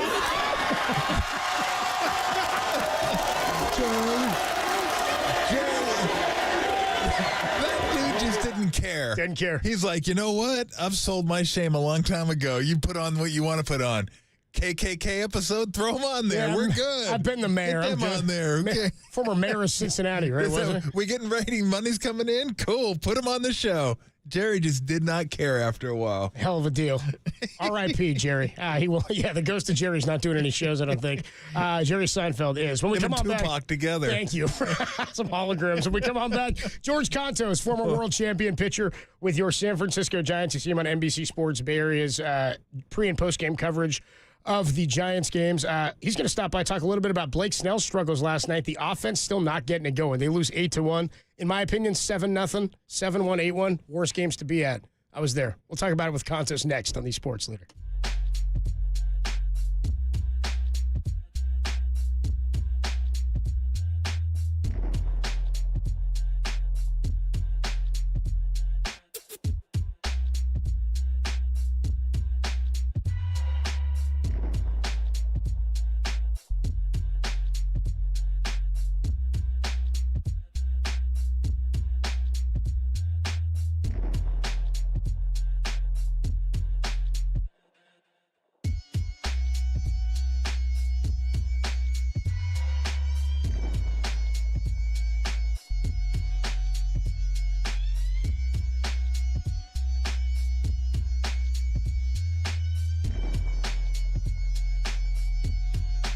Andrew Wiggins and Gary Payton II are both probable to return to tonight's game for the Warriors against the Lakers, while LeBron James and Anthony Davis are questionable. Do the Warriors get the win tonight in L.A.? Let us know what you think on our socials at KNBR.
They're Tolbert and Copes, or Tom Tolbert and Adam Copeland if you want to be formal about it. Got Google Nest? If so, listen to the sports leader at home. This is KNBR 104.5 and 680. Tolbert and Coast back with you on a Tuesday afternoon. Always fun when we can catch up with George Contos, former Giants pitcher. And by the way, I saw, as George joined us courtesy of the Uma guest line, I thought about you last night, George. I was at the ball game, and I saw Kai Wei Tang came in. And I thought, I wonder if George Contos has like a fraternity with guys who pitch and wear number 70, because that's like a rare thing. You know what I mean? It's not a common number. What's up, George? How are you? I'm doing well, guys. It's so funny. When I got to Yankee Stadium, the first time I ever got called up, with all the retired numbers that the Yankees have, 70 was just hanging in my locker. And the thing that you absolutely never did back when I got called up and in that older generation was you never asked for a number change, because who the hell are you and what have you done here to deserve a number change? So I went and I pitched it in there, and then I got traded over to the Yankees. And when I asked Murph if number 70 was available, he looked at me with a look like, "Are you serious?" Yeah, of course 70 is available. Who would ask for that? You know what would have been awesome is when you were with the Yankees, you would have said 70's fine, but is 2 available? Yeah, I think they would have escorted me back to my car with my bags pretty quickly. They would have said, "Thanks for coming, George. We appreciate your time." You have 222 is what you can have. George Contos with us. So I was at the game last night. Blake Snell's first outing, and he said as much afterwards. He said, "Look, I was pretty amped up." And then when you put in perspective that he has not really faced major league pitchers since last season, this is effectively like a spring training start for him, though he was stretched out a bit. What did you see from him, and what did you think of his stuff? Well, to be honest, taking all that into consideration, obviously, even a veteran like him, a guy who's had all the success, when you get those emotions going, and you better still have them, regardless of how little time you've had in the big leagues or how much time you've had in the big leagues. Mariano Rivera said to me when I first got called up, we were having a conversation. He goes, "If you don't have those good butterflies and that good anxious energy before you touch the rubber, you're in the wrong thing. You got to go home." So, I mean, he's going to have that. It's his first time pitching with lights on, with a second deck, to a major league hitter throwing or putting on a different uniform. All those things, the emotions are to be expected. I mean, he looked a little rusty, but I thought the fastball 94 to 98, the breaking ball, both of them, slider and curve, looked good. He threw a couple changeups that weren't good. Then he immediately came back and threw good ones off of it, backing it up. I mean, I think other than the fact that he fell to a 3-ball count on the first 6 batters he faced, I was pretty impressed with what the stuff looked like first time out of the gate. Yeah, I don't even know if you can take anything from that. I mean, his track record speaks for itself, and if he's still doing that 3 starts from now, then you may want to talk about it. But I just chalked it up to what you said, George. His first start, all the things you said. And the other thing, I don't even know, it's definitely a problem, but I don't even know if you can address it. Like, what are they, 1 for 27? The last 27 at-bats with hitters in scoring position? Like, that doesn't make any sense. I mean, eventually that's going to even itself out, you would think. I don't even know. What do you do with that? Do you just say, we'll just keep grinding and keep battling? I mean, that's all you can do, isn't it? Well, the manager's press conference yesterday, when he's like, "Look, he's going to walk guys. We've seen it, and then he's going to get out of it." I mean, that's what Bob said in the meeting before the game. I mean, he saw them all last year. He walked 99 guys in roughly 180 innings. Of those 99, only 12 came around to score.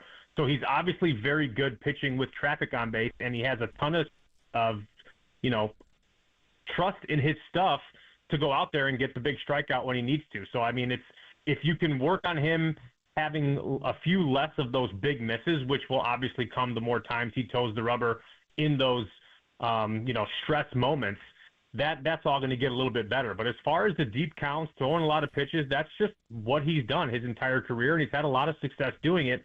And in his press conference, when he was being interviewed by Alex Pavlovich, right when we signed him in spring, he goes, "This is just the way I pitch. I'm not worried about it. If I walk guys, I'm going to walk guys, but I'm going to get out of the jams anyway." So the guy who has that kind of confidence in his stuff, I'll always kind of get behind it. Conversely, is there anything to do about, I don't know, what do you do? I mean, as a hitter, what do these guys do when, I think they're 1 for their last 27 with runners in scoring position. It's an anomaly.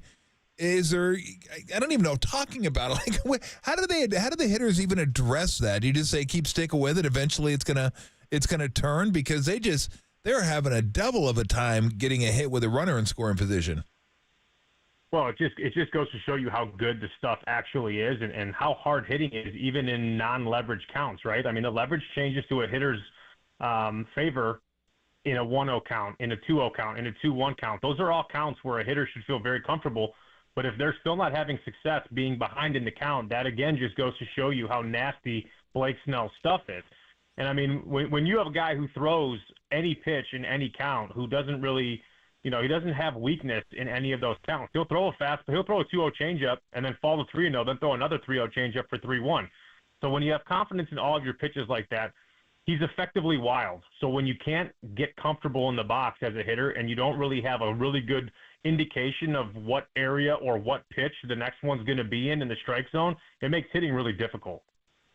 Talking to George Contos here on the UMA guest line. When it comes to the offense, George, the other day, Logan Webb on Sunday, I thought pitched extremely well. He leaves the game. They're trailing. They end up putting a few hits together and grind back in. Really, Michael Conforto, the only guy consistently putting it together. You were on some offenses or a part of some teams with some offenses that were, what do we call it, like the Bruce Bochy ground attack for a while, trying to scrap across some runs. But what do you think of this offense and what gets an offense going when they're struggling like this?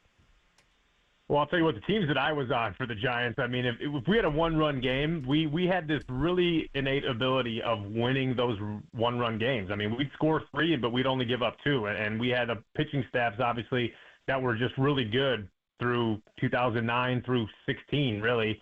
But, I mean, these guys, from what I've seen so far, the lineup on paper is really good. I mean, Jung-Hoo Lee started out with really good at-bats. His at-bats still have been very good. He's good running around the bases. He's great in center field. A lot of these guys just haven't quite gotten it going yet. I mean, they put together some pretty good at-bats in San Diego, and then you got to go into L.A. where it's just not a very easy place to play, especially with what's expected of that Los Angeles-San Francisco rivalry and just what the Dodgers are going to be like this year, which is very good, annoyingly good. But, Conforto coming off of his kind of get that injury season under his belt where he tried to find his footing and get himself back into the way that he's going to play again. He looks really good. But, Matt Chapman, his at-bats have been pretty good. Soler still doesn't quite look very comfortable. But these guys, we've only played 11 games. So I would imagine if we're talking about this at the end of April, I'd be a little bit more worried. But guys are still trying to get their feet wet. You've only played 4 games at Oracle Park now where guys usually love to play and love to kind of go about their business as the home team, and we just quite haven't settled into the season yet. What are you going to be looking for from Kyle Harrison tonight? Well, Kyle Harrison has shown really nice emotional progress. I would really love to see his secondary stuff. That's the one thing that as the league starts seeing more and more of him, everyone knows he's got the big fastball. That 93 to 95, 96 plays way up because he throws kind of from that low 3/4, gets his hand behind the ball, and spins it really well. So that 93, 95, 96 looks more like 96, 97, 98. But it's what happens with that secondary stuff. The more consistent he can get with it, throwing it behind the count, having a more consistent shape with that breaking ball, the more that stuff evolves, the better he's going to be as a starter. By the way, I looked it up, George. You wore number 70 for the Giants more than anybody in the history of the San Francisco Giants wore number 70. Only 8 guys have done it total. Kai Tang's number 8. So there is an exclusive class for you guys. I would say that I probably wore number 70 more than anybody else in Major League history. Yeah, it's on the table. It's on the table, like in regular season play for sure. I'm wondering, you were talking about having that urgency when you come in from the bullpen, or having the nerves that Mariano Rivera talked about, like the good nerves and that good energy that you thrive off of. Camilo Doval, last year, I mean, the Tranquilo Camilo thing where he comes in all mellow and calm and doesn't care about the pitch clock is sort of funny when you're mowing guys down and getting outs. Bob Melvin said last week he was going to have a conversation with him about that, the urgency there. Is that something that can throw a reliever off, or what has to change for Camilo Doval? Well, Camilo Doval, kind of the same thing applies to Camilo as, at least in my opinion, applies to Kyle Harrison. Camilo has burst onto the scene at the major league level. He's been an all-star. He's obviously triple digits, all the things. I mean, I know that he comes in Tranquilo Camilo, and that's his personality. Under the skin, believe me, he's got those good nervous juju butterflies that we all get. Otherwise, he wouldn't come back every day, and he wouldn't want to be there. So they're definitely there. I just think that Camilo has to really focus on fastball command. The guy throws 100 miles an hour, And that's the biggest weapon that you can have in your arsenal ever is velocity. And it goes a little bit to the wayside if you have a hard time commanding your fastball. And there have been times throughout his career where he's relied or had more confidence in that breaking ball rather than those triple-digit fastballs that he throws. And I think that if he can just kind of get his consistent delivery where he can locate that fastball to all four quadrants, it doesn't even matter how good he locates or how nasty his slider is that day. All you have to do is throw something off of that fastball arm speed, because the hitters in the box, whether they're righties or lefties, are preparing for triple digits unless they see patterns that he might not be throwing it because he doesn't have confidence in it. And that's one of those things that's very visible immediately. So I think just the focus on him and his fastball command and being able to locate it to all four quadrants, up, down, in, and out, is the most important thing for him to continue to maintain the success that he has up until this point. I've heard over and over and over again for many years, the best pitch is a well-placed fastball. If that's the case, how come I see guys that can throw 97, 98, throw their fastball 25% of the time? Well, that's because every hitter is conditioned to see 97, 98 now. I think back in maybe 2014 or 15, the first person that I can remember talking about it was Justin Turner. And that's when launch angle came in. He thought, if I can hit the middle of the ball and down to get the ball up in the air, I have a better chance of hitting the ball out of the ballpark than getting on base or doing some damage, hitting the top of the ball and putting it on the ground. And what happened was guys started to try and hit the ball up in the air, which made a glaring hole at the top of the zone. Because unless you time a well-executed and hard-thrown fastball at the top of the zone, you are not going to be able to hit it. It's either going to be a swing and a miss, or you're popping it straight up, which we've all seen for a very good number of years now, those just weak kind of pop-ups. So I think the velocity was just a byproduct of launch angle. Guys were realizing that I can get people out at the top of the zone, and the harder that I throw, the more room for error that I have, just because that's how physics work.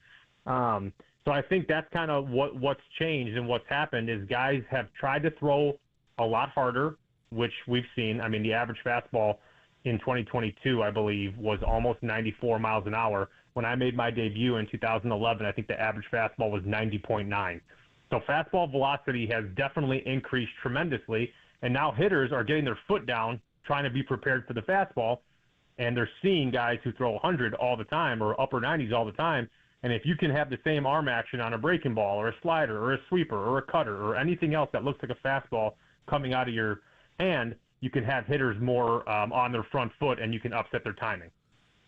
There's been a lot of discussion, George, about pitching and injuries. There's been a rash of them over the last couple weeks now. How long is it going to take? How many studies are they going to have to do to figure out what's the kind of the root cause of this? Is it the pitch clock? Is it the spin rate? Is it the sticky stuff? Is it guys throwing harder than they should?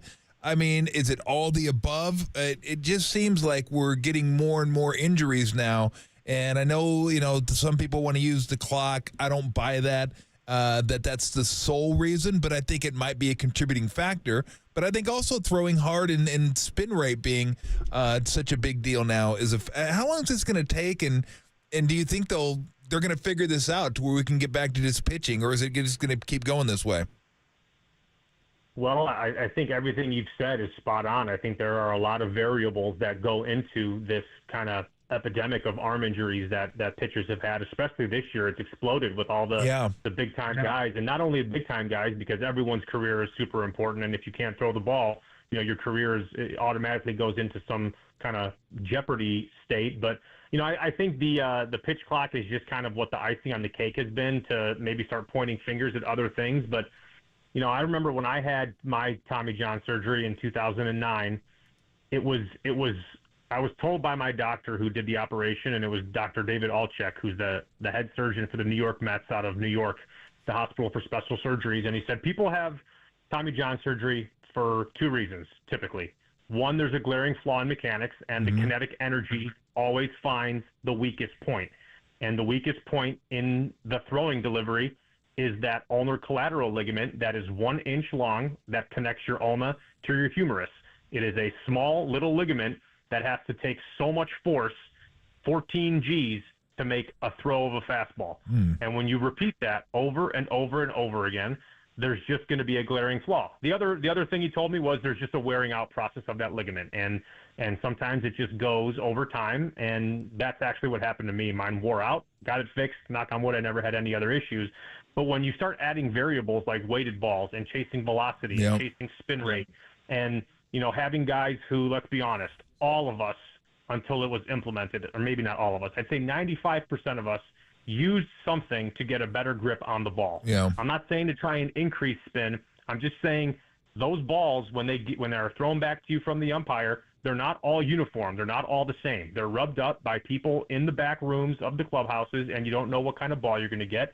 So everyone would find whatever worked for them to get a better grip on the ball when it's hot, when it's dry in Colorado or Arizona, when it's cold in April in Chicago. You use something just to grip the ball so you could have a feel for what it was doing. Mm-hmm. They take that away. Now they implement the pitch clock where guys are throwing more pitches more often than they would before. And even 5-7 seconds matters when you're kind of under the gun, rapid firing. So I think that all of the things that we've mentioned, they're all variables, but the biggest one is chasing velocity. Yeah. I don't think that the arm and the body was ever meant to consistently throw this hard, max intent every single throw.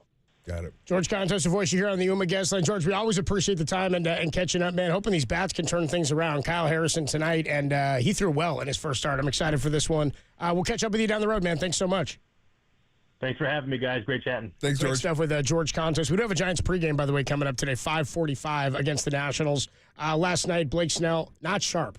3 innings, 5 strikeouts, but he was erratic. He fell. I want to say he went full count to the first 5 batters he faced. He went full count for sure to the first batter that he faced, and he went deep into that at bat.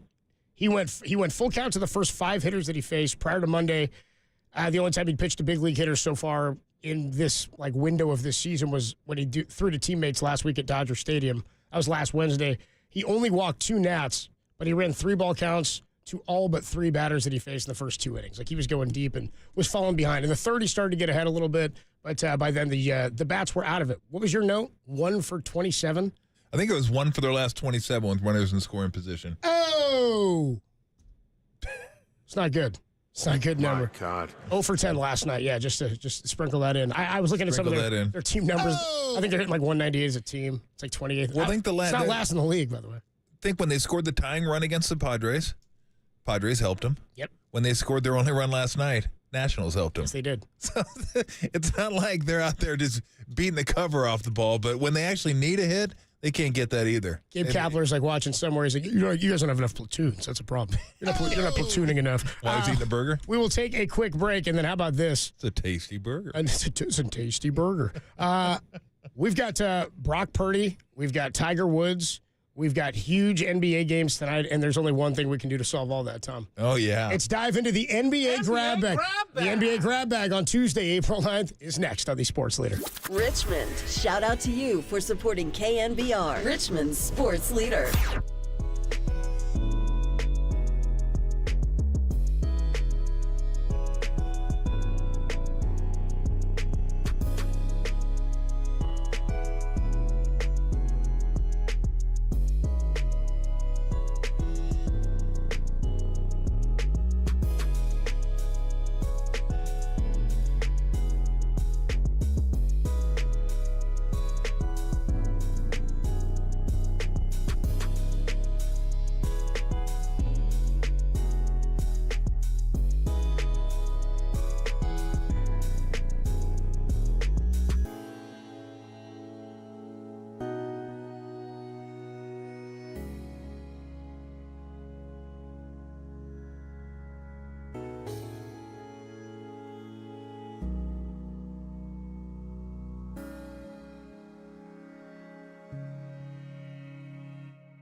Michael Thompson joined Murph and Marcus this morning to discuss how scary he believes the Lakers are and how much Clay is back to being himself. Check out the podcast. It's available, KNBR.com and the KNBR app.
Tolbert comes back with you on a Tuesday afternoon, and sort of like, and I say this to Tom every Friday when we have a Ska Friday.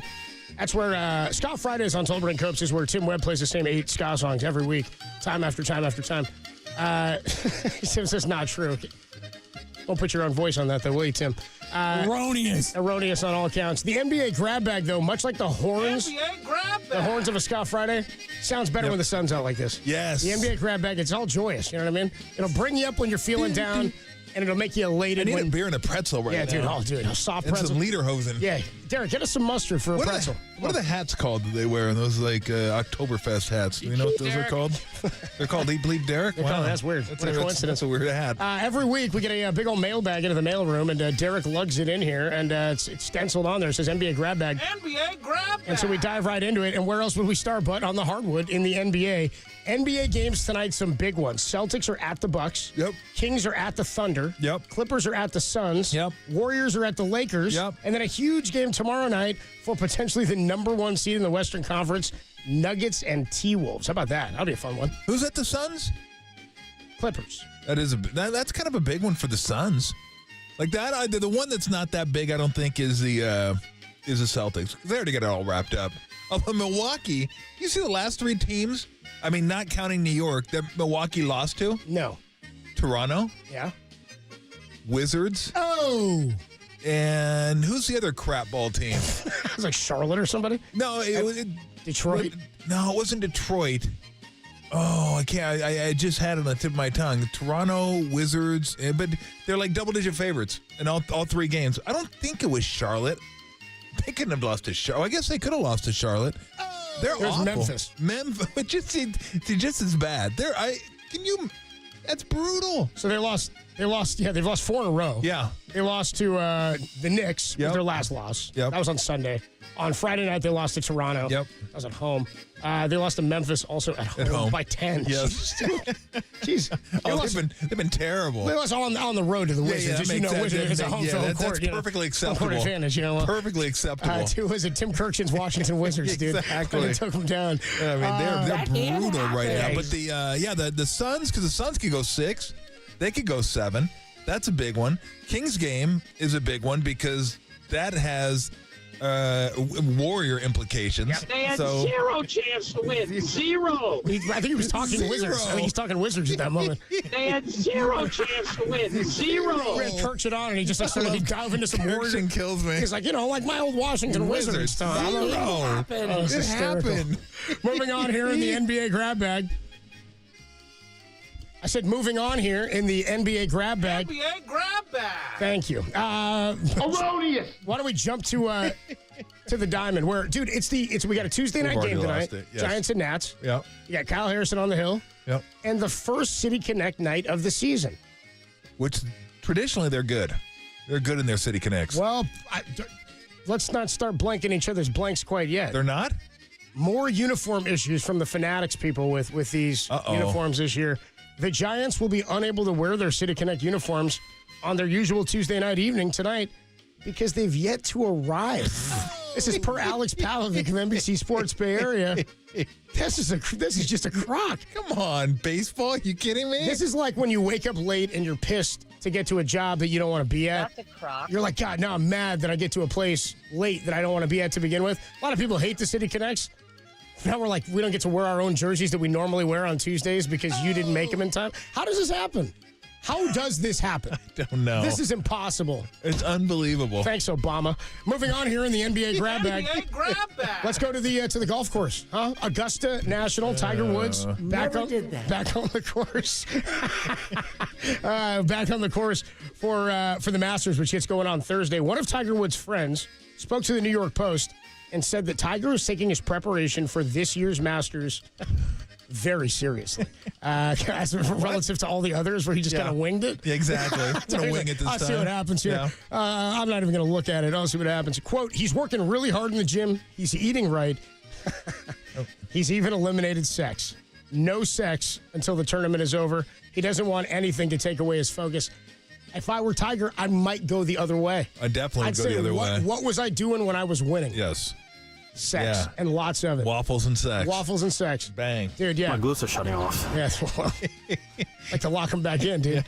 Like to activate him again. Turn those things back on. Back to, what'd you say, Derek? Pop on there. What'd you say? Back to Perkins. Back to Perkins. Oh, yeah, that's right. The restaurant. Oh, dude, yes. oh, man, come on. Perkins. I thought we were going Kendrick Perkins. Like, what are we talking about with him? Or Elizabeth Perkins. Yeah. Moving on here, we got more in the NBA grab bag. Anthony Perkins. Okay. Sam Perkins. How about this? Brock Purdy made an appearance on First Take this morning. Oh, did he? Here's how it sounded. Brock Purdy made an appearance on First Take this morning. Here's how it sounded. Thanks for having me, guys. Here on set with Toyota, filming our commercial for the NFL Draft. Got the Toyota Crown Signia behind me. You need to get in it, Stephen A. I love it. I don't mind, Brock. I'll get in it. We need to get a shot of that after, Brock. It looks like you got some good weather out there. So tell me this. You stepped in when injury hit the Niners and never looked back. What is it about your connection with that offense that's made your team such a powerhouse in the NFL? Brock, you got me? I think it looks like he might have froze for a second. Right. Yeah. Well, while he froze, hey, Shannon, you come back on the screen. You answer that question for me. What do you think it is? Brock, are you back, Brock? Yeah, can you guys hear me? Yeah, All right, we can hear you now. No worries. Go ahead, Molly. Brock, did you hear my question? I'll repeat it one more time just in case. But essentially, I was saying you stepped in and never looked back, right? Injury hit. And what is it about your connection with your teammates that you've become such a powerhouse in the NFL, the Niner squad? No, I think he's frozen again. I think he's frozen again. All right. Shannon, go ahead and finish that answer that you were providing about Brock Purdy, bro. Tolbert and Copes want to know who stepped in it. I think my favorite line of that entire thing. My favorite line of the entire thing is Stephen A. going, Brock, are you back, Brock? Yeah, go ahead, Molly. I think the only thing that could have made it better. Brock, are you back, Brock? The only thing that could have made it better is that the answer, if he had come back on, and the answer would have been, you know what? I think Snell's just got to, take it easy, and once he gets locked in, he's going to be. He's going to be okay. Hey, he's going to be guys. totally fine. Like 99 last year, but he's only 12 of them came to score. Brock coming in. It's got four-wheel drive. It's got the nubby tires and everything. Plenty of room. You guys ought to get in it. It's fun to drive, man. It's incredible. It's like a line. Stephen A. He was like reading it off a card. Yes. Stephen A., you got to get in it. Well, since Brock kind of got snubbed there, he didn't get a chance to complete the... I think it looks like he might have froze for a second. The complete endorsement. He might have froze. Why don't we give you the new Brock Toyota endorsement deal? Here it is. Okay. This isn't just any field. It's a field ready to challenge you to beat your best yet using the #1 corn seed on the market. I've had the chance to harvest some Pioneer corn on my in-laws farm firsthand last fall, and I'm excited about our brands teaming up. Let's go dominate the field this year. And remember, what's next happens here. Dude, is that Slipknot for corn? Selling corn seed, Is that Slipknot? Yeah. I think that might be Slipknot in the background. Give me the opening of that again. I want to hear the opening. From Iowa. One more time with the opening of that, Tim. This isn't just any field. It's a field ready to challenge you to beat your best yet using the #1 corn seed on the market. NBA grab bag. Corn! Let's get some corn! It's going to challenge you to be your best yet with the #1 corn seed on the market. Whether it's on the cob or niblets, come get some corn! Yeah, dude, Corn the band, backwards, K. There you go. They're out of Bakersfield, though, I think. They are out of Bakersfield, yes, correct. Not out of Iowa. What's the end of that commercial? That's where you get really heavy. Yeah, it gets heavy again. Tom's mom loves this commercial. Yeah.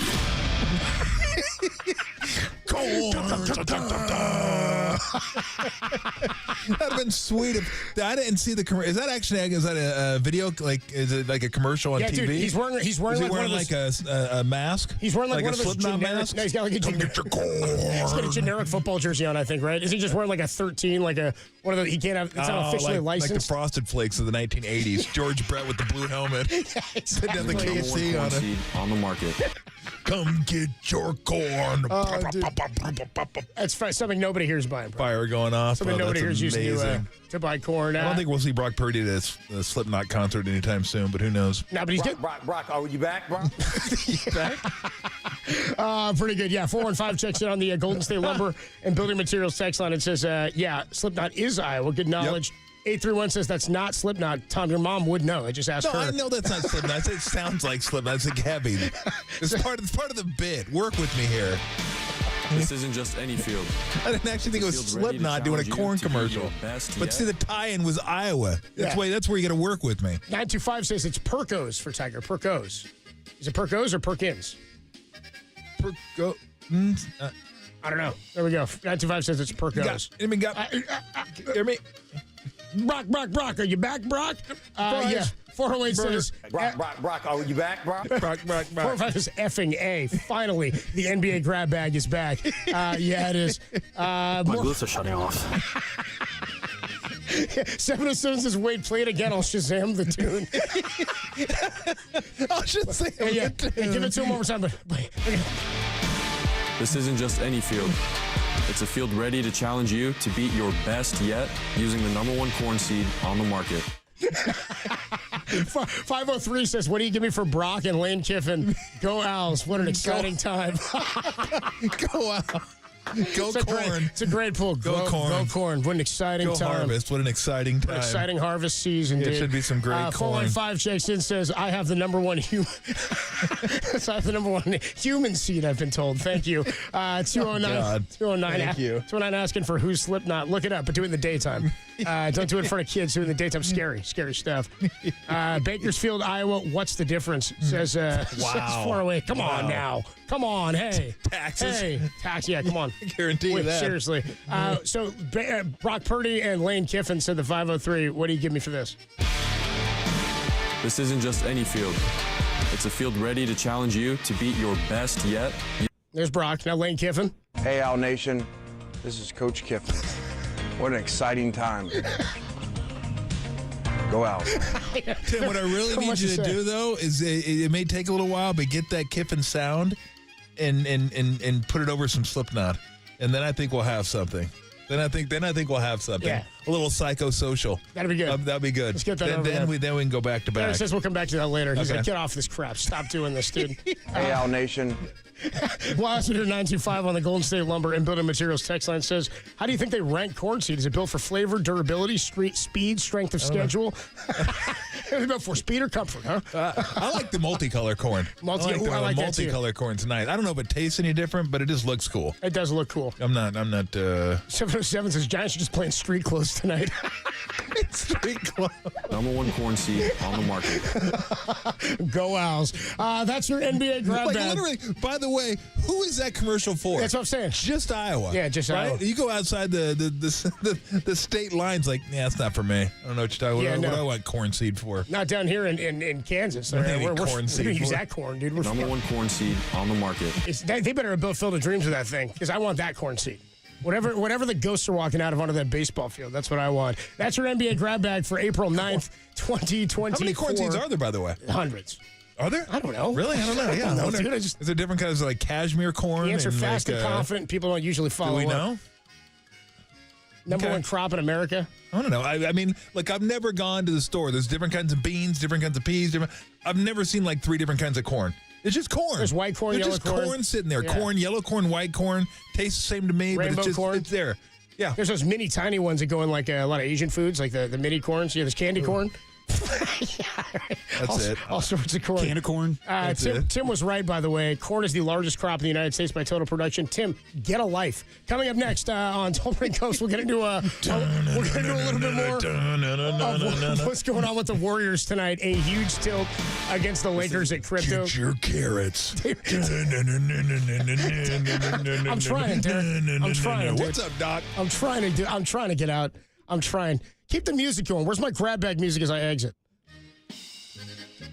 Coming up on Tolbert and Cubs, Dave McMenamin, 350 is going to join us. Tim Kawakami, 450 is going to join us. Is this Warrior team, eat me, Tim, is this Warriors team better than last year's? We'll find out next, dude. Tolbert and Cubs, Sunday Sports, the corn leader.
Tolbert and Copes continue live from the KNBR Casino Matrix Progressive Jackpot Studios. Casino Matrix, Progressive Jackpots are here. Where are you?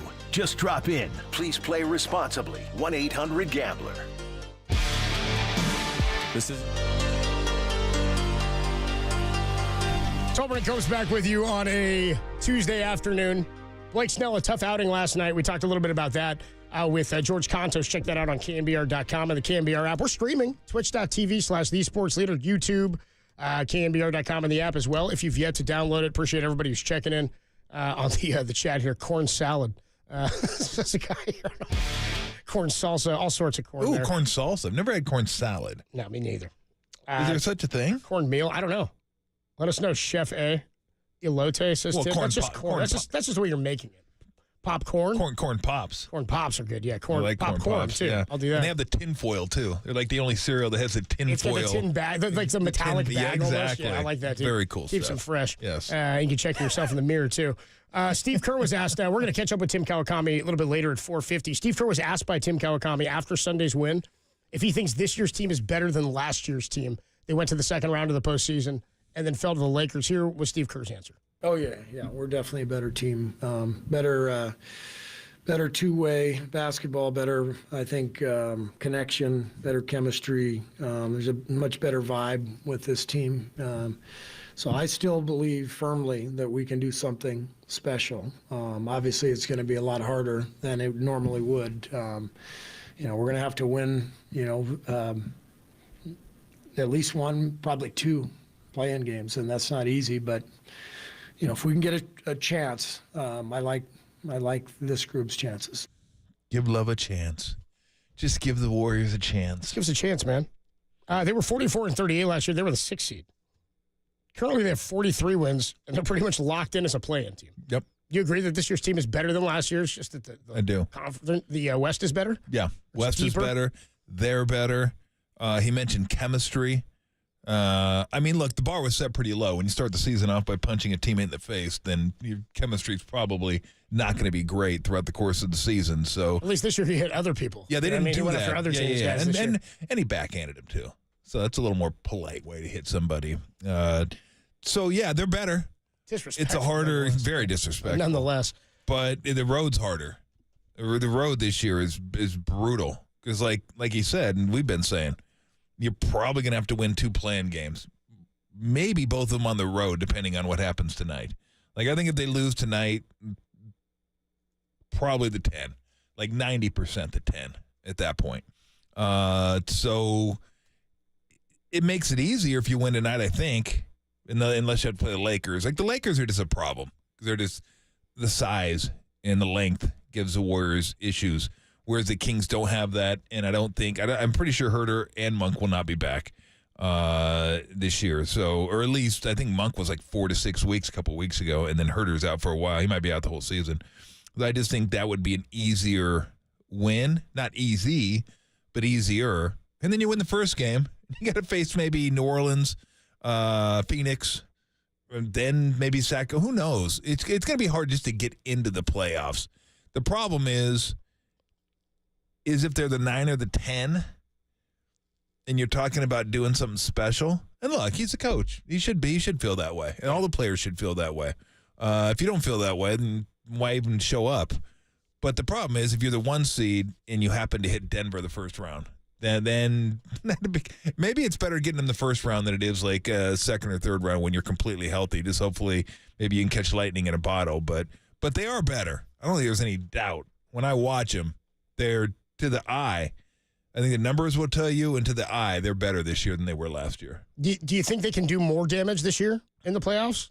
Again, because they're better. It's going to be harder. Like the teams that flared up or that got better this year. OKC, obviously. A more complete season for New Orleans, obviously. Yep. Denver's still up near the top. The Kings took a step back, but because they're still right in the middle of the pack, it's just one more team you've got to jump over. I don't have confidence in them. They're worse this year than they were last year, considerably. Yep. But again, they still compete. Yeah, Minnesota's the other team that has been more consistent and near the top this year. So because I do think the conference is more top-heavy than it was last year, but a lot of the teams that are at the top came from below the Warriors last season. So what do you think about their Well, the problem is getting there. The matchups are going to be tough. You got to get there first.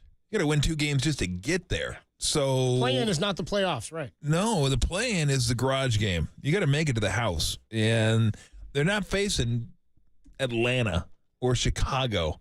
They're not facing Patsies in the play-in game. I mean, these are like legit playoff teams that they're going to be facing. So it's going to be tough just to make it to the playoffs. And I've said this before. I could make a case for them beating any team, including Denver, in a 7-game series. It'd be harder to make it against Denver, but they could when they're playing their best. It's just, can they play their best for 2 months? That's the tricky part, because you're going to be coming up against really good teams. You're going to be on the road every single series. So it's going to be hard. It's going to be really much harder than it was last year. Because, again, you got to get there. Not even there. The road to get there is going to be brutal. So tonight is I'll call it a kind of a big game. Not a massive game, but kind of a big game. I mean, because you're going to be in the play-in either way. But you'd like to, if you could, maybe squeeze into 8. Just so if you win the first game, you're in. It's like, boom, we're in. We don't got to worry about the second game. And they could. It's not going to be easy to squeeze in there. And you know what? There might even be a scenario where they can't get to 8, because I know you said the Pelicans and the Kings have to go 1-3, but I think they play each other. So it'd almost be like one has to lose against everybody and then beat that team, and then the other one has to. It gets really convoluted. Look, tomorrow we'll have better answers for you tomorrow, because it'll be a lot clearer tonight after this game. It's still going to be a little messy, which is, I mean, look. Everybody that says they like the play-in game because at the end it keeps more teams interested, I get it. I'm not going to say it's not fun. Scoreboard watch, look at this, look at that. I'm not going to say there's no benefits to the play-in game. I just don't like it, and you know why. But it is fun to scoreboard watch. Usually that's kind of baseball stuff, but basketball is more scoreboard watching than, I mean, last year we did a lot too. But this year is kind of fun because you're keeping track of Phoenix, New Orleans, Sacramento, Lakers, and obviously seeing what the Warriors are doing. Dallas is too far gone now. They're up. They're not in the mix anymore. But the rest of those teams, and you don't even know who you're playing. If you're in the play, where are the Warriors going to be in the play-in? Who are they playing? Who's home? Who's on the road? It's like baseball. You may not know till the last day of the season. It's pretty wild. It's pretty wild. So the way it works right now, Warriors have 4 games left. We said that 2 home, 2 home and 2 away. Yes. Now, they do play 2 teams in New Orleans and the Lakers who are involved in that play-in, which is what you're talking about, which makes it more convoluted. We're going to catch up with Dave McMenamin of ESPN in just a few minutes here, who covers the Lakers down in Los Angeles for ESPN. But then we'll talk about what the best matchups may be for the Warriors in the play-in, where they could go. Because you were asking me earlier of a scenario. Would you rather go on the road but play a worse team? But we'll get into that. The scenario as it stands now. So it's the last week of the season, pretty much locked in for the Warriors that they're a play-in team. Yes. If they go 4-0, they can leap the Lakers for 9th. That starts with a win tonight against the Lakers. They can get to 8th if they go 4-0, and the Kings or Pelicans, who they play, the Pelicans, go 1-3. If they lose once, they're very likely the 10th seed. So you were wondering about Kings and Pelicans, about their head-to-head. Don't they play each other one more time? So the Pelicans and Kings do play each other one more time. Okay. Yeah. One more. They've got 4 games left as well. Sacramento also plays OKC, Phoenix, and Portland. So they got a rough 3 schedule. Tough ones, yeah. They got a rough schedule. They have the 9th toughest schedule remaining. So you figure they have games. One gimme, Portland, right? Yes, yeah. The Warriors probably have, I hate saying gimmies, but they're kind of gimmies. The Warriors have 2. Portland and Utah. And Utah's the last game of the season. What does New Orleans have? Do they have any gimmies? I know they got the Lakers the last game of the season. So they have the Lakers, the Warriors, and the Kings. And then I don't know who their other game is. New Orleans gets Kings, Lakers, Warriors, and Portland. So Portland's everybody just gets run. Portland just gets run through by everybody. You know what that is? Free space and bingo. Oh, nice, yeah. It's like your free bingo space. Everybody just fills the middle there. This is Portland.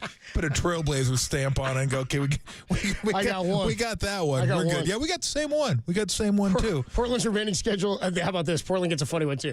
They get New Orleans, Kings, Warriors, And then they get the Rockets just for kicks. Just for kicks. Just for fun. Just throw them a bone. Just for bleeps and giggles last game of the season. Let's go out and have fun. Dude, Rockets get like Portland, Orlando, Utah, just like for fun. Let's see what these crap teams do. Oh, my goodness gracious. And I think the Lakers have Warriors last game. Now, that one might be interesting if they need it. Because they play the Pelicans the last game of the season. Lakers only have 3 left. But they have one that's kind of a gimme, don't they? Don't they have one gimme? Memphis. Okay, they should win that one at Memphis. Yeah. But you never know. I mean, who knows? But that's one. Like, everybody has 2 tough ones. It's interesting because it seems like everyone, Warriors, Lakers, Kings, Pelicans, all have 2 games against teams that they're fighting with, and then 1 game, or in the Warriors' case, 2 games that just, we should win these games. They're going to be like double-digit favorites in those games. So it's going to be pretty wild. But tonight we'll clear things up a little bit. Like, it could get really congested if the Warriors win tonight. If they win tonight, this thing can just get like wild, and the Warriors could jump up to 8 possibly. If they lose, I think that spaces it out. They're the 10, and then they'll kind of figure out. And then if the Lakers or the Warriors are the 10, then you just hope the Lakers keep winning. You're like, just keep winning. Keep winning and get the 8. Because if you could avoid the Lakers, not that they can't beat the Lakers, but if you could avoid them and play the Kings, I'd rather have that. I think the Warriors would probably, if they were being honest, I think they'd probably rather have that too. Big tilt tonight, Warriors at the Lakers. Yep. By the way, John Dickinson and our guy Greg Silver with Dubs OT immediately following the Warriors and Laker game tonight right here on the Sports Leader. Make sure you get, or on YouTube actually is where they'll be. They'll be over on YouTube with the Giants game going on tonight. So make sure you log on to YouTube following the conclusion of the Lakers and Warriors tonight so you can get all your Dubs takes in for our guy John Dickinson. Dave McMenamin covers the Lakers down in Los Angeles for ESPN. LeBron James questionable tonight with flu-like symptoms. Anthony Davis questionable tonight. We'll talk to Dave on the other side about all that stuff, and then Tim Kawakami at 4:50. That's next on the Sports Leader.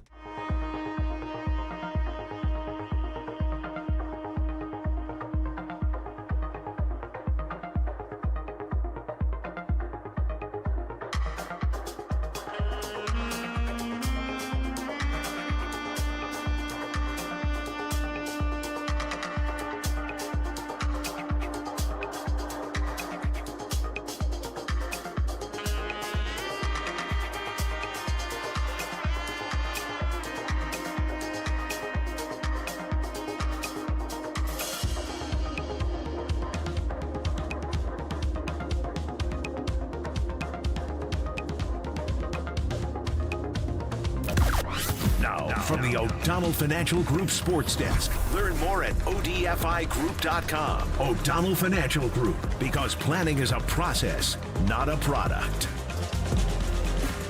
Sean Estes joined Papa Lug today to break down Blake Snell's struggles in his Giants debut. Listen to that podcast at KNBR.com and the KNBR app.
Listen anywhere, anytime on the KNBR app. Now back to Tolbert and Kurtz. Tolbert, Kurtz, how you guys doing, man? I'm good, dude. On the Sports Leader.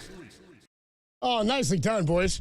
Tolbert and Kurtz with you on a Tuesday afternoon. We are working to make the connection here with Dave McMenamin, who covers the Lakers for ESPN down in Los Angeles. Warriors and the Lakers tonight in a huge tilt. Well, Tom says not quite as big. It's huge for the Warriors if they're going to remain out of the 10 spot and not have to play the Lakers in the play-in. Because as you keep saying, you got to win 2 before you're in. Like they haven't iced a playoff spot here. They haven't locked one up. So they better not be popping champagne, you know? No, I don't think they will be. I don't think they were champagne showering. I don't think they will be. They gotta pull the tarps down. All right, if they do, I'll have a word with somebody. I got Steve and Q and Ron Adams. I'll be calling management. They're pulling down the tarps. He's like, I don't think so. Lodging a complaint. We can't do this yet. What's the in terms of some of the other games tonight? We talked about some of the other big ones that are out there. Celtics at Bucks, Kings at Thunder, Clippers at Suns, and the Bucks have lost 4 in a row, including to 3 really bad teams. What's the game that most intrigues you? Well, I mean, like I said, Celtics-Bucks doesn't, because Celtics have had that locked up for about 2 months. Really, it's just the ones that involve the Warriors in the Western Conference play-in. Oklahoma City still has a chance. I'm kind of bouncing back and forth between schedule and record. They are a game behind Denver, a game behind Minnesota, so OKC still has a chance. And look, I'm not going into all their tiebreakers. I don't care that much, but they're only a game behind, so that's a big one. The Kings are in 8th, only a half game ahead of the Lakers, so that is a big one. What else is going on in the Western Conference? Clippers, Suns, I said that's a big one. Why so much for the Suns? Why? Because the Suns can drop down. The Suns aren't locked into where they're at. No, they're tied with the Pelicans at 46 and 32. Now they have the tiebreaker on them. They beat them 2-1. But if the Suns lose and the Pelicans win, then all of a sudden the Suns are in the play-in. So there's a lot of implications at the bottom of the West and the top of the West. And it gets a whole lot crazier if the Warriors were to beat the Lakers tonight. Absolutely. And what could happen. And here to talk about it, covers the Lakers for ESPN down in Los Angeles. It's Dave McMenamin, joins us courtesy of the UMA guest line. Adam Copeland, Tom Tolbert here in San Francisco. What's up, Dave? How are you, man? Hey, what's going on, fellas? Good to have you on. So we've been following, I guess, a little bit of the health stuff today because of the prospects for the Warriors to jump up to maybe 9, maybe as high as 8 if they go 4-0 here at the back part of the season. What's the status as it stands right now for LeBron and Anthony Davis tonight? They're both listed as questionable. I was told by a source familiar with AD's situation that there's optimism he'll be able to play. Speaking to a source close to LeBron, 50-50 is what I was told a couple hours ago. So as we near game time, they'll get a better feel for that. You know, LeBron came to the arena on Sunday and was feeling so ill he had to go back home. And you know, sometimes a back-to-back situation, we know teams can kind of like massage the truth to try to make it not seem like load management, but this is the legitimate scenario that was playing out. I mean, his high school coach, Keith Dambrot, was in the building to see him play, and he had to go home. And the team moved their morning shoot-around today to an afternoon walkthrough at the arena to try to give LeBron a little bit extra time to rest. So we'll see. I mean, obviously, we're all aware he's played 282 playoff games in his career without missing one. This is about as close to a playoff game as it gets in the regular season. So if I had to flip a coin, I would go on the 50-50 side of him playing, but we'll find out soon enough. Have Anthony Davis or LeBron James played in a game this year where they haven't had the questionable designation? That's a really good question. Honestly, I don't even know if we're being facetious here. No, I think they. No, I'm not. I think they've been questionable every single game. Yeah. Oh, I guess there's probably been a few doubtfuls in there too. Yeah, I guess. Fair enough. Exactly. Yeah. But yeah, I mean, I know LeBron's been on the injury report for forever and a day. I want to say AD came into the season healthy. Okay. I want to say that, but I'd have to go back and check all those lovely game notes. Please don't do that on my behalf. Don't waste your time for my stupid stat. How big a deal because to me, over the last month or so, D'Angelo Russell has been that legitimate third guy way more often than not. And then, Reeves can do what he can do, which is, he scores, but he's also a playmaker defender. But, boy, when Russell starts hitting shots and is aggressive, that makes them a different team. Yeah, and I think Anthony Davis kind of said it best the other day, talking about them finding comfort with one another as a team, not just having the wins matter, because clearly they've been doing a lot of that, but they're winning in a manner where it's bringing the camaraderie together. And he said, listen, we know D'Angelo Russell's going to take his crazy threes, and he's going to make a bunch of them. And I think at some point there was an acceptance to D'Lo's approach to the game versus, always wanting him to do it differently or do it better. And now there's an idea of like, no, this is, if we embrace his strengths, then maybe we won't focus so much on the deficiencies, and we recognize that he's not your prototypical point guard, but he can do a lot of things that can help you win ball games. And it's incredible because, quite frankly, the Lakers were canvassing the league from December through February, trying to look into trades, and just about any trade that they would have done would have involved D'Angelo Russell because of his $20 million salary. And so kudos to him, because he got benched in December. He played poorly in December. When he got a chance to get back to the starting lineup because of some injuries, he hasn't looked back one iota. Is Anthony Davis going to get some MVP votes? Because he most certainly should, the way he's played this year. It's a good question. I don't think he will, because the MVP race is so crowded. Yeah. And you only vote for 5 guys. I think where he will get some votes, and I'm kind of torn in it myself, it's defensive player of the year. Yeah. The Lakers are a middle of the pack defense. Yes. Okay.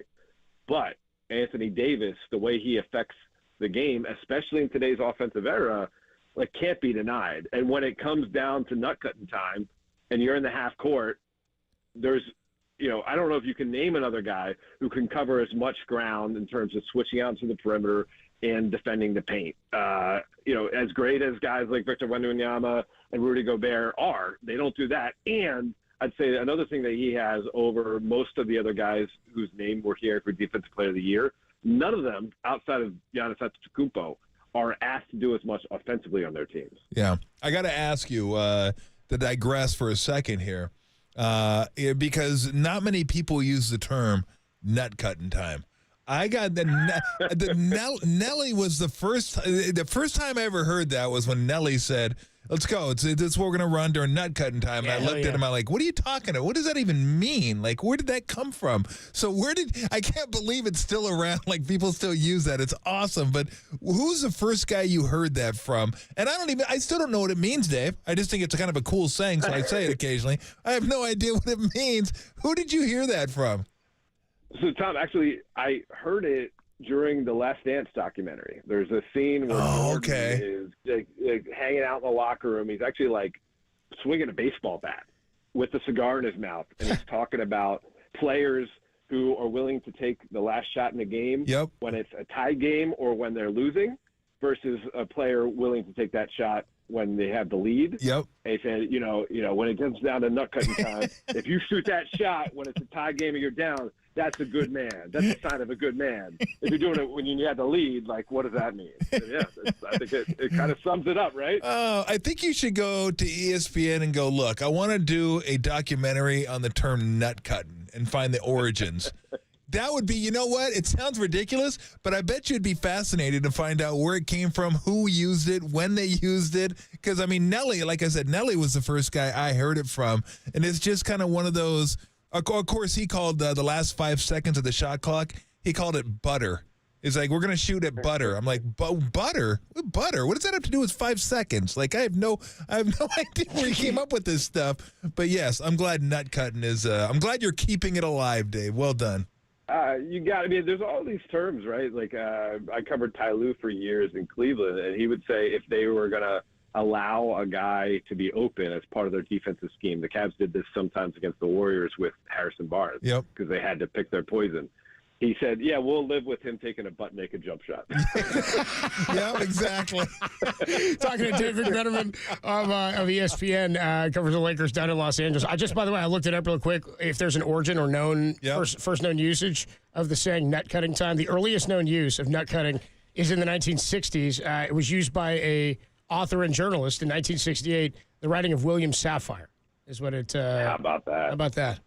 Really, what was the book? I have no idea. I'm trying to find out where he used it. But, I don't know if Nelly was a big Sapphire. They call him an oracle of language, though, this guy. So, yeah, I don't think he was a Sapphire dude. Yeah, that's where Nelly got it from. I read a lot of Sapphire at the time. That's where I got it from. Tell us, Dave, about LeBron's three-point shooting of late.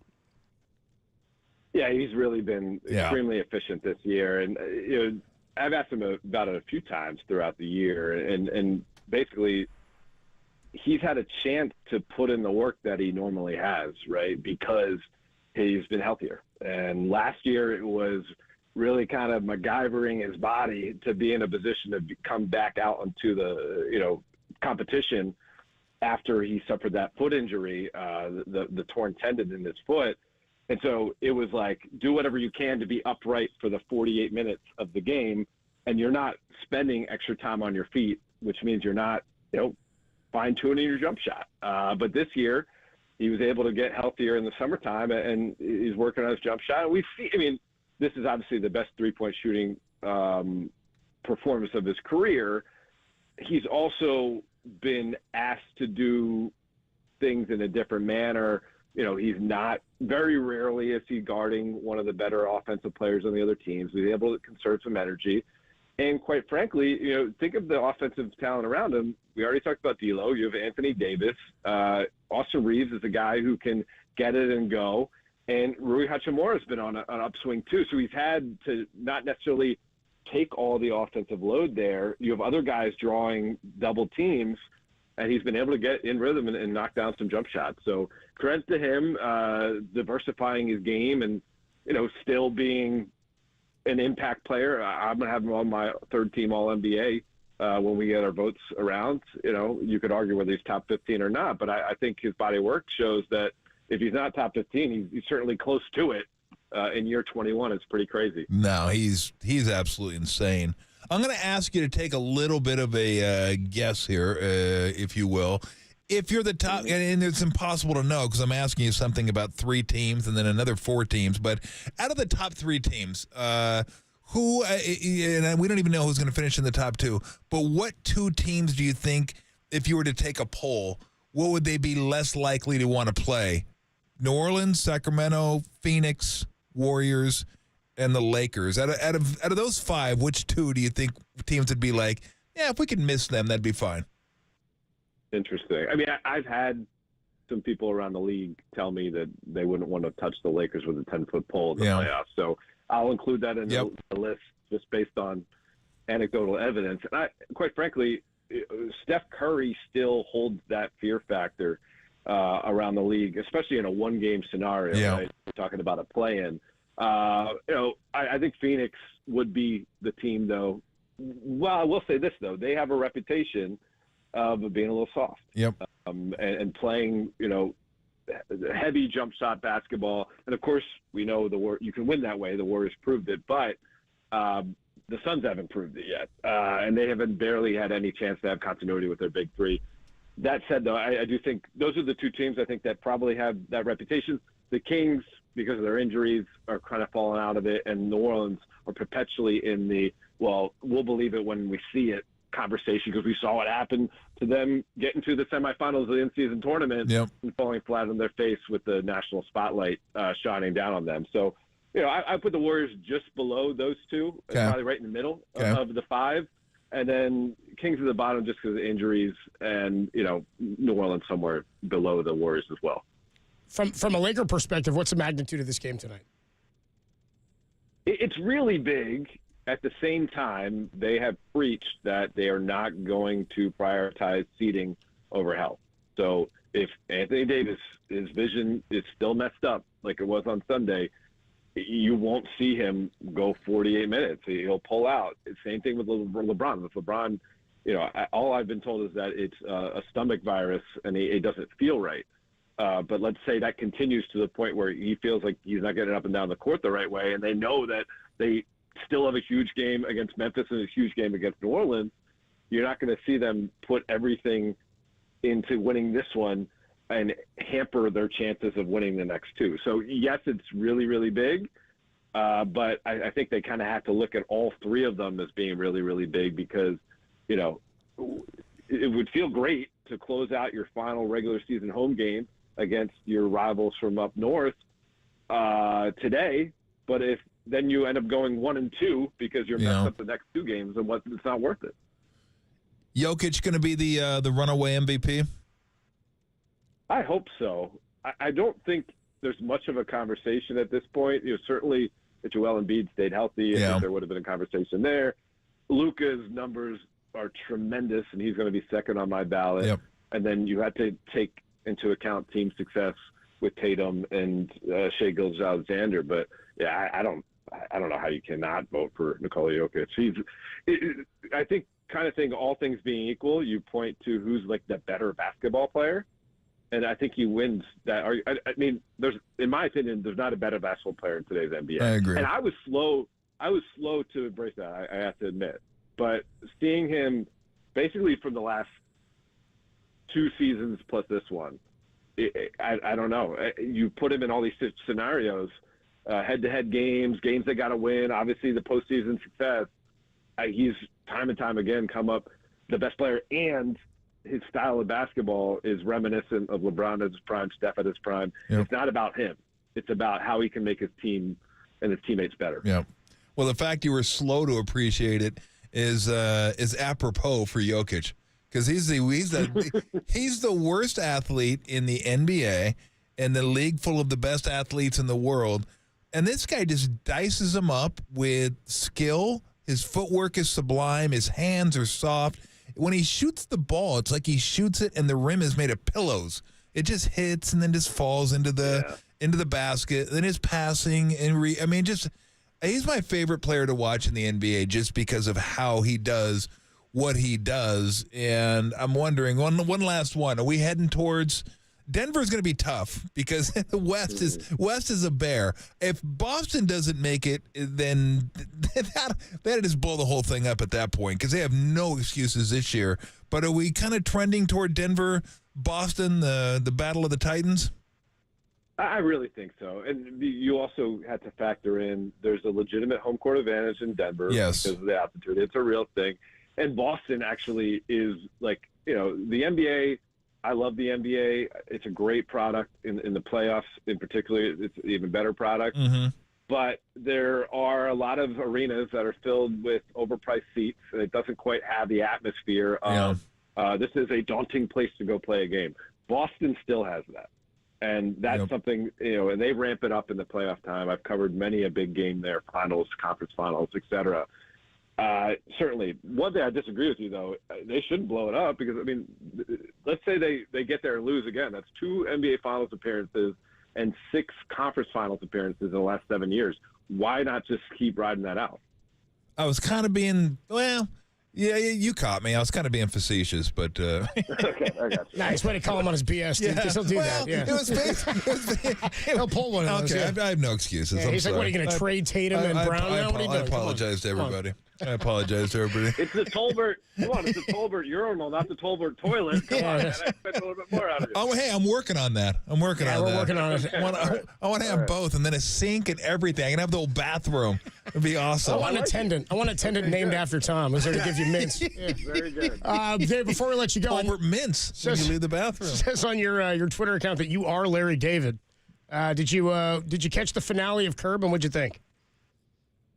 I loved it. I was a big Seinfeld guy growing up, and I loved all the kind of callbacks to that, the symmetry and the poetry of, you know, this guy, for all his success, he had to deal with 30 years of people telling him they were disappointed with the Seinfeld finale, and he kind of shoved it right back in their face with how he approached the Curb finale. So that was great. Loved it. Yeah, beautiful. Tom's now just coming around.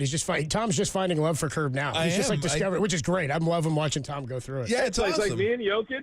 I was late on Jokic. Yep. Late on Curb. That's fine. I'm really late on Curb. But the great thing about being late on Curb, Dave, is like oh, look, all the old seasons. I can just go rip through them on the weekends. Dude, it's awesome. You got Funkhausers, you got Richard Lewis. It's the best. Good deal. Well, Dave, appreciate the time as always, man. Fun catching up, and maybe we'll do it again come postseason. Well, not playing. I'm talking real postseason, if both of these teams make it, all right?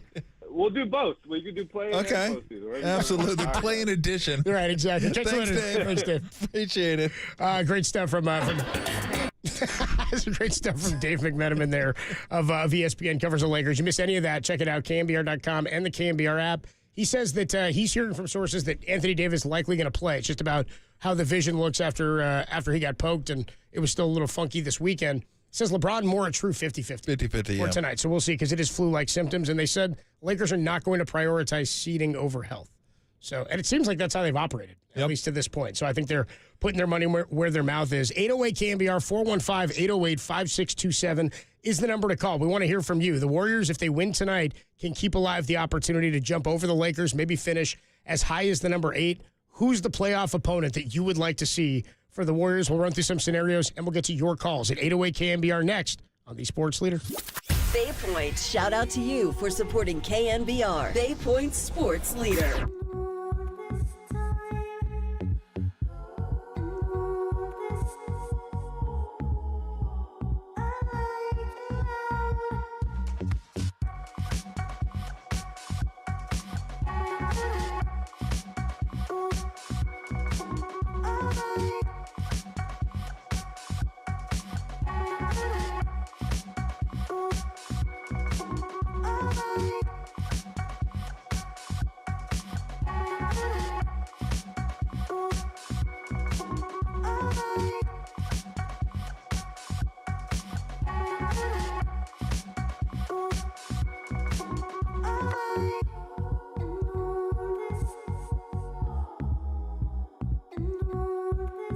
Blake Snell looked a little rusty in his Giants debut, and the Bats weren't really popping in their 8-1 loss to the Nationals. What's your biggest concern with the Giants right now? Let us know on our socials at KNBR.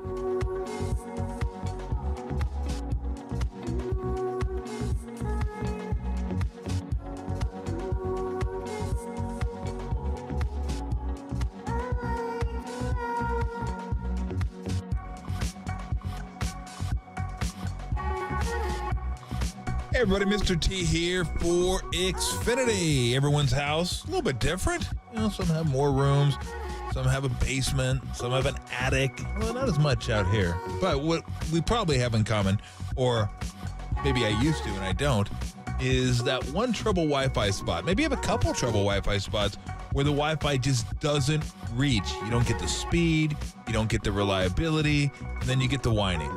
Because look, you have tons of devices in your house. Probably a lot of people attached to those devices, and they could be gaming, could be streaming, could be downloading, whatever they're doing, working, schooling.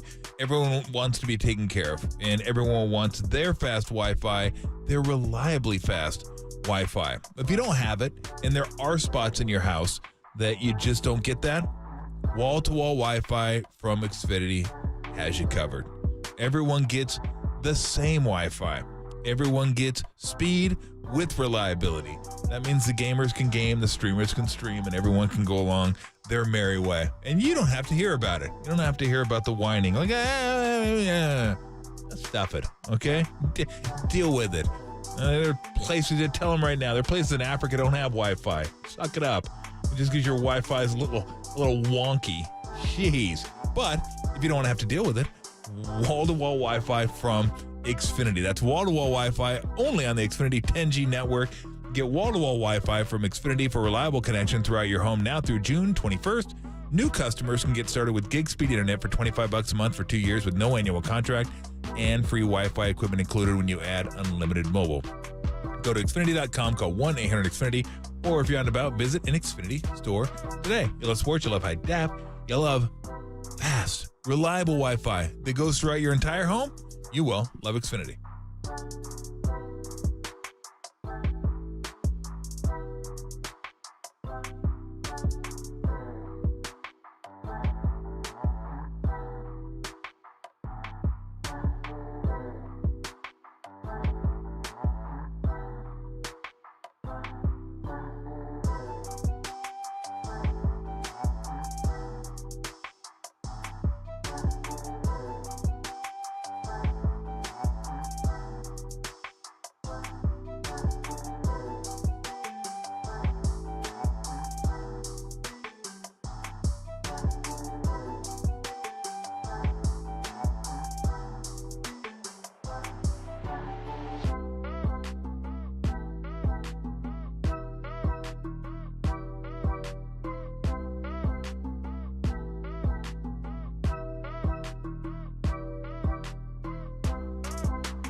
Play KNBR at your pad on your Apple HomePod. Tolbert and Copes now continue on KNBR 104.5 and 680, the sports leader.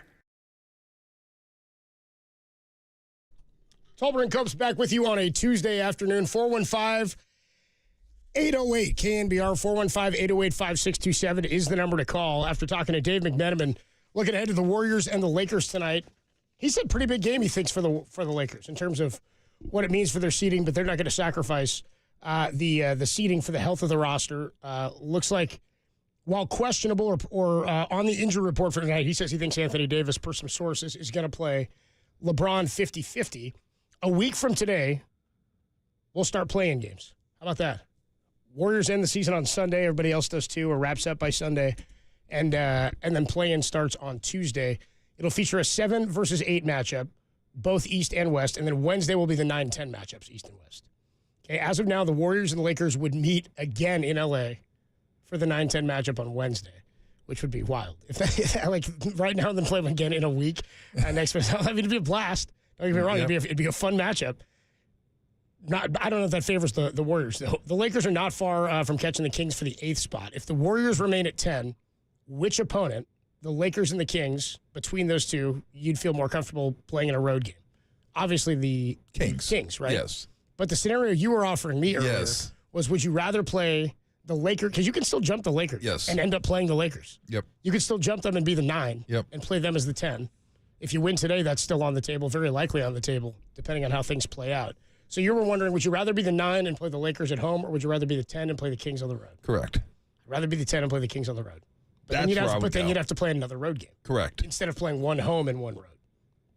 But you got to get by the home game to get to the road game. Got to win one anyway before you get 2. Yeah, I'm curious what people would think. 808 KNBR, the number to call. Let us know what you think about those scenarios and who you'd rather play. I mean, you'd rather obviously play the Kings, but that scenario is a weird one that's on the table. Yeah, I think you match up better against the Kings, even if they're healthy, but they're not healthy. So to me, even though you don't get now, I know what Joe Lacob would say.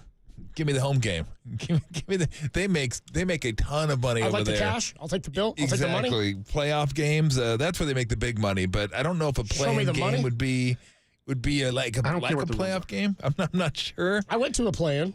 I went to the first play-in they played. Was that Memphis? Yeah. They lost that game. They did lose that game. That's a tough deal. Yeah.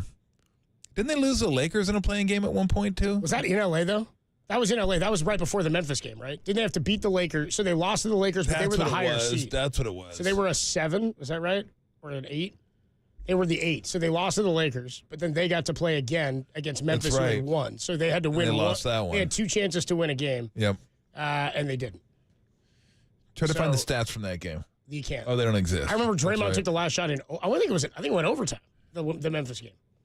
I went to that. Yeah, you're right. I think it went OT. And that was the year I kind of thought, man, Memphis is coming. Like they're not going to make noise this year. Yeah. And sure enough, John Morant was like it's kind of his coming out party. They were until they ran into a wall. That was it. Well, until John Morant ran him into a wall. Well, no, he pulled a gun out a couple of times. I think we can be literal about it. The Warriors won Game 7 in Sacramento last season in the first round playoff series. 2-2 against the Kings this year. Yep. Warriors lost all road games in LA last season. Then the second round loss. They're 2-1 against the Lakers this year. They could be 3-1 after tonight. So I think that was the first time in 27 playoff series they didn't win a road game. Was against the Lakers last year. That streak, yeah. Remember they had that streak going forever. And once they got one, yep, they were the home court team usually anyway. Exactly. Almost always. They were never going to give that up. Yep. So yeah, I would. The Kings might be, even if you had to play them on the road, would probably be the matchup that I would feel best about. Again, they got Fox, they got Sabonis, they got Murray. I mean, they got a good team, but you are missing 2 guys out of their rotation, and Monk is their Super 6 guy. He's the guy that hit the game winner earlier this year against the Lakers. So they'd be tough, but I would take that over the Lakers, over the Suns, over the Pelicans, especially the Pelicans don't have Ingram. Now, if the Pelicans have Ingram, we know what the Pelicans did to the Warriors last time they were here. I think they're up 42 at one point in that game. It was just like a joke. It was a rough day. Oh my gosh, it was. Ew. That was like see ya at halftime. It was like over. But the Lakers would be the number 1 team. After that, I don't know, probably Pelicans or Suns, because I think they can beat the Suns. I think they can beat them, even though I think the Suns have the tiebreaker on them. I think they can beat the Suns. They played them well this year. Lakers would be tough, even though if they go up 3-1 on them, I still, that size, that length, and LeBron may get a friendly whistle in the playoffs, just maybe. Just one? Just maybe. So, yeah, if you could avoid that one, that'd be great. Hell, get the Warriors in, get the Lakers in. They don't have to play each other. Just let them both, they're both 8-7, and the league would love that. The league would love LeBron and Steph being in the playoffs. You kidding me? Somebody told me, I forget who it was. God, who was it? Maybe Mike Breen. That when ESPN puts the Lakers on and the Warriors on, they get like 1 million more viewers, like those 2 teams, because of LeBron and Steph. Just put them on, yeah. Yep. Just that. Well, that's why Steph was on that. Steph wasn't. It wasn't just Steph. The Warriors were on, but weren't they on ESPN like against the Grizzlies or somebody like on a Wednesday night? Yeah. I was like, why'd they put these guys? It was a dual. It was a simul. Like we had an NBC version of the game. I was like, why put this game on? Yeah. Well, that's why. Put Steph on, you get ratings. Put LeBron on, you get ratings. So it really doesn't even matter who they play against, just as long as they're on. It was the Bob Myers game coming back. That's right. That's what it was. Yes. The Bob Myers return game. Somebody on the Golden State Lumber and Building Materials text line checks in, takes exception with what I said about the Kings earlier. I said the Kings are way worse, but that the conference or the division, the Western Conference was much better. He said the Kings are not way worse. Record's the same. West is better. How can you say they're worse? Do you disagree with that? I said they were worse. I don't think they're as good as they were last year. But I do think the conference is better. The conference is better. Maybe way worse is maybe way worse is way worse. Maybe way worse is not there. I'll middle ground with you 916. I don't think they're as good as they were last year. And I think the way the rest of the Western Conference is going to match up with them is going to not fare as well for them as it did last season. I mean, they were eliminated in the first round, don't get me wrong. Yeah. But I think they matched it better against the conference last year than they do now. Just like the Warriors are a much different roster now. They're constructed differently. They're not using Kevon Looney in the same way they did. You've got Kuminga who's emerged. I think the Warriors are better suited to compete now. Because last year they had no shot against the Lakers. But if they meet the Lakers again in a series, I don't think they're going to match up well. Kings? The Warriors or the Kings. Warriors. But I think the Kings are not as suited to compete in the West. I think look, the injuries killed him. Yeah. And the injuries absolutely killed him. I mean, Monk and Herder, they could have. I mean, from what I've seen, Herder has some games where he's, he can hurt you, but Ellis can fill in for him. It's Monk. Losing Monk really hurts because Monk, when Fox is off the court, he can be your ball handler. He can be your scorer. He can be your juice guy. So again, they're not. I'm not saying it's going to be easy. The Warriors could very easily go to Sacramento and lose that game. I'm just saying, okay, rank them in order of what you'd rather have. I would rather face the Kings than the Lakers. To me, that's a no-brainer because of how they match up with both those teams. And the fact the Kings have been kind of limping in a little bit they've lost some games that I didn't think they should have lost the last few weeks. And then again, the injuries. But the injuries are the big thing, right? They have injuries. Pelicans have injuries. And they're like fairly sizable injuries. Although the Pelicans have been playing some decent ball, I still don't think they get very far without Ingram. They need him. But it is the West is just way better than it was last year. Like, I agree. I don't think the Kings are quite as good as they were last year, but I don't think they're that far off. But it's just interesting because you look at the records and you're like, oh, the records are, very, very similar. The Warriors are going to have a better record more than likely than they did last year. And you look at where they are in the standings.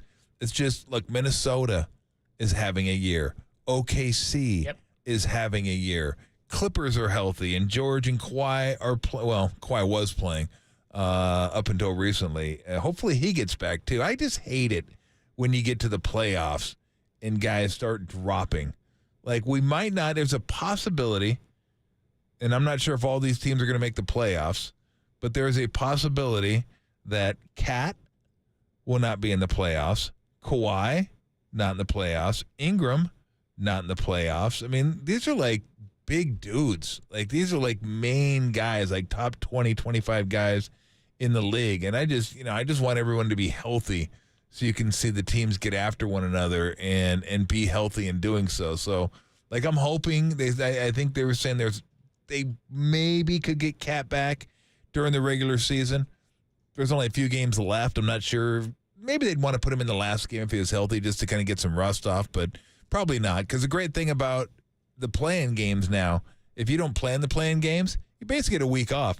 Another week. It's an extra week before the playoffs. You get a week rest. You're like, good. It's like, cool. So Cat gets another week. Kawhi's going to get another week because they're not going to be in the play-in.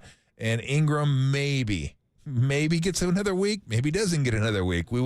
They might need him to have that extra week. So again, the Western Conference is going to be a lot of fun. The Eastern Conference is a little jumbled up, but I don't think anybody cares.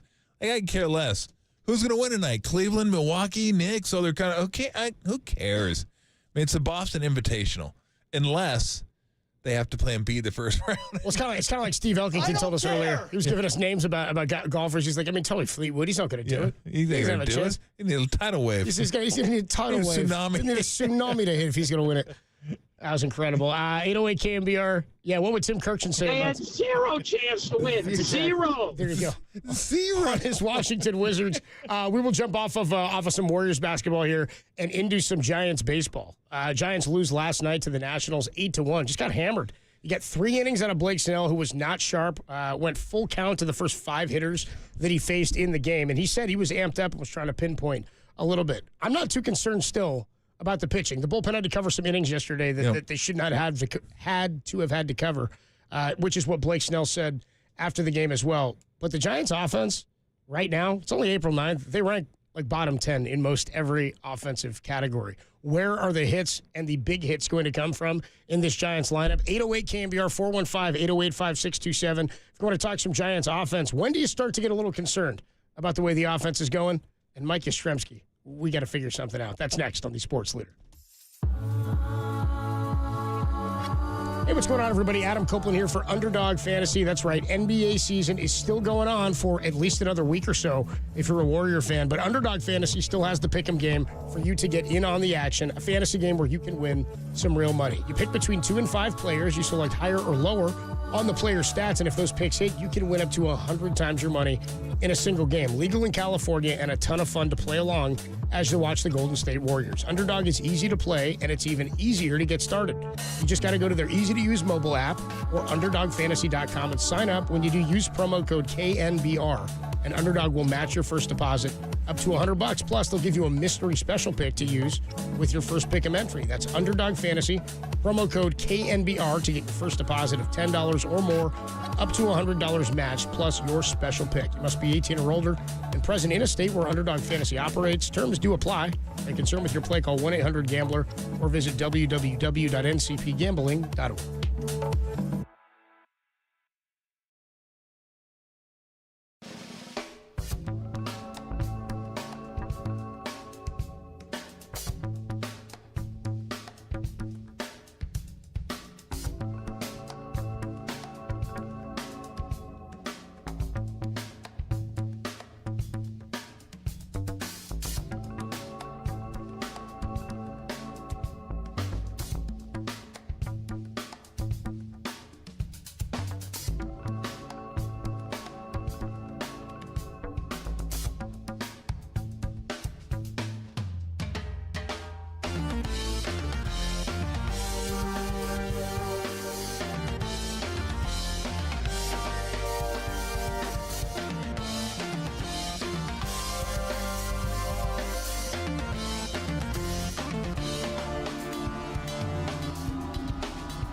It's like going to the bathroom in front of a lot of people and not caring.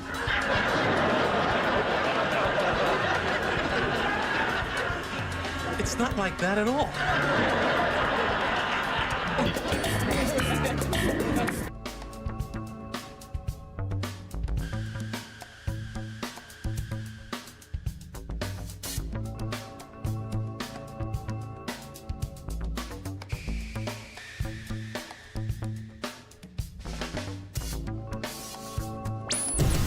Tolbert and Copes continue live from the KNBR Casino Matrix Progressive Jackpot Studios. Casino Matrix, Progressive Jackpots are here. Where are you? Just drop in. Please play responsibly. 1-800-GAMBLER. Tolbert and Copes back with you on a Tuesday afternoon, 415-808-5627. 808 KNBR is the number to call. It's also the number to text if you want to get involved in some of the Giants conversation. We do have our guy, John, who's hanging on the line to talk some Dubs. We'll get to John in just a second. Giants baseball tonight, 5:45 pregame. Don't forget, you'll have the award-winning Diamond Notes coming your way as well. Tim Kawakami going to join us in about 15 minutes at 4:50 to talk more Warriors and Lakers tonight, as the Warriors still have an opportunity to jump the Lake Show if they win their next 4 games. They go 4-0. They still have an opportunity to get to as high as 8, but they need a little extra help. They do play the Pelicans at home on Friday and Utah on Sunday. But between now and then, the Lakers tonight and Portland on Friday. We'll get into some Giants offense momentarily. But first, John is in Oakland. John is in Oakland. You're on The Sports Leader talking some Warrior basketball on how the play-in shakes out for the Dubs. You're on KNBR. What's up, man? What's going on, fellas? How you doing, John? Good. Just want to say, given that the Kings are the Kings, they're not going to beat the Thunder, they're not going to beat the Pelicans, and they're not going to beat the Suns. They're going to go 1-4. They're going to slide to 10. Warriors are going to beat them at home. LeBron's going to beat the Pelicans, and then we beat the Pelicans, and you're going to have what the NBA would just love to have is, Warriors and Lakers in the playoffs. I'll take a response off the air. Thanks, folks. Appreciate the call, John. Yeah, again, the situation for the Warriors in that they could end up as the number 10 seed, the number 9 seed, the number 8 seed. They could go 4-0 and get some help and jump as high as 8, but they got to win tonight. If they lose tonight, they're almost certainly the number 10. And if they're the 10, it's still on the table. They're playing the Lakers in that first game, and that's not something you want to have to do a week from tomorrow. Go back to Los Angeles. We'll get back into some Warrior talk, though, when we catch up with our guy Tim Kawakami at 4:50. But 808 KNBR, 415-808-5627 is the number to call if you want to get involved in some Giants talk here. So the Giants 0 for 10 with runners in scoring position yesterday. This is the more alarming thing so far is Jung-Hoo Lee. We were talking about this yesterday with Kevin Franzen and Andy Baggerly. Does not have a hit on a fastball above 95 miles an hour, which, again, you don't have a ton of guys who are throwing that hard in Korea, but bat-to-ball skill guys are usually guys you think, okay, it's going to he'll be able to catch up eventually. He's a professional hitter, and he's been an average guy forever. Even if there were some fall off, I wouldn't anticipate the velocity being something that he's not able to figure out. And I don't think the Giants are worried about that. He also saw velocity all spring and hit pretty well. In terms of overall numbers for the Giants as a team, I got some of them here. Team offense, Giants are hitting 219 as a team. That's 21st in baseball. Solid. Not good. You want a team OBP? Not really, but I'll take a stab at it. Team OBP. Team. You're there. 290. 293. Okay. 23rd in baseball. Nice. How about a team runs per game? Runs per game. Oof. How many games they played? 11. 11. I'm going to go 28. 28 runs per game? Well, 28, 11, guess I'll go 2.7. 3.91 has him at 22nd in baseball. Hits per game at 7.1 has him at 22nd in all of baseball. Now, offensive strikeouts per game, and this is where the exit velocity thing comes in. They're like second in hard hit balls or exit velocity entering yesterday's game. So when they are making contact, they're hitting much harder than they were last year. Great job, brother. In the bottom quarter of the league, the bottom quartile of the lower quartile yes. of Major League Baseball. Offensive strikeouts in the again. upper quartile of winners, we're in the top quartile of that upper quartile. Hey, thank you, Jim Irsay. 8.09, but that's 11th best in baseball. Okay. So not bad. They're making contact. They're making hard contact. They're not striking out. So at least the problem is they're not getting enough guys on base. They're not leaving tons of guys on base, but they're not putting tons of guys on base either. That hurts. So they're in the top half of the league in like men left on base per game with a low number, but there's not a lot of guys reaching. So it's deceiving. They're the only team in baseball without a stolen base to this point. Well, how many guys they got that can steal bases? Well, I think they only have one attempt. I think they're 0 for 1. I mean, who are their Tyro, base stealers? Tyro, Jung-Hoo Lee. I don't know how fast Jung-Hoo Lee is, but Tyro led the team last year. Slater plays, but he hasn't been playing a lot. Well, how many times has Tyro been on base? That's what I'm saying. Not very much. 2? And then you've got Mike Yastrzemski. Yeah. Mike Yastrzemski. And I know he's going bad. And I know he was in spring. He was in a tough spot because he was in spring. Then he leaves because he had the birth of his kid. And he comes back, and the team has already started, and he's not getting at bats for a week or so or whatever it is. But I don't know how well he was hitting in the spring. I don't believe it was all that well. It's been really, really, really tough. He's hitting 0.50. 050. In 20 at-bats, he's got 11 Ks and 1 hit. You know, I'll give you Luis Matos' numbers. I'll look those up here for you. But thoughts on the Giants' offense right now? I mean, again, it's not like it's basketball where you can just tinker with stuff or move things around. It's like you gotta put hits together. You got to start stringing things together here. If I can borrow the name of one of my favorite bands, Rancid, that's their offense. It's bad. But they can't hit with. Look, once you start hitting with runners in scoring position, then it just. I think there's a trickle down effect. I really do, and there is a little momentum that goes with it. I think guys are pressing a little bit right now because they know how bad they've been. Like just, I mean, really, really, really bad with runners in scoring position. But there's nothing you can do about that. I mean that will even itself out, but it takes 162 games for it to even out. The problem is when stuff like that happens to start the season, it doesn't just feel like a stretch during the middle of the season. It's like that's all we have to base this offense on. And so far you're thinking, God, this offense is terrible. But again, I look at the pieces and I'm thinking this is going to be this offense will be fine. It's going to be fine. This is a really, really, really small sample size when it comes to baseball, and there's just not much you can do about your batting average or your OPS with runners in scoring position. Again, I think those things even themselves out over the course of a year.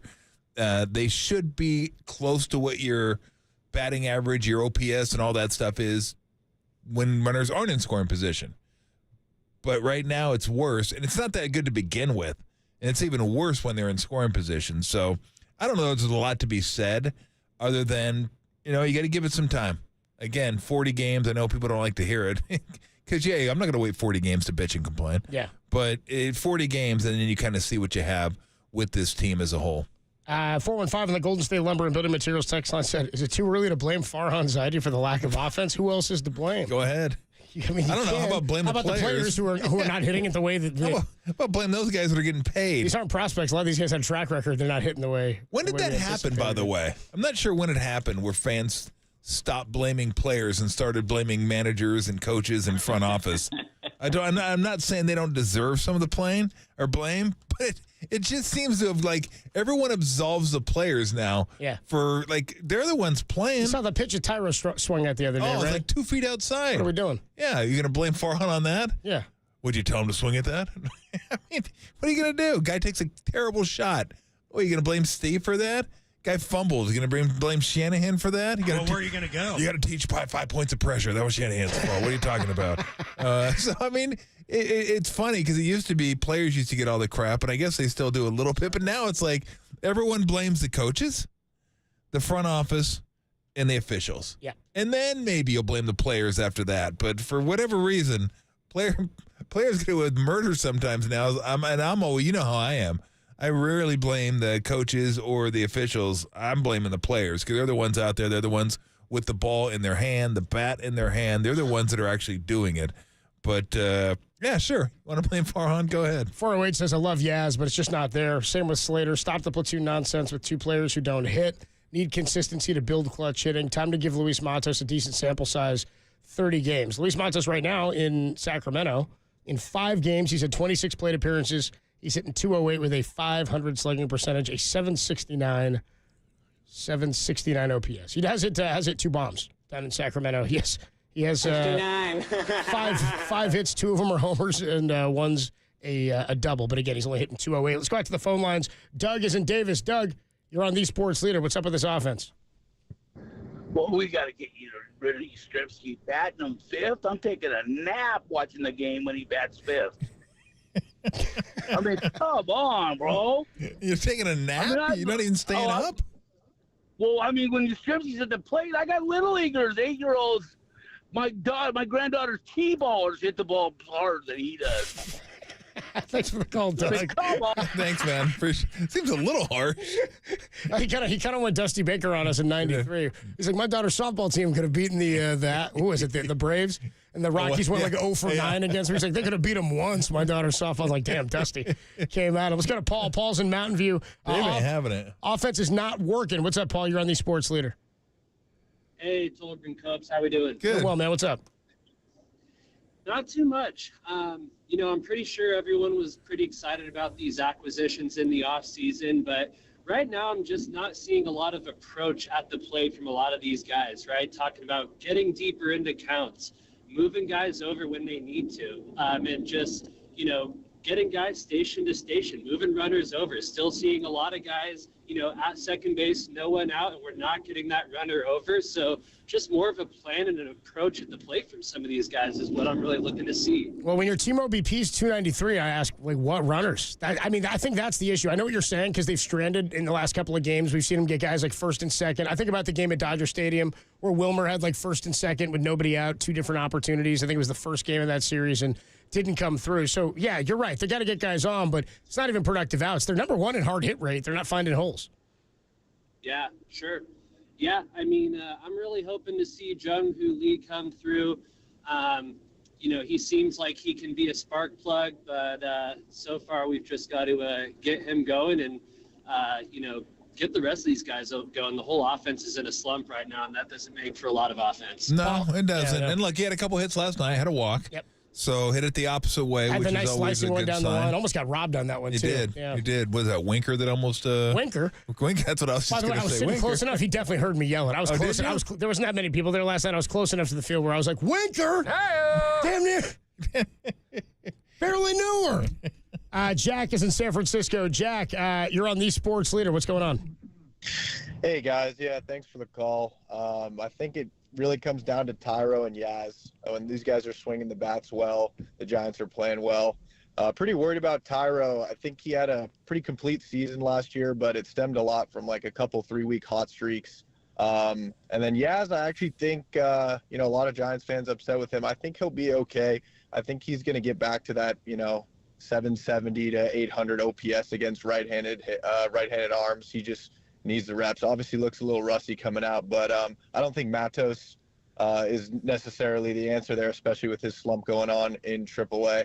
But really worried about Tyro. He cannot lay off those breaking balls down and left, and not excited from what I'm seeing from him.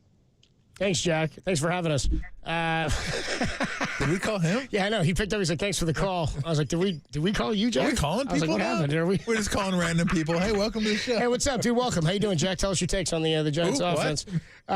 Good stuff there. Appreciate the calls from everybody who just checked in. By the way, my favorite YouTube comment just came in and said, Farhan settled for Wade and Flores at first instead of signing Hoskins on the cheap. That's not my favorite. My favorite is that it came from a guy named D-Shot 316. Tolford and Cubs with you. Warriors and the Lakers squaring off tonight in what should be an important game for the Western Conference play-in positioning. We'll talk about it with Tim Kawakami of The Athletic. He joins us next on The Sports Leader.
Andrew Wiggins and Gary Payton II are both probable to return to tonight's game for the Warriors against the Lakers, while LeBron James and Anthony Davis are questionable. Do the Warriors get the win tonight in L.A.? Let us know what you think on our socials at KNBR.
Check the mic and make sure it sound right, boys.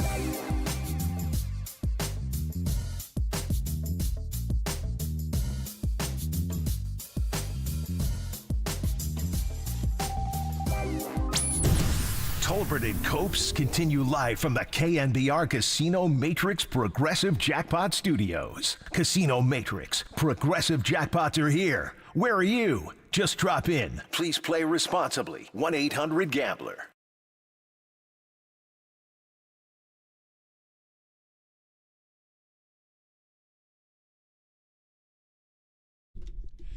Adam Copeland, Tom Tolbert with you. Always a lot of fun to have of the Athletic, Tim Kawakami. Tim, how are you? Always fun to talk to you. Good to be on time. After you paused there, it seems like you forgot who was coming on. You had to check yourself. No. I knew who was coming on. I mouthed it to him. I was did. like, No, you're right, and that's very astute of you to pick that up. And I almost didn't say columnist. I almost said what I used to say, but you're not that anymore. So I had to pause myself, and then I just said, let's just scrap it and say Tim Kawakami. You say the and go from there. It was mental ad-libbing, Tim, is what it was. I feel bad for jumping on you there because you were doing me a solid there because I asked you not to call me that. You did. So I didn't. No, you don't have to. No, it's okay. You don't need to feel bad. Didn't ask me. Yeah, I mean these guys around here crack on me every single day. They play sound bites and all kinds of stuff. I mean it's like fantastic. So I'm used to it. I am absolutely used to it. Good. I wanted to add. So what? I read the article about Clay and I thought it was really interesting. I didn't know the Orlando stuff, but apparently that seems to be pretty a pretty open secret around the NBA that's something that they would be looking at. And when you laid it out, it makes sense looking at the team and the way Clay's playing this year. It's been a weird year for him, hasn't it? Because when I thought he turned down that contract, I thought, and 2 years at 48, I think 24 a year was what it was reported. I thought, man, he probably should have taken that. And then I was thinking, well, the Warriors probably aren't going to offer that anymore. They probably wouldn't even want him at 2 years, 24. Now I'm thinking, hell, he might even get more than that, might even get another year tacked on. And there may be other teams that are interested. I mean, it's been a wild kind of roller coaster ride for Clay this year.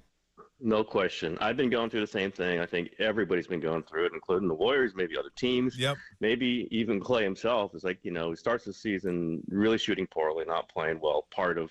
A big part of why they were not good early in the season. There are other parts. So you go, yeah, this guy, he turned down that. I mean, he might get 15. He might get 12. Then, the move to the 6-man role. Okay, he could really I could see him doing that for another 3-4 years. Maybe that's worth, we'll see. You could see this extending. Mm-hmm. Then you see some defense that he plays. Sometimes you go, I mean, would you want to even pay him for 3 years? But I think it just hit me when I wrote that, and he was in a great mood before the game. So that just alerted me. Like, something could be going on here. He feels great. It usually is a sign that he's going to play well. He did play well. And then I asked him about it, and he started talking that this is, and he's enjoying what it is, and he's played all these games, and just playing these games at this point, after coming back from what he's coming back from, that's something to be proud of. Wait a minute, there's something he's saying here.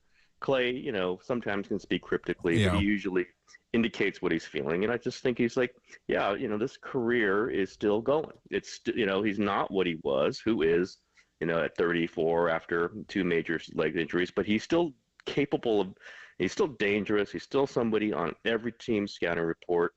And the Orlando thing, I kind of was surprised by the reaction to me saying this because this has been out for Chris Mullin said it on a Warriors postgame show. So I was like, I was kind of surprised he said it, but I wasn't surprised that it's out there. It is certainly out there on the NBA thing. Doesn't mean Orlando's for sure making an offer, but it's just like, it makes a lot of sense. They got a ton of cap room, and not saying it's going to be $40 million, but that's kind of the point. Is like Malik Monk would fit a lot of their needs, but he might, he's going to want a lot of money. He's a younger player. Yeah. Clay, if you're talking about a 2-year, $26 million a year contract, that's the team that's going to offer it to Clay if it happens. So it's out there, and I just think it hit me. I think other people, this wouldn't be like a concession Warriors offer, right? It's not going to be the Kobe 2 years, thank you Kobe deal. That like this, he would earn it. Whatever he gets on the marketplace, the Warriors have to be in that market, and the Warriors might be able to be without him. I put that out there too. Like, you could see a world where, they don't have to have Klay Thompson, but they want this Klay Thompson. They want this version of Klay. He fits so well with Draymond and stuff, we know, and what they do. It's just like an interesting point for him, I think, and trying to read between the lines with him. And you usually can do that. Is that he knows he's hitting the market at a time when he's still valuable. Not that he's the most valuable, but he's valuable. There will be conversations with other teams if he wants there to be, and that number is only going up. I don't know what it's going to get to, but it might go beyond what the Warriors are. If they really are getting out of a luxury tax, which is what Lake had told me, and I'm pretty sure they still want to. This is not, if you're going to be the 10th place team in the West, are you going to pay $400 million for a payroll? You're probably not. So there's ways to cut it, and Klay Thompson is one of those ways, and we'll see how serious they are to sticking to it. But Klay Thompson has a market. He is a market. He is a value, and it's not just for, oh my God, it's great to have Klay Thompson. It's because he's still a pretty good player. Yeah. And at times he can win you games by himself, and there is value in that in this league. No question. I think it's really interesting because we've seen kind of Klay not at his best this year, but his best version of like Klay 2.0, if you will, like where he's defending reasonably well, shooting it, not hunting shots all the time, being a good teammate. And then we've seen Klay kind of at his worst this year where the defense isn't quite there, the shot making isn't there. Then you get a little bit of the pouting, and I even said at one point this year before they benched him, I thought he'd been a bad teammate the first half of the year. Like there was a lot of sulking, and it really came to a head at the end of that Clipper game when he was just mentally checked back in the game, and then fouled. I forget who it was. He fouled at the end of the game. Was like, what are we doing here? You don't need to foul. And then you saw Steve's reaction, and that's just because he wasn't paying attention to what was going on, and because I thought he was into his play maybe sometimes more than he was into the team's play. Like he wasn't engaged with the team, engaged with the young guys. And I think since he was sent to the bench in Utah and responded great, you watch him out there now. The body language is really good. He's on the bench. He's engaged. I mean, sometimes he's not even shooting the ball well, but he's not overly hunting shots most of the time. Like, I think that kind of resonated with him. And you mentioned it a little bit when he talked to Draymond on the podcast.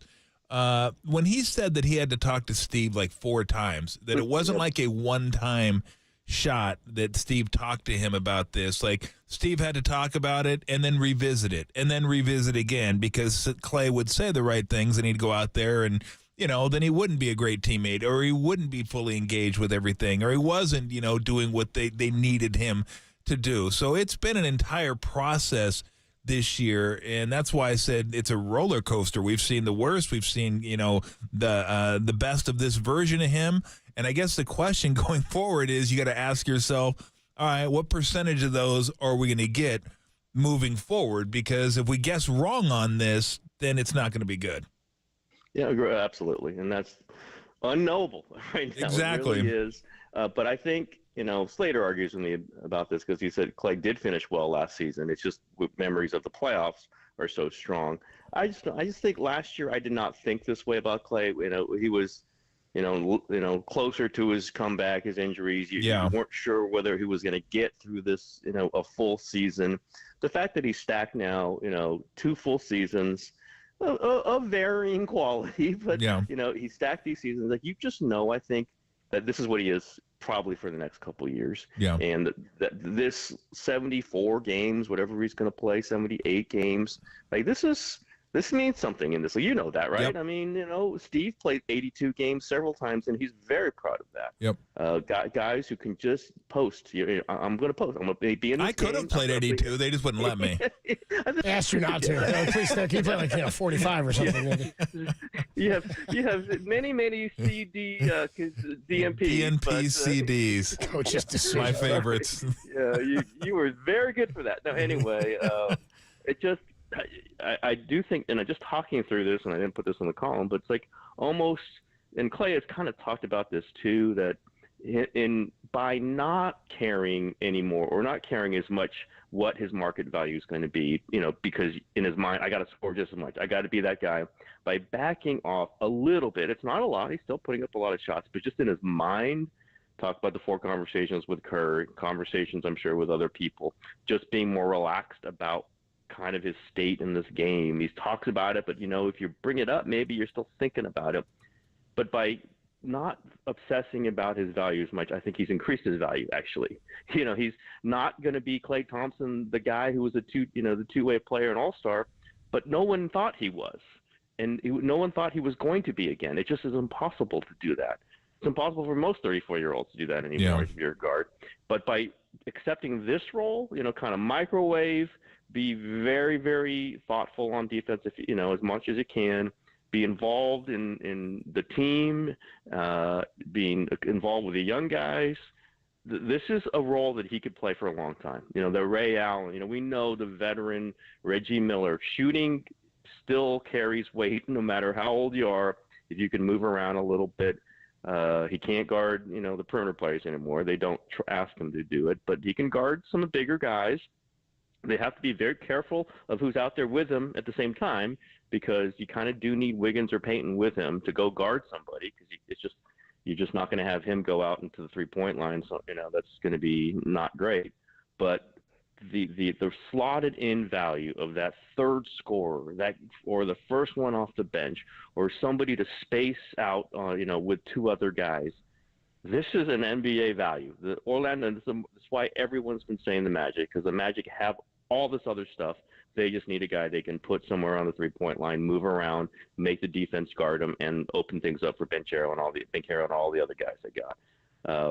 There are other teams probably in that situation, but the Magic are the one that cries out. That's a value. Like if you just accept those things, that is a $25 million a year player. It just is. Yep. And if you get out of your head that you're a $35 million a year player, and if you fail to do that, you turn into a $10 million player.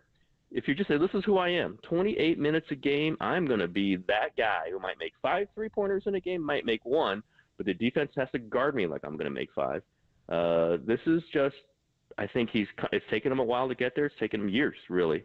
And he's probably going to go through some other bad moments. It might happen in the playoffs. But this is a solid NBA veteran, gutty player who has been through the wars, has won championships, and I think will be someone on the market that teams are going to go, yeah, we could have. Do we want to have Klay Thompson on a uniform? Yes. We want that guy. Now we'll have to see what the price is. The Warriors obviously have to think that too, and maybe they go above the number that they're willing to go for. I think they've done that a few times. Yeah. And how does that play out with everyone else? We're going to have to see. How do they get better if they're paying Klay $26 million a year? I don't know how they get better if they're paying Klay $26 million a year. These are all factors in the big puzzle that Mike Dunleavy and Joe Lacob and all the rest have to figure out as they go. But I think this part is one kind of settled part. Klay Thompson's worth this money. If you're paying him, you are going to pay him at a market rate because he's proved his market rate. You're not paying him, a concession contract. This is not out of sentiment. This is his market value. And, just being able to play these games and hold up. And he's played the second most minutes on the team this year.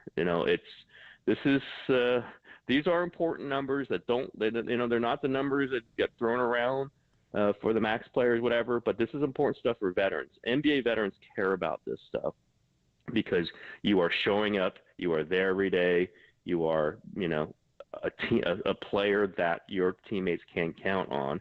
And if it really wasn't maybe the case some other parts of this season, and certainly not when he was hurt, but I think he's there now. And I just kind of wanted to acknowledge that. I wanted to see what he was thinking about it, and he certainly backed it up with what he said.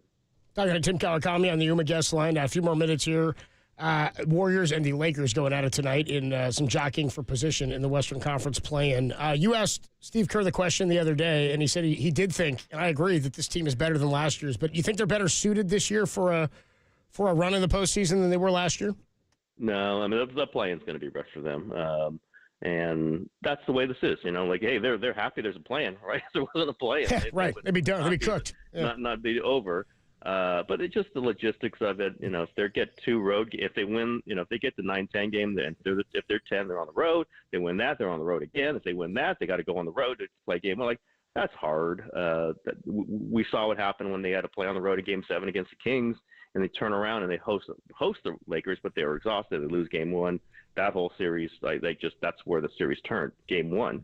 They'll have to go through that, and I get it. I think what will happen, the more I think about it, talk to people, if they win tonight, then they're going to go for that and try to get the 9 seed, maybe even the 8 seed. Yep. If they lose tonight, I think there might be some guys rested and try to get as rested, because the 10 is where they're going to be likely. It's the Lakers are going to be very, very hard for them to pass.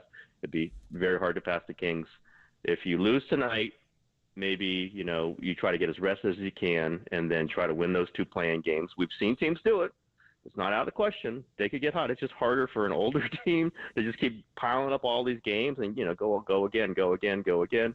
So maybe you'll see, if they do not win tonight, rest here and there over the last few games, and then try to get as steeled up as they can for those. They'll have to win 2 play-in games and then see where they're at after that. But tonight's pretty large for that. Just kind of see where they are. This really might be the one that decides how they play. This is the game that's going to decide how they play out the rest of the season. And there's no doubt in my mind this is the hardest year to win 2 road play-in games, because the teams and the players that are in the play-in games. I mean, you theoretically could have KD, Booker, LeBron, Steph. I mean, Zion could be in there, Fox and Sabonis. I mean, it's just I hate the play-in. I will never back down off that. I know I'm starting to be in the distinct minority that people like the play-in game, but there's no denying it's fun this last week, and the play-in games themselves are going to be fantastic. Should never happen, but they're going to be fantastic. Yeah. I'll tell you what, the Warriors didn't like it very much when they were the 8th seed going into play-in a couple years ago, and then lost and didn't get in the playoffs at all. Yep. This year they like it a lot. Of course they do. They're pretty happy with it. And I was texting with a few people today, like, you know what? Those poor Kings. That's who everybody wants to draw on the play-in, right? Everybody let's get the Kings. Where do we have to be to beat the Kings? They're hurt. We understand, but they came out, and I think the Warriors would not mind a 9-10 where they're at Sacramento to open the play-in. We know they beat them. We know the Kings are banged up. Like, you talk about how hard it's going to be. It is going to be hard. Like, you're right. Hall of Famers throughout. It is going to be really interesting basketball, just to get the chance to play the Nuggets or the Thunder, or the Timberwolves. Yeah. And that's going to be difficult no matter what. But I'm not saying they're going to mess around with it, because you mess around with it and then you screw yourself up. But if the Warriors had to plot this out, they might say, let's figure out a way that we end up playing the Kings. Yeah. And again, I feel mean for saying that or even thinking it, because I like those guys. Obviously, we all like Mike Brown, and it's, with familiar fans, but I think the Warriors would not be completely against the idea of playing the Kings in that one. I mean, look, because I said the same thing. The Lakers match up much better with the Warriors than the Kings do with the Warriors, and they're hurt. So I mean, that's a no-brainer. I even said I'd rather face the Kings on the road than the Lakers at home. I'd much rather deal with that. So we'll see how that goes. Some people in there might agree with you. Not Joe Lacob and the of course not. That's a whole other question with that one. Certainly not that. Hey, before we let you go, let me ask you this: how much will, from here on out, determine what course they decide to go next year with Clay and everything else? Because, I mean, trading Wiggins could be on the table at some point. I mean, who knows? I would imagine. I mean, Steph's most certainly, that's the guy that's going to be back. Draymond will be back, I believe. And then, you got your young guys you're dealing with. But how much do you think this impacts them if they lose in the first play-in game, they're out, they're done? Or, get in the playoffs and maybe win a round, or maybe even 2 rounds? Like, how much do those things affect what they decide to do next year, you think? I think practically if they can play 2 rounds, and that's 5 home games, I'm always focused on this because this is very important to them. That's like $35 million. Okay. So that might be, more willingness to stay in the luxury tax, which might mean more money for Clay, which might mean either bringing Chris Paul back or doing something with that contract. At this moment, I don't think that is likely. Yeah. But they might be willing to bump up that payroll if they get more money. Secondarily, I think it depends on how the individual players play. Like if they get blown out in the playing and Wiggins plays great, they're not going to, be all too happy to move off of that. If he plays terribly and they're in the first round, it's still going to reflect on him. I've said what I think about Clay. Who knows, that could change. But I think his status is pretty much determined now. I would circle Kuminga. Okay. Been a little weird about his slow come. Listen, you come back when you come back. I think they kind of wanted him back earlier. That Dallas game was pretty important. Kerr has only said that about 100 times, how important that Dallas game was. And they thought he was going to be back for the game before, and he's making. Listen, it's help. I'm just saying, there's an eye on Kuminga. If he just completely plays great, like he did in the last game, he was great. Yes. They're going to want to keep him. I think that is the likeliest thing anyway. But if there's a Kuminga, disappearing act, or if there's, he's not in the main rotation, which again, who knows with this rotation? It's a deep rotation. That's one player that they could get something for. Like if you try to figure out how are they getting better or how are they getting a good player, well, possibly could have gotten Pascal Siakam, the trade deadline if they put Kuminga in it. They didn't, which I totally agree with. And I like Kuminga as a player. I just don't know how else you move somebody to get somebody good, because Wiggins doesn't get you anybody good. I don't know. And, it's going to be hard to put together a package that gets you somebody that would really make a difference. Like we talk about that secondary scorer for Steph, that guy that they can just say, you can put 25 points down for him. I don't know. The one way is possibly Kuminga, but if he plays great, they wouldn't put Kuminga in there because he might be that guy. If there are issues, he's not starting. Like, listen, he's not starting, right? We know that. Yep. So that's been an issue with him in the past. Again, I don't want to get aggregated. I don't want anyone to run out and say, oh, my God. But God knows I will. But that's the one I'm looking at just because we thought everything was set. He was in the starting lineup playing well. Look at this. They kind of changed the offense for him. The veterans were happy to see him be so aggressive. And then this injury happened, and they win a lot of games without him. Again, I'm not trying to paint any kind of controversial picture here. I'm just saying these are the facts, and we'll see. I do think he's someone who could be a really important player for this team for many years. And there are people in the organization who absolutely believe that 100%. Have believed it for a long time. Let's see. Let's see. I think he's the one with the biggest variable, possibly Wiggins. Those two guys are so important for this team. They just are. Yeah. And, rise and fall and what they're worth, Kuminga's contract is coming up too. So that's another complicating factor. I think I'll just put it this way. It would solidify a lot of things if Kuminga's really good in the last however many games they got left this season. Yeah. If he isn't good, or all of a sudden you start seeing him play 8 minutes, 12 minutes, things might get pretty interesting. And saying that without any hope to be aggregated, please don't aggregate me on that. You're always starting crap, aren't you? You're always starting crap. I got to wind my way back from that one. But from his lips to your ears, everybody. Tim Kawakami. I've seen that. You're going down the road as we speak. It's in real time. He's like, oh no, here it comes. That's an interesting point, Tom Tolbert, that you made about Jonathan Kuminga. Tom, I can't believe you said all those things. I'm shocked and alarmed. Right? I got my hands up in the air right now, Tim. Palms up, dude. Palms up. Hey, I'm going to blame Mullen for that, for the Orlando Clay thing as much as possible. Yeah, good luck. Good luck, Tim. Good luck with that. Yeah, blame him for that. Tim Kawakami, the voice you hear on the Human Guest Line. Tim, always fun catching up, man. Okay. Thanks, Tim. Appreciate it. Great Tim Kawakami. We do have a baseball game to get ready for as well. 5:45. Giants pregame coming your way. We'll get you anything we have on updates for Anthony Davis and LeBron James, who questionable tonight. Anthony Davis with left eye soreness. LeBron James with flu-like symptoms. They were both questionable entering today. We're hearing LeBron 50-50 from Dave McMenamin. If they do play, how do the Warriors match up? We'll talk about that next. Then a little soup du jour and Giants pregame on the Sports Leader. Hercules. Shout out to you for supporting KNBR. Hercules' Sports Leader.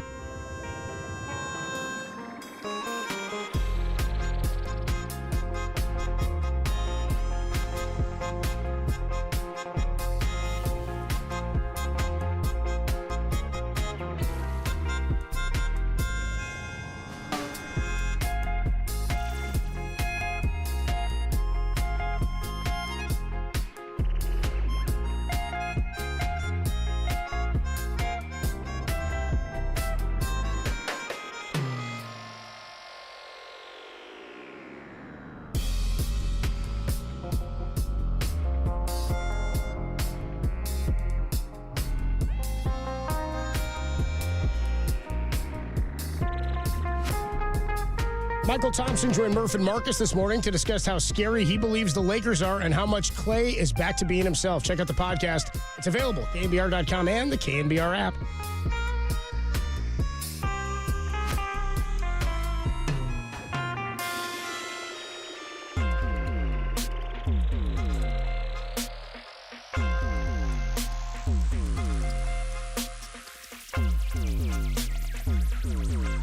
Hey everybody, Mr. T here for Xfinity. Everyone's house, a little bit different. Some have more rooms, some have a basement, some have an attic. Well, not as much out here. But what we probably have in common, or maybe I used to and I don't, is that one trouble Wi-Fi spot. Maybe you have a couple trouble Wi-Fi spots where the Wi-Fi just doesn't reach. You don't get the speed, you don't get the reliability, and then you get the whining. Because, look, you have tons of devices in your house. Probably a lot of people attached to those devices, and they could be gaming, could be streaming, could be downloading, whatever they're doing, working, schooling. Everyone wants to be taken care of, and everyone wants their fast Wi-Fi, their reliably fast Wi-Fi. If you don't have it, and there are spots in your house that you just don't get that, wall-to-wall Wi-Fi from Xfinity has you covered. Everyone gets the same Wi-Fi. Everyone gets speed with reliability. That means the gamers can game, the streamers can stream, and everyone can go along their merry way. And you don't have to hear about it. You don't have to hear about the whining. Like, stuff it, okay? Deal with it. There are places, tell them right now, there are places in Africa that don't have Wi-Fi. Suck it up. Just because your Wi-Fi is a little wonky. Jeez. But if you don't want to have to deal with it, wall-to-wall Wi-Fi from Xfinity. That's wall-to-wall Wi-Fi only on the Xfinity 10G network. Get wall-to-wall Wi-Fi from Xfinity for reliable connection throughout your home now through June 21st. New customers can get started with gig speed internet for $25 a month for 2 years with no annual contract and free Wi-Fi equipment included when you add unlimited mobile. Go to Xfinity.com, call 1-800-XFINITY, or if you're out and about, visit an Xfinity store today. You love sports, you love high def, you love fast, reliable Wi-Fi that goes throughout your entire home. You will love Xfinity.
Tolbert and Copes continue live from the KNBR Casino Matrix Progressive Jackpot Studios. Casino Matrix, Progressive Jackpots are here. Where are you? Just drop in. Please play responsibly. 1-800-GAMBLER. Warriors and the Lakers going at it tonight. We have an update on the health of both Anthony Davis, actually not so much on LeBron James. We talked to Dave McMenamin of ESPN Lakers reporter earlier today. He said sources were telling him that Anthony Davis trending towards playing tonight. LeBron, by the way, Anthony Davis was dealing with left eye soreness. LeBron James was dealing with flu-like symptoms. He said was more likely a true 50-50. The Lakers are not going to sacrifice the health of the roster, they said, for playoff positioning. We have an update, though, on Anthony Davis. Anthony Davis ruled out tonight. With nausea and a headache. So maybe that flu thing's going around the team or something like that. Well, probably nausea and the headache from the eye. It could be. I mean, getting poked in the eye. I mean, that's what I'm guessing. And hear me out, or the flu. Well, no, that was Anthony Davis with nausea and headache. Yeah. But how do you know he didn't catch it? I don't know anything. Okay, what the hell? I don't know anything. And then he was in the Celtics game. I'm sorry. What the hell? Did you see? Wait, I wish you were watching that play. I forgot who just shot a jumper for the Bucks. Bucks are playing the Celtics. Not important, but somebody took a jumper from the corner. Could have been Beasley. Cornette, who's the center for the Celtics. He jumped up to defend the shot like he was defending it.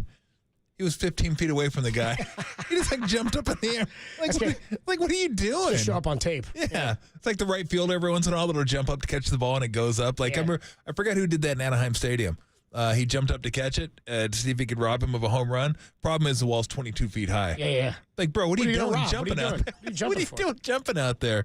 That and the pitcher that points up in the air when the ball goes about 500 feet. It's up. Yeah, we got it. We see it. We know. We see it. Well, Jung Hoo Lee it's whipped there. Actually, he might have helped him. There was a base hit on, was it Saturday or Sunday? Might have been Sunday, where he lost it in the sun. It was just like a flare, and he could have gotten there, but he was like not running in as hard. And he said it's the first day game I've ever played here. I didn't see the ball off the bat. Got to accept it. Yeah, live with it. Anyway. You do have a glove, though, right?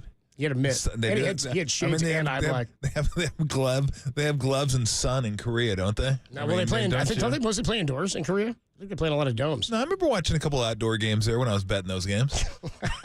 3 a.m. in the pandemic. Absolutely. You were going to roll up on the KG Twins. Is that what they were? Not the Dinos, Heroes? the Heroes, the Twins. That's where Lee came from. Was the Kiwoom Heroes. Hammer? No. Oh. Jung Hoo Lee. Jung Hoo Lee says no. By the way, we have a guy on the YouTube chat now. Somebody's got a fake Lee Hammer account. Fake Lee Hammer account. Fantastic. It's like the Girl Scout account that we had in there. Checked in before. How do they match up tonight with no AD? Well, obviously it works out much better for them. TJD all day, baby. Because he gives them.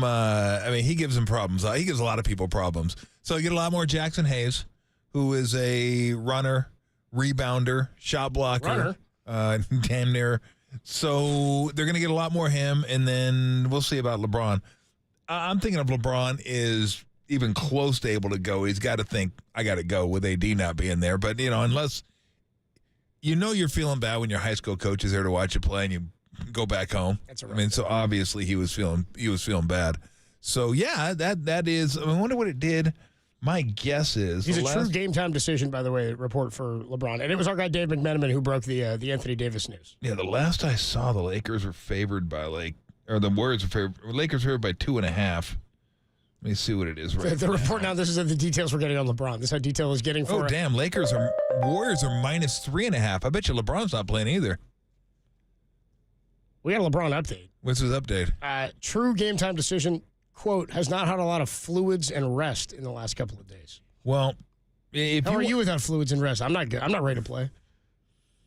I can do better without rest. I need my fluids. You got to stay hydrated. Yeah, I'm kind of thirsty. Being hydrated is important. No, I've been hydrating I've downed one of those bottled waters. I'm working on my second one. Bottle. For you, that's a Dixie cup, that thing, dude. Yeah, exactly. Just crumble it up. Yeah, exactly. Well, it's not from Ecuador, I tell you that, but it is we'll get to that at some other point. Okay, all right. But -3.5, would they be -3.5 if LeBron was playing? I mean, if they don't know, they don't know. But the line suggests it'll tell us if he doesn't play. Not playing. If he doesn't play and it moves like a half point, they were expecting him not to, right? Well, it was -2. I don't think Anthony by Davis. No. The Lakers were favored by 2. So I don't think Anthony Davis is worth 5 points. He's worth some points. I've got Warriors getting 2.5 right now. No, I got Warriors laying 3. You got Warriors getting 2.5? I'm going to check my book. You might want to take that then. I'm going to check my book, but I'm looking right now. Yeah, if you got Lakers getting 2.5 or Warriors getting 2.5, I would suggest. No, my book now is flipped at Warriors -3.5. So this is probably behind the Action Network right now on the betting census. So it went from Warriors +2. So you're probably right. To Warriors -2 6 minutes ago. When the news broke. Yep. Because at 5:21 the Warriors were getting 2, and then at 5:22 they were laying 2, and then it went from laying 2 to. Yep. Now Lakers are getting 2. Yep. And now it's jumping. Yep. Right. So, well, you know what? Maybe. No, you know what? I think I'm going to correct myself here because I think this is factoring in LeBron as a 50-50. Kind of hedging their position a little bit. Because I think if LeBron's out, they're not going to jump in a go to bunch. 5.5. Yeah, right. I think it'll go 2.5 more points. I think it might even go to 5.5 if LeBron is out. Well, not 6 as well. Could go to 6.5. Why not there? Yeah, we could. I don't think so. Could Why go not to 7? I might take him at +7. You might take him at +7? No, I don't think so. If we get it to +8, I'm in. Yeah, we get to You're in +8. at I'm on the Lake Show tonight. Fantastic. It's over and goes with you on a Tuesday afternoon. We've got Giants pregame in about 15 minutes. Kyle Harrison taking the ball, looking to get this. Looking to shut down the red-hot Nats offense. Put up 8 runs last night on the Giants. A lot of bullpen arms yesterday trying to fill some innings. But Harrison out there tonight, and we'll see if the Giants, who have Michael Conforto, expected back out there, see if they can get the offense moving a bit. We've got time for some soup du jour. Also, our guy Scott Osler checked in on nut cutting and its history. He did. Yeah, we got that for I you love next. Scott. It's amazing story. Yeah, it is pretty not as amazing as the name of the guy who's doing the nut really cutting. is. Yeah, nut cutting. Who'd have thought? More literal than we initially expected. Really, very literal. We'll tell you about it next in the soup du jour on the Sports Leader.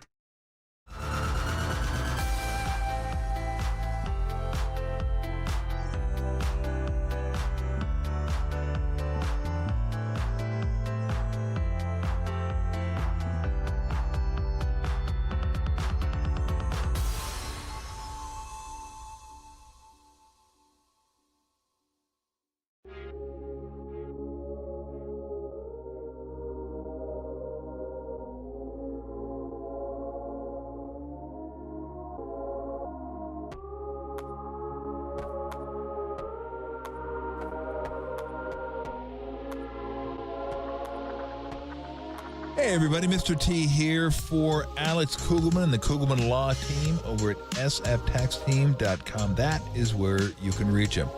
It's just around the corner now. I think it's like next Monday. So if you haven't, it's about time to get on it and get it done and get your taxes done because you don't want to pay penalties if you don't have to. And if you don't have issues, then boom. Get it all 1099, get all this, get all that, and you could have Alex Kugelman help you out with that. Or if you have issues like you're not going to be able to pay on time, maybe you already have late filings, or maybe there's some criminal issues that you have going on, or crypto. How do you report crypto? I don't know how to report crypto. That's what Alex Kugelman and the team over at Kugelman Law are for. We can help you out with all those things. Tax laws are very complex. You want to be able to get your maximum return, right? You don't want to just be giving away money, but you also don't want to have a situation where a couple months down the road, they're like, hey, you still owe us more. You didn't give us enough. You want to be just right, like the porridge, just right. Let Alex Kugelman and the Kugelman Law Team navigate you through it. They help me out every single year. They did my taxes this year. I just want to make sure it gets done right, and Uncle Sammy isn't sniffing around the door anytime soon. I like to keep Uncle Sammy happy when it comes to taxes. So if you need to get your taxes done or you have issues with past taxes, give Alex Kugelman a call, set up a consultation, let them deal with it. You drop the bag of stress, you move on. That's what you're paying them to do. That's sftaxteam.com, sftaxteam.com. Kugelman Law, your tax, crypto, and estate planning attorneys. Alexander Kugelman, managing attorney, 21 Tamil Vista Boulevard, Suite 202, Corte Madera, California, 94925. This paid endorsement does not constitute a guarantee or prediction of results.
It's not my baby.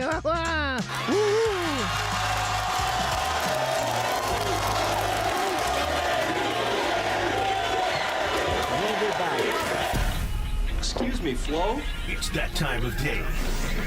What is the soup du jour? It's the soup of the day. Tolbert and Cope's Soup du jour. That sounds good. I'll have that. All right, time for a little soup. Before we get to soup, let me give you a little story because we're wondering where nut cutting time came from. And a friend of mine, Scott Ostler, one of the great columnists at the San Francisco Chronicle, told me he knew where the term nut cutting time came from. And I hadn't heard from Scott in a while, so I said, hey, Scott, what's going on? Great to hear from you. Never heard it. So he told me what it was. You talk nut cutting, here comes Ostler. Spencer Haywood. Nobody. Spencer Haywood. Nobody beelines faster than Ostler. Told Ostler the story.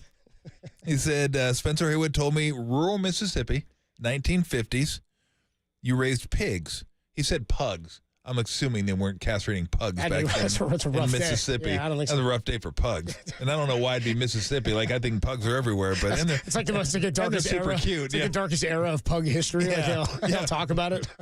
Pugs are like, we don't go to Mississippi. We don't acknowledge Mississippi. Yeah. We don't go to Mississippi. Like 49 states. Exactly. So he said they raised pigs. Certain time of year they had to be castrated. Hence nut cutting time.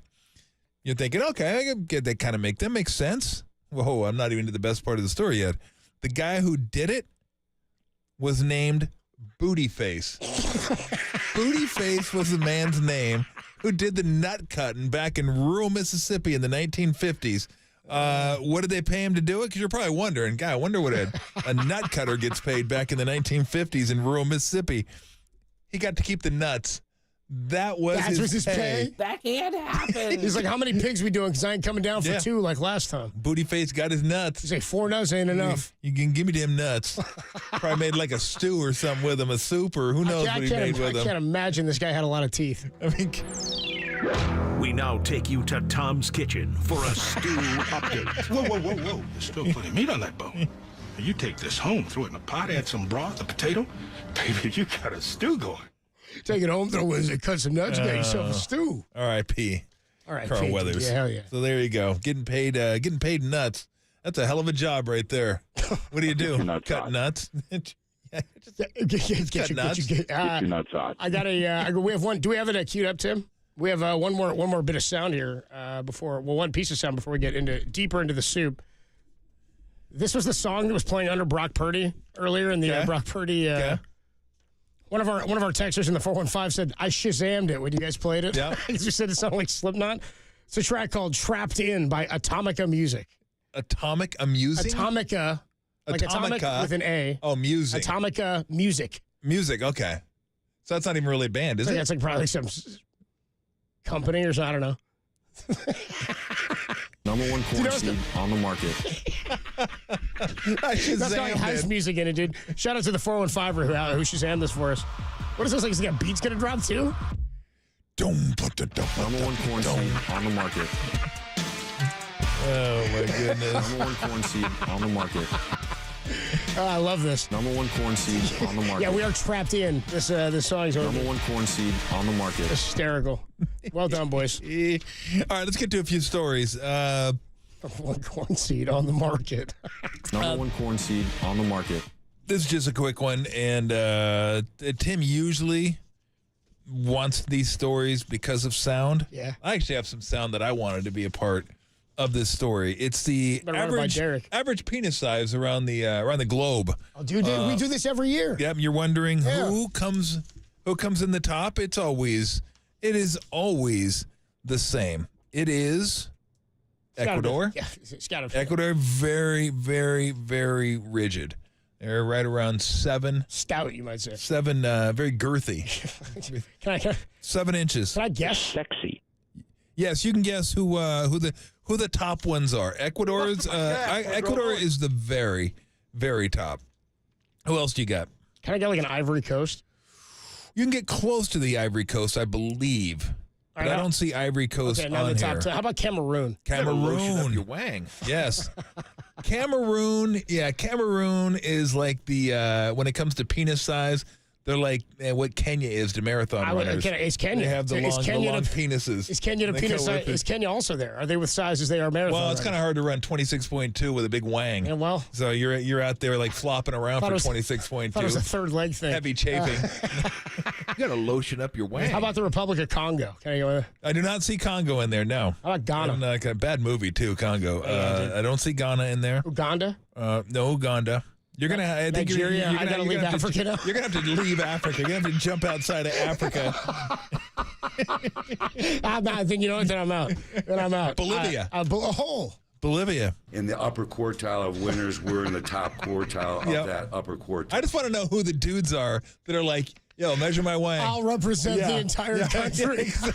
Exactly. Like literally, who was like, yeah, I'll do that. I'll do that one too. Dude, so we got to start treating this the way the USA basketball did with the Redeem team. You know what I mean? Like we can't be getting upset by Lithuania every year. You know what I mean? We can't keep falling to Spain. Yeah, look, I mean, we're just going to be by the Cameroon. Well, are we allowed to send pros, or is it only amateurs? We have no chance.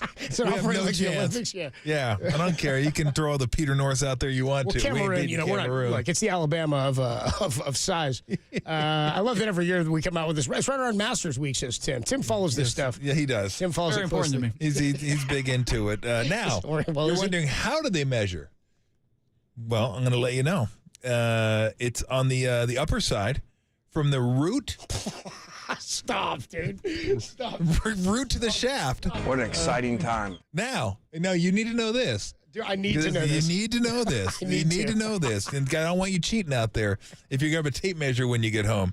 They said that if there is a fat pad above the root, this could be slightly pressed in during measurement. So just so you get the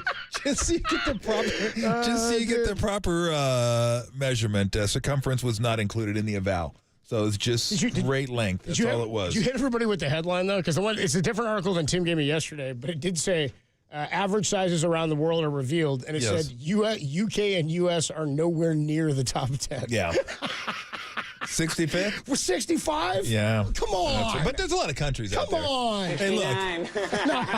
No. At least we're not the smallest. Who's the smallest? Cambodia. Oof. Cambodia is the smallest.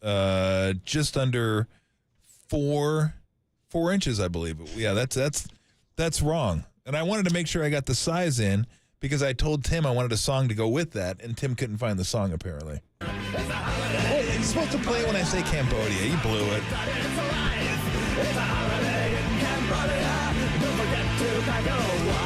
Okay, just get out of here. Netherlands came in 9.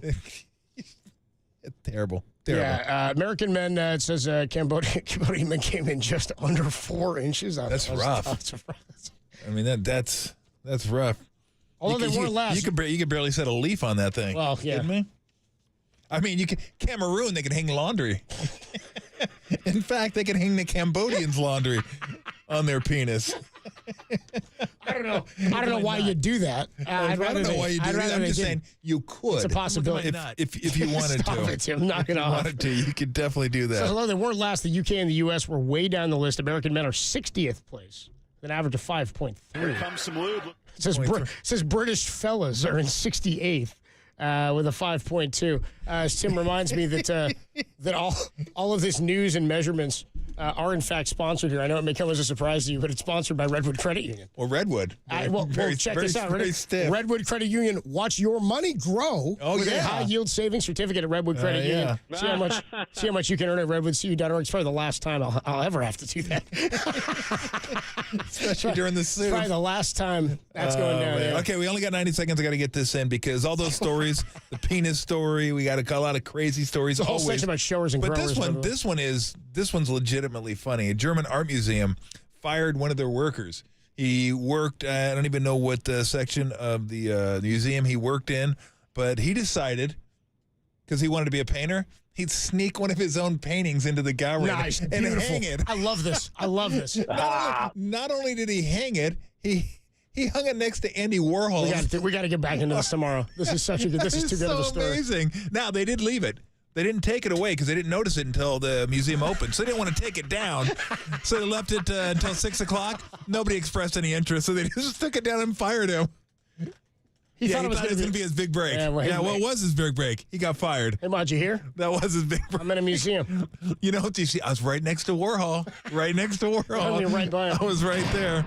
All right, let's get out of here and get everybody ready for the Nationals and the Giants. Let's take our guests today. Steve Elkington, George Contos, Dave McMenamin, and Tim Kawakami. And Booty Face, too. And Booty Face. Oh, man. Booty Sweat from Tropic Thunder. Give me some of that booty sweat. Thank you very much, Derek and Tim. Great job. Time to get you ready for the Nationals and the Giants. Take it away, Dirk. Oh, my God. Oh! Shut it down. Let's go home. Is the flagship of Giants baseball.